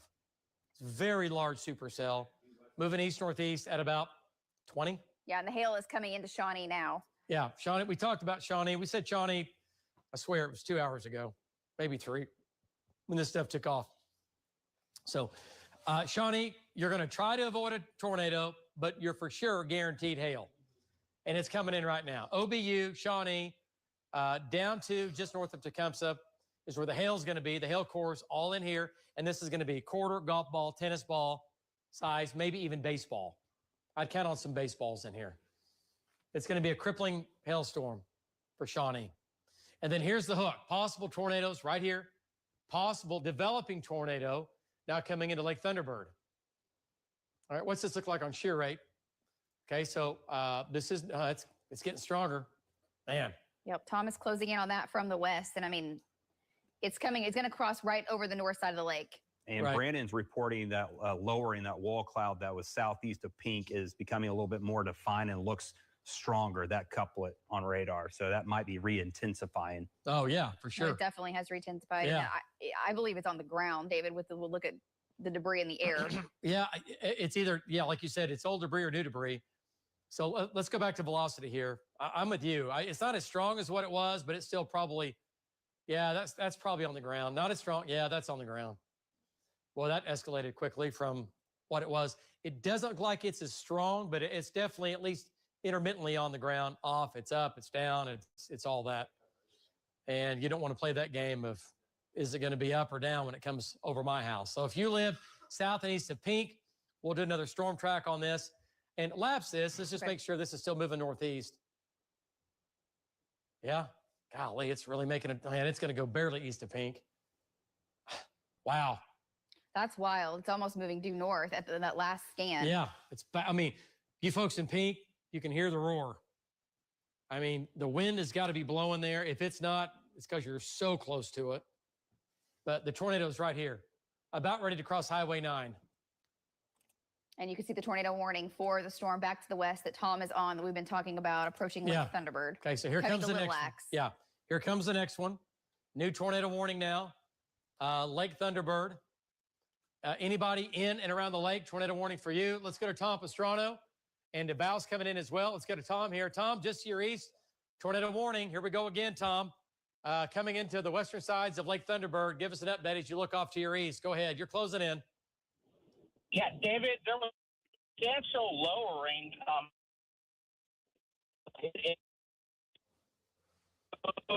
don't really want to call it. I haven't flashes. But yeah, that's over in the lake direction. I just called my wife, called my neighbors, told them to go into shelter. They don't have power, so they don't know what's coming. Back to you. So hopefully their phones were charged, friends and family down here, and been paying attention and see this coming. But Tom, he knows this area like the back of his hand, and he's making his way off to the east and southeast. Okay, let's go back to Links 1. And quickly, let's jump back into the metro here, talk about Oklahoma City. There's no tornado warnings for the city. We have heavy rain, heavy storms, strong, severe storms now. Midwest City on the eastern sides of town, Chesapeake, downtown Oklahoma City, the airport's quiet. Anything else? Let's make sure. And what's going on down south? Anything down south? Southwest storms, they are still severe, but there you can see the look of them. Nope. Okay, they look weaker. Weakened, yes. Okay, so those are beginning to weaken, which is good, but they're still going to produce some quarters, maybe some golf balls. And these are going to make their way up towards Lindsay and maybe Payne. And then also the storm just went through Bray. That's going to Purdy. And if they make it long enough, they're going to go to Payne, Maysville, Wayne, Purcell, and Paola, and then Pauls Valley. Okay? But not tornadic down there. They are supercells. They are rotating, but they're not rotating enough for us to be like, oh boy, here we go. Okay? This one and that one, yes, those are.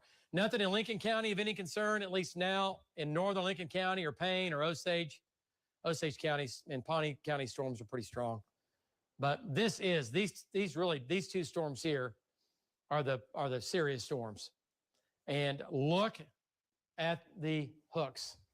Look at the hooks. If you're a weather enthusiast, you have a lot of respect for that. And if you're not, well, you're missing out because that's crazy. It's wild that storm was lifting up towards Pink, went to the east, and Yeah. is now, look at that. It went around Pink. The path of this. That is wild. Yeah. It occluded all the way on the east side of Pink, and now the circulation went around Pink. We did this last year, right? Yes. West of Seminole. Yep. Tom had that circulation down there that did a complete loop. Was that Earlsboro? I think it was Somewhere near there. Yeah. Yeah. Or Little Axe or Earlsboro, one of those down there. Yeah. Yeah. I think it was Earlsboro. Did the but big spin. It's wild. Right? Yes. Crazy. Anyway, it takes a lot in the atmosphere to get a piece of air that's spinning so violently and strongly and with all the dynamics going on, to take a piece of air, think about it, that goes 50,000 feet up and have it move east-northeast and just go, you know what, I'm going to make a left turn. I mean, and just make a left turn. It takes a lot. And there's dynamics going on with this, physics going on with this, pulling it north. A lot of it has to do with the fact that the mesocyclone is so deep and so strong that it's spinning that counterclockwise. It wants to make it spin to the left. So that's exactly what it's doing. It's trying to spin, and it's doing it. Okay? These two supercells, the hooks are now 8.5 miles apart. 8 miles apart. Tornado here, possible tornado developing here. All right, let's zoom in on this. Let's talk about the storm back to the west here. And circulation is right here now. Let's look at some of these streets. Okay. And go ahead and zoom on in there. Let me get my glasses on here. Okay, Alameda Drive is kind of the east-west. Yeah. Yes, the east-west. The north-south is going to be 120th and 144th. Yeah, Alameda, Tecumseh. Yeah, it's right here. And this is Lake Thunderbird right here. So it's right in here. Yes. Yeah. And okay, so here's. So coming right at Little Axe. Here's Little Axe. Oh my gosh, May 10th, 2010. Little Axe. Remember that day? Yeah, it was a bad tornado. Okay, You've had a lot down there. Little Axe is, I swear, Little Axe has had more things go over it, through it, or around it as far as severe weather. Hail, wind, tornadoes, especially the last, 15 years. It's definitely been one of those areas that you're like, just keep getting hammered. All right, so Little Axe and north of Little Axe, safe spot, lowest level. Let's do this. Do it now. Next area of circulation coming in on you. What does shear rate show? Anything? It's been holding its own, hasn't changed too much. Oh, there it is. It's right over the lake. God, it's coming right into Little Axe. Which then down the line, unless it starts to lip north, will be headed back towards Pink, or this one will be headed towards Pink. If it occludes. Yes. Yes. It certainly will be, which is exactly what we don't want. Okay, so I keep mentioning, by the way, big hail up here, tennis ball size hail. These updrafts are supporting big hail. Running from Stella over to Twin Lakes, to Dale, to OBU, to Shawnee. And look at the hook. So this is being absorbed. Look at the feeder bands. Look at the reflectivity here. See the feeder bands? Look at that. That just tells me this thing is staying alive as long as it can. What you got? That hook is being pulled up now towards Twin Lakes, which is so wild that it was down all the way to the south near Etowah. Now it's moved and approaching the Twin Lakes area. Yeah. I mean, it's weakened. It has weakened. Yeah. But we'll see if the next hook can form further off towards the east. Look at that. It's going to go to Twin Lakes. Yes. And Twin Lakes, how many times have they been hit? Yeah, this whole area. May 19th, 2013. Twin Lakes hit. Okay, so this is Twin Lakes. A lot of houses in this community. Nice little area. And there we go. Look at that. It's a much smaller area, but it is tight. That's a tornado. Okay, so the tornado's on the ground. And what is that? Oh, Fish Market Road. That's what Hank mentioned earlier. Yes. Fish Market Road and North-South Farm Road 311. Right here, Clear Pond Road. It's coming up on Clear Pond Road. That's the tornado. It's not as wide. It's a small tornado. And it's not a violent tornado, okay? I can tell you that. Looks like a low end, EF0, EF1, possibly. It is shrinking, and it's occluding, which means it's weakening as it's lifting north. Look at that. There we go. We got debris in the air. Yeah, EF1. It's maybe almost a 2. like a drill bit tornado. Yep, it's not very big, but it's doing damage. Another tornado on the ground now, doing damage. That track is on links 3. Okay. And it almost looks like, David, it's circling. I mean, it has. It's moved. It's almost moved to the northwest. It has. It's gone northwest. Yes. From there. Wow. Okay, so let's back this out just a second. Okay. And so this tornado, remember, went on Etowah, went around Pink, and now it's up here. Look at that path that took. That is one of the more impressive occlusions we've seen in a while.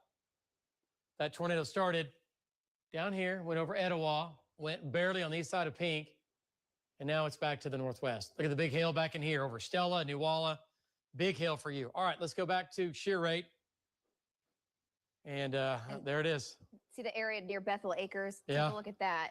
It's hard to see on velocity, but on on a velocity, you can see a little weakness right there. There it is. So now 2 areas of circulation. That's the old particular meso. storm. Yeah, that's the old meso. Who is that? It's Marty. Okay, Marty's right there. What is Marty seeing off to his west? It's going to go to his north, but There's a lot of rain. God, tons of rain. He's in, man. So we have this area of circulation here. That's the original meso. Oh, that's the first one, I should say. That is so wild to look at.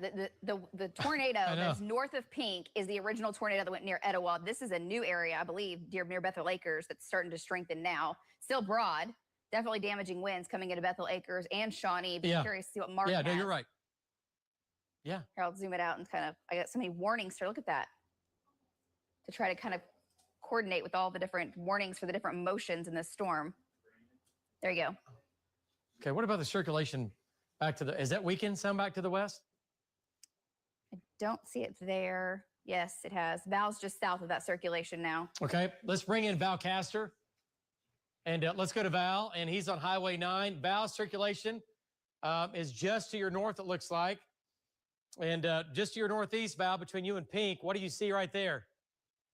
Well, David, we do see a lowering, a pretty good lowering. And you know, there's so many trees over here, it's hard to see, but we also have a highway patrol in front of us. But as soon as we get out of the tree and we get an open area and it lightnings, you'll be able to see it. It's a pretty good size lowering right there. Did not see anything on the ground, you know, in the several lightning flashes that we had just a minute ago. But, man, I'll tell you what, it was a big lowering right there. And it's right where you said it's to our northeast. So we're pressing on Highway 9. We're going to try and stay up with it, maybe get ahead of it here. But it is significant, David. Okay, yeah. I mean, these things are, boy, I tell you what, this is crazy. I mean, these things are just, they will not quit. And eventually, yes, we will end this. But we had a lot of instability today, a lot of dynamics in place today, and boom. All right, let's go back to Links 1 now. Let's talk about the areas of spin. We now have 3. Yeah, I'm going to turn off the warnings because it's a mess. Yeah. But this is the hook near Little Axe. That's the one that's the newest one. Yes. Well, kind of. But anyway, there's Highway 9, there's Little Axe. There's your hook. Okay, that's the first one. The other one is here. Yes. There's number 2. There's developing tornado, and then broad area of circulation coming in on Bethel Acres. At least you'll get out of that. It's going to be some damaging wind. So 1, 2, 3 areas of concern. Lacey, this went back into Cleveland County. It did. Yes, it went from Cleveland County to Pottawatomie County, circled Pink within a mile or less. Yeah. Went up towards Twin Lakes and now is curved back into Cleveland County. And there it is. There's the tornado now. That's going to be the wildest path. And it's weakened. It has weakened as it's now approaching Stella, believe it or not. From the east. Yes. Okay. Folks, that's a little nutty. I'm just saying. Look at that. Move from the east to the west. Yeah. We got stuff going, you know, and it happens. I mean, it's not like, oh my gosh, the world's coming to an end. No, it happens. And there's reasons that it happens, but they don't happen every month. And you might go a whole spring and not have anything quite like that. look at the circulation coming over Bethel Acres now. Yeah, that is one heck of. Okay, so if you're back in eastern Cleveland County, this is going to die out over you, just east of Stella, 3.5, 4 miles. But wow, okay. And there it is. All right, so this is ramping up now, and we have Hank there. Justin, what are the trackers seeing? What's Hank seeing? So he's looking off to his north. Let's go to Marty Logan. Let's go to Marty and bring Marty in. Marty's circulation is to your west-northwest, 1, 2, 3, 4, 5 miles west of you, 1 mile north, coming into Bethel Acres right now. Next area of spin. Okay, well, I do see a base over that way, and the same thing that Hank has had, trees in the way. So let me move back west a little bit and get set up where I can take a look at it. I was receiving some hail in Shawnee just a little bit ago, and another thing that I saw were some ambulances, non-emergency, moving to the east, which I think what they're doing is they're spreading out resources in case something came into town. We did that at Woodward when I was there on the fire department. So let me run out west here, get a better shot, see what I can get into. Think it's back on the ground again. New circulation, new tornado at Bethel Acres, okay? So, Marty, if you can, turn around, go back north towards Shawnee. It's going to be to your west. It's going to cross probably pretty close to Shawnee or just west of Shawnee, okay? If you can hear me. But we'll get you turned back around. But let's go back to Lynx 1. And this is it right here. This is going to be the new tornado. The other tornado's gone. Other area of spin here that Val is on. Hank's on this. He's going down Highway 9. And Justin, does Hank see anything? Yep. Folks, it's right over. It's right over Bethel Acres. Tornado warning. Bethel Acres. We've been talking about it. Look how quickly that changed. Lapse that. Let's see look how, it's trying to go negative. Lapse this. Okay. And just on shear rate, alone, just to see look how fast this developed. I mean, it was there, but then it did that in the last just 10 minutes, 15 minutes, completely. Yes, and it's on the ground, David. That is, let me show you the latest Okay, on debris. tornado on the ground now. Tornado on the ground in Bethel Acres. Damage, there's going to be damage in Bethel Acres. There's going to be damage in Bethel Acres.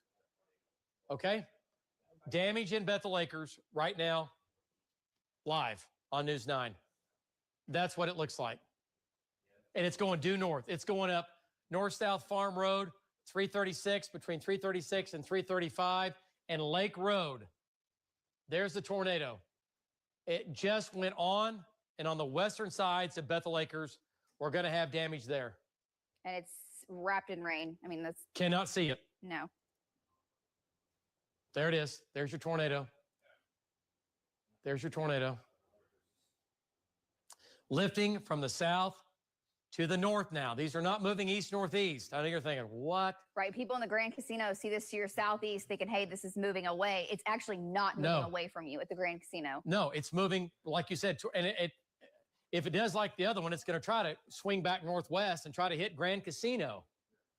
If anybody knows anybody and cares about anybody at the Grand Casino, call them, tell them, yell at them, tell them there's a tornado on the ground now, tornado on the ground, doing damage in Bethel Acres that's moving off to the north-northwest. It's going to try to cross either on Grand Casino, at the casino, or just east of the casino. All right? Hey, Justin? Justin? Is Marty headed northbound? Yes, he is heading northbound. Okay. Marty is heading north. Okay. He's got to get up there. David, the track has that at the Grand Casino. Hey, okay, real quick. Hey, Justin, tell Hank to take 102. 102 northbound. Scream Road. Scream Road. Take it. Take it northbound. Get up towards Twin Lakes. Take 102. Okay. The tornado's right here. See the little weakness in reflectivity? See that little bit where it kind of goes from the purple then back to the red, and the colors around it are a little bit darker? That's the tornado right there. We also can see that on velocity data We can also see that on shear rate, and it's 3 miles southeast of Bethel Acres. And, it's 3 miles southeast of Twin Lakes. And the casino is right here. And it would be there in about 10 minutes. Okay, 10 minutes. Let's go to links. What'd you say, Cass? 3. Links 3, control room. We've got it going north-northwest now, folks. I know it doesn't look right. Just trust me.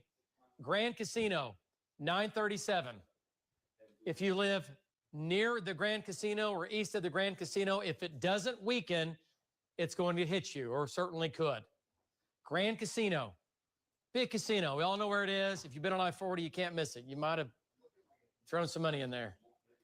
Jacktown, 10 o'clock. Warwick, 10:38. That's a little farther east right now. I definitely think Dale is in the line of fire at 9:38. Okay, so that circulation over here we had earlier, that tornado. It is much stronger now, David. If It's you look gone. at the storm northwest of Pink now, which is with the second hook, it is also getting much more pronounced now northwest of Pink, and that one is moving easterly, at least for right now. Okay. Where's Tom? Is Tom moving? Yes, and take a look at velocity there, at Right all here. the motion. I mean, the whole thing is almost circulating counterclockwise if you just look at all the Yeah. motion in that shot. The whole environment, this is a merry-go-round of tornadoes.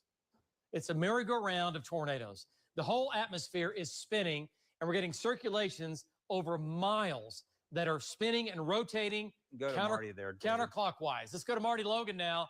Tornado, tornado, tornado. Within 15 miles of each other, all on the ground nearly at the same time. Marty Logan, tornado is on the ground now doing damage 1 mile north of Bethel Acres, and it's headed towards I-40. Go ahead, Marty. Okay, I've turned to night vision. There was a huge explosion to my northwest, 1 to 2 miles. You can see the glow of it right there where that icon is for my night vision. Look right above that glow. It's red in right there, cloud to ground lightning. There's a lowering right above it. Now, I can't tell you if that is a tornado, but there was right there, tornado. It's a tornado right there. It's a tornado on the ground northwest of me near I-40 right now. It is massive. It looks like a pretty big tornado. There's also smoke coming up from that. And whenever it lit off, it wasn't a power line. It was an explosion of some sort. That may be smoke. It's so hard to tell right now. I'm in heavy rain. Yeah. There may be smoke right there instead of a tornado, but that's going to be right up on I-40. I'm watching up that way, guys, trying to tell if that's a tornado or if we have a massive explosion, smoke coming from it. Okay. And I think that's back towards the casino, back in that area. If that's not, I'm telling you what, that is very wide.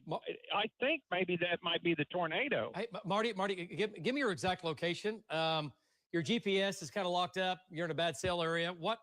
How close are you to Shawnee? Are you on 177? I think that's where I'm at right now. I've been driving on some country roads trying to get back up. All right, here goes a emergency vehicles going by me. Okay. That's the sheriff. So he's headed to that direction right now. This is going to be west of Shawnee. It appears to be about I-40. And instead of that being a tornado, I'm going to say that that's probably a smoke plume, and I'm going to have to move up that way. Oh, there went another flash. David, there May was have heard the explosion for that cloud to ground. So let me go check this out. All right. And see what we've got. All right. Well, Cassie's got the report. keep going north. What's that? There was an explosion, and a bunch of firefighters are headed that way right now. What was the explosion? I'm not sure yet. Okay. But that was saying a large oil tank farm. Oh, okay. So lightning strike, tank battery. Yes. Okay. All right. Well, let's go back to links 1, and let's pinpoint. Let's hunt down this tornado. Okay. So we have the Grand Casinos here. Area of circulation is right here. It was on the ground doing damage. There's a tornado now. It's 1.5 miles southeast of the Grand Casino. Hank's right there. Let's get an update from Hank and also Justin. Hank's shot is down. Okay, let's go ahead and take Hank live. Justin, let's talk to Hank. And Hank, tornado is going to be just to your northeast, about 1.5 miles. Hank, you're going up 102, and Val, it's going to be just to your northeast. Go ahead, Hank. Give us an update. Yeah, David, I am in a car wash, rain, and getting hammered with hail. I'm on 102, and I think that tornado is just east of me about a mile. But I'm just when I'm doing like 20 miles an hour just because I'm just getting hammered with core right now. So we saw the same explosion Marty saw. We didn't quite know what it was. But right now, we can't see any power flashes. I think I'm in the backside wraparound circulation right now. As I'm on 102, it's just 40. It looks like to me that circulation is just to my east and maybe a hair north, David. Back to you. Thanks, Valley. Okay. All right. Nice job, Hank. And Hank's going up 102. He's right here. He's going up. He's on the east sides of Twin Lakes right now. The tornado that came out of Tecumseh and then Bethel Acres right here. Not Tecumseh, Bethel Acres. It's now lifted to the north. Looks like it might have weakened some. We have another area of circulation now, which is, golly, it's coming in on top of Pink. Do you guys see that? So, wow, there's so much going on. Okay. All right. So, Val, and again, just torrential rain in here. There's the tornado right here. Tornado now is coming in on Dale. Looks like it might have weakened. Let's go to shear rate. See what you think. What's it look like? Not as tight. Yeah, that circulation has weakened. That circulation's weakened. What's going on to the southwest now? What's happening down here? This is another concern. Yes, that's the hook that came out of Norman. And that's that area over Pink that we were talking about. Yep. That's still a pronounced hook. Everything else is rain wrapped and very absorbed in the storm. Right. But I'll show you on reflectivity, that is still a hook. Yeah. And it's actually, the direction is hard to pinpoint at the moment. It was moving easterly. It is trying to lift more north now. And maybe eventually make its way back up towards Twin Lakes as well. Yeah. That hook is, trying. Look how it's trying to actually protrude more southeast. Yeah, for sure. Okay, let's back out. Let's kind of give folks the overview of what's going on. And let's back out just a little bit more just to show. Okay. I'll turn on the warnings here. Nothing in Guthrie. A couple of small storms. And this is what's going to happen to all of these. They're going to start to shrink, and they're all going to gradually get smaller, and then they're all going to go away. But we've had significant damage. We know we have damage near Etowah. We know we have damage with our news crews. We've seen it from the air. We've seen it from the ground down near Cole. What you got?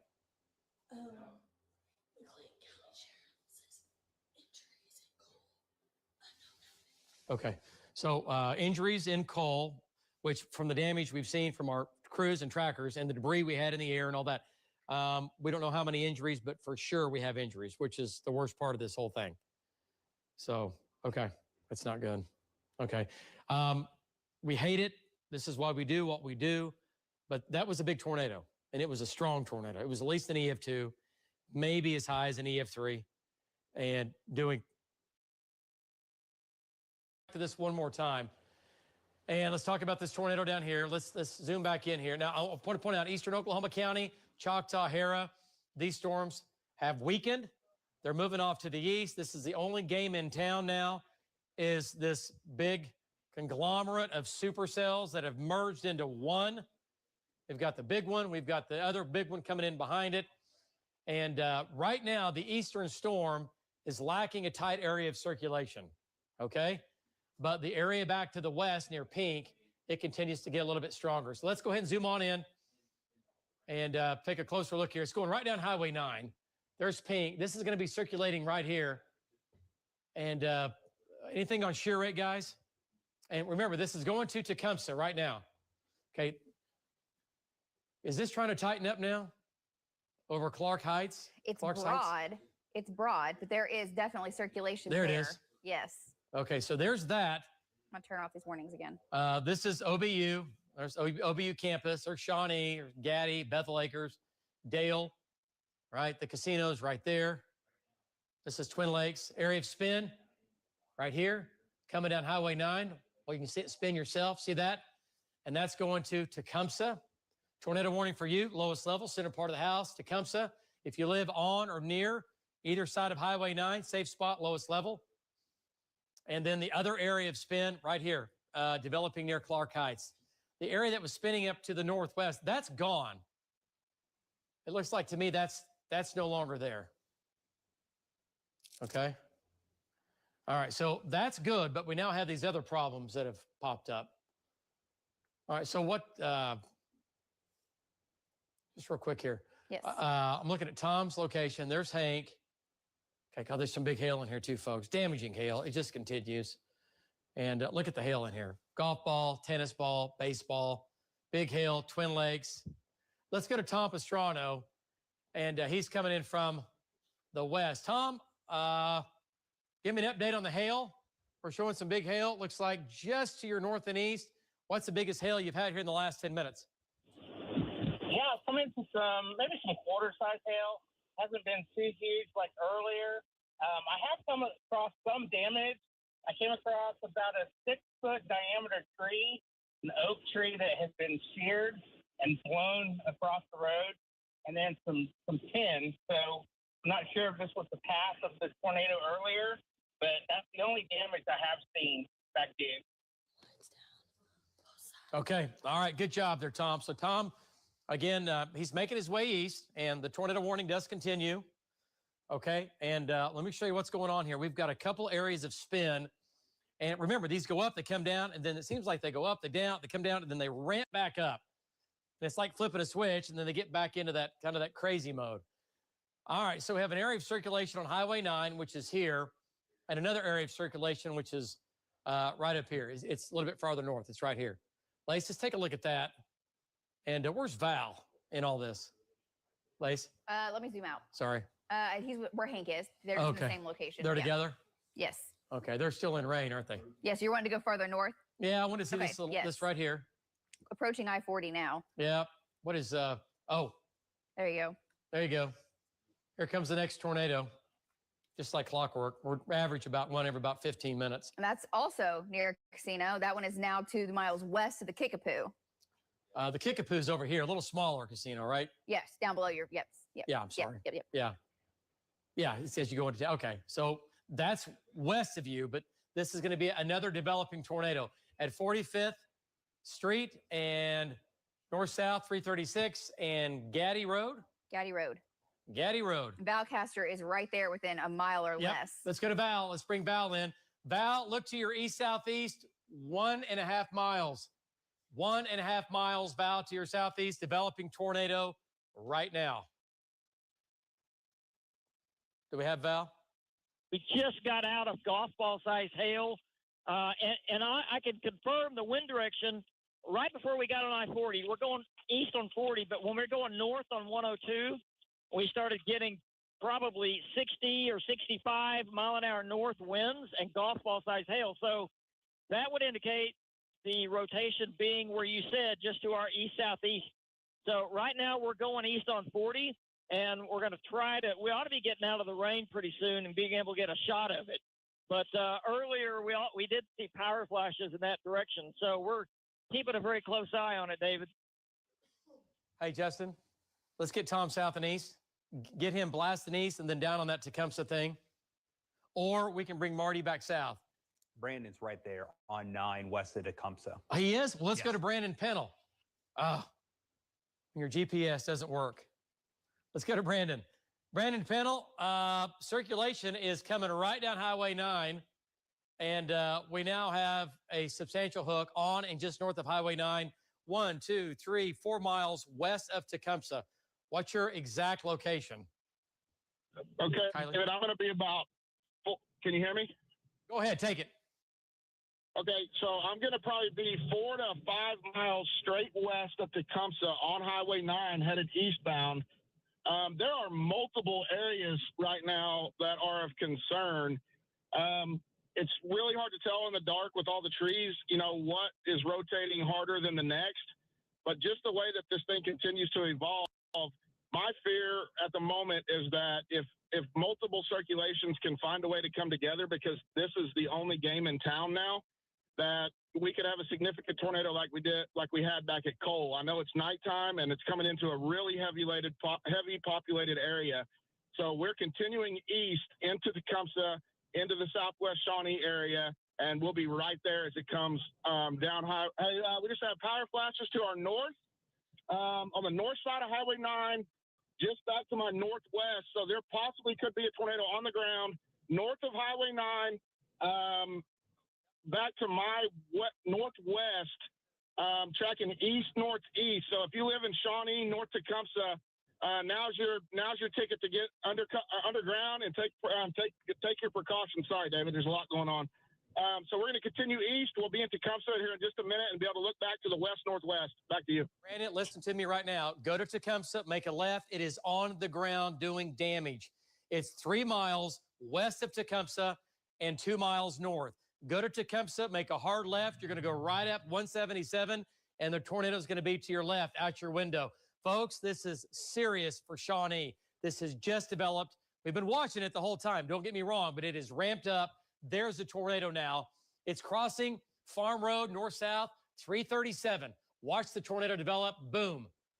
Road 337. There's your tornado. East-west road 119. Tornado. Right there. This is Shawnee. Now, is this going to occlude and lift to the north and head up towards the small community of Gaddy? By the way, Bethel Acres, you've had one tornado in the last 30 minutes. You're going to get another one out of your southeast. I'm telling you, Bethel Acres. I keep saying it. Place is crazy for severe weather. And it always happens at night over here. It always happens at night. And they get crazy stuff like that over here. Everything else kind of goes west, southwest, includes some, but Bethel Acres, this whole area is notorious for getting stuff that spins left, turns to the hard left, occludes, does a complete circle. All right, so there's a tornado now. Right now, you folks in Tecumseh, you're not going to get a tornado. It's to your northwest, okay? Tornado's right here. It's on the ground. It is doing damage. It's right here. That's the tornado. This is Shawnee. Let's do a storm track, and let's include Shawnee in that. We hope it doesn't go to Shawnee. It's already finished It's, oh my gosh. on links 3. Oh my gosh. Okay. Oh man. Yeah, it's going to come into West Shawnee unless it makes a hard left. It's got to do it now. It's got to do it now. Okay. All right, you folks in Shawnee, tornado. There's your tornado. It's now crossing north-south road 338 and coming up on east-west road 117. Tornado on the ground. Okay, that's the tornado. It is on the ground. It is doing damage. And velocity just continues to get stronger with it. Okay, this is now we've got a strong tornado on the ground. Shawnee. Listen to me. Pay attention. Safe spot. From Shawnee west, 1.5 miles. From Shawnee west, 2 miles. Lowest level, center part of the house. You got to go now. You have to go now. That'll be less than 10 minutes. There's the tornado. There's the tornado. It's right here, folks. I can't hand it to you any easier than that. It's going up and crossing north-south Farm Road 338, and it's coming into Shawnee. If it doesn't occlude and lift to the north, it's going to Shawnee. Shawnee. It is still moving in that northeasterly direction. It has not changed. Go to yet. velocity data. Okay. There we go. Tornado, And let's do it. Tornado emergency for Shawnee. It's a big community. Tornado emergency for Shawnee. You got to go to your safe spot. You got to do it now. If it occludes, fine, but only God knows if that's going to happen in the next 5 minutes. If it makes a left turn, if you're west of Shawnee, you're still going to get the tornado. There's a chance this goes across Shawnee, downtown Shawnee, OBU, okay? If it doesn't die or lift to the north, it's going to Shawnee, at least on the western and northern sides. Do not mess around with this, folks. This is a strong tornado now. It's an EF2 or stronger. It's an EF2 or stronger. Yep, strong tornado now. Listen up, 90, 50, yep. Winds of 100 miles. It's an EF2. EF2. On the ground, doing damage. On the ground, doing damage, coming into Shawnee. If you're in Shawnee, if you live in Shawnee, back to Highway 177, back west on Highland Avenue or West Road 117, if you know somebody who lives here, call them, text them, wake them up, tell them it's coming into town. Strong tornado, now moving into Shawnee. It's coming into Shawnee. It's doing it right now. It might turn. It might turn and just barely skirt the western sides of Shawnee, but there's a chance that it at least goes across the northwestern side. It's getting so close to OBU as we speak now. Here's OBU, Oklahoma Baptist University. Val is on I-40, just a couple miles to the north, along with Marty. Justin, get Val south. Get him south into Shawnee. I want all trackers flooding to Shawnee right now. All trackers getting into Shawnee. There is a debris signature. Okay, let's go back. Let's go back to shear rate. Let's take a look at this. We'll go to velocity data. Okay, let's go ahead and zoom on in here, Lace. Let's go in tight. Okay, I'm going to go back to our live. Power flashes currently. Who has power flashes? Brandon. Let's go to Brandon now. North on 177. Okay, Brandon, take it. You're hot. Take it. Go, Brandon. Power flashes. Okay. Tornado in Shawnee. David, that is correct. I'm at 177 and Hardesty Road. The power flashes are just to my. Hang on, David. Oh, David, I'm right in front of the tornado. I can hear the roar. It's going to be just to my west. This may be a real significant tornado, David. There's a lot of mist in the air. I can hear the roar just out to my west as I creep north on 177. We just had multiple power flashes off to the west northwest.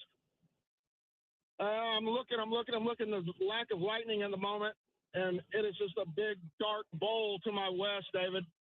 I would say, I think I just saw the left side of the tornado, David.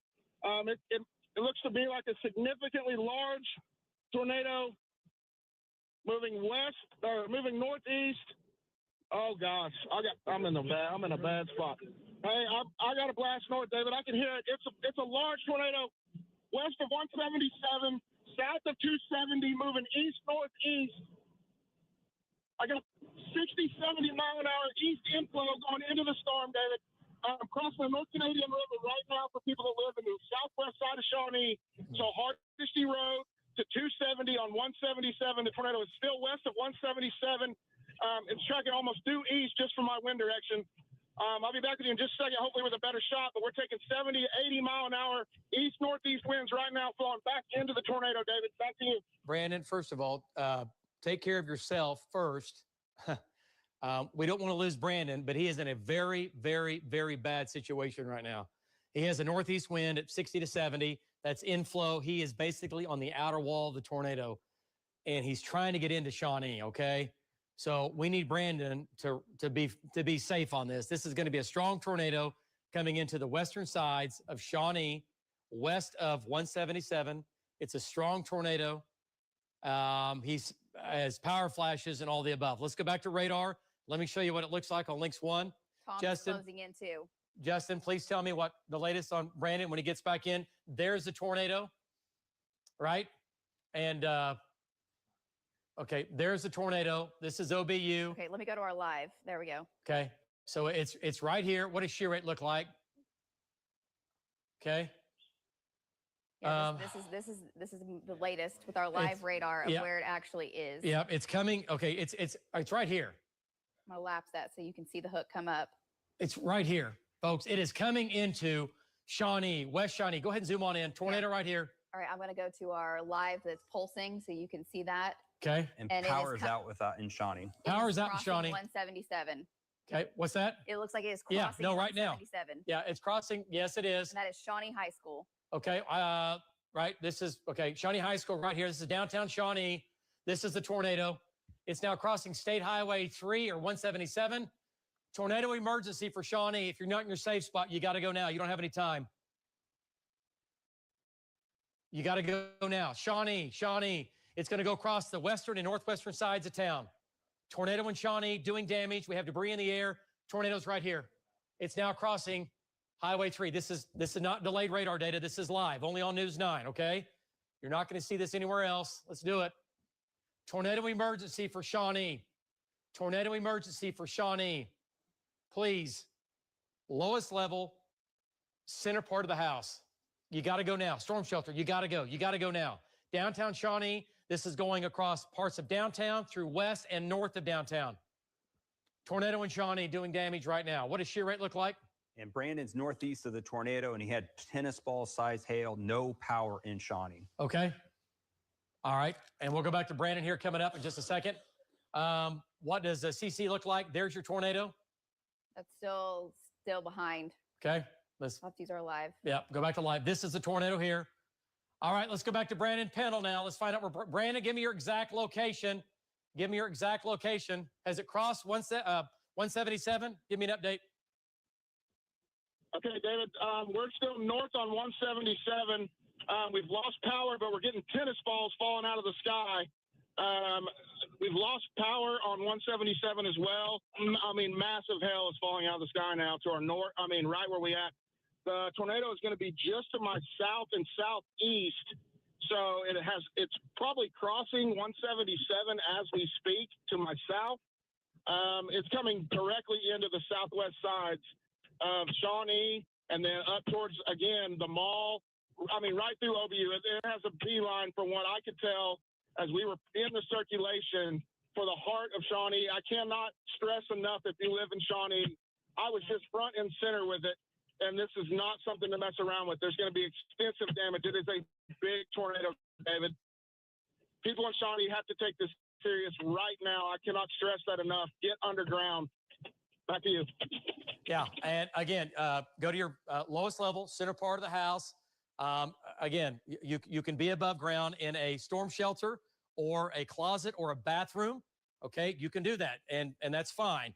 Center part of the house, no. Second floor of a house, get off the second floor, go to the first floor, center part of the house. This is a tornado emergency for Shawnee as Brandon and our trackers continue, and we are tracking it live with our Next Gen Live, our 1,000,000-watt radar.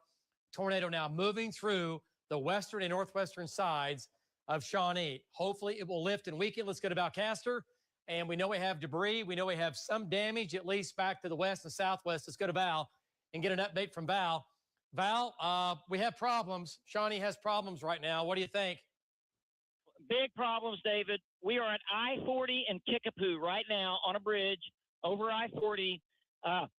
The tornado has got to be just to our southwest or southwest. We are listening for the roar. We have northeast winds. We had hail. We still have a little bit of hail, but the golf balls have quit. Listen. Go ahead, Val. We're listening for the roar. I hear something.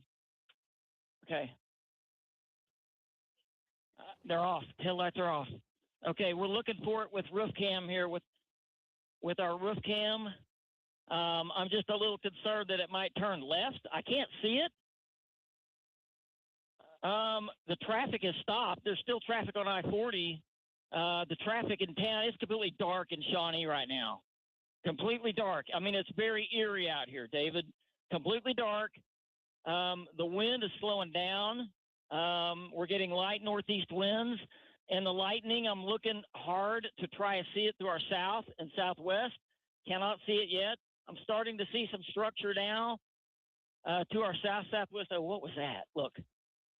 Let me turn the flashers off here. What was that? I see structure. Listen for the roar. Do you hear the roar yet? Okay, we're listening very close for the roar. We've got the windows down.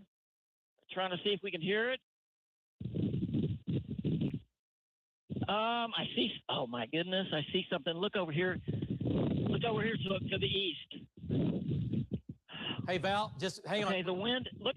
Yeah. Hey Val. Look to the east. There's something hanging down to the east. Look right there. Yeah. I don't know what that is. Yeah. Val, it looks. Look at that in our shot. It's right here, Val. It's a big funnel. It's right here, Val. It's shot. It's a big funnel. Val, it should be almost on top of you. There it is. It's right here. There's the left side of it. It's right there in front of us, David. It's on the ground right there. It's crossing 40 right now, a half a mile or less straight east of us. Oh, good night. I see debris on the ground. I don't know if you can see that or not. Oh, man. Wind's picking up. I see the tornado. No, the tornado. It's going straight north. There it is. Tornado's crossing I-40. Tornado's crossing I-40 right in front of us. Good night. Val, what's in front of you? What are the lights there? Is that the mall? That's the mall. Yes. Is the mall getting hit? High-speed wind. The mall looks like it's about to get hit, David. I don't know if this is. Okay. Good night. Okay. All right, we got northeast wind. Strong northeast wind. I'm gonna bust north here. Okay. Val, please be safe. Yep. What? Yes. He was saying it crossed his east. Yes, but he's at the mall. I mean, let's go back to Links 1 here. Let's go back to Links 1. This is Val. There's the mall. And that video right there, that's the mall where it was crossing. So it's crossed. It went across Shawnee, northwest, west through northwest side. Folks, we did this February 26th. Same place. February 26th, big outbreak. Biggest outbreak in February history. We did the same thing. It went right across the mall with tornado damage. We're doing it again. This time it's been on the ground for a lot longer. Yeah. Oh my gosh, for sure. And I'm not able to talk to Tom, but he is driving through damage right now. Okay. Southwest of Shawnee. Okay. Let's go back to Tom here. Is he in the system? I could not get a hold of him, so I don't think he can hear you. Okay. Okay. This is his shot. He's on Hardesty Road. Okay. He's at, he is southeast of Bethel Acres, 3 miles. Tom's actually there. He can go to him. Tom, give me an update. What's your exact location? Go ahead, Tom. Okay, I'm on Hardesty Road, just about the 177. I see some power flashes to my north, and it looks like a large tornado still on the ground to my northeast. And there's just quite a bit of damage. There's lots of huge trees that are on Hardesty Road. I can't go past, I can't get to 177, so I'm basically blocked off. But it looks like something really big to my northeast. Southwest of Shawnee, about 2 miles. Tom, what kind of damage do you see there? Give us just a quick update on how big and how bad the damage is right there. Yeah, there's quite a few trees that are down. It looks like they're doing some search and rescue down in this little valley. I can't tell. The house looks like it's intact. So far, right now, it looks like maybe some EF1 damage in this location, but it's probably a lot more substantial as you get closer to 177. I just can't get through because of the huge trees that are blocking the road. Back to you. Okay. All right. Great job, Tom. Awesome job, as always. So, folks, we know we have damage. We've been saying debris. We've got debris in the air. We have debris in the air, and no doubt about it. But Shawnee took a direct hit for sure. Okay, let's go back to radar here, Links 1. And let's see what's going on now. Val is now to the north of I-40. Brandon is on I-40. And what's that, Justin? He's talking to the trackers. Okay. Tornado is going to be on the ground. Val, there's the tornado right when it came out. And what is velocity day? Anything showing up on that right now? Okay, there it is. Tornado has it. Brandon. All right, let's go to Brandon Pennell. He's on I-40. Brandon, tornadoes crossed I-40, it looks like, to your north. Give us an update. What's going on? Val had it cross on I-40, as did you. Go ahead. David, okay, we're taking 110 mile an hour west northwest winds. The tornado is crossing I-40 right now due to my east. We're probably 1 mile west of Shawnee on I-40, looking due east. It just crossed I-40. Somewhere, I mean, I hate to say this, but almost the same track as the tornado that I was on in February. Almost literally the same exact track. But I can tell you, as it crossed I-40, we took every bit of 100 to 110 mile an hour winds out of the west-northwest being pulled back into the circulation as it was crossing I-40 to the north. Now we've got debris falling out of the sky. A significant tornado just crossed I-40 west of Shawnee. It's so dark, there's zero power. So we're going to continue east now that I know the tornado has crossed to the north, and we're going to be right here with it. You can see from the mist of all of the, zoom out on that camera, zoom out. You can see all the inflow that's being pulled back up in now from the southwest as this tornado continues to track off to the east-northeast. Back to you, David. Brandon, jump back in when you get to the path. You're almost to the path where the tornado crossed on I-40. And folks, this is an absolute nightmare. This is a strong tornado. We know we have significant damage. Shawnee, back to the southwest of some kind. Trackers are there. We have news crews en route. And yeah, this is a big deal. This is a big deal. There's the tornado now, just crossing I-40 now. And it crossed, right there, bows to the north. There's Brandon there. And this thing is lifting to the north. So we know we have damage to the north and to the west. And again, to the northwest and southwest sides of OBU, of Shawnee, OBU campus. We might have damage there. We're going to have to get in there. This just happened in the last 10 minutes, right? But this is where the tornado is. It's right here. It's like we said, it's pretty close to the outlet mall and crossing I-40. All right, let's go back to Brandon. Let's see what he has. Brandon, give us an update. Have you crossed the damaged path yet? Tornado looks like it's still on the ground. Go ahead. Have you crossed the damaged path yet, Brandon? Yes, David. We came through the damaged path. I did not see any cars on I-40 in the. We're pulling up right here. You can see what it's done to these signs. Just completely shredded these signs as it crossed I-40. And this is probably 3/4 of a mile further east than what it was when we were taking the 100-mile-an-hour winds out of the west-northwest.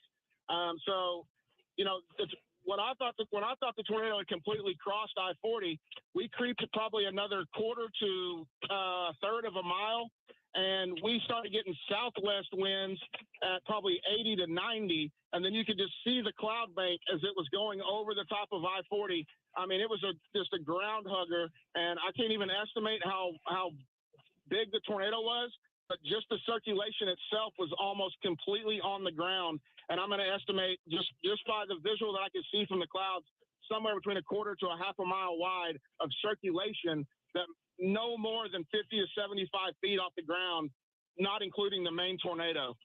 So we're going to continue into Shawnee. Like I said, there's zero power, and I expect to find a significant amount of damage just from what I just experienced here in the last 15 to 20 minutes. Back to you. Okay, Brandon, here's the deal. You know, I've done this a long time. Do we know that cars were not swept off of I-40? Because I see cars that have stopped over here, and they're probably stopped because they just had their life flash before them. But we don't know for sure if cars weren't swept off, right? A car could have easily been swept off and thrown to the north or back to the right. Yes, no, that is 100% correct. I just personally have not seen any cars stranded yet. Now, what you just said, there are cars that are pulled off to the side of the road. It may be because of debris in the. I take that back. I do think now that I've come a little bit further east into what appears to be the damaged path. There are a couple of cars underneath, and I just drove over power lines. I didn't know they were there. I couldn't see them. But there are cars parked underneath the bridge at I-40. I think this is the Kickapoo exit right at the mall. Yep. So, and the mall is just completely black. I can't see anything at the moment except for just a few headlights on I-40. I mean, we're still in 40, 50, 60 mile an hour winds coming out of the west, so the visibility is extremely poor right now. I can see, though, now that I'm coming a little bit further east, I can see a little bit of power on to my east. Okay. I'm trying to see the mall, but Okay, let's switch. Let's go to Val. And Brandon's just in a bad cell area. Plus, there's a lot of 911 calls going in, so the cell lines, they get jammed up, and that's what happens when you have a 911 tornado emergency going on. Let's go to Val Castor. Val, tornado is going to be just at your front window, buddy.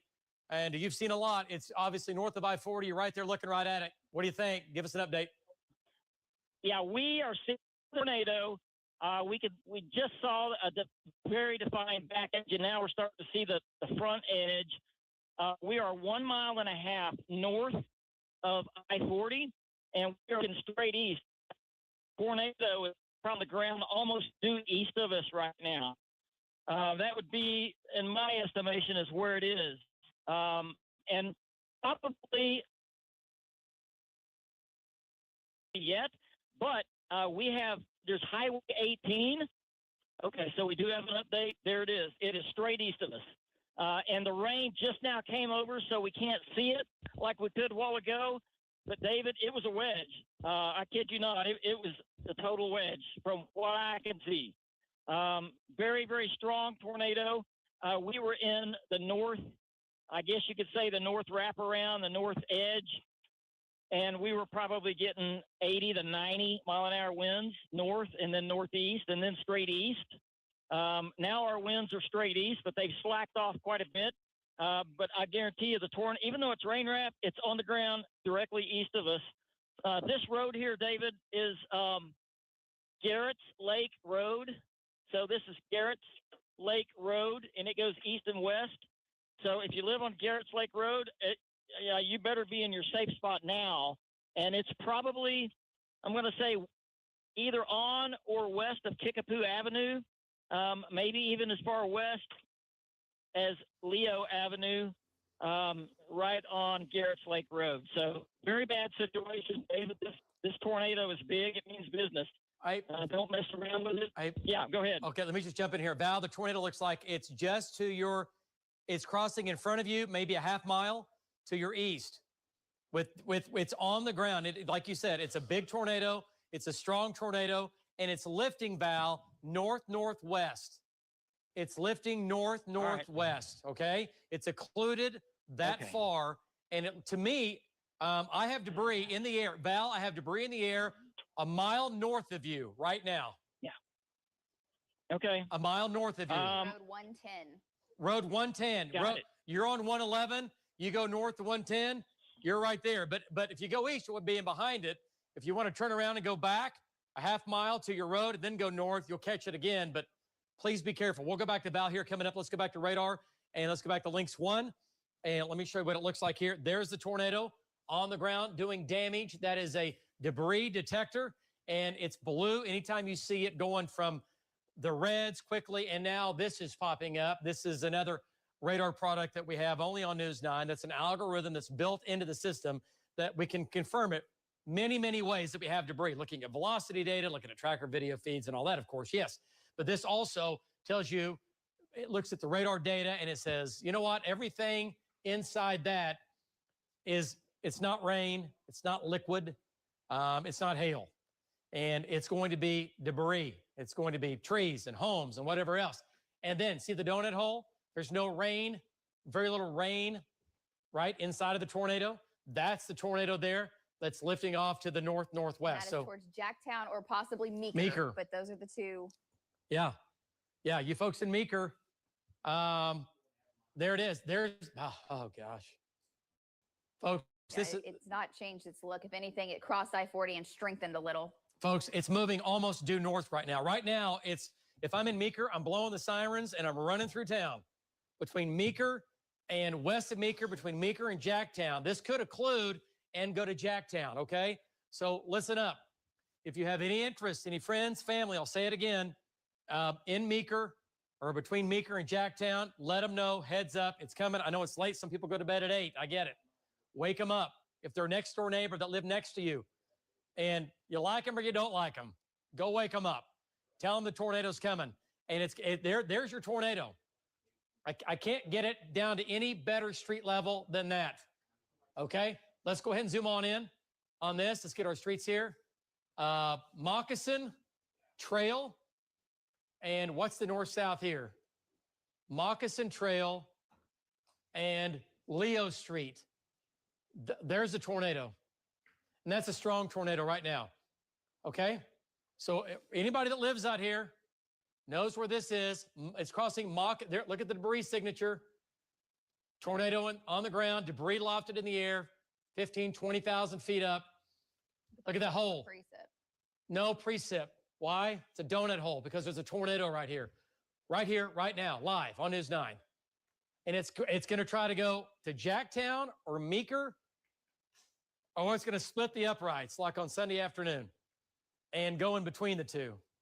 But folks this is Highway 62. This is a busy highway. People, there's farms all in here. And this tornado is on the ground right now doing damage right now.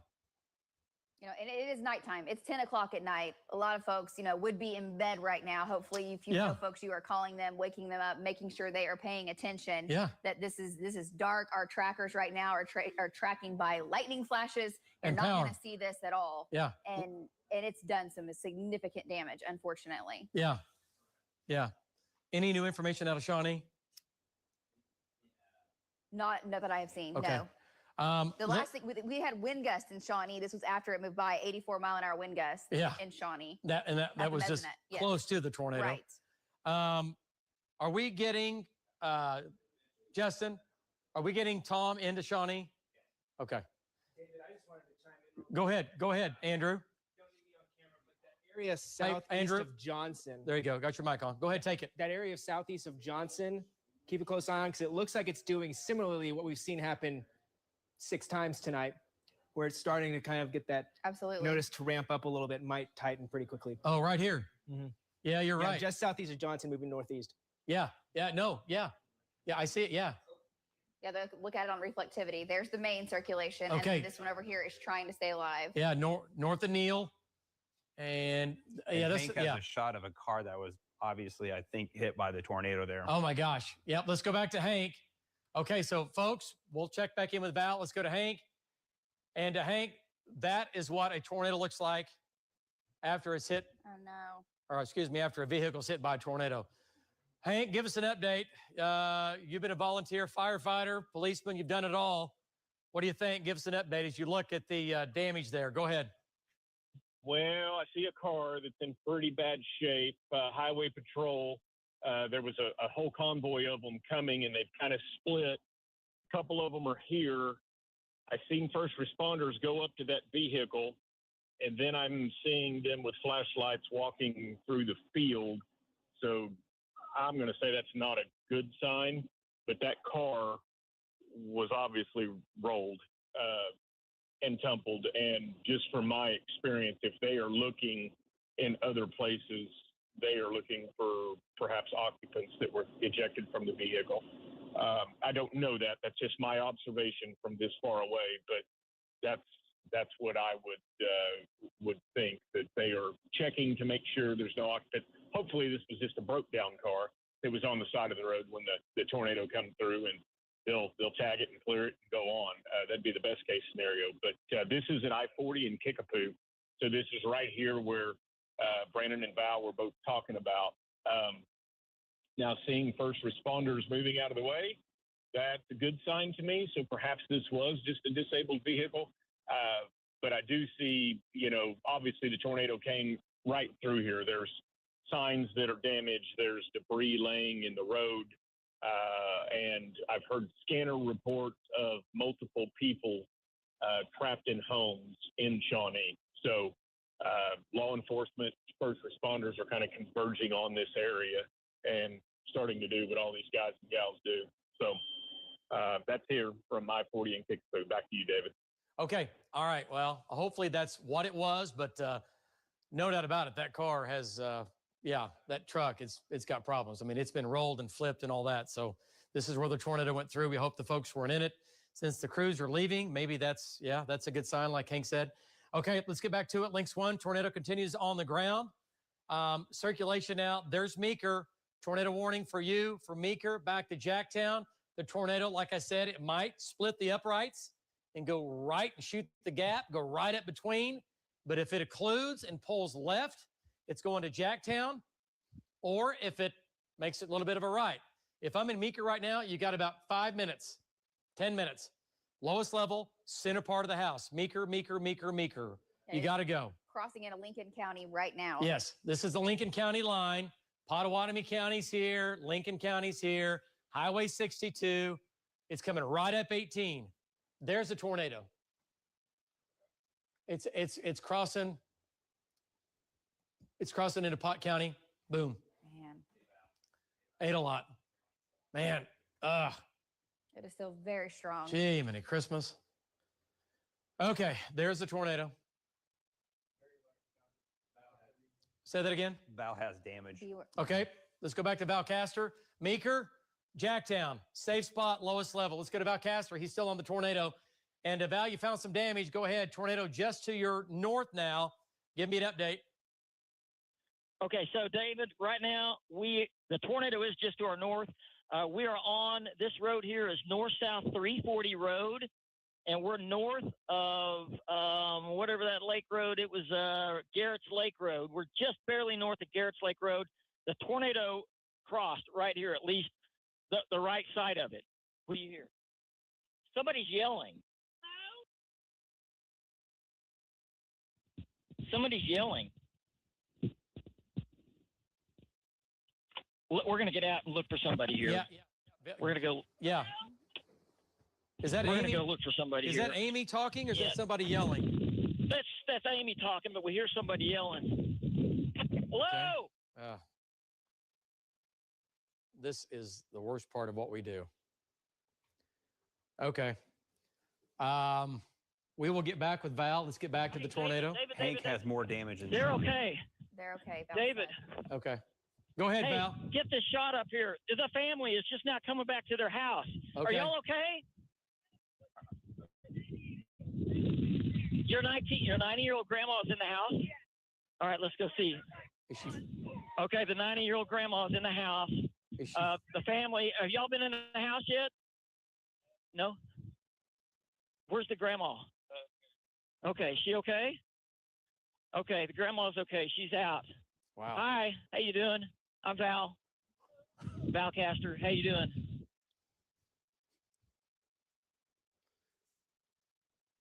Okay, well, we think this has a great ending. This house has been hit by a tornado. 90-year-old grandma was in there. The family, the other part of the family, out wherever they were, they got to the place just when Val did, and the grandma seems to be okay. Is that what we're getting out of this? So, thank goodness. Okay, let's go back to Links 1, and then we'll come back to Val. He'll find out the rest of the story. So, folks, this is reality TV at its worst, right? All this is going on. We've got tornadoes still on the ground right now. Let's talk about this. This tornado is still on the ground. And velocity data has weakened slightly. It has. With that circulation. The new circulation now approaching Centerview and Prague. It's not very organized, but it is getting tighter. Okay, we need to, yeah. Who do we have going eastbound? Is Marty? We need to get Marty going east. And look at that last scan, David, how much the velocity is spread out and that circulation has widened as it crosses into Lincoln County. And it's just doing this. Yeah. Which is crazy. It's a good thing. That is a good thing. Yeah. No, yeah, that's what she means by that. Yes. It's loosening, it's weakening, its winds are coming down. It's not getting stronger. And the shear rate is responding accordingly. Shear rate's getting less and less and less. Okay, but this is still a tornado on the ground. It's just a much weaker tornado than what it was. There's Meeker, there's the tornado, there's the hook. And you're thinking, doesn't look like hook. Well, it's wrapped in rain. A lot of it is. These were not hanging out. Some of these tornadoes were completely shrouded in rain. New circulation now developing near Garden Grove, which is right here. And we have the original, well, can't say the original. This thing is cycled so many times. But this is the other area of circulation there near south and east of Jacktown, right here. Now crossing into Lincoln County. It's taking its time doing it. Yes. Definitely not fast. But Meeker to Jacktown. If I'm in Meeker, if I'm in Jacktown, lowest level, my tornado place, and I'm doing it now. Let's go to Hank. Let's bring in Hank Shot. Hank has damage. Let's find out where Hank is and what kind of damage he has. Hank, how extensive is the damage from what you've seen so far in Shawnee, and exactly what's your location? David, this is I-40 in Kickapoo. So those familiar with Shawnee, the Shawnee Mall is on my north. This is the McDonald's that Patty is showing you on the south side. So there's a Bricktown Brewery here. There's a couple of other restaurants that are all right here. The Lowe's, the IHOP, Staples, all of that in this business district. And I've seen multiple cars tumbled. I almost think that car we were showing you a while ago probably came out of one of these parking lots. And you can see that the McDonald's here has taken extensive damage. Of course, all the power lines are snapped. In the top left of the screen, you can see the McDonald's sign is just twisted. So you can tell what the winds were like. So there is an armada of emergency vehicles here. I-40, there appears to be power lines that are maybe hanging down off of the Kickapoo Bridge. And I-40 looks to be, westbound looks to be at almost a complete stop. So there's significant damage here. Every building I can see or every sign I can see, there appears to be some type of damage. Now that the McDonald's, zoom in on that McDonald's. Now the McDonald's, while it has damage, you can see that it's still standing. So it either did not take a direct hit or the tornado was, not an F3 or bigger or something like that, or it just didn't take a direct hit. You know how we see these things that it hits one and misses. Buildings are still standing, so I'm just going to guess right off the bat it's probably F2 damage around here. But, yeah, it's quite a scene with multiple law enforcement everywhere and multiple people that are just kind of stuck around here, not really knowing where to go or what to do as law enforcement's trying to get through and first responders are trying to get through and, find people that might be trapped in their homes or in their cars. Back to you, David. Okay. All right. So, folks, this is Shawnee, and this is just a small sample. This tornado was a long track tornado. It was on the ground 15, 20 miles, might have been longer. It was intermittent. It was off. It was on. It was strong at some times. Might have even been what we call a violent tornado. Strong is an EF2 or higher. Violent, you get up to the EF3, EF4 range. We'll see. But I know these tornadoes were all strong. Looking at velocity data, looking at our debris detector, how high the debris was, lofted into the sky. And you got to have a heck of an updraft to be able to take debris and sling it that high in the sky. An EF1, not going to do that. You got to get into the EF2, the EF3 range with an updraft to be able to support boards and everything else that's been picked up that is lofted thousands of feet up. Okay. So we called this on February 26th. We were saying EF1s, EF2s, EF3s. And that's exactly what we ended up with. And we're doing that again tonight. So the circulation now moving in Lincoln County continues to weaken. And that's good. Let's go back to reflectivity. And I want to take a look at that on, okay. And let's see. This was the new area that is absorbing. The whole storm has shrunk in size significantly. Well, go to Bill real quick. Let's see what Bill looks like on it. And we'll look at the intensity of it. Still has a little bite to it. It does. It's the whole storm itself has shrunk. It's weakened. Yes. It is not done. It is. It's definitely smaller than the gargantuan storm that it was a couple hours ago. Remember, this is one storm and another storm combined, and just were huge. And it's still large. I mean, if you take that and move that over Oklahoma City, I mean, it runs across the entire county. Still a big storm. Well, if you remember, whenever it produced the tornado over Cole, that's what happened. It combined with another storm, produced the large tornado near Cole, absorbed the other tornado near Norman, and produced this tornado near Shawnee or in Shawnee. So it's like all the dynamics, crashing together, and that transfer of energy has been doing some wild things today. Yeah. Oh gosh. Look at how many mergers we've had. I mean, like you said, and they merged and they did what we said possibly, and they ramped up and instead of weakening and getting disrupted. Yeah. They might have for just a few minutes, but man, when they came back from that organization that was going on when two storms merge and they're spinning, you have two mesocyclones that come together, and those things come together, give it a few minutes, and we go one way or the other, and we went the other way, which was the bad way. All right, supercell tornado warning continues. This is going to be to our east, to our friends over in Prague. And the storm continues to weaken a little bit, still severe, large hail, tennis ball, up to baseball size hail. What do our trackers have in the field? Look at the circulation real quick, David, coming into Lincoln County. I mean, it's hard to find it now, which is amazing. Right here? Yes. And then? Where did it go? You know what? I'm going to guess that it's in between Jacktown and Meeker. It's right here. It's like just east of the Highway 62.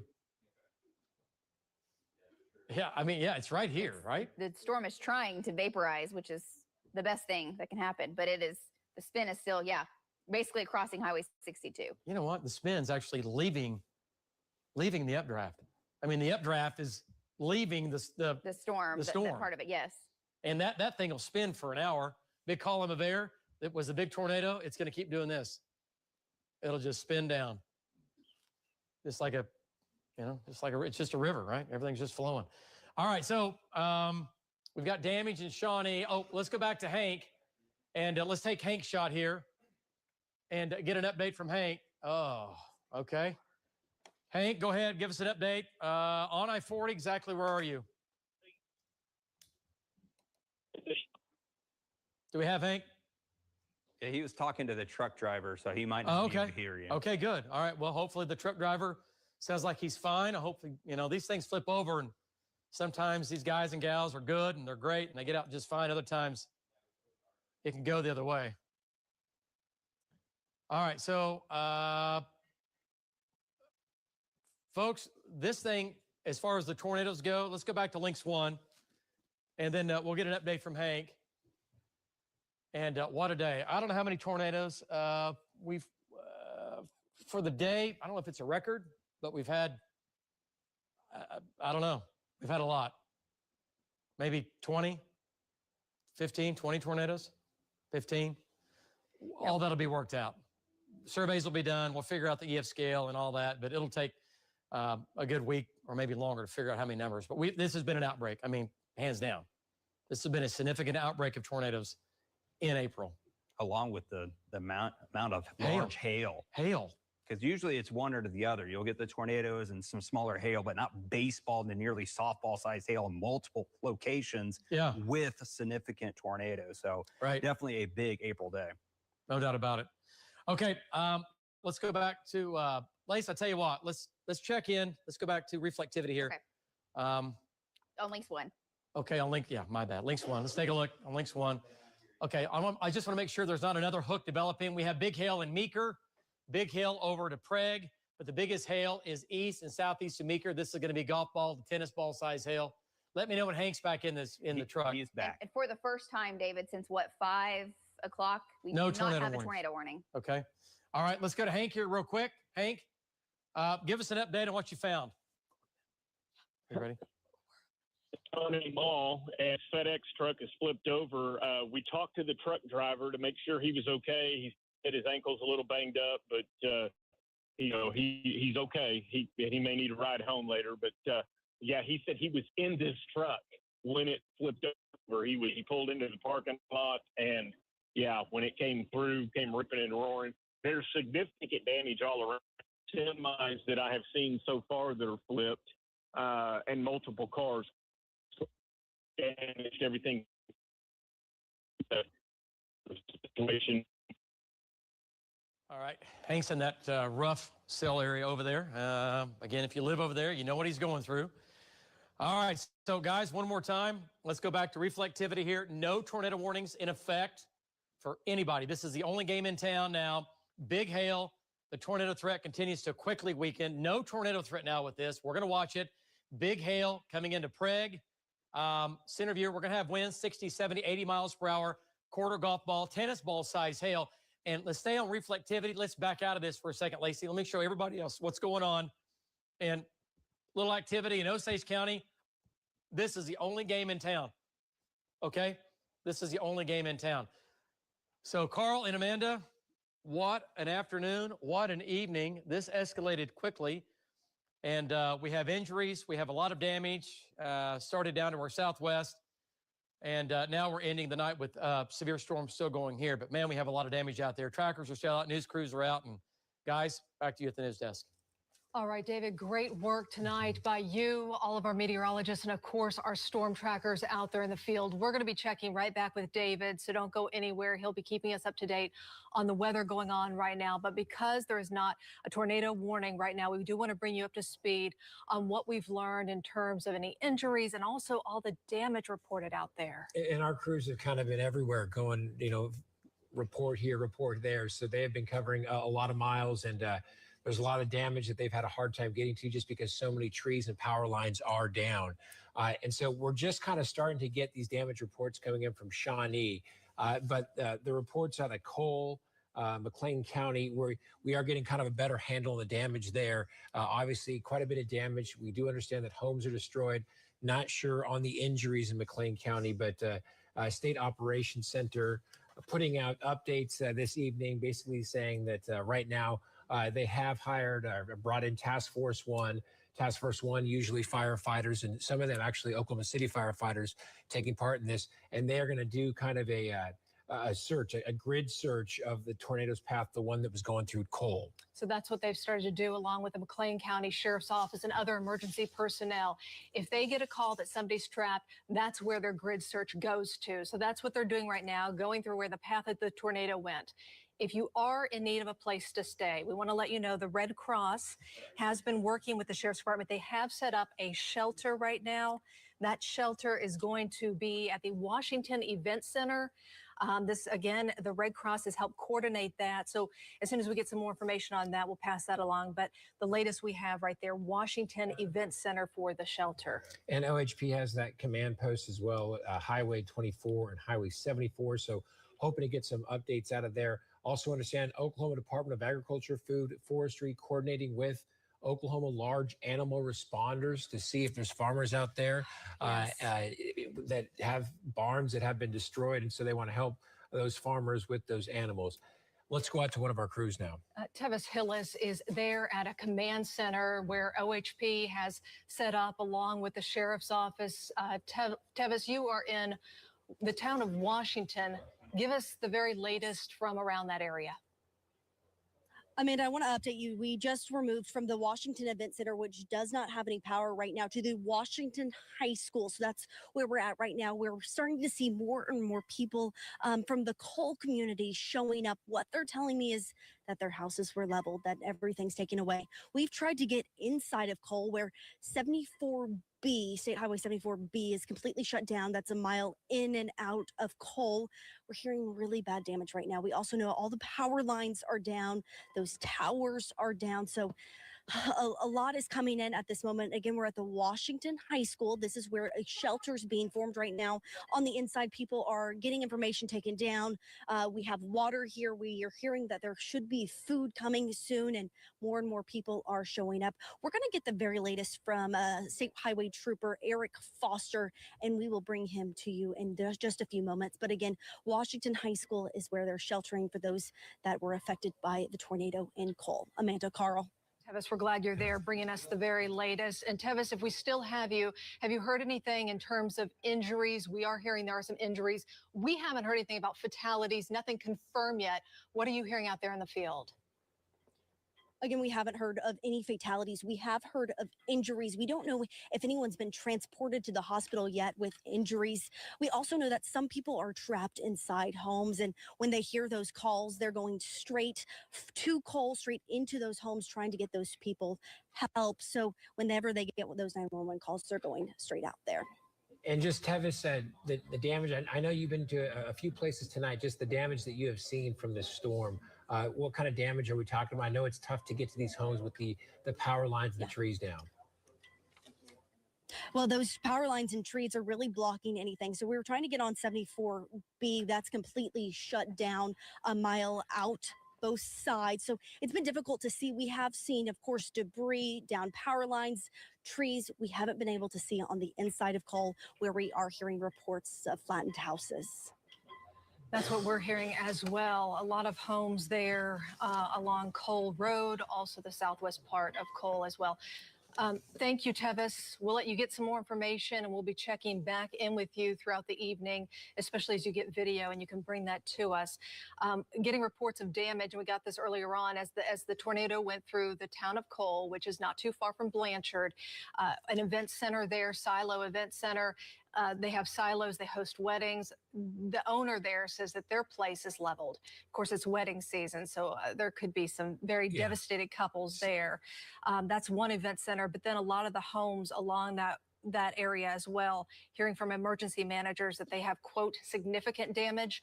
They're unable to get us a number at this point. Yeah, Scissortail Silos is the name of the event center, the wedding venue that was destroyed tonight. And we're waiting to hear from the sheriff of McLean County just to see how many homes are going to be there.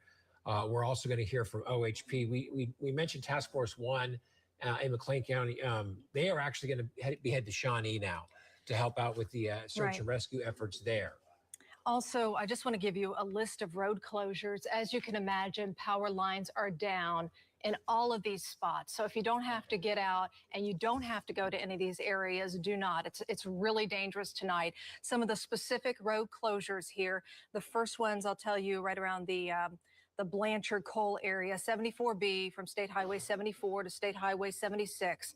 The Blanchard Police Chief says that Highway 76 and 260th Streets shut down the eastbound lanes. Highway 76 at 205th Street, they are only open to residents. We'll get to some more of those road closures in just a moment. Now with OHP on more on what happened tonight. Okay, so tonight, obviously, tragic events occurring in McLean County and across the state. The Oklahoma Highway Patrol is here just assisting. McLean County Sheriff's Office is doing a great job in coordination with a lot of other agencies, multiple agencies. I can't even name them, but you're going out as far as Tuttle and Bridge Creek and lots of different agencies coming together to assist in searches. Obviously, in these rural areas, you know, the majority of the state of Oklahoma is in rural areas. Rural areas are spread out on dirt roads, on gravel roads, and it makes searching very tedious, meaning we have to go from place to place and walk up driveways and things like that to search these areas. I've been on many of the scenes where there significant damage to structures, and so we are still searching those right now. The town of Cole was hit significantly, and there's a lot of infrastructure damage. There were some power lines, significant power lines that were down in that area, blocking state highways as well. And so we will continue searching that through the night. There are, I would say, hundreds. I've been down there. There are hundreds and hundreds of first responders and other equipment going in to search these different residences, these different shelters that they have on these properties to make sure that everyone made it out okay.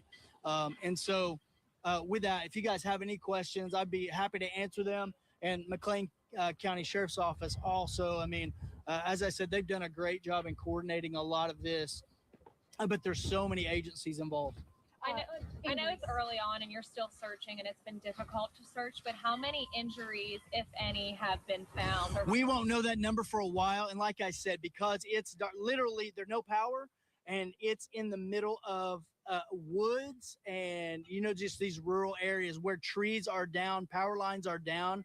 We're having to park and walk miles to get into a lot of these places. And so it will take us time to search that. We do know that there are injuries. We do know that there is significant damage to properties. And we're just trying to, by one at a time, search those properties to make sure that we account for everyone there. You know, when I was there, I ran into a group of kids walking down the roadway and got great information from them, telling me everybody who lived in those houses and that they're accounted for. So that's we're having to search in that manner. And so it's been a great response. We're coming together and to make sure that we do that safely. Anywhere else in the States, can you talk about the tornadoes that have touched down there? Where, you know, the Oklahoma Highway Patrol is in a lot of areas right now. And so those are all active areas. And so we'll talk more about those as we get more information about that. But specifically right now, the town of Cole, our prayers, our hearts go out to them. And they are they're strong. I was down there. They're all coming together to search these different properties. In terms of injuries, does it require hospitalization or is it minor? How would you describe those injuries? Well, they're injuries significant with major with tornado damage. I mean, there have been some transported to hospitals. There have been some that just have minor cuts and bruises. And so, okay, we are listening to this news conference. We'll be monitoring this, talking about the town of Cole, which is just about 15 miles southwest of the center of Norman. And folks, we have another tornado warning to tell you about. Let's go to Chief Meteorologist David Payne now with the latest. All right, guys. Yeah, you know what? And this storm was weakening. It was getting a little bit smaller, but man, Mother Nature is just like, game's not over. So another tornado. And here's the deal. We have two areas of circulation now, right? We have one east of Johnson. This is going to be Prague. And this is on the eastern side of our viewing area, but this is clearly in our viewing area. There's Meeker, and we have Prague right here. So let's talk about circulation right here. And we'll go back to that shot coming up. Lots of damage in Shawnee. Lots of damage from Shawnee back to Etowah, back south to Norman, and then all the way back into near Cole. And folks, there's just a lot of damage, okay? There's this tornado here, right? And this is good. There it is, showing up clearly on shear rate, just northwest. There's your tornado. It looks like it's on the ground. It looks like that's going to be a little bit of debris. It's very close. Very close to, yeah. Okay, so Jeremy's coming in from the west. Okay, so this is going to be a new tornado warning for you folks in Garden Grove, which will extend over to Centerview and even Prague. Look at the big hail in here. Tennis ball size hail in Prague or west of Prague right now. Big, big hail. And this is going right down Highway 62. So, folks, that is the same storm that's been doing all that's been doing, but it's now starting to move now, but it's tightening up. We're getting this big hook here on the southwest side. So, yeah, let's see what that looks like on Look right at the here. latest velocity and look at the motion of that. It's Yeah. almost moving South? north to south. Yeah. Yeah. What's happening up here? This was broad at the beginning. Is there something right here over Prague? I mean, you can see it in velocity for sure in the wind field. There's something right here. It's not crazy, but between Centerview and Prague, this is interesting to me right here because this is what it's done all night. We've had an area back to the west, and then we've had another area to the east that's ramped up, and we get a tornado. So if I'm in Prague or east of Prague or on top or northeast of Centerview over to Payton and Bowley, I'm watching this. This is a developing tornado, and this is a tornado right here. Lacey, it looks like this might have weakened some. Yeah, it moved from north to south and slightly stretched out now. Yeah, it's not as strong as what it was. Okay, so that's good news. Still showing the debris signature there, and actually getting very close to Jeremy. Yeah, looking at the Vilcor and actually storm tops, this is the strongest it's been in the last hour. If you looked at the storm tops being the highest in the Vilcor as well. So some definitely very large hail with this. Oh yeah, and what's the storm top? What'd you get out of that, Justin? How tall? I'll have to look back. I think it was 55,000. 55,000 feet. When you fly from here to Dallas, you get up about 35. 55,000 feet up. Yeah, that's legit. Okay, crazy. All right, so once again, tornado warning for you folks in the Garden Grove area, but this circulation has weakened. You're going to get damaging winds. You're going to get some big hail in here. There's another area, though, right here that I'm a little bit concerned about. This continues to intensify, and I hope it doesn't get any stronger, but between Prague and Centerview, and this is going to be lifting off to the northeast, okay? So we got to keep an eye on that. And Jeremy Carter, he's got, let's get an update from Jeremy. Let's take him in. And Jeremy Carter, it looked like the tornado was on the ground and looks like that circulation was moving, believe it or not, back from north to south, just to your east. I mean, like literally right in front of you. What do you see right now when you look out your front window there as you look off to the east? So, David, there was actually a power flash right there in front of me. And with it coming back my direction, I just kind of wanted to give a little bit of room. But yeah, there was a power flash. I noticed a couple came down on it, but I'm going to get well out ahead of this storm where I can really get a good view of it and kind of getting that inflow wind so I can get a clear shot of this, see what's going on here, David. Back to you. All right. Well, great job, Jeremy. Stay with it here a little bit longer. Let's just keep going east with this thing. Let's see what it does. Let's go back to reflectivity on links 1. And here's Jeremy coming in, and we're going to we'll have Jeremy just kind of keep drifting east on this. We'll see what it does. But man, folks, this is big, big hail. Prague, prepare for a damaging hail event. It's coming in right now. Tennis balls, maybe baseball size hail. And that is a big deal for sure. Okay, so that's coming into Prague. Let's go back to Shawnee. Let me take this shot here from Hank. Let me find out where Hank is. Let's go to Hank and Patty Brown in Shawnee. And Hank, what's your location there? I'm assuming, looking at GPS, back on the north side of Shawnee. Go ahead. Tell us your exact location. What kind of damage? How bad? Do we have Hank? Okay. Well, we have a shot. And obviously, tin roof. This might be the mall. Is he at the mall? He is at the mall. Yes. Okay. So the Shawnee Mall took a direct hit from the tornado tonight. Back in February, it barely missed it. Like on the northwest side, back in February 26th. Today, not so much. There is significant damage, it looks like to me. And again, I can't see everything, obviously. I'm seeing what you're seeing for the first time. Is Hank still in there? Do you see him hot? He is, but the cell phone service, as long as he's been in Shawnee, has been very spotty. So do me a favor, hang up on him, then have him call back in. Yeah, we've done that like 3 or 4 times. Oh, but I'll do it again. Then thought I'd ask. Asking for a friend. My bad.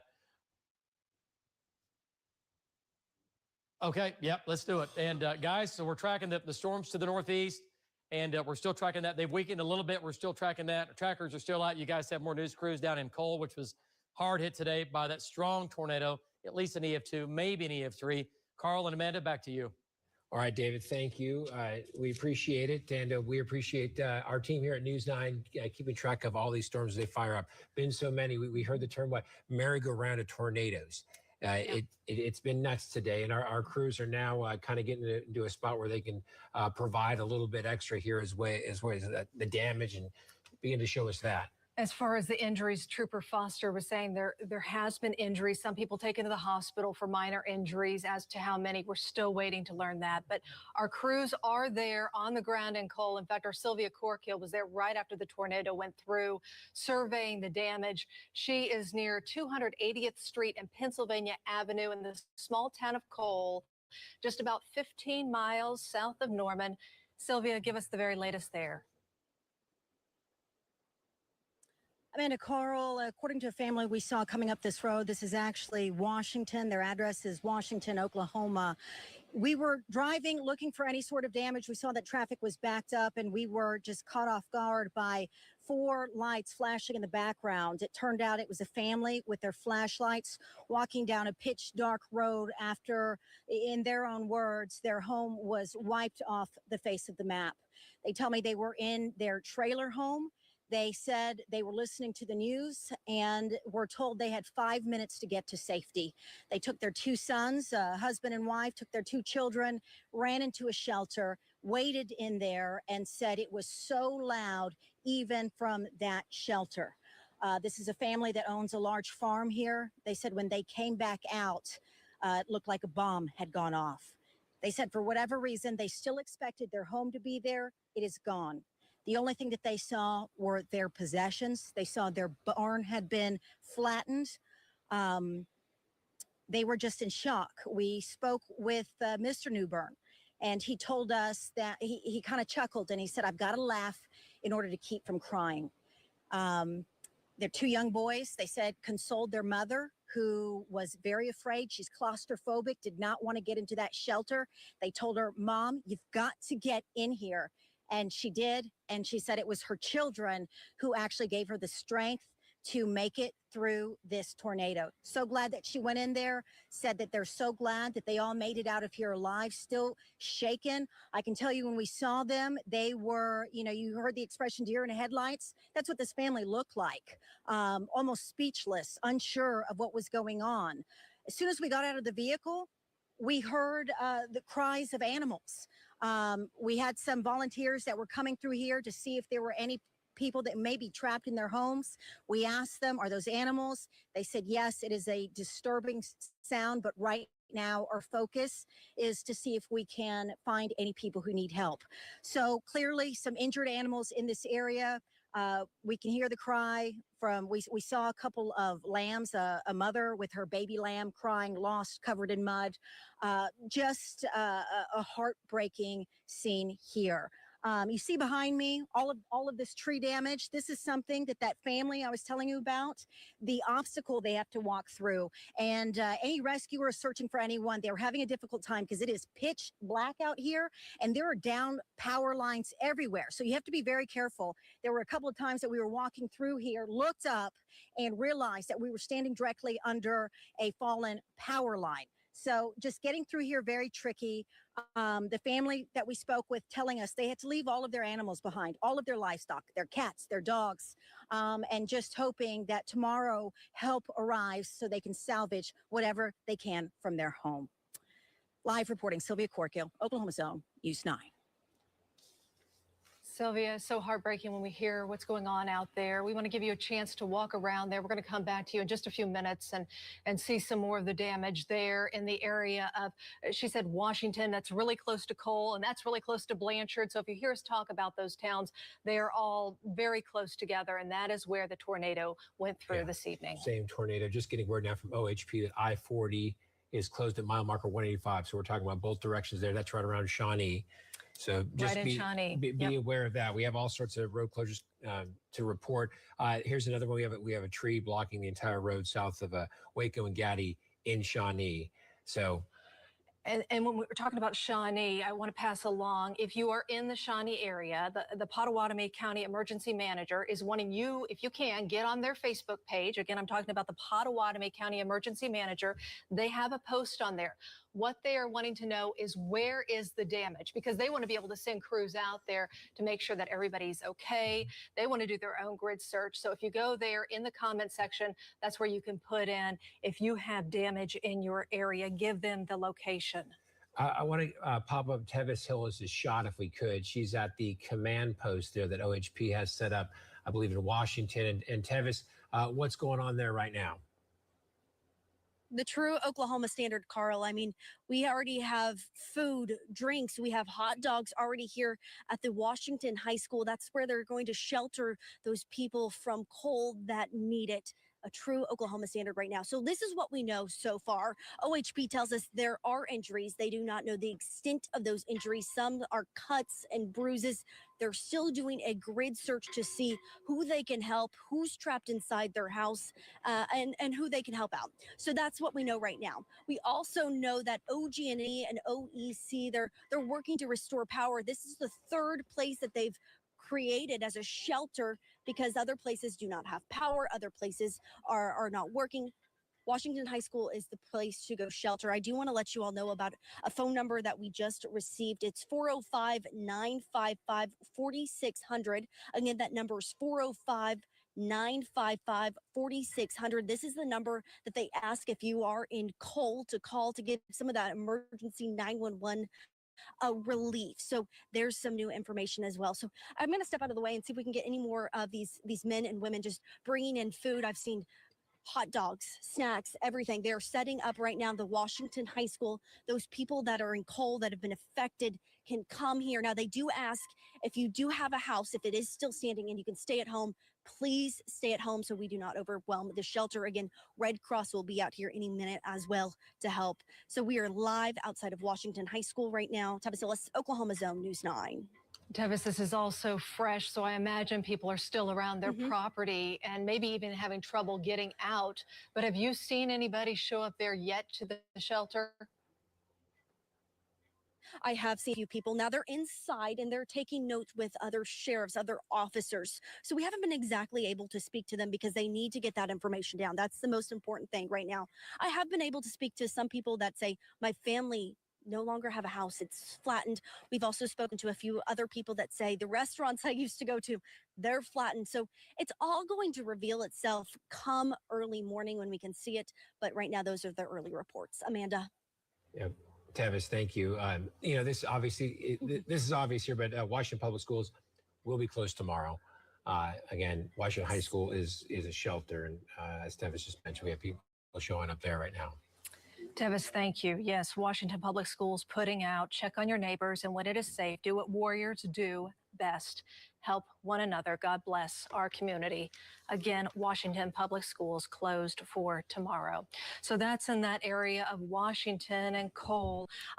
Pottawatomie County, back there, the Shawnee Trailer Park. We are hearing that trailer park, the Western Trailer Park, as it's called, near Hardesty, has been hit also by the tornado. We are working on figuring out the extent of the damages there. Yeah, in Shawnee, obviously the power is still out in Shawnee, and so the reports are coming in slowly, but the Lowe's also sustained quite a bit of damage there. The Lowe's in Shawnee, along with a number of other structures. But as the night progresses, we'll get a little bit more. Shawnee Airport, by the way, also had a lot of damage. You were mentioning some of the stores, some of the workers apparently at PetSmart there in Shawnee also had to take cover and were trapped for a very short amount of time as the roof there got ripped off. So extensive damage in the Shawnee area and really in so many different pockets of Oklahoma, and not just from the tornado either. We had reports early on, and I'm sure you have seen a lot of pictures of the hail causing a huge amount of damage. The hail causing damage to a lot of vehicles and a lot of homes as well. And before the tornado hit, there were some roofs ripped off because of some wind and also just hail damage in those areas. The hail core was incredibly strong. And not only was it just kind of a few storms that went through, but it seemed to come over and over and over again. And we saw, this is Newcastle here. You see the size of that hail. Got a lot bigger than that, though, didn't it? Well, close to baseball, tennis ball size hail. Look at that right there from Edmond tonight. And Edmond got hit with a couple of storms with hail. Oklahoma City did as well. That hail core coming through several times. And so This was some damaging hail. We saw some cars with the windows punched out and big time dents. And this wasn't, and it came down. David was mentioning that the hail this time of the year with these storms is particularly hard. So this is not going to break apart so easily, especially when it's that big, and it's going to cause some damage. And it did all over the place tonight. Saw some windows busted out in Chickasha. Now, not too far from the area that we have been covering for you is the town of Blanchard, also hit. Angelicia Bruton standing by for us right now from there with the latest from that area. Angelicia? Yeah, Amanda, it is pitch black here in Blanchard. I'm hearing that there's no power in the town. I can't even tell you what street I'm on. That's how dark it is out here. And emergency crews are going to be working around the clock. They're probably going to be out here all night. I've seen ambulance trucks fly by me. I've seen police cars fly by me, and they're blocking off several communities, several different neighborhoods because they told us that power lines are down. I'm not sure if you can see this power line down right here is blocking this whole road right here. And there's neighbors out assessing the damage in their at their house. And you can probably see this tree line is completely bare. Like there's tree limbs that are snapped. And I talked to a homeowner. She didn't want to go on camera because she says that she's going to be home throughout the night. She doesn't want looters coming by and trying to go through her stuff. But her house is fine. But she tells me that her garage is completely gone. She doesn't know where it is. She said she rode out the storm in her hallway, and when she went outside to look at the damage, her garage was gone. A few of her cars in her driveway were moved to the other side of her yard. And she says that she can't really tell what's here and what's not, but she's going to wake up early tomorrow morning and assess the damage. She is thankful that her home is still somewhat livable. She says she's had the house for over 50 years. And here comes another emergency crew. I'm not sure if you can see. We're going to go ahead and pan. I'm not sure if you guys can see. There's an emergency crew checking on this house, trying to see if there's any injuries. We haven't heard of any injuries. Thankfully, the lady that I spoke to earlier says that everything is fine. But coming tomorrow morning, she'll be able to see what's left of her home. And we'll be back out here tomorrow morning to see more of the damage.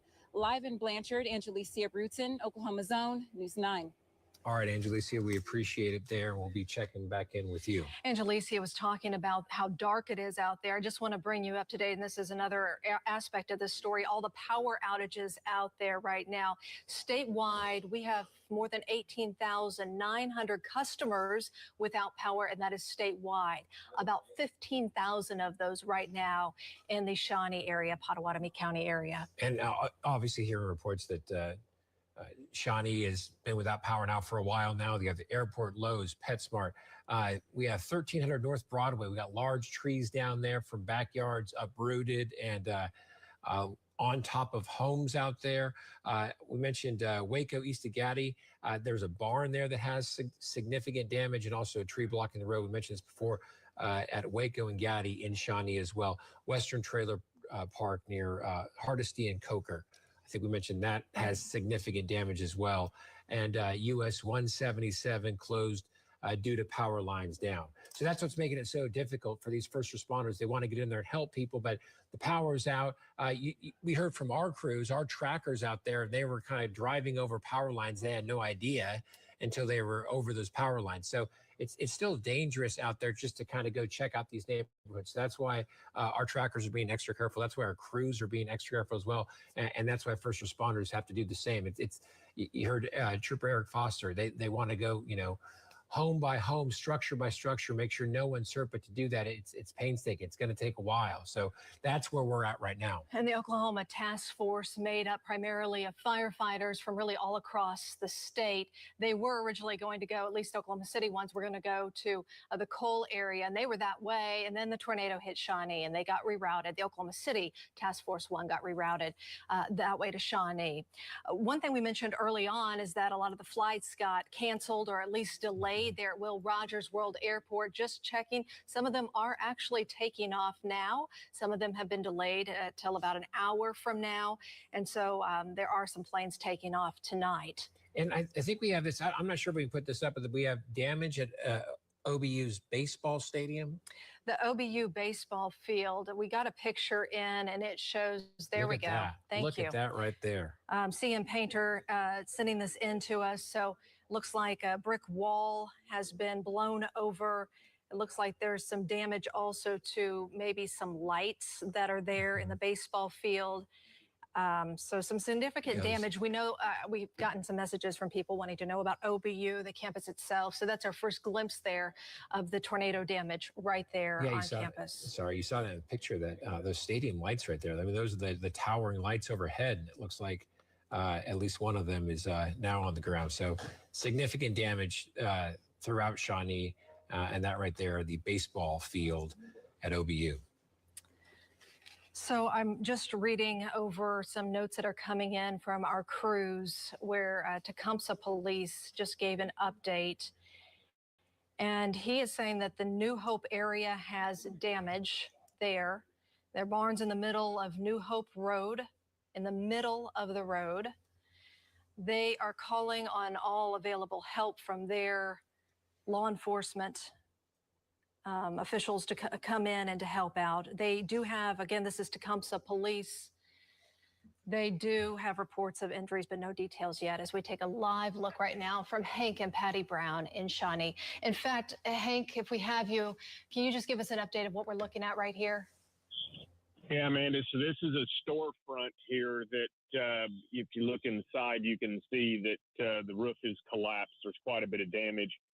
Most of the damage we're seeing here at the mall, I'm going to guess, is F0, F1 damage. It's mainly sheet metal damage, a lot of tree damage. This particular store here, I would assume that one of these trees busted them front windows, and then that wind went through and lifted the roof, and what caused it to collapse. But we haven't seen any buildings that are, like structurally damaged, the walls knocked down like that. Most of it is pretty superficial damage, but there's sheet metal and tin everywhere, wrapped around cars in the parking lot. And then we've got two semis that were in the west parking lot at the Shawnee Mall that were flipped over. So, there's still a lot of foot traffic out here, a lot of people that were at work in the different restaurants. And we talked to some people at Red Lobster and said they took shelter in the freezer. And said, man, I think it landed right on us. I was like, yeah, it did. So I know on the other side of the road, I've seen some damage at the McDonald's, the IHOP, the Bricktown Brewery. So there's pretty widespread damage, but nothing that's, that structural type damage we see where buildings are collapsed, at least up here. I hear there's further or more significant damage further south and southwest into Shawnee. Back to you. Hank, thank you for that update from Shawnee. Hate to see the damage there, but we are getting some news now out of the Cole area. Yeah, and this is the OHP command post that they have set up. This is in Washington. We have Tevis Hillis now with an update on the injuries, including fatalities. Tevis. GIBBONS. And your job title? Deputy PIO. Okay. What can you tell us? What is the new information? Unfortunately, the updated news is we do have one confirmed fatality. We did have to wait till next of kin was notified. It is reasonable to expect possibly more based on the damage that we've seen thus far. Can you confirm the age of this individual, or male, female? I have not been given that information yet. Inside the town of Cole? I believe so, yes. When you say there could be more, what are your guys assessing right now? So we are still conducting a grid search. It's roughly a 10-mile radius that could grow or shrink as the night goes on. With that said, based on the damage reports that we're getting back, as significant as it is, reasonably there could be more injuries or deaths that we don't know about at this time. And any new injuries that you can tell us about? None that I'm aware of since we last spoke. Just the fatality that was confirmed after next of kin notification. Did this person pass away at the scene, or were they transported to a hospital where they later succumbed to their injuries? I believe it was at the scene, but I'm not 100% sure on that just yet. And can you tell us if this person was inside or outside the home? I do not have that information. Okay. I guess, can you just speak to how important it is to somewhere as safe as possible, and just how dangerous these tornadoes are? Being an Oklahoma native, I mean, obviously they are important for us to take heed when we get those notifications. The notifications that we received to date probably saved a lot of lives. One of our responses tonight, we had numerous people that were trapped in their shelters. which means they were alive because they heeded the warnings and went to their shelter. So we were able to send units out and get them safely out. So. Thank you. Thank you, sir, for the update. Absolutely. So, Amanda, Carl, we just have confirmed a death here in Cole from one of the tornadoes. We do not know if that person was inside or outside their home at the time. They're still trying to piece together this information, but we'll bring you the very latest. Live in Washington this evening, Tevis Hillis, Oklahoma Zone, News 9. Well, that is heartbreaking, Tevis. And when you see the damage, you're wondering when these reports are going to come. And here it is. We have one fatality, and law enforcement believes that there could be more. They're doing this search still. A 10-mile radius there, doing these grid searches, making sure everyone's okay. Such heartbreaking news. Again, a fatality in the town of Cole. We don't know where that person was or anything more about that person. Of course, we will probably learn more tomorrow. In terms of injuries, no official count yet, other than that there have been injuries, some people taken to the hospital. The only reports we have are minor injuries so far, and hopefully it stays that way. The good news that you heard there from Scott Gibb was that people did heed the warning. People got below ground when they were told. And so what's happening is some people are actually, trapped in their shelter right now. So they're going over and checking with all the shelters, making sure everyone's out of there, make sure everyone's able to get out. But because they're trapped there, it may have saved their life, right? They listened and did the right thing and got to the safest part in their home. So, the whole thing about these shelters is, I know in Oklahoma City, it's a big thing. You want to register your shelter, right? Always register yourself to the city. So if you have a situation like this, the city knows where to look for you, right? So they can clear your shelter. So it's a big thing here in the metro. So if you have a shelter, make sure you do get it registered with the city. That way they know where to go in case there is a tornado in your area. Of course, we are covering all that damage there in the Cole, Blanchard, Washington area. And then we can't, of course, we're going up to Shawnee, and that's where there's been so much damage. Our Hank and Patty Brown, they have been there covering it for us, our storm trackers. If we can take their shot, if they're still there, they've been outside the Shawnee Mall, and there is a live look right now. And is this Hank and Patty Brown shot? Hank, okay, Hank, can you tell us what we're looking at here? Yeah, Amanda, so this is just wads of, I'm going to assume that was some type of roofing that came off of maybe some buildings and flew this way from, but this is just piles of sheet metal.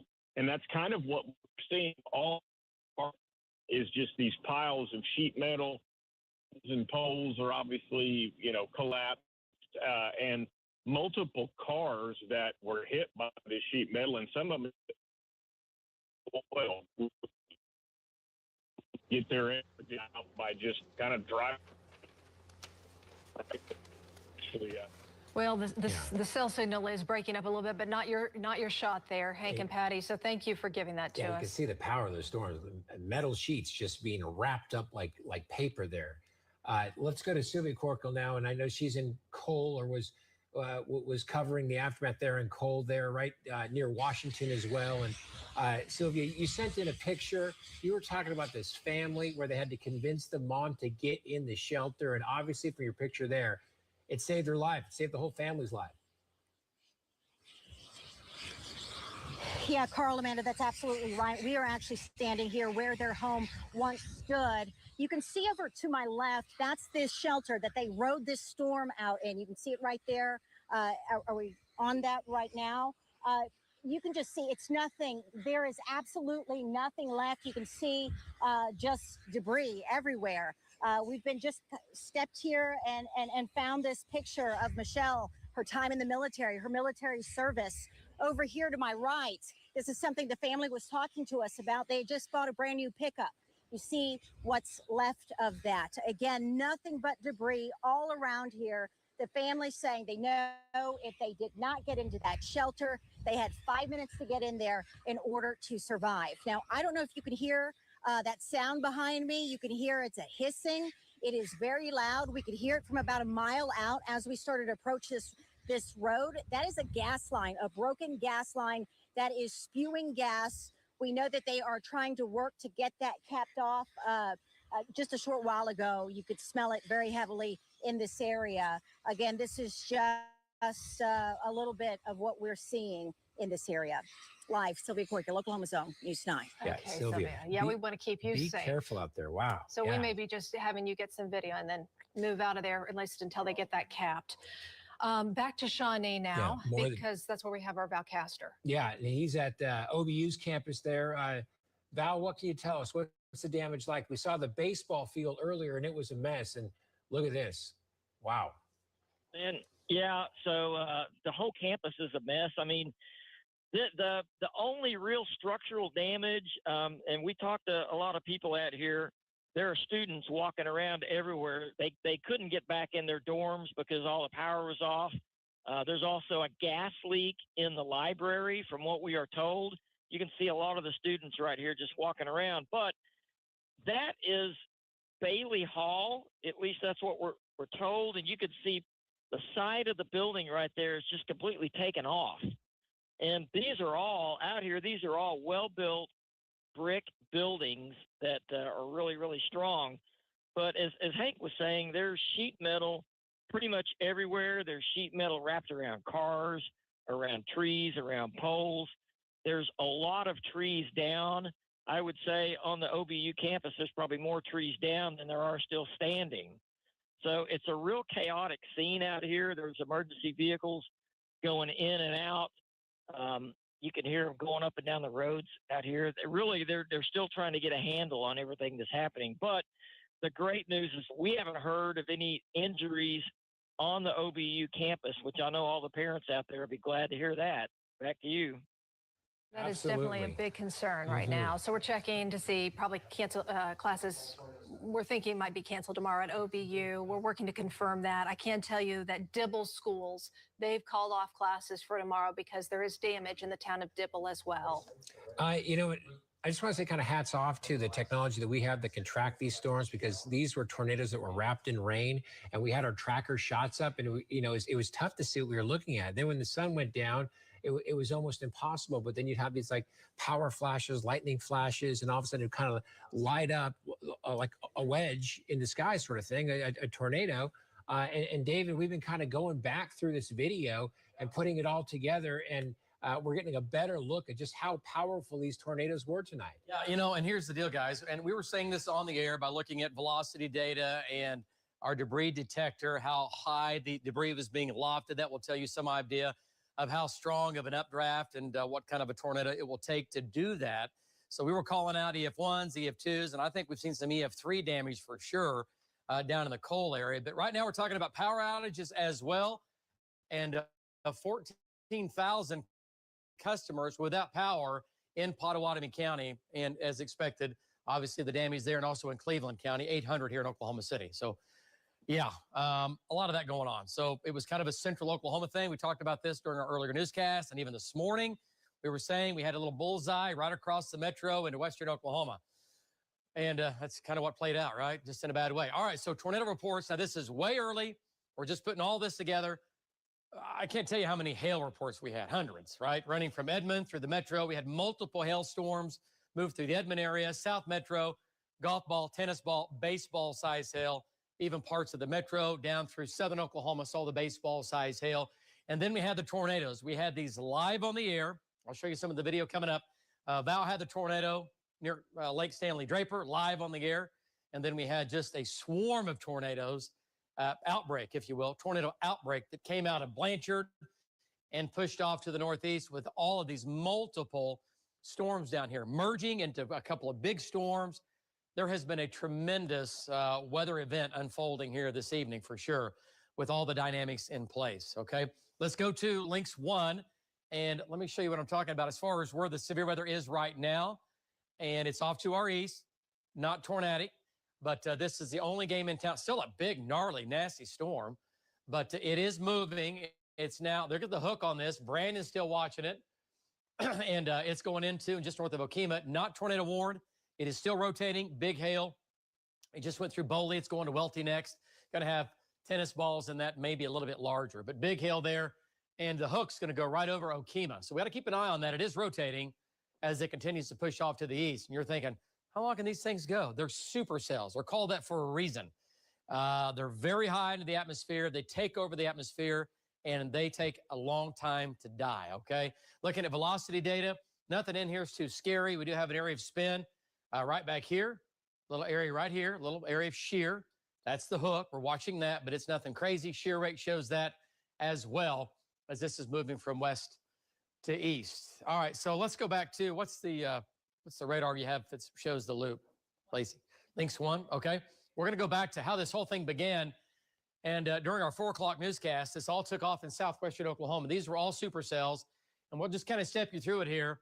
And some of them died. This is how it works. The dominant everything in Mother Nature, in the world we live in. You know what I mean? I mean, the dominant storms win. They took over, and the smaller, weaker storms died. And so we had this, finally, these things got their act together coming out of Grady County into Cleveland and McLean, all supercells, rotating thunderstorms coming into and through the city. Big hail moving across the city. Storm 1, that split, went into Edmond. Next storm came through. This is a storm that produced the tornado near Lake Stanley Draper that Val was on right here, and tornado warning right for the, again, North Norman into Moore. And then we had these 2 storms back here that merged as one. And when that happened, it was lights out. And the low level, we were saying the low level dynamics, the tornado parameters were getting higher during the evening. It's exactly what happened. Hook, hook, hook. And everything just kept moving east. And this is the storm. Let's go ahead and zoom in on that went down through Cole. And let's go back to Cole. And this is where we have all that significant damage. The tornado's right here. And it went right down the highway. There's the tornado. And then, I mean, you can track the path here. It went over Cole with damage and kept moving to the east, and then it made that turn, right? So it started back here, went to the north and died. And that was serious, right? So that went away, and then everything kept chugging to the east, began to reform again. We had other supercells developing off to our south and southeast, or basically new mesocyclones developing, and that ramped up. And this whole thing's spinning and going. There you go, tornado on the ground there. Just southwest of Etowah. That was a significant tornado on the ground doing damage there that we know of. Went north, tornado on the ground, went around Pink, and then weakened. And then the next area of circulation developed down here. Here we go again. And watch this ramp up. Now watch, this keeps getting stronger and stronger. And this is the new area. That first area lifted north. This was the significant tornado that went into and through the western and northwestern sides of Shawnee. There's your tornado. Went right across Shawnee, hit the Outlet Mall, or excuse me, the Shawnee Mall on the north side of town, crossed I-40, and trackers were there minute by minute, mile by mile. I can't say enough good things about our trackers and Jim Gardner and our weather team today. I mean, just nobody's better than these guys and gals doing what we do and doing what they do, and that's hunting down crazy Oklahoma weather because we, gosh knows, we have a lot of it. So right now we're thinking, again, maybe a dozen tornadoes or so, and that number will change. I've seen EF1 damage. I've seen EF2 damage. Velocity data was supporting that. Other tools that we use were supporting EF2 damage. And I think we might have had some EF3 damage in there, at least, on a couple of those tornadoes, down by Cole, and then also southwest of Shawnee near Etowah and southwest of Shawnee. All right, so pretty crazy stuff for sure. All right, let's show you some of the video here and just let it roll. I think we have Brandon. Oh, that's from Jim Gardner. Tornadoes on the ground. There's your big cone. That's about 1/8 of a mile wide. You're thinking, I can see underneath it. Yeah, I know. Trust me, it's on the ground. Condensate's not all the way down at this point, but it was. And there's the big cone. This is coming into Cole, right? And that's what went through Cole. And that is a significant large tornado from Jim Gardner in Bob Mill Sky News 9. So big cone, lots of motion. And you're thinking, what's all this around that? Looks like smoke. That's all just rain that was trying to wrap in around the tornado itself. But this thing would tighten up and strengthen, get the condensate going to the ground. But this is when it was south of Norman, about 15 miles. And that is a significant EF2. And it might have been an EF3. We'll see. Surveys will be done, and we'll determine that, okay? That'll come out over the next several days and over the next week, maybe a little bit longer. But this thing went on and on and on and on. And and this is where it becomes a horrible story. If we have that one fatality down in Cole. We don't know the age or anything right now, but still. And there's a tornado. Now we have condensate clearly all the way to the ground there. All right, let me show you some of the video from Brandon Pennell. And Brandon had a white knuckle ride. If we can get that video. if we can get it racked up. Let me show it Brandon. And Brandon was right there, and it was coming over the hill. He was west of Cole, and then he went through Cole. Okay, so when he was west of Cole, this is what it looked like. That's not it. That's I-40. That's going to be I-40 video. I'm talking about the Brandon video. Yeah, I got you. Okay. There's Brandon's video. That's a tornado right there, clearly. That's what we call a strong tornado, EF2 or stronger. And this thing was coming right at him, right? He's on the west side of Cole at this point on the highway.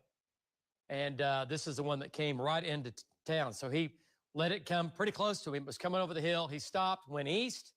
Remember, he's doing play-by-play, also trying to survive. But see how smooth this is? On this left side, it's fairly laminar. And that's also a sign of a fairly intense tornado.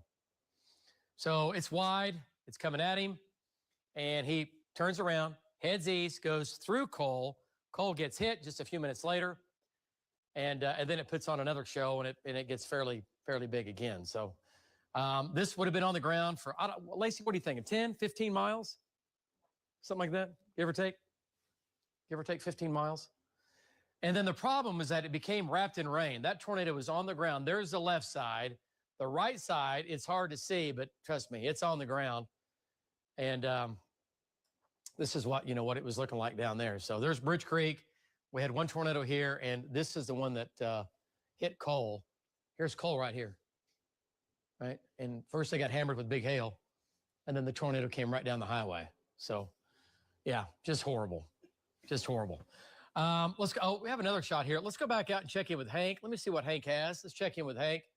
I wanted to talk to him earlier. And Hank, if you can hear me, we're going back through some of your video here. And I tell you what, Hank, some of the video, the wall cloud was huge, but it looked like at one point when you were talking about how big the tornado was down near Etowah, that it could have been at least a good quarter of a mile wide tornado. Looking at your video that we've taken, we've froze it. Looking at those lightning strikes and power flashes, it's a large tornado. You were saying that the whole time. You were saying it's a big tornado, and it certainly was. Tell us where you are now, what you're looking at. I see still in Shawnee. Where are you now? What building? Yeah, this is at the Shawnee Mall. This is actually the sign to the Shawnee Mall, but you can tell red iron. And yeah, multiple buildings here, but like I was telling Amanda earlier, most this. Well, he's in a bad sale area. And also we have many people using a lot of bandwidth right now over in Shawnee. Lots of people, right? Families, friends, rescue, all that going on, right? So everybody's got a cell phone on right now. And so there's only so many spigots, right? But he was saying this is the Shawnee sign over there at the mall in Shawnee. So Shawnee Mall took a direct hit for sure. Okay, let's go back to does Jeremy have something? I think he's just driving through town, right? He doesn't have any damage. Let's go back. Yeah, Val's on the other side of that building. Let's go back to Val. He's on the campus of OBU. And if you remember when this was going on, we were saying northwest side of Shawnee, tornado emergency, going to Shawnee. And I kept saying OBU. Val, tell us where you are and exactly how bad the damage is. Significant damage for sure. I mean, and it's all over the place, it looks like, at least scattered. Go ahead. Yeah, so David, this is they're calling this Bailey Hall. It's their business building. It's where everyone goes in and has their business classes. They probably will not be having classes tomorrow. It's the whole side of this building and the upper story there is ripped off. And I mean, if you've ever seen the OBU campus, you'll know that all these buildings here are brick all the way up. You can even see the steel girder up in the top. They're very well built buildings out here. And so that one is just ripped. The whole wall is ripped out the side. David, this whole campus is basically just has junk everywhere. Trees, tree limbs, sheet metal, all kinds of stuff. There's cars with windows and windshields broken out, quite a few. One of the students that we talked to said, well, we couldn't go back into our dorms because the power was out, and we can't get in our cars and leave because there's too much glass everywhere. But the great news is, and we talked to one of the officials on campus, and they confirmed that everybody on campus is safe. And several of the students that we were standing there were watching Channel 9. And thank you for your good warnings putting out, for the Shawnee area, because they all just basically batten down the hatches and everybody's safe here. So that's fantastic news as far as I'm concerned. Back to you.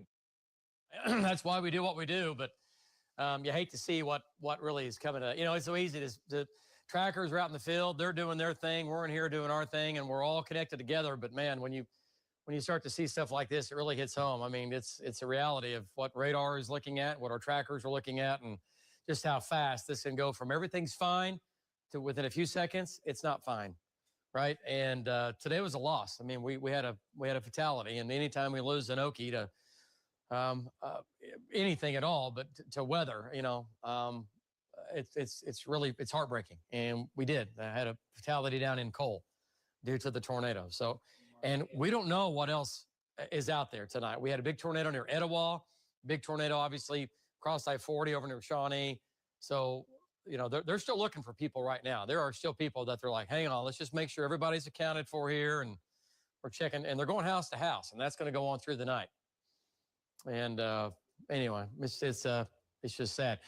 Okay, so let's take a look. Oh, but the other big story today, Justin and I were talking about this, all the hail. I mean, big hail, not just quarters and golf balls. We had tennis balls. We had baseball size hail. Edmond got hammered. Oklahoma City got hammered down through Moore. All of the major cities in Oklahoma City, except for places like El Reno, which didn't have really any. Well, I take that back. Yukon had a big storm. Yeah, they had hail out in Yukon, didn't they? Well, how big was the hail out there? Okay, it was like tennis ball or something? Tennis ball in Yukon. So Yukon had big hail. So we were all in this together, and there's a lot. I don't know what the dollar figure is on this, but it's going to be millions and millions of dollars in hail damage. Cars, homes, roofs. Yeah, that's all going to unfold here the next several days. So there's just a lot of damage. Okay, so big hail, and right now, again, that number of tornadoes is at about a dozen. So tracking severe weather off to our east, over near Mason and Castle. Brandon's over there. They're still tracking that east. He's talking. Go ahead. I was just, you were talking about earlier, is this supercell that we're tracking right now still has gone over 160 miles. It is now 11:30. This first showed up on radar at 4:08 in southwest Comanche County. So if you pull up Lynx 5, I kind of showed this on the radar map, is at Lynx 5, it shows the storm track. Lynx 5 are the traffic, 158 miles. And so at 4:08, you see that little speck on radar there south of Snyder. This is what the evolution of these supercells developed. As you can follow that now into Caddo and Grady and Chickasha, it absorbed another supercell to the west, and then that's when it really started going at in all that track. And that one supercell is still ongoing there east of Prague. But you can see we had numerous big hailstorms and, again, numerous tornadoes reported. But that one supercell here 7.5 hours later is still spinning its way in eastern Oklahoma. So big weather day. Yeah, that's incredible. And good observation there. Yeah, I mean, and that's why they call them super cells, because they live, they breathe, and then eventually they die. But man, they have long, long lives, right? Jet stream and all that, and you get that. And Jeremy and Brandon are still on that, and you can tell the bases of that storm has it's much higher up, more elevated, and it's slowly shrinking. But like you've said numerous times, once those storms get rotating, they'll spin their way out all the way several hours later. Oh yeah, this will probably die out near Muskogee or give or take. So I'll have to figure out tomorrow or later tonight how far of that. I mean, that's going to add another 40, 50 miles on that. So we're close to 200 miles by tomorrow morning, or overnight. The length of that one storm. It's pretty wild. Okay, so a dozen tornadoes. Lace, I see what you're doing. Let's go back to, are you on Lynx 1 or 2? Let's go back to Lynx 1 here and just kind of give you the perspective there. Nice job, Justin. All right, let's, again, these are sheer tracks. And this is very, very clear on where the storm is spinning. What the storm was giving us, radar was taking it, interpreting the data. And you can see the sheer tracks of the more Norman storm. And then you'll see the next cell that takes off and moves to the east. So this is the storm spinning. We were showing shear rate. This is just a montage of all the shear rates put together. There's your tornado path. Etowah, pink, Shawnee, makes a curve, goes into the mall, right? And then lifts north. So, you know, Oklahoma City, we're pretty lucky. We had the one tornado in the South Metro down by Lake Stanley Draper. Excuse me, Lake Overholser. And so, yeah, it, you know, could have been much worse. That thing we could have had tornadoes all across the city, but it is what it is. And it was all just to our, you know, South Metro, then down towards Cole and over towards Shawnee. Shawnee is still considered, I think, is the Metro. It's people live here, and this is almost connected now all the way. So tracking severe weather to our east. Trackers are still out and still finding a lot more damage. Guys, back to you.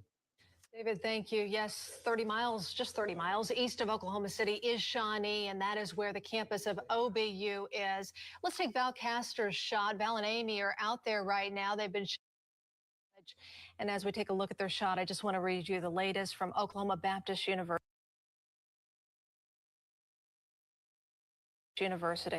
They say due to the damage inflicted on campus from the tornadoes, remain inside if safe and do not wander around campus. Administration is assessing the situation and will follow up with next steps. So as soon as we hear anything more about the campus there, we will let you know. And Val's been in a couple of spots on OBU's campus, and he says it's just an absolute mess out there, and you can see the damage here. And I think he said that these are well-built buildings, right? It's a brick building right there with a big hole in it. The wall just kind of ripped off there. Also, the baseball stadium, the pictures from the baseball stadium, a lot more crumbled brick and lighting down. But yeah, it's a mess on campus there. As we talk about the campus here, I do want to pass this along. If you live in the area, Pottawatomie, there's the baseball fields. That's what Carl was just talking about. Pottawatomie County Emergency Management. If you live in the area and you have damage, go to their Facebook page, Pottawatomie County Emergency Management. They have a post. They are wanting people to go to that post and write down if they have damage and write down your location, cross streets, roads, so they can get to them and they can assess the damage and just go to those areas. Just if it's any clue to the widespread amount of damage, already 200 comments in that one post of different areas of damage there in the Shawnee area. And there's going to be a command post set up in Pot County as well. Look at Hardesty and Gordon Cooper Boulevard, the Fire Lake Rodeo grounds. And we understand Trooper Eric Foster, who we heard from earlier, he is headed there to assess the damage in Pot County. Our crews are out. We have a crew working. In fact, she is in Shawnee now. We'll talk to her in just a few minutes. Took her a while to get there because I-40 at one point was closed down. May still be closed down. We'll get an update on that in a second. But we want to go back out west now to the town of Cole, right around the Washington area, where a shelter has been set up. Tevis Hill is standing by outside that shelter for us. Tevis? Amanda, this tornado is now a deadly one. We just confirmed with the McLean County Sheriff's Department that one person has passed away. They notified the next of kin. We do not know how old this person was. We do not know if this person was inside or outside during the tornado. We just know that one person has passed away, and we're hearing some devastating stories out of the Cole area right now. Some people have been able to come to this shelter here at Washington High School, where they say their house is completely flattened.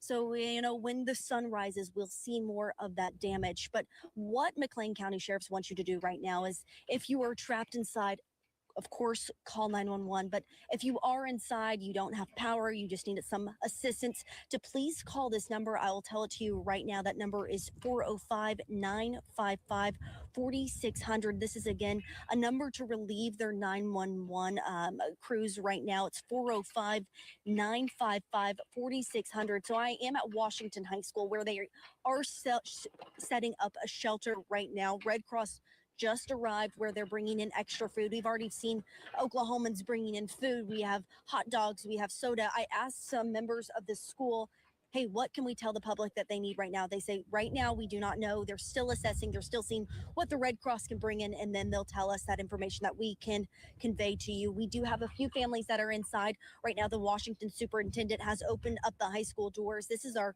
third shelter that we've been to just because the power is completely gone, and coal it's wiped out in parts of Washington as well. So, they're trying to restore power, OG&E is, and we'll see what that happens when the sun is tomorrow. They do want me to let you all know that if you are in a house that just does not have power, please shelter in place. But if you are at a house that's completely torn down, you don't have a place to stay, to please come to Washington High School. Their address is on my Facebook page and their Facebook page, so you can find a way here. A lot of people without power, a lot of houses destroyed. It is devastating out here. And again, we have confirmed that one person has passed away. Amanda, Carl. Hey, Tavis, one more time, if you could just kind of describe the scene there with people bringing donations and, doing whatever they can right now. It's so late in the night, but you have dozens, probably hundreds of just volunteers, law enforcement, whoever it is, out there trying to do whatever they can. And you were saying they were bringing in food, water, whatever it takes for people working and people who lost their homes. Yeah, so the Washington superintendent is the person that I've been able to talk to this entire time. He says they have hot dogs coming in. One guy said, hey, it's going to be a camp night. We're all going to gather together and get through this together. They soda, they have water, they have everything you'd need to fill up your stomach, to feel good before having to go out there and look at the damage, because we are hearing some devastating stories of houses completely flattened, restaurants completely flattened. And again, we haven't been able to see that just because it is dark outside, no power. But when the sun comes up, we'll see that devastation. But again, it's the Oklahoma standard out here. We have people that are sitting outside making calls for others. We have power here at Washington High School. We have people inside getting hot dogs ready. So, people will be fed tonight if they need that. Carl. All right. Tevis Hillis reporting live from Washington High School, the site of a shelter there in case you need it. And it's at 101 East Kirby in Washington. And it's not lost on us what today is, April 19th, the day the Oklahoma Standard was born. And we are seeing that right now already taking place out there outside of Washington High School, where the Red Cross is showing up and other people are showing up to help anybody displaced that has their homes damaged in that area. All right, we have Angelucia Bruton. She is now in Blanchard. The significant damage in Blanchard at the beginning of the evening was all that hail. The massive hail we saw was all coming out of Blanchard earlier, but then that tornado came through Blanchard as well. And Angelucia, you have more damage to show us. Go ahead. Yeah, Carl, I mentioned earlier that it is pitch black here. The only thing I see are just emergency crew lights, the flashing lights coming up and down the street. There's flashing lights at the end of this intersection, and I'm not sure if you guys can see behind me, but there's flashing lights at the end of this one as well. And I've seen several different emergency crews working and driving down the street. I've seen Oklahoma City Fire Department. I've seen Dibble.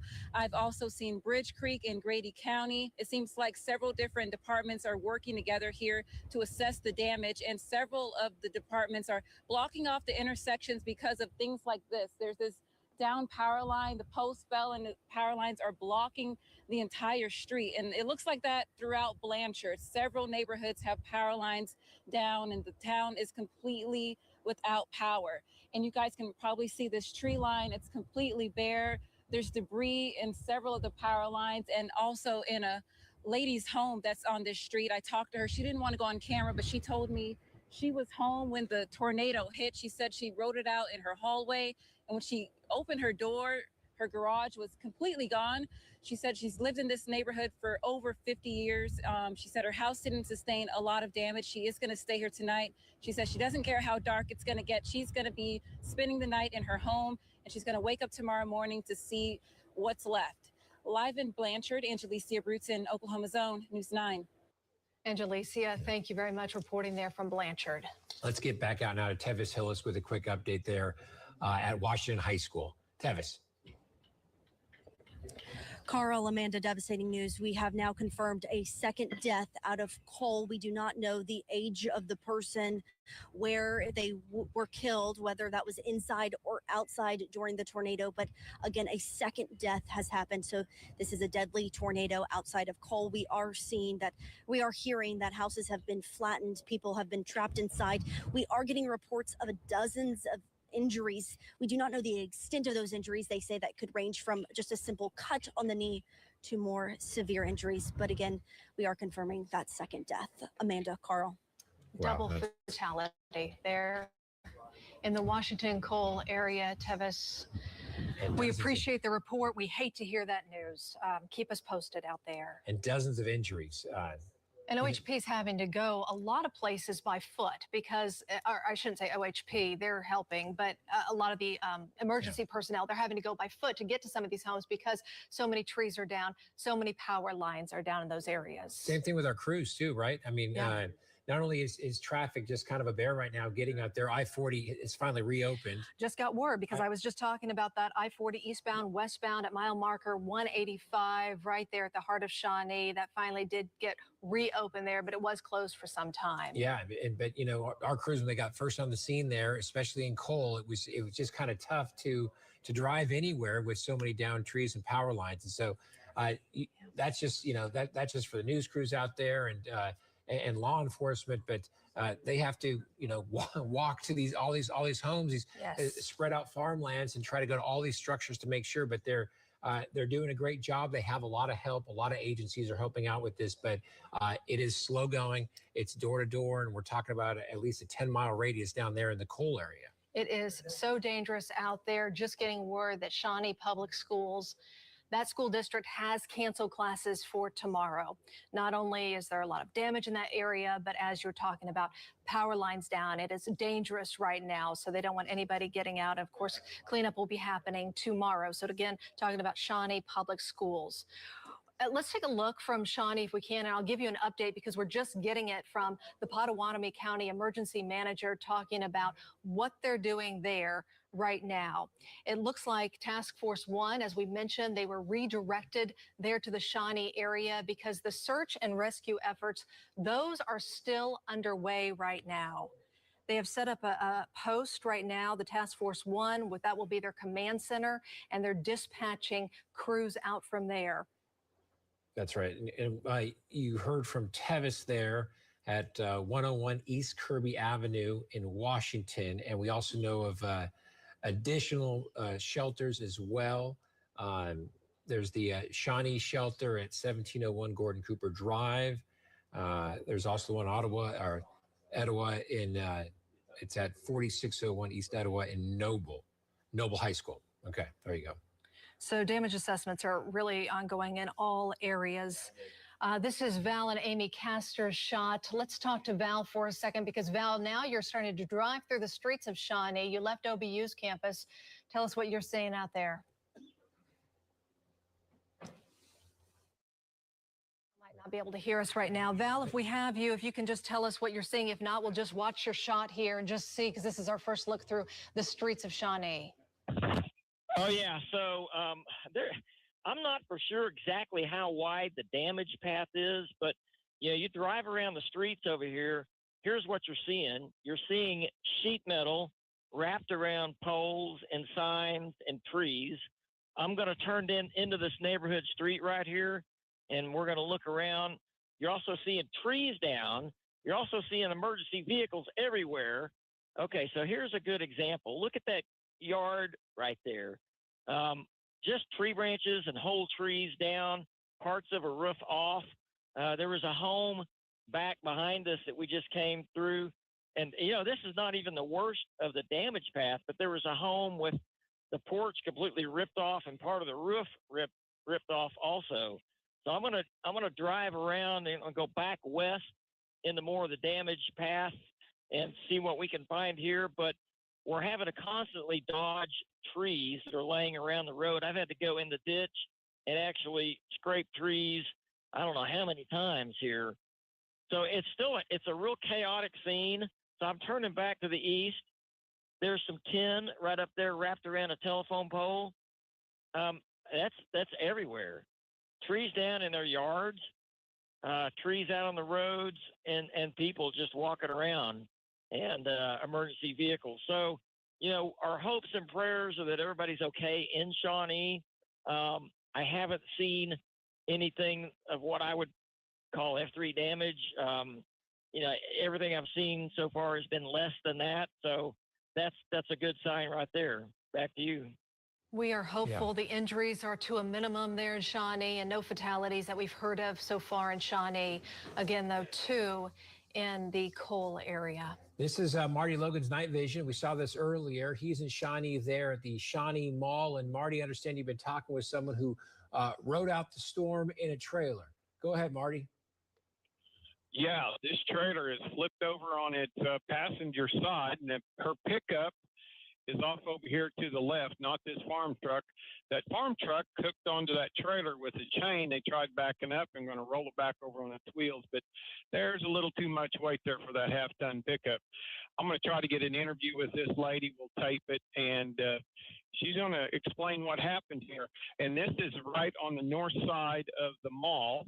There's a freight door back behind me, a garage freight door that's been blown out. And also up on the roof, I can see one of the huge air conditioning units that is toppled over. And then their entry sign, the brick sign, it's all gone. So quite a bit of damage here. And then when you run on north, I think it was Kickapoo, I'm not real sure, power lines leaning over all the way, probably for a mile.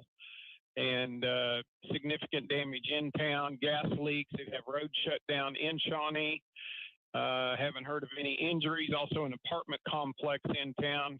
Talked to a police officer there. And there was a partial roof blown off of one of the apartments. And he said he found no injuries there, but a lot of chaos at that scene. So that's it for right now. Back to you guys. Marty, thank you for bringing us that from the Shawnee area. At 7:37 tonight, that is when the tornado went through the small town of Cole and just devastated that community. And it looked for a second there, at least on radar, that it may have skirted Cole just a tad, but that wasn't the case. We know of 2 fatalities in Cole. We're hearing from other families that had to ride this thing out, including a family our Sylvia Corco caught up with when she first got there. They have a farm there in Cole. They went down to their shelter, and their place is now totally lost. Their farm's destroyed. They had animals crying when Sylvia showed up. Heartbreaking to hear. Let's hear from them about riding out this storm. This is Dennis. Go ahead. Tornado wiped us out. That's really all I can say about it. Joe. Lost everything, 5 cars, house, barns, animals, and everything else we own. This is what we have. I'm laughing to keep from crying. My husband said, we've got 5 minutes to get out there. We need to go. It is a mobile home. And so if we would have been in there, I don't think we'd be here talking to you. Oh, so sad. He had a laugh, so he didn't cry. It's just devastating what's going on there right now as homes have been leveled, and sadly 2 people have died in that area tonight. And I think with that family, that was the one where the mother is claustrophobic, didn't want to go down the shelter, the grandmother. And so the whole family had to convince the grandmother to get below ground, which she did. And you saw that picture. I don't know if we could pop that up, but that picture, the house is destroyed. Everything's gone, but you see that shelter. That shelter is underground, and they're safe. They made it. And that is there in the Cole area. Just if you're not familiar, because it is a small town, if you just, where the center of Norman is, just go about 15 miles southwest, and that's where you're going to find Cole. It's not too far from Blanchard, and then we're talking about Washington. It's right around there, and there's what you were talking about, Carl. Yeah, that's their house right there. The people you just heard from, that's their house. That's the mobile home that was just completely destroyed. And then you see the shelter there on the right. That's what they rode the thing in. And the grandmother didn't want to go in at first, but then they convinced her to get in, and everyone's okay. Now their farm's destroyed. Everything they own is gone right now, but they have their health. They are alive. They are alive, and that is a blessing. That is in the Cole area in Shawnee. We have our reporters there we'll be talking to momentarily. In fact, Natalie Cruz is there right now, just outside of OBU, where she's been talking to students. Natalie? That's right, Amanda. It's completely devastating. We just got here to Shawnee. We were actually on campus right now at Oklahoma Baptist University, which is down the street from the airport. A lot of the public are walking around helping clean up. A lot of sheet metal on the floors. You can see the severe damage behind me right now. The fence is completely knocked off. A lot of sheet metal just flying around, so it's dangerous. We have two students here, Addie and Natalie. You guys, tell me about your reaction to this so far. Where were you when the tornado hit? We downstairs in the basement of Rayleigh. Whenever the tornado hit, we heard it go over us. Yeah, I immediately started panicking, and so thankfully she was like, "Okay, it's okay. Like, we're in a safe place," you know. And then just like going out and seeing everything, my immediate reaction kept being like, "Holy crap!" You know, because like there was a huge tree overturned. Like there was glass that was like stained glass, beautiful, shattered, gone. You know, and thankfully you guys are okay. I saw you guys had your dog with you. You said your dog is okay as well, so that's good news, of course. Where did you guys take cover? Can you guys explain that? Yeah, so we were in the in Rayleigh Chapel in the basement. A lot of community members will take shelter there. Most of the students who live on campus are required to shelter there during storms, so we were down there, specifically in a bathroom. Yeah. But yeah. Mostly because the dog was overstimulated and needed a quiet space. Yes. Well, absolutely right. I mean, they tell us all the time, if you feel like you're not in a safe place, get to the restroom, take cover, put a mattress over you, lay down in the bathroom tub. So that's good. It sounds like you guys did everything you needed to. Mm-hmm. Can you tell me, like I said, we just got here, so how badly damaged is OBU? I mean, it's hard to tell because there's so many, like, because it's so dark outside, but you know, there's just like trees uprooted, glass is shattered everywhere. There's a building that has like part of it has a glass roof and that's shattered. There's a big chunk out of one of the buildings. There's a wall missing out of another. You know, it's quite a bit of damage. Absolutely, and you know, a lot of power outages as well, over 1,000 so far, I believe, in Potawatomi County. And have you guys gotten in contact with your families? Are they doing okay? Yeah, my family actually lives back in Tahlequah, so I guess the storm's headed their way, but they've been keeping tabs on me, and I've been keeping them updated with all of the stuff that's going on. So yeah, and my family's okay as well. They live up in Northwest Oklahoma, so they're fine. My mom was, of course, really worried. I saw at one point that she had texted me 20 minutes ago and been like, "Hey, are you okay?" And I hadn't responded, so I was like, "Oh, yeah, we're fine, Mom. I'm sorry," you know. Well, ladies, thank you so much for talking to me. I know you guys kind of cut it short and you guys need to get going, but make it out safely. We're going to stay here in Shawnee and bring you guys the latest updates. We just got here, like I said, we still have a lot of searching to do. I'm not sure if Amanda and Carl mentioned, but Shawnee schools are closed for tomorrow. And again, we'll keep you updated. In Shawnee, I'm Natalie Cruz for Oklahoma Zone News 9.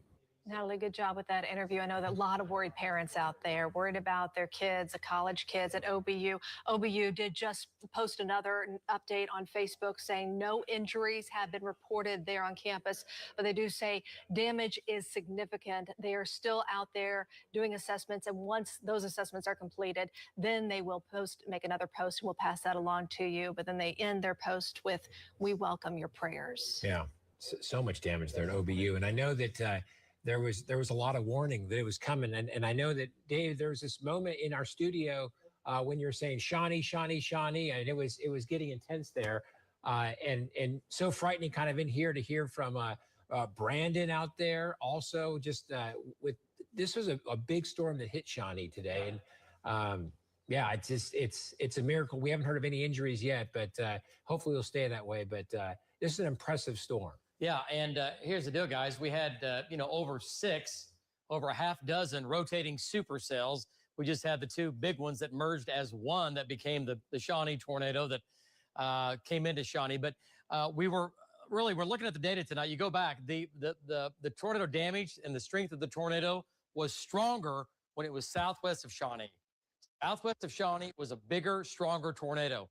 When Brandon was there and his winds and he could hear the tornado with his window down, that's when we had real problems, okay? So here's the deal. The early account is going to be at least 12 tornadoes today, at least 12, and just countless number of hail reports. So crazy stuff. Hey, Andrew, is that graphic ready? Yeah, she's dragging. Okay, she can drag it, and I'll show you what I'm talking about here. So this 12 here, hey guys, look at this. This is pretty amazing. The tornado record today is 6. Back in 1968 and 2003, and today we've had at least 12. So we once again shattered at least a daily record. Now the record for the month is 54 tornadoes. we didn't touch that, but a daily record of tornadoes today, 1968 and 2003. So says a lot. So either way, storms now are moving. They're out of our viewing area, off in eastern Oklahoma. So we're doing fine now. If we can roll some of the video one more time. Let's go back to maybe Jim Gardner stuff. And remember, Jim was east of the chopper. It was east of the storm in the chopper. Looking back to the west here, you have the sun in the western horizon, and there's the tornado. There's the debris shroud. Everything that's a little bit darker, that's the debris underneath the cone, right? The cone's on the ground doing damage. So, and when I was seeing this from that shot and from Brandon's shot, EF2, possibly an EF3. I've seen EF2 damage, I know for sure. So anyway, what a wild day. Guys, crazy day for sure. Calmer now, quiet night ahead. Might have a few more showers later tonight. Guys, back to you. All right, David, thank you very much for that. We're getting a better look at the damage in Shawnee. Now we have our Valcaster who has been driving around, and every place that Val has gone, you've seen significant damage there on campus. Val, what's the story right now? So, Carl, we're not on campus now. We're just northeast of campus, and actually the damage is worse over here. What you're looking at right there in front of my truck, that is the front half and the roof of the Boomerang Diner on MacArthur Street in Shawnee. It's a total loss. There's parts of it still standing, but it's basically a total loss. Also, there's damage in the Brahms parking lot over here. The damage right here is actually worse. I'm going to pull back, and I'm going to turn back around, and you can see there's some big power lines down right in front of us. Look at that. And this is a common sight around town to see power lines down like this. Pretty crazy stuff going on here. And we're not even over to the Shawnee Mall yet. We're still south of it. And by the way, we were sitting on the bridge when the tornado came through right by the Shawnee Mall, right before the tornado came through, before we got out of there. So, man, it's a crazy place up here right now. Back to you.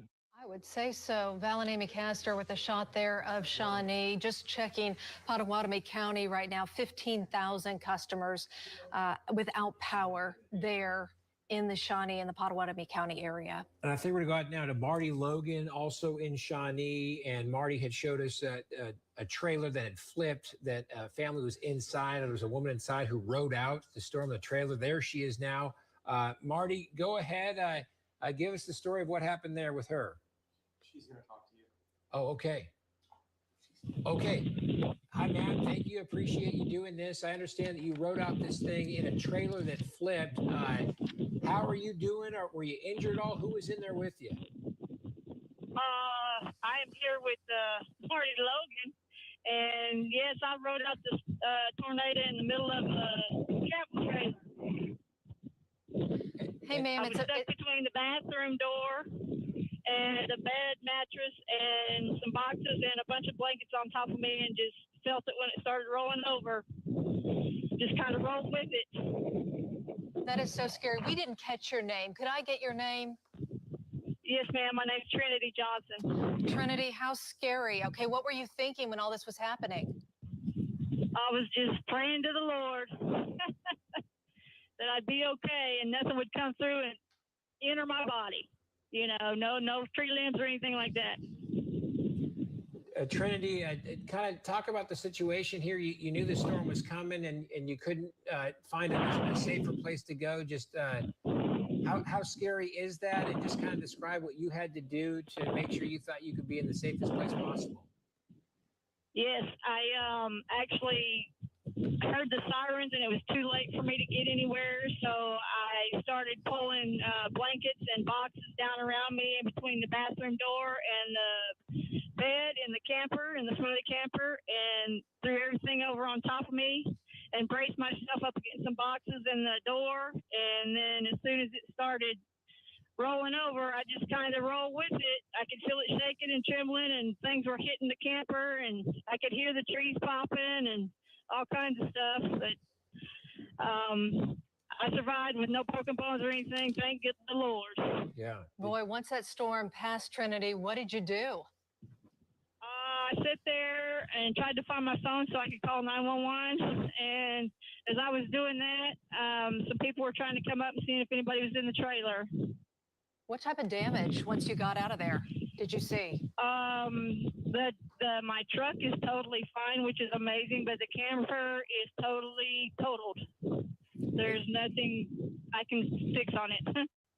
The camper's on its side now, right? Yes. Wow. Well, we're sorry to hear that. We are glad you were okay. That's incredible. And, wow, I guess your praying worked, Trinity. Yes. Trinity, does this That's change? all I could do for the longest time. Does this change your perspective on anything? I mean, when you go through something like this and a tornado goes right over you. Yeah. It does. It really does change everything really quick. I don't care where I'm at. Next time I hear the sirens, I don't care if I got to run. I'm going to try to get somewhere. What's tomorrow entail for you? I know there's a lot of damage around that area.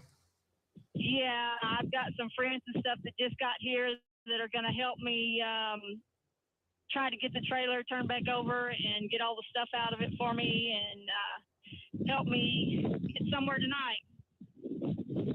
Well, I've got some good friends up here helping me. It's great to have good friends at a time like this. Trinity, thanks for talking to us, and we appreciate you sharing your story with us tonight. Yes, thank you both. All right, good luck to you. Thank you, hon. Oh, Wow. how scary. Glad that she walked away from there without a scratch. Well, I mean, I know that there was fair warning on this storm, but it does reach a point that if you don't make a move, if you don't have anywhere to go, you got to bear down where you are. That's what she did. And that was a tough place to be for this storm. We have Natalie Cruz, who's also in Shawnee now with more. She's been talking with students, also taking a look at the damage there in Shawnee. Natalie. Yes, Carl, I'm here in Shawnee at the OBU campus at one of their entrances. It took a while for us to get here. If you're coming in from Oklahoma City, part of I-40 is shut down to get into Shawnee, so you have to take the Kickapoo and take a completely direction. A lot of activity going on. I've counted probably 10 ambulances on my way here. We saw one airport hangar that's completely destroyed. A lot of people walking around, starting to pick up damage, which is incredible to see. That just shows how small of a community this is, and see them come together is just amazing. We talked to Addie and Natalie earlier. They said that they were terrified. Good thing is that they're okay. They took cover, got into a bathroom, like what David Payne tells us to do all the time if you're in a situation like that. So let me show you now what we're seeing here. This is a fence right along one of the entrances here at OBU. This is completely just off. I mean, completely damaged. We have sheet metal flying around, as I mentioned, which is really dangerous in these winds. One got close to us. We had to back up. So you definitely want to be careful if you're outside, because you do not want that hitting you. A lot of power lines down as well, and those high lines up that are also down as well. We've seen a lot of emergency crews out trying to get things back together. There's several power outages here in Shawnee as well. We're counting around 50,000 from OG&E, and I'm sure we're going to continue to update you on that as well. So like I said, a lot of fences down, people walking around trying to help as much as they can. We just got here like 15 minutes ago, so we're going to keep you guys updated. We're going to head on back down to the airport because we know that there's a lot of damage there as well, and see if we can talk to anyone else so they can tell us what they're seeing and what they've experienced. So we're going to stay here in Shawnee all night long. Natalie Cruz for Oklahoma Zone News 9. Natalie, thank you. Thank you for showing us what's going on there. We know the damage is extensive all throughout different spots of Oklahoma, including Shawnee there. We have crews responding. We have crews out there making sure everyone's safe, going structure by structure with the searches. We also have some shelters that have been opened up, and we have 3 shelters we want to show you here. To tell you about right now, show you the address as well. The Washington High School, that is one of them. That's at 101 East Kirby Avenue in Washington. Also, you have the Noble High School, that's open right now, 4601 East Etowah in Noble. And Shawnee, the shelter there is at 1701 Gordon Cooper Drive. Meanwhile, Task Force 1 made up of firefighters from across the state are in Shawnee right now. They are going and doing a grid search, checking to make sure everyone is accounted for. Our storm trackers are out as well, giving us a firsthand look at some of the damage. We want to leave you with a look at some of that damage from one of our storm trackers. We have Brandon Pennell, who has been out there. And well, first, this is a photo from the Cole area. A house gone, but a family survived in that shelter you see in that right shelter there. right there. And we'll show you some of the other video tornado, but this is Brandon Pennell shot, and this was incredibly tense moments here. The winds right around him started gearing up. He actually had to move just to get out of the way, and it got tense just here. We were just all glued to the screen watching this video play out as Brandon was motoring out of there as safely as he could just to make sure he wasn't caught up. Sadly, 2 fatalities tonight in the Cole area. We're working to confirm injuries. Keep it right here on News 9. We'll have the very latest at 4 a.m. starting tomorrow morning.